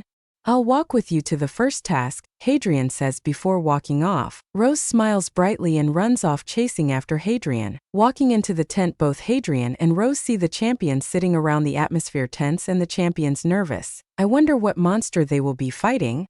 The judges claim that this tournament will be safer than the rest, so Rose should be just fine, Hadrian thought to himself. Hadrian's train of thought was then abruptly ended when he felt something hold his hand. Looking to his side, Hadrian sees Rose, who had nervousness written all over her. And the way she held his hand meant anything, then she would need someone to help calm her. I know you can do it, Rose. Besides, you have insidious, Hadrian whispered into her ear. Rose slowly starts to calm down and a small smile formed on her face. Thank you, Harry, Rose whispered to her twin brother. Hadrian nods and both twins and champions wait for the judges to arrive. It wasn't long before Ludo Bagman entered, practically jumping in excitement. Come around everyone, Bagman says, and soon the champions surround Bagman with their teachers and headmasters behind them. What are you doing here, Mr. Potter? Dumbledore asks, curious. I was one of the people teaching Rose, so here I am, Hadrian answers. Dumbledore hums in surprise before shrugging it off. Now in this bag is what you will be facing. Miss Delacour, Bagman says, gesturing to the bag that was in his hands. Slowly Fleur put her hand in and winced before pulling out a green dragon. Oh, you mother duckers! Hadrian internally roared as he realized that his little sister must face a dragon. But what pissed Hadrian off the most was the fact that none of the champions bar Rose were surprised. You knew and you didn't tell her? Oh, I hope you learned that karma can be a bitch, and I mean it. She can be, Hadrian thought before remembering his encounter with the goddess. Hadrian quickly shook his hand. Stay in the present, Hadrian thought. Ah, the Welsh green, Bagman says as the little dragon model growled and spat out a bit of fire. Bagman then moves to Crumb. Slowly Crumb puts his hand in and pulls out a red dragon. The Chinese fireball. Ooh, Bagman says before moving to Diggory. Diggory then pulls out a blue dragon. The Swedish short snout, Bagman says before turning to Rose. Unknown to all but Hadrian, Cedric sighed in relief. What is the last one? Hadrian thought, realizing that all the champions seemed to be expecting worse. Rose slowly puts her hand in and pulls out a black dragon covered in spikes. The Hungarian horntail, Bagman says with slight excitement. Rose looks at her dragon with worry as he growls at her before its attention slowly turned to Hadrian. Those who were watching thought the dragon model would snap at Hadrian like it did with Rose. What they didn't expect was for the dragon to practically scream and jump out of Rose's hand. The champions stared at Hadrian in shock. Who could scare a Hungarian horntail like that? The champions thought fearfully. Fleur started to look closer at Hadrian and noticed the dark aura surrounding him, filled with power and darkness. And yet not evil. Why do I feel like I messed up? Fleur wondered. He isn't like the other boys, Fleur. He knows that you didn't want his sister, Fleur's Vila side states. Surely he can ignore it. After all, I'm beautiful and smart and powerful, Fleur says. Fleur look at him and pay attention to the way he moves and the power that his aura has. Fleur's Vila side practically ordered. Looking closer, Fleur's eyes widened upon noticing that within Hadrian's aura of power was a large concentration of darkness, as if staring into the void. This isn't even his full power, Fleur thought, shocked. Indeed. Dumbledore doesn't even have that much power, let alone the one Hadrian holds within him. Fleur's Vila side stated. That's amazing, Fleur thought. Yep, and you might have jeopardized your chance with him. Her Vila side scolded. I'll fix this, I know I can, Fleur thought. I hope so, Fleur.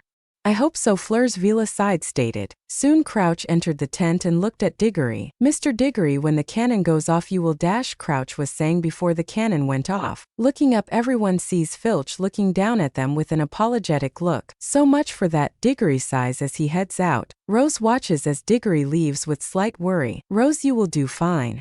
I know you can do it. I'll be watching with the other sins, so good luck. Hadrian encourages Rose. Rose looks up at Hadrian and nods with a grateful smile. Hadrian pats Rose on the back before leaving the tent. I can do this, Rose thought. I will make you proud. Harry, Rose thought with determination in her eyes. Walking to the stands, Hadrian hears the dragon roaring from the area below. How is he doing?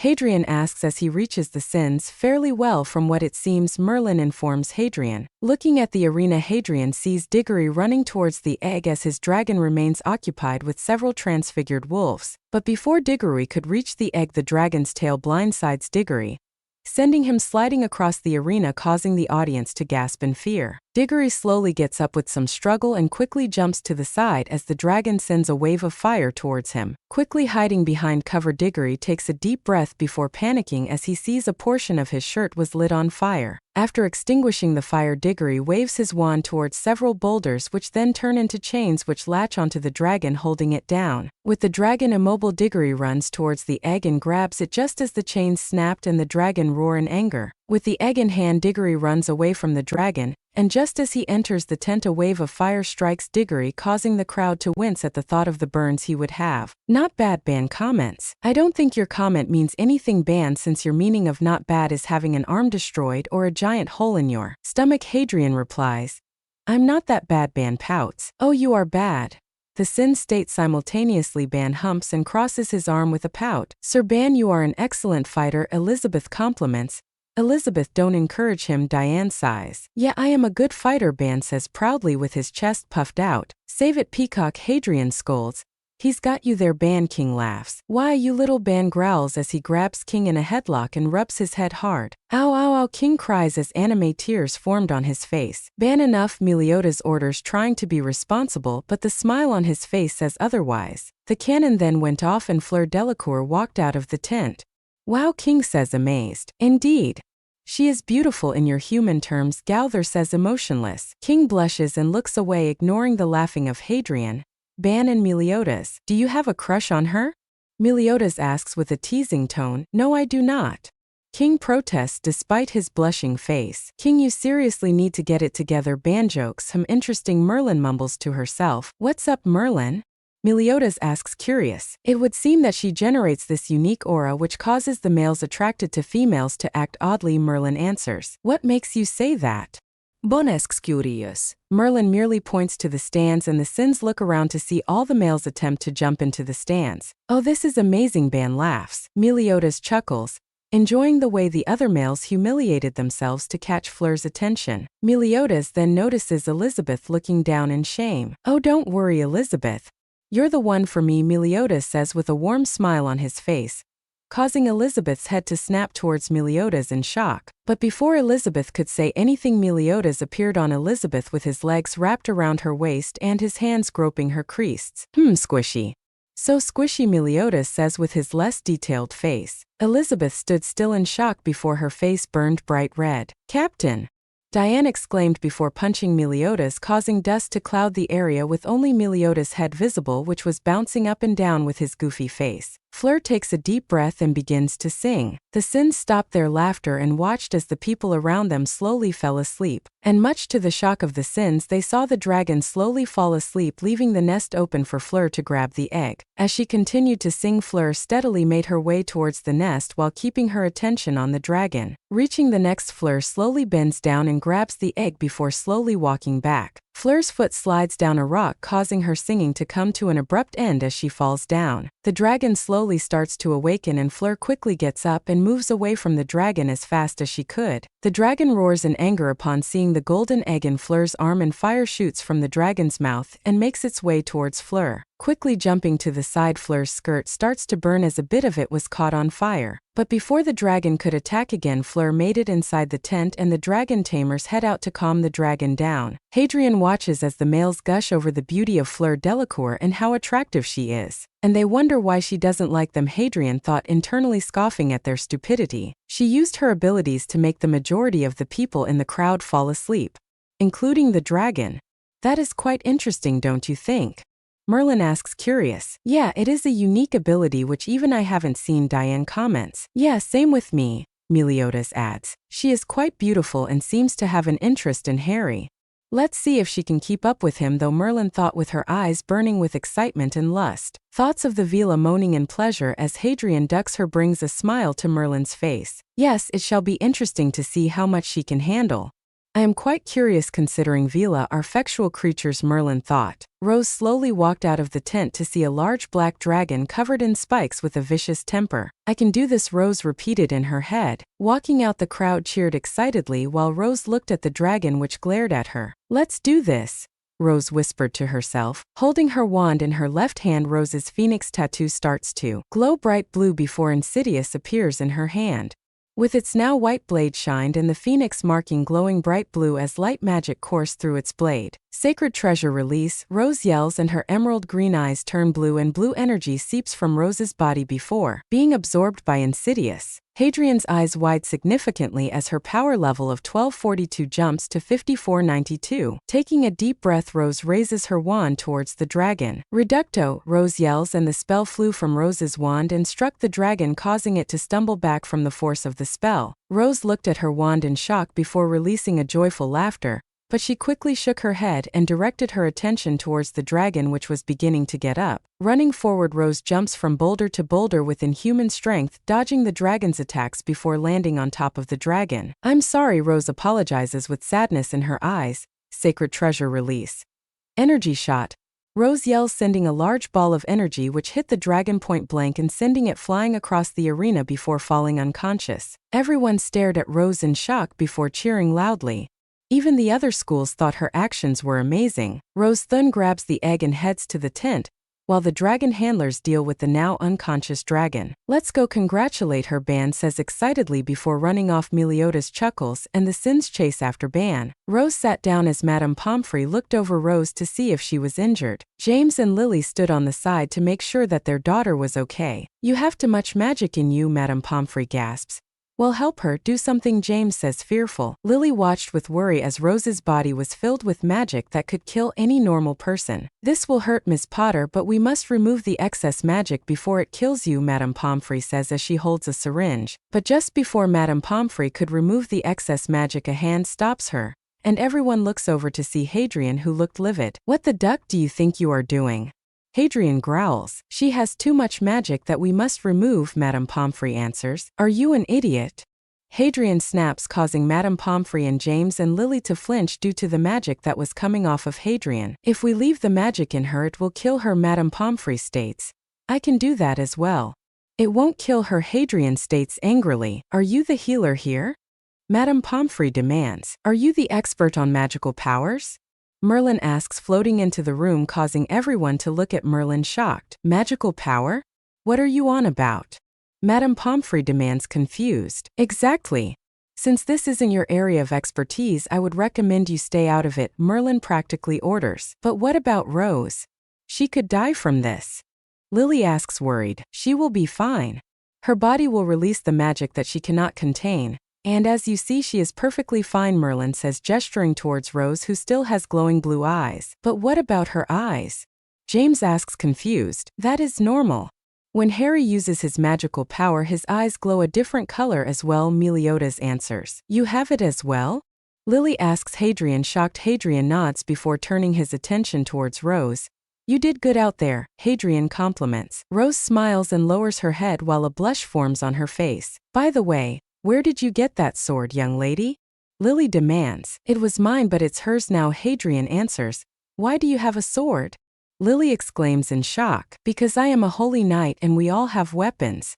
Oh right, we need to get me a new weapon since Insidious is no longer compatible with me, Hadrian states. I will look into any sword we can find, Merlin says with a knowing smile. Merlin, what are you up to? Hadrian asks, worried. Oh, not much, Merlin replies cheekily. I like it, Rose says, looking at Insidious. Good to know.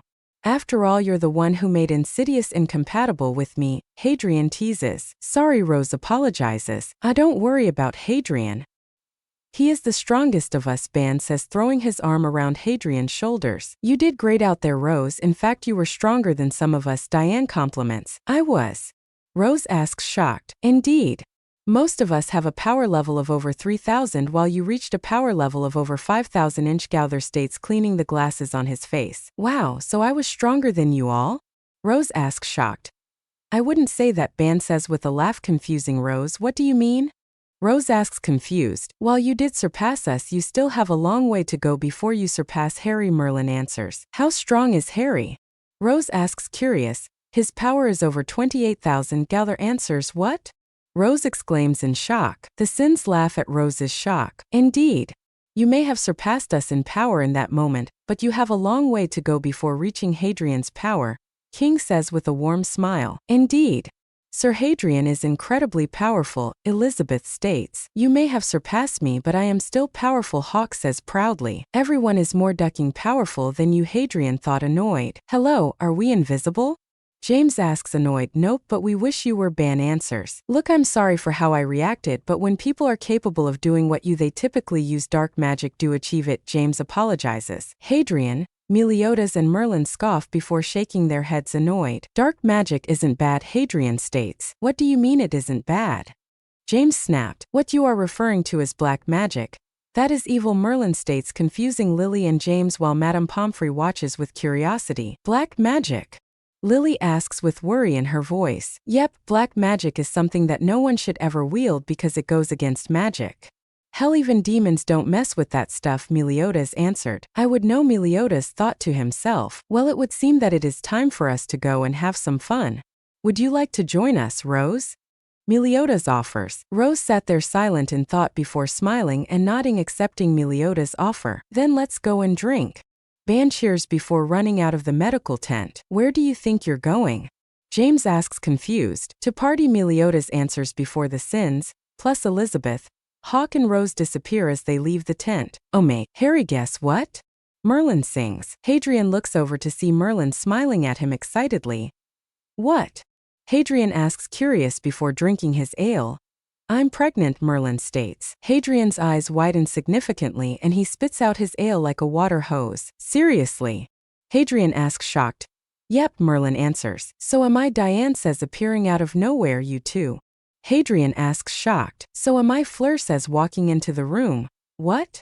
Hadrian exclaims. Don't forget about me, Voldemort says as she walks into the room. And me, Lily Potter says, shocking Hadrian and the group. You're pregnant? Hadrian asks shocked. Yep, Lily answers. With James' child?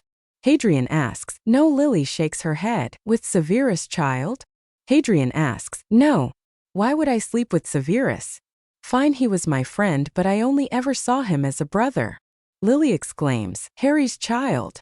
Merlin asks curious. Yep, I'm pregnant with Harry's child, Lily says proudly. When? Hadrian exclaims in shock. After the first task when you were drunk, Lily answers. Really? Hadrian asks shocked. Lily nods her head. Huh, is there anyone else I impregnated? Hadrian asks tiredly in the corner. Rose slowly raises her hand shyly. I impregnated you, Rose? Hadrian exclaims shocked. Rose shyly nods her head before rubbing her belly happily. Oh, my baby is going to be a mother. Lily squeals excitedly. You're happy with that? Hadrian exclaims in shock. The attack. Chapter 21. The attack. Elizabeth smiles as she sees several members of the 8 deadly sins lie on the floor in the Boar Hat Tavern after a late night of drinking. They don't know when to quit, Merlin says, scaring Elizabeth. Hee, they can get a little crazy, Elizabeth admits, looking at King, who was wrapped in a hug by Ban. Yes, despite the years it has been, both King and Ban are still great friends, Merlin giggles. Have they always been this close? Elizabeth asks curious. Indeed, there have certainly been moments where they would be like this, but it isn't that common, Merlin answers. Elizabeth looks at the sins with a warm smile before a confused expression grew on her face. Where is Sir Hadrian? Elizabeth asks confused. Oh, don't worry about Harry, Elizabeth.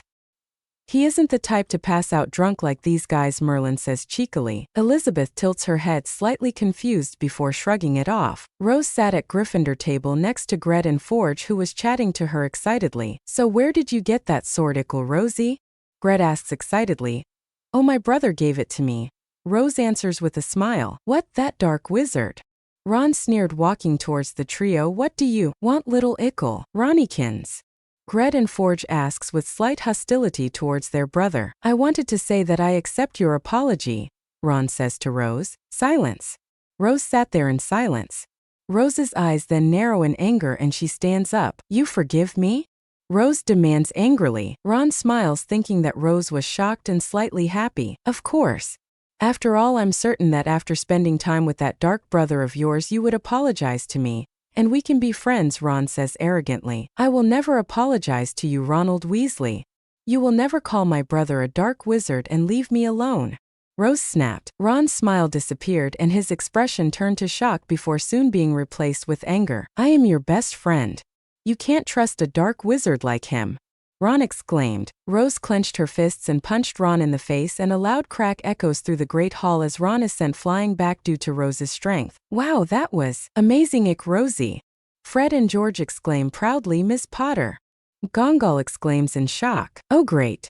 Here she comes. Rose grumbles. Why on earth did you attack Mr. Weasley? McGonagall demanded. Because he thinks that he can call my brother a dark wizard and get away with it. Rose snapped, glaring at her head of house. You cannot attack people because of what they say, Miss Potter. McGonagall scolds. Why am I not surprised? Rose says under her breath. What was that, Miss Potter? McGonagall asks with a frown. Nothing, Rose answers. Very well. 20 points from Gryffindor for attacking a student, McGonagall says before walking away. Rose shakes her head angrily and walks out of the great hall. Hadrian finds himself walking around the Black Lake, enjoying the view that the lake held. Hello, Harry. A dreamy voice greets, and Hadrian turns to see a young girl with blonde hair, a dreamy expression, and odd-looking earrings. Hello, Hadrian greets back awkwardly. It is nice to see you again, the girl greets. Again? Have we met before? Hadrian asks, curious. Oh no, we haven't. My name is Luna, Luna answers. I see. Well, it's nice to meet you, Luna, Hadrian greets. You always are nice to me, Luna says out of the blue. But haven't we just met? Hadrian asks, curious. Oh no, I was referring to when you had a monkey tail, Luna says. I'm sorry, monkey tail? Hadrian asks, confused. Oh yes. You were insane, Luna says with a questioning tone. I was insane? Hadrian asks with raised eyebrows. No. You were insane, Luna answers. I don't think I'm insane, but whatever, Hadrian says, shrugging off Luna's weirdness. Yeah. You don't have the spiky hair like he did. Your hair also doesn't become gold when you get angry, Luna says with a dreamy tone. Oi, is there something you need? Hadrian asks, curious. Oh no, I just wanted to know what you are in this reality, Luna answers. Reality? What, can you travel through reality? Hadrian asks, confused. No, Luna shakes her head. Hadrian sighs tiredly and rubs the bridge of his nose. What makes you think I'm not human? Hadrian asks, curious. Because you're unique, Luna answers. And what makes me unique? Hadrian asks, confused. There are many different versions of you that other me's have met. Luna answers. Why do I feel like she is telling the truth? Hadrian wondered. And what versions of me are there? Hadrian asks, curious. There was one where you were insane. One where you are a virus. There is also this thing known as Hunter of Yenham. There is another one where you wear a ring. Ooh, there is also one where you're death, Luna answers excitedly. A version of me that's a virus? How the hell is a version of me a virus? Hadrian wondered. What's the virus version of me called? Hadrian asks, curious, light black. I think, Luna says with a small frown. Why the hell do I feel like she is telling the truth?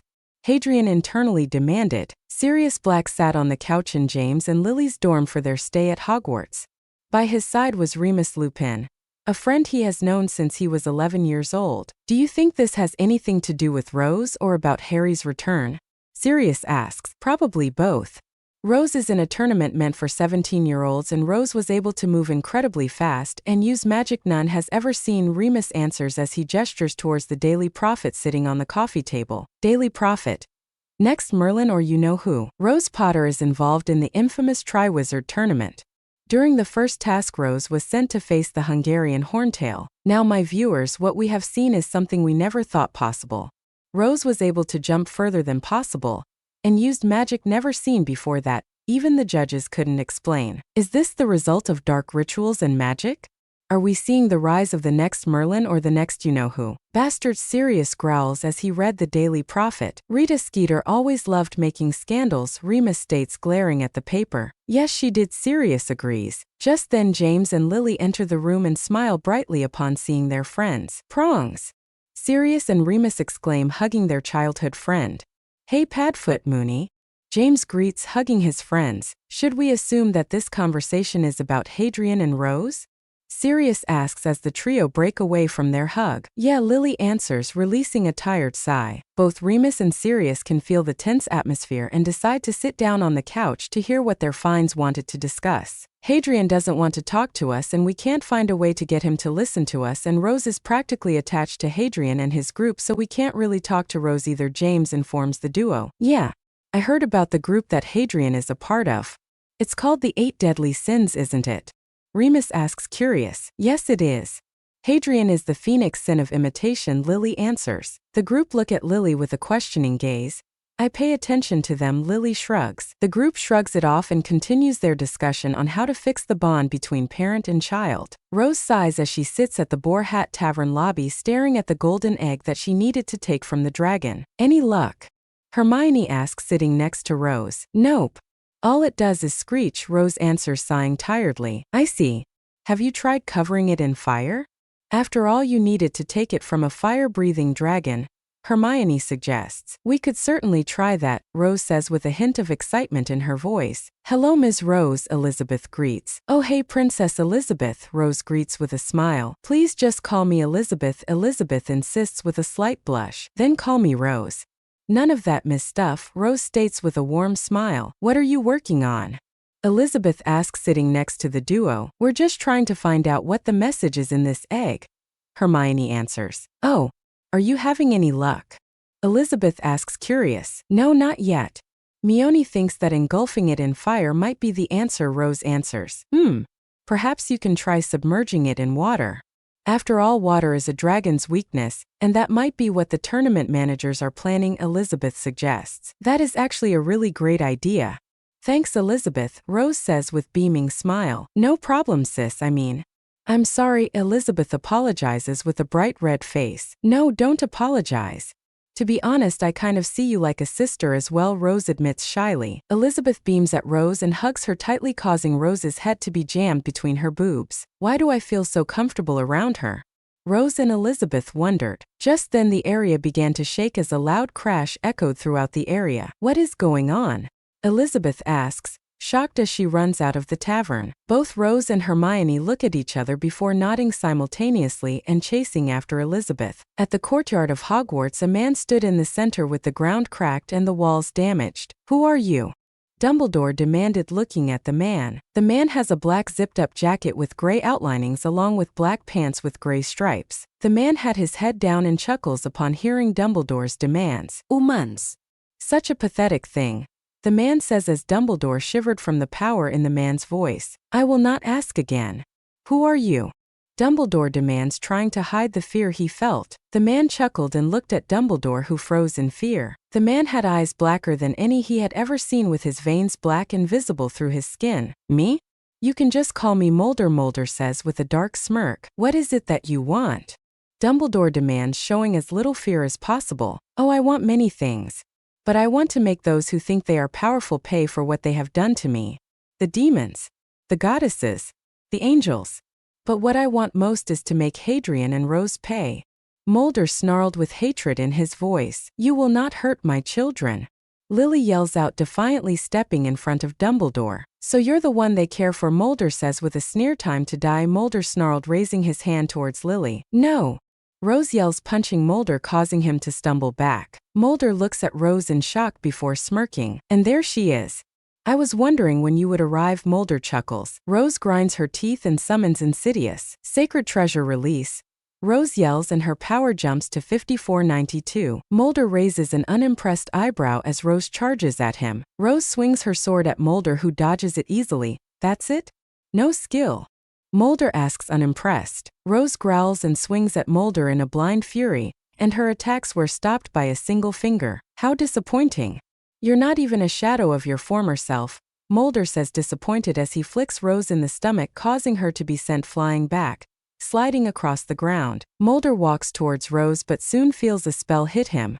Completely unaffected, Mulder looks to see Lily and Dumbledore with their wands pointed at him with no fear in their eyes. How about you watch this, then I'll deal with you, Mulder says as black tendrils burst from the ground, restraining both Dumbledore and Lily. Mulder looks down at Rose, who struggles to get up as she coughs up blood. How disappointing. This is your end, Rose. Say hello to chaos when you pass on, Mulder says as he raises his hand towards Rose, only to pause. Clenching his hand, Mulder raises an eyebrow as he feels a small portion of his strength leave him. Physical hunt. A voice yells and Mulder turns to see Ban with his hand out facing him while he had his nunchuck in his other hand wrapped over his shoulder and under his armpit. Ban then begins to grow and his jacket tears apart as his power level of 3,220 jumps to 17,880. Ban dashes forward at incredible speed, punching Mulder in the face, sending him flying into the air, only to be pulled back down, crashing into the hard ground as Ban pulled him by his leg. Mulder growls and kicks Ban in the face, sending him into the air, and a large dark tendril bursts from the ground, piercing Ban right through the chest. Ban! Rose cries out in fear. As the tendril disappears, Ban's body falls to the ground with a loud bang. I will admit that power of his caught me off guard, but that won't be. Mulder was saying until Ban appeared in front of him, punching him in the face, sending him flying back. Mulder growls and pulls himself back up, glaring at Ban.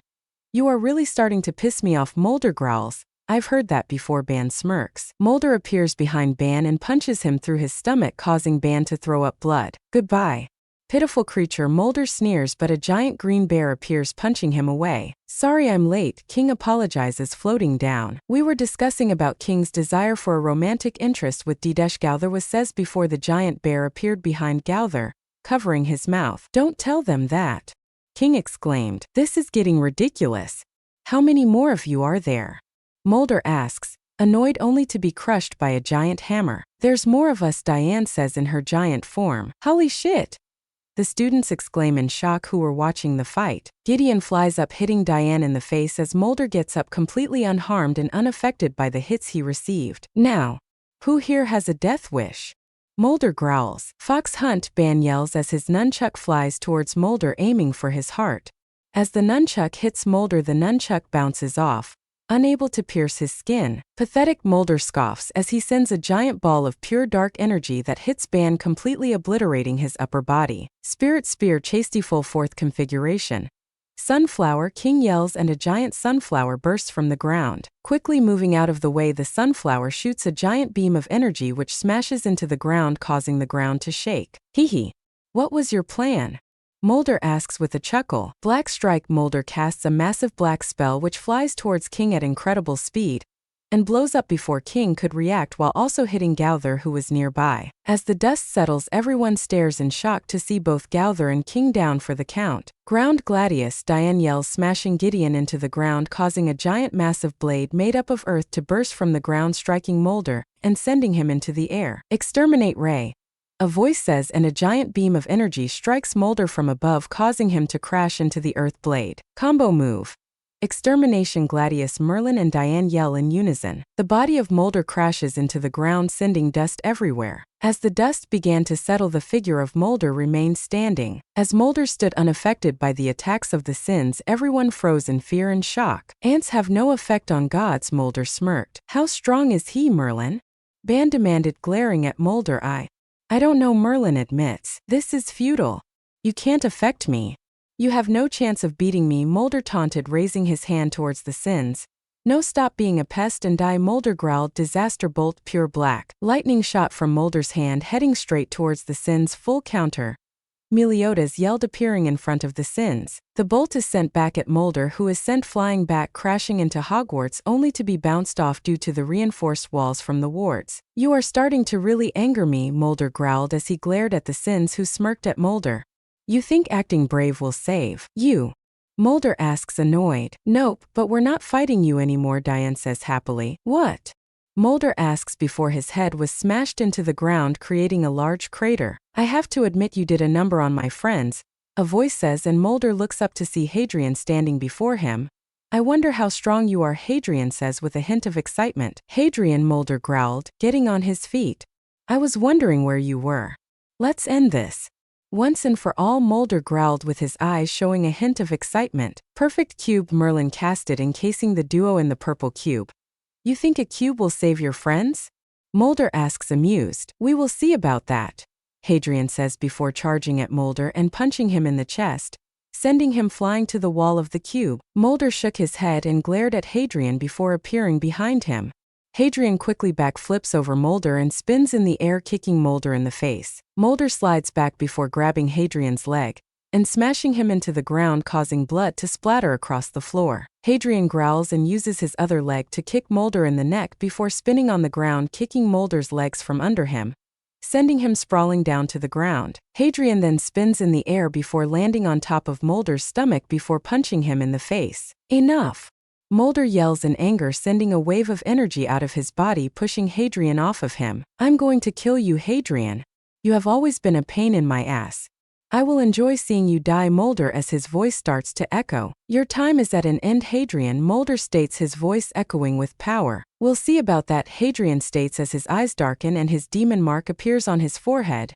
Meliodas' demon mark after regaining his power, and his power level of 28,319 jumps to 73,569. Hadrian charges at Mulder and the two begin to clash. Both their fists collide, causing a large boom, sending the two back due to the force, and the two charge at each other once more. Hadrian punches Mulder in the stomach and Mulder retaliates with a punch to the face, causing blood to splatter across the ground. Hadrian headbutts Mulder, following up with a kneecap to the face, sending him into the air. Hadrian then raises his hand towards Mulder. Purgatory judgment, Hadrian yells, sending several purple-colored swords at Mulder, who disappeared before they could hit, causing them to shatter against the walls of the cube. Try again, Mulder says, appearing behind Hadrian, ripping his arm off. Hadrian yells in pain and anger and grabs Mulder's head and repeatedly slams it into the floor. Mulder quickly breaks Hadrian's arm and kicks him in the stomach, sending him into the wall, causing half the wall to be covered in Hadrian's blood. Mulder then appears in front of Hadrian, where he punches Hadrian in the stomach before grabbing his head and smashing it into his knee. Hadrian growls and uppercuts Mulder and sends a tendril of darkness out of his removed limb and reattaches it before covering his arm in darkness and following up with a punch to the face, sending Mulder back. Hadrian breathed heavily as Mulder stood up once more with only a small bruise, which quickly healed like it was never there. How disappointing, Hadrian.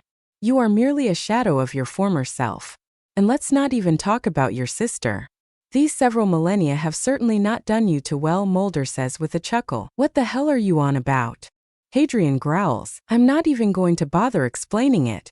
It's just a disappointment to see the feared twins of destruction to be in such a weak state, Mulder says, disappointed. Before Hadrian could react, both his arms were ripped off and a sword was stabbed through his stomach. Goodbye, Hadrian. Obliteration blast, Mulder yells, sending a beam of dark purple energy towards Hadrian. Just then a blur appears in front of Hadrian. Full counter, Meliodas yells, sending the spell back at Mulder, which sends him flying off in the distance towards the mountains, which explode, sending a massive shockwave, causing nearly everyone to fly off due to its force. Harry, stay with me, mate, Meliodas says, shaking Hadrian. Mate, I haven't been this duck since that fight when I unlocked Berserk mode, Hadrian says with a pained chuckle before coughing up blood. Hey, stay with me. You're going to be alright, Meliodas states. Thanks, Hadrian says tiredly before coughing up more blood. Ban paced around the hospital wing as he recalled the fight between Hadrian and Mulder. How is he? Ban asks Madame Pomfrey once more. I've said it once. I will say it again. He is stable. He is just incredibly tired and weak, Madame Pomfrey stated, annoyed. Sorry, Ban apologizes before pacing once more. Who was that? Diane asks, looking at Merlin. I don't know. He seemed to know both Harry and Rose, but that can't be possible. Harry and Rose were born after the events of the Holy War, Merlin says, annoyed. Maybe he met Hadrian when we were on the run, King suggests, who had bandages wrapped around his chest. Doubt it. Did you see the power that Mulder had? Sure, Harry seemed to be doing all right, but if you paid attention you would know that Mulder was only toying with him, Meliodas states angrily. So what do we do? Diane asks, worried. I seem to recall that Mulder mentioned Hadrian being a shadow of his former self, while he said Rose was not even a shadow. Gowther interrupts. Do you think there is more to Harry and Rose than we think?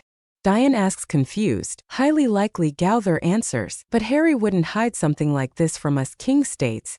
Maybe Harry doesn't know, Merlin says in realization. What's wrong, Merlin? Meliodas asks, curious. Mulder mentioned the twins of destruction. What are they?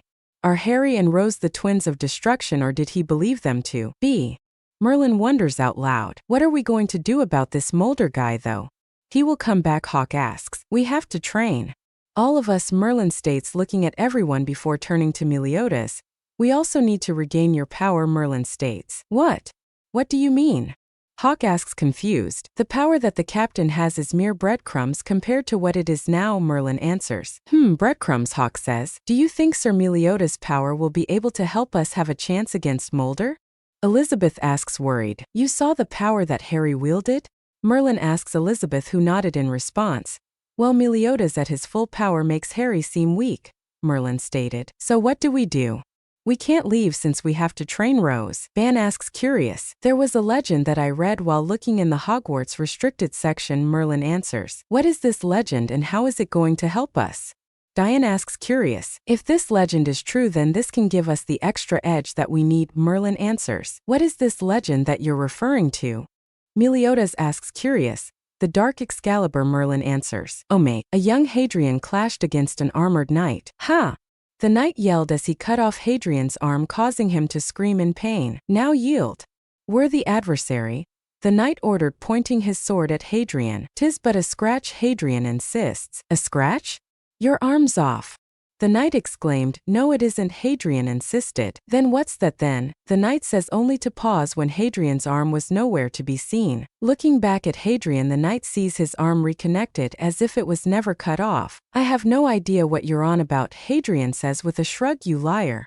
The knight exclaimed. Oh, make two. Rose sighed as she entered the Boar Hat Tavern but froze when seeing Fleur Delacour sitting at one of the tables with a notebook on the table. I wonder what she is doing. Rose thought to herself as she walked towards Fleur and looked over her shoulder. Fleur, what are you doing? Rose asks with raised eyebrows. Fleur squeals in surprise and turns to see Rose. Nothing, Fleur answers too quickly. Really? Because it certainly didn't look like nothing, Rose states. It was nothing serious, Fleur states. Oh really? Then what did it say? Rose challenged with a raised eyebrow. Seduce Hadrian, plan 1, Fleur answers with a slight blush. And you think flirting with him while doing a handstand is a good idea? Rose asks, raising an eyebrow. Okay, how about seduce Hadrian, plan 2? Fleur asks, showing Rose her notebook. Seduce Hadrian, plan 2. Cover myself in vanilla ice cream while nude. Why vanilla? Rose asks curious. Oh, make 3. It's okay to be a virgin, Hadrian says, comforting Ascanor. What? What makes you think I'm a virgin? Ascanor asks confused. Please, you spent all of your time before the sins beating the shit out of monsters before becoming infatuated with Merlin, Hadrian answers. I'm not a virgin. Ascanor protests, embarrassed. It's fine, King is also a virgin, Hadrian states. What?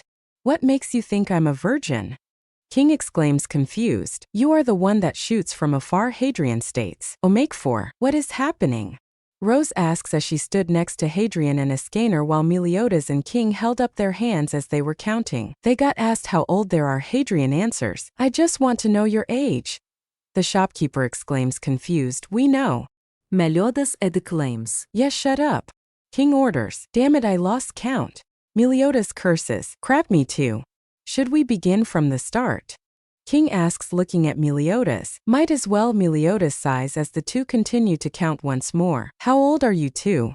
Ban asks, looking at Merlin and Diane. The group watches as Ban is sent flying out of the store courtesy of both Diane and Merlin. Duck, even I know not to ask a woman their age, Hadrian says, surprised. Oh, make 5. Where the duck is insidious. Hadrian curses as he searches for his sword. Hadrian, don't curse in front of your sister.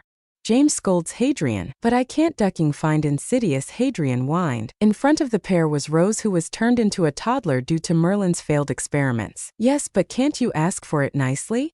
James asks with a sigh. Fine. May I please know the exact location of my ducking sword? Please, you mother ducker?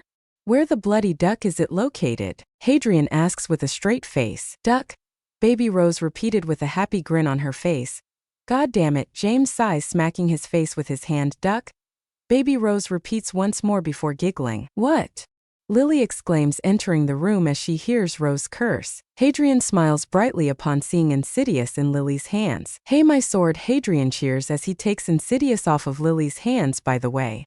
James has been swearing in front of Rose, Hadrian says before dark wings sprout from his back, and he flies away, leaving James to face Tiger Lily's wrath. Oh, make 6. You don't think I can fight because I am a girl? Diane said with an accusing tone. No, I don't think you can fight because you're in a cast and a wedding dress.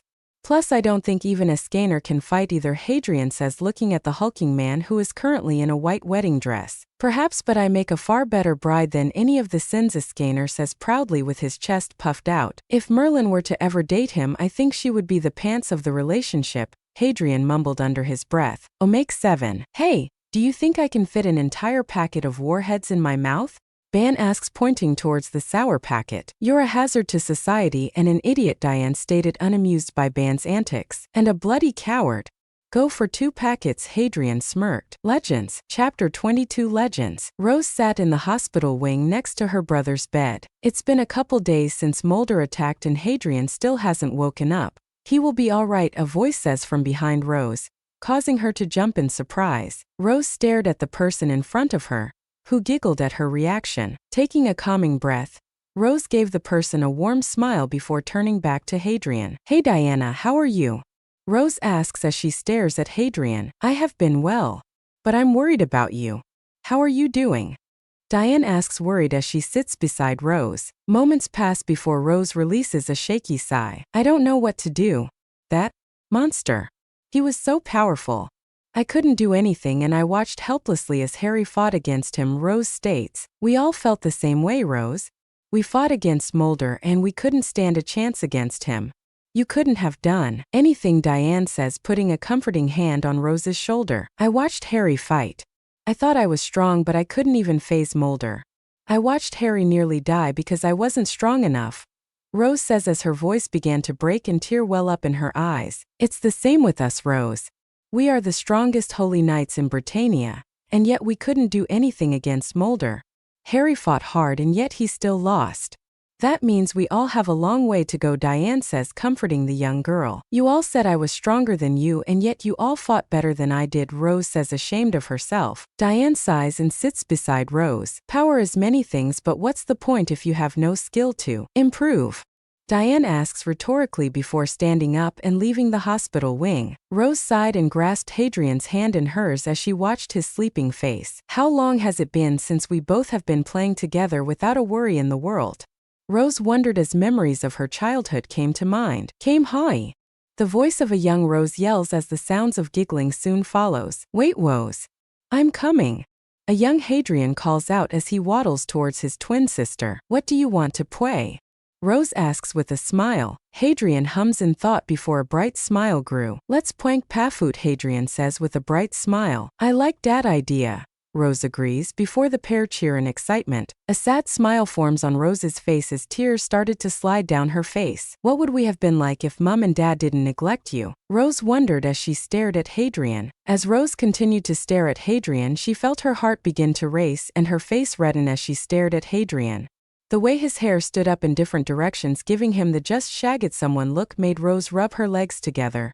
And the way his eyes glowed with power made Rose captivated by it. The way he moves, the muscles on his body, his handsome face and his overall bad boy attitude made Rose hot and bothered. Rose soon found herself staring at Hadrian's lips with lust in her eyes. One little peck couldn't hurt, right?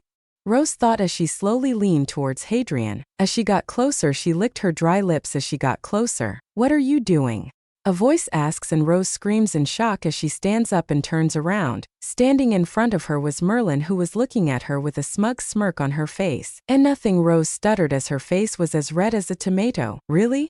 Because it kind of looked like you were going to kiss Hadrian. Didn't know that you were into incest, Merlin admits with a hint of surprise in her tone. What? Rose asks, shocked. Merlin stared at Rose, who looked like a kid who got their hand caught in the cookie jar, which amused the buxom mage greatly. What were you planning to do? Kiss Harry and feel his warm lips on yours?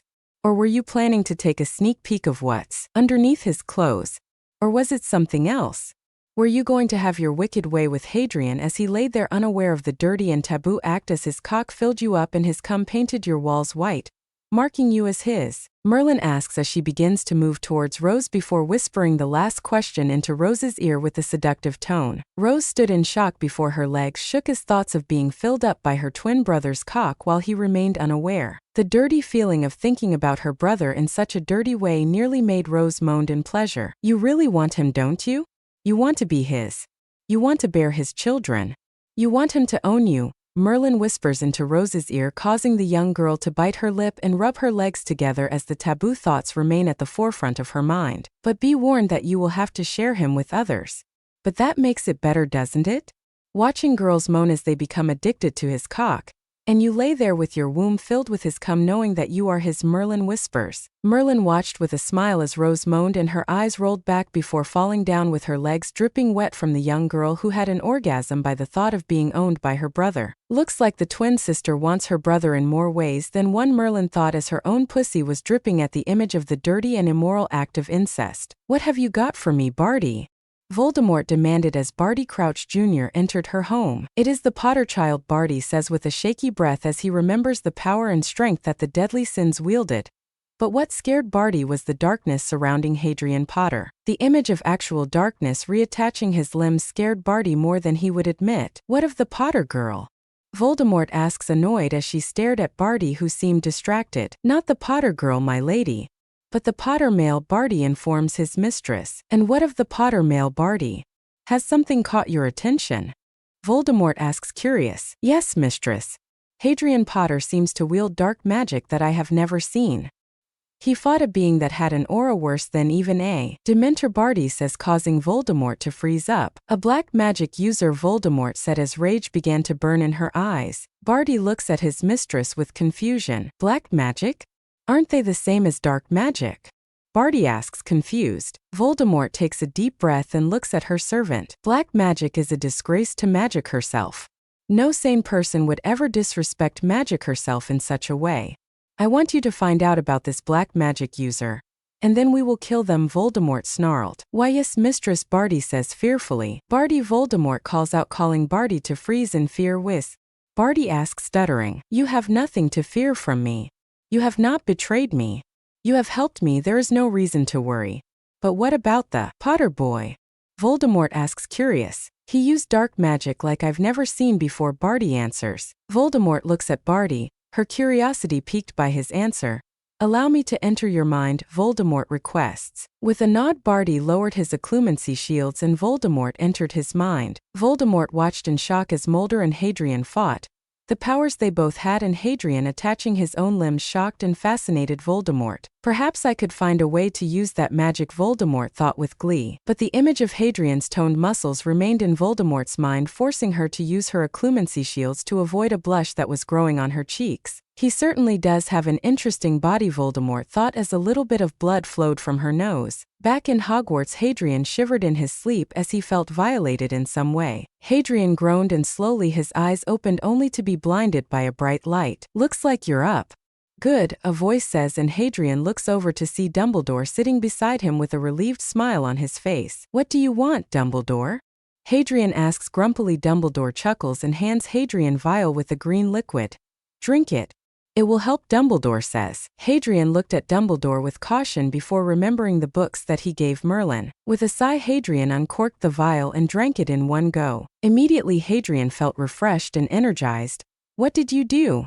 Hadrian asks, curious as he sat up. I gave you a potion that I was taught when I was being trained by Nicholas Flamel, Dumbledore explains. I assume people don't know this considering there is no one running around like little kids on a sugar rush, Hadrian states as he hopped out of bed. That's right, Mr. Potter. I gave it to you in thanks for protecting the students from Mulder, Dumbledore says with a grateful smile. Don't worry about it. So what happened? Hadrian asks. You have been out for a few days, Rose is being trained by your friends, and Ms. Merlin has been requesting books on a legend that has been rarely told, Dumbledore answers. Legend? What legend? Hadrian asks, his curiosity piqued. Merlin doesn't go looking into legends unless they interest her. Hadrian thought. She requested that you visit her, and she will explain it to you, Dumbledore answers with amusement dancing in his eyes. Hadrian sighs and nods his head, accepting Dumbledore's answer. Well, I best be going, Mr. Potter. I hope you do not need to reattach your limbs anytime soon, Dumbledore teases. Oh ha ha, Hadrian replies sarcastically, causing Dumbledore to chuckle as he leaves the hospital wing. Oh good, you're awake, a voice says, and Hadrian turns to see Madame Pomfrey with a syringe in her hand. Why do you have a syringe? Why do you need a syringe? And don't magicals hate muggle stuff? Hadrian asks, confused. Madame Pomfrey scoffs and shakes her head. I don't care if it's muggle or magical. If it works, it works. Besides, it has runes to help. Pomfrey states as she walked towards Hadrian, syringe in hand. And I will be going.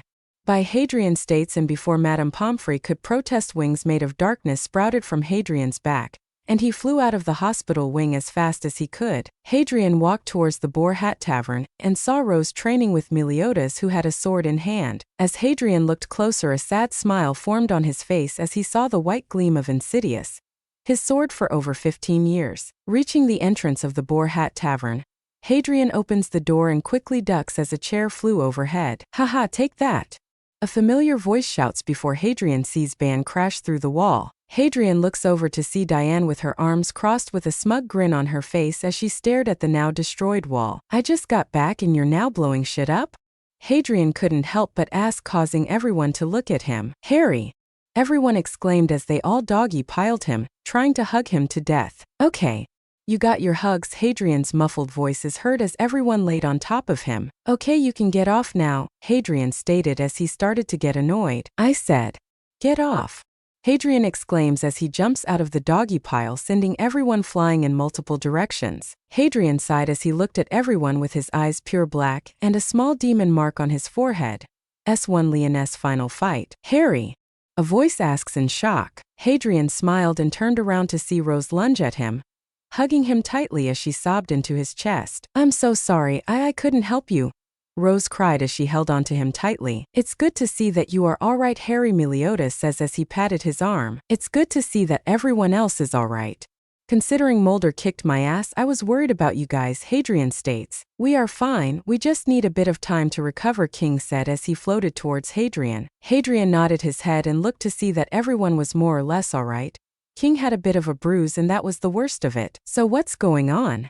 Hadrian couldn't help but ask. Diane opened her mouth ready to answer before someone cleared their throat, directing everyone's attention towards the person. "It's good to see that you are all right, Harry.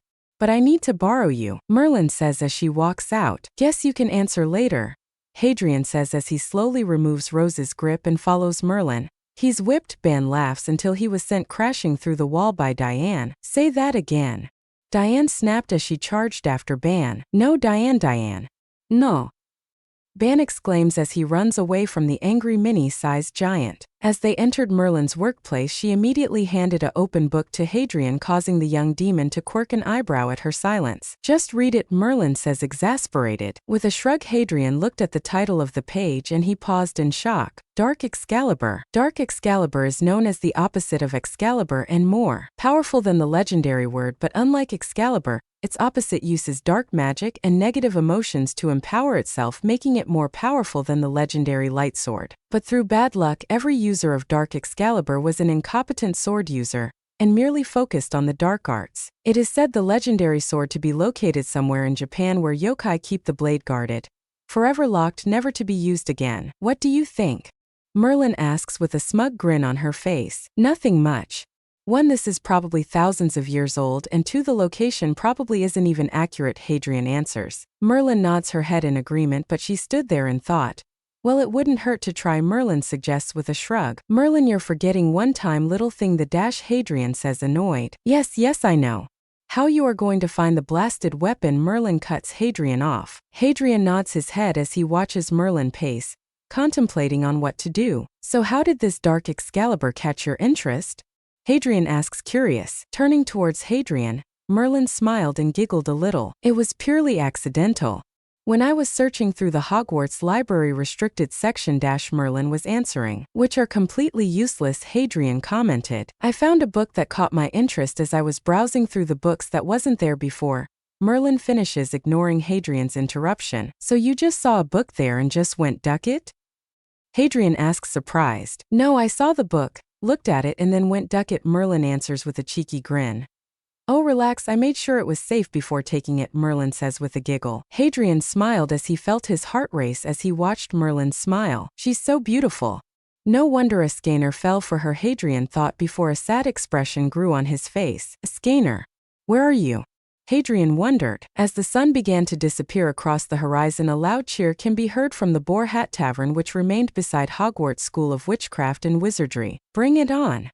Ban yells as both he and Meliodas begin their drinking contest once more. Hey Diane, would you like another one? King asks in his fat form. Hadrian chuckles as he saw Diane slightly uncomfortable with how close King was to her before his attention was soon directed to the person tapping his shoulder, which turned out to be Rose. Is that normal? Rose asks, gesturing towards King. What? The fat form or him trying to get with Diane?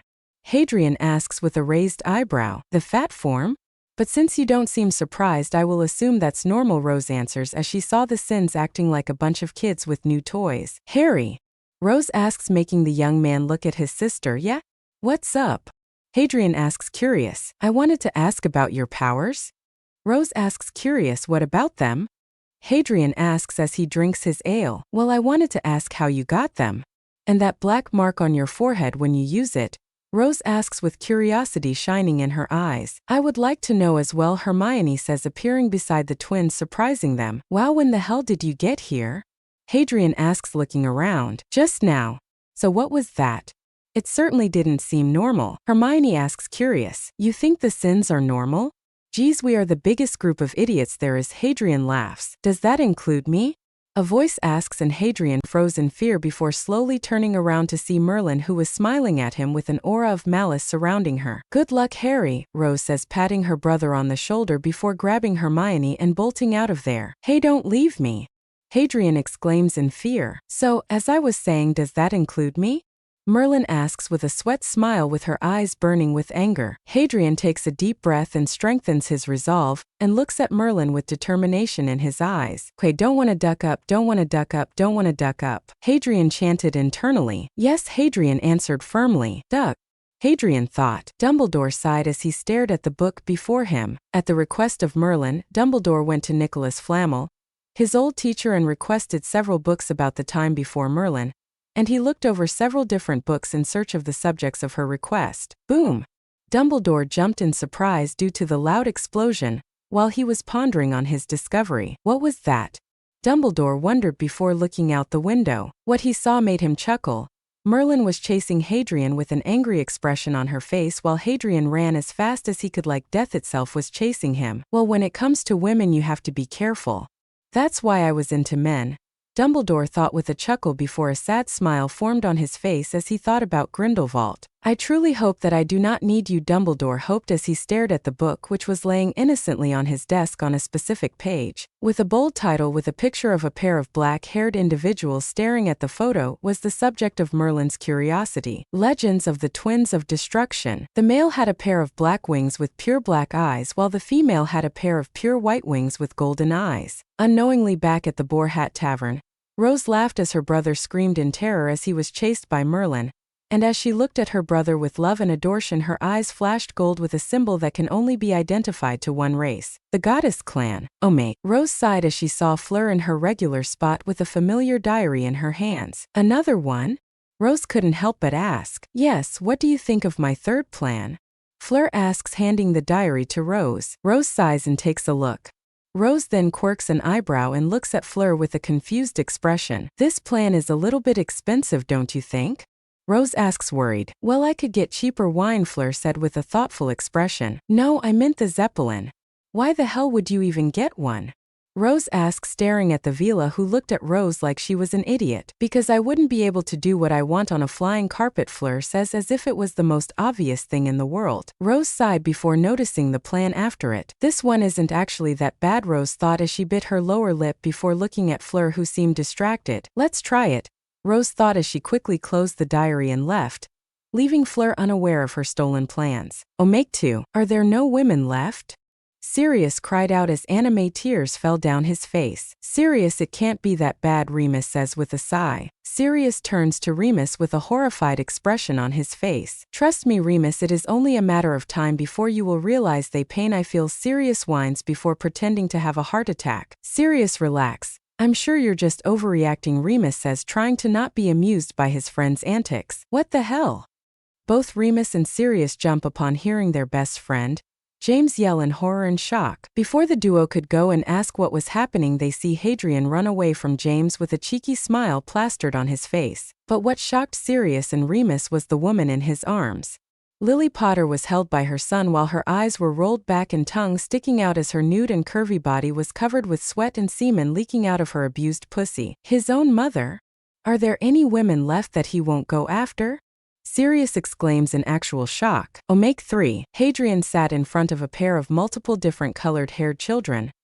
But what stood out was the emerald green eyes that shined with excitement that they all had. Now kids, I knew your mothers when I was younger. We had sex and you were born 9 months after, Hadrian informs the kids. Aren't you happy with how direct I was with the story? Hadrian asks with a cheeky smile as he stared at his children. But what about me? A young red-haired girl asks, curious. Oh, your mother is also your grandmother. So that means I'm your brother and your father, Hadrian answers like it was the most normal thing in the world. Omake 4. Why the hell is there a knife in his chest? Lily exclaims as she saw her son standing before her husband who had a knife in him. Hey, it's not my fault. Hadrian defensively throwing his hands up. What do you mean it's not your fault? You stabbed him. Lily exclaims, gesturing to the knife. You didn't hear what he said to me. Hadrian whines while pouting at his mother. Really? What did he say that caused you to stab him? Lily asks, annoyed. He said, what are you going to do? Stab me. So I did what any normal person would do and stabbed him, Hadrian says like it was an everyday thing. You stabbed James because he asked if you were going to stab him? Lily asks, unbelieving of the reasoning of her son. Yes, Hadrian answers with a nod and a straight face. Lily just shook her head, trying to understand the reasoning of her son. Makes sense, Lily eventually says, nodding her head in agreement. What? James exclaims in shock. Omake 5. They died of natural causes, Hadrian states. You pushed them off of Hogwarts, Dumbledore states with a confused expression. Last I recall, gravity is a natural cause, Hadrian retorted while giving Dumbledore the biggest shit-eating grin he has ever had. Dumbledore sighed and opened his mouth ready to reprimand Hadrian before pausing. Fair point, Dumbledore nods his head in agreement. He's getting away with this. Hermione exclaims in shock as she stared at the dead body of Draco Malfoy, Vincent Crabbe and Gregory Goyle. It is a natural cause of death, Miss Granger, Dumbledore states with his eyes twinkling. But he pushed them off. Hermione exclaims. Gravity is a natural cause, Miss Granger, Dumbledore reminds the bushy-haired girl. Pushing people off a rooftop is not a natural cause. Hermione exclaims. Omake 6. So what's your power? Hadrian asks a spiky red-headed boy with emerald green eyes. This infamous, Hadrian says with a smirk as his entire arm was covered in red electricity. Wow, I swear I saw this before, Hadrian says as he looked at the electricity. Before Hadrian could continue, a ball of energy struck Hadrian, sending him crashing through a wall. That's because you keep breaking the fourth wall and using your alternate self's powers. Merlin exclaims angrily, is this normal? Infamous, Hadrian asks, confused. Don't worry about it, Harry. Go back and fight the beast, Merlin says before infamous Hadrian disappeared in a bright flash of gold. Ducked, aren't I? Hadrian asks nervously as he stared at Merlin, who had an insane shine in her eyes. 100%, Merlin answered. Duck, Hadrian curses. Omake 7. Dude, I think your sister is into you, Ban says as the duo walked upstairs in the Boar Hat Tavern. I don't think so, Hadrian argued, shaking his head. Are you joking? Of course she is. Ban exclaims as the duo arrives at Hadrian's room. Upon opening the door, the two see Rose standing there in her bikini with a neon sign with the words, Duck me. Hey Harry, Rose says seductively as she bites her lower lip. Hey Rose, Hadrian greets like nothing was wrong as he grabs his jacket before heading out, and closing the door behind him before pausing for a few seconds before turning and facing Ban. Nah, I don't think she is into me, Hadrian argues as he and Ban head out. And, hey guys, how have you all been? Okay, straight to the point. No, this story is not abandoned. I am currently doing other stories, but I intend to do this one as well. At the moment I'm currently rewriting everything so that it both has more omacs, little stories/jokes at the end of the chapters, as well as more explanations, points of views, and overall more interaction between the sins, meaning there will be more missions and battles before the sins were hunted down, and afterwards more flashbacks of Hadrian's past as the group searches with Elizabeth to find their fellow sins. Now some stuff I would like to add. 1. Due to majority, Rose is now a part of the harem. 2. No, Lily is not a part of the harem, the omacs are just for fun. 3. There is no Albus Dumbledore bashing. 4. There is no James bashing, he is an idiot but is a good guy. There is no Lily bashing, she's safe. Hermione has had her little moment of being stupid but she fixes that. 5. There is Ron bashing and Ginny bashing. 6. The females in the harem are Voldemort Femme, Merlin Diane, Rose, Fleur for Harry Potter/SDS crossover. 7. I intend to have a High School DxD crossover as well, but it will not be purely focused on High School DxD.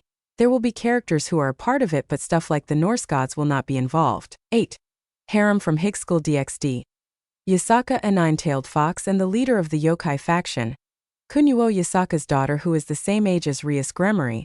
Rias Gremory, you all know who she is, but if you don't, she is a pure-blooded devil with a peerage which is like a team but with chess. 9. Yes, I know I aged up Kunuo, but bite me, I think a mother-daughter combo would be a nice lemon scene. And no, I'm not adding any more girls into Hadrian's harem. It's already too much in my opinion. It's not a lemon-focused story. Yes, I know I do lemons, but that's because I am not a fan of KK plus fanfiction. I can handle tea, but KK plus I skip when I read fanfiction. I am only fanfiction author. 10.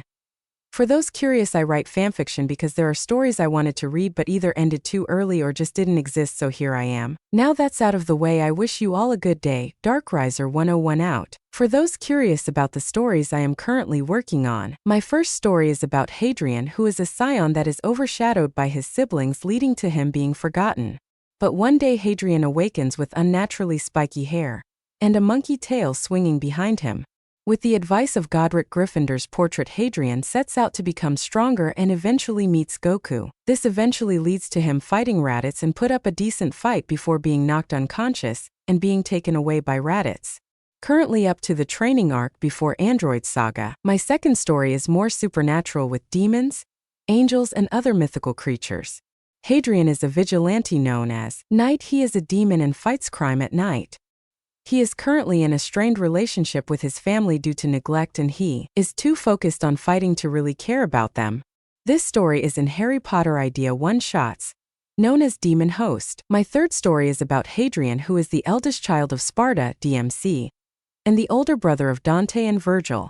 When the demons attack their home, Hadrian places both Sparta and Eva into a time sphere, freezing both his parents in time as he searches for his siblings. Hadrian found Virgil and told him to look for Dante before fighting a horde of demons.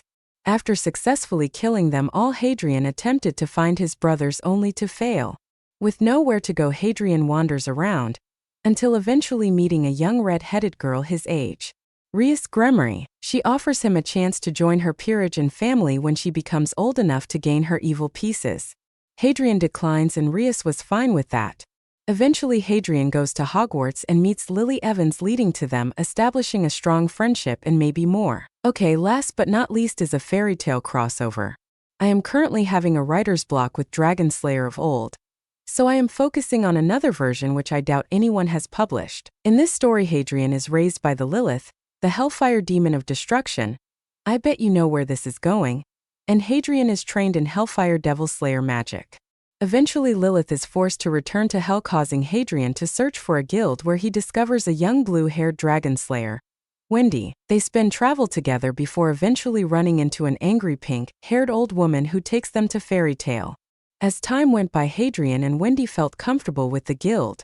But Hadrian absolutely hated it when a certain redhead beating up Natsu and Gray for fighting only to fight a certain Mira Jane. In this story, Urza beats up Natsu and Gray for fighting while Hadrian beats up Urza and Mira Jane for fighting.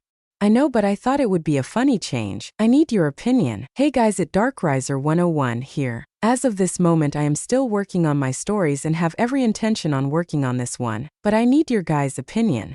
As of now, I am above the age of 18 and need or make some money. I am curious as to if I should create a Pat Rayon. I am uncertain if I should do it as it's risky, and it's truthfully a gray area in the law. Please let me know your opinion. Side note, I don't need to make a lot, just enough so I'm not losing more money than I am earning weekly. So at least $75 a week. If I do end up making a Pat Rayon, have no worries. I will not make you pay to read my work.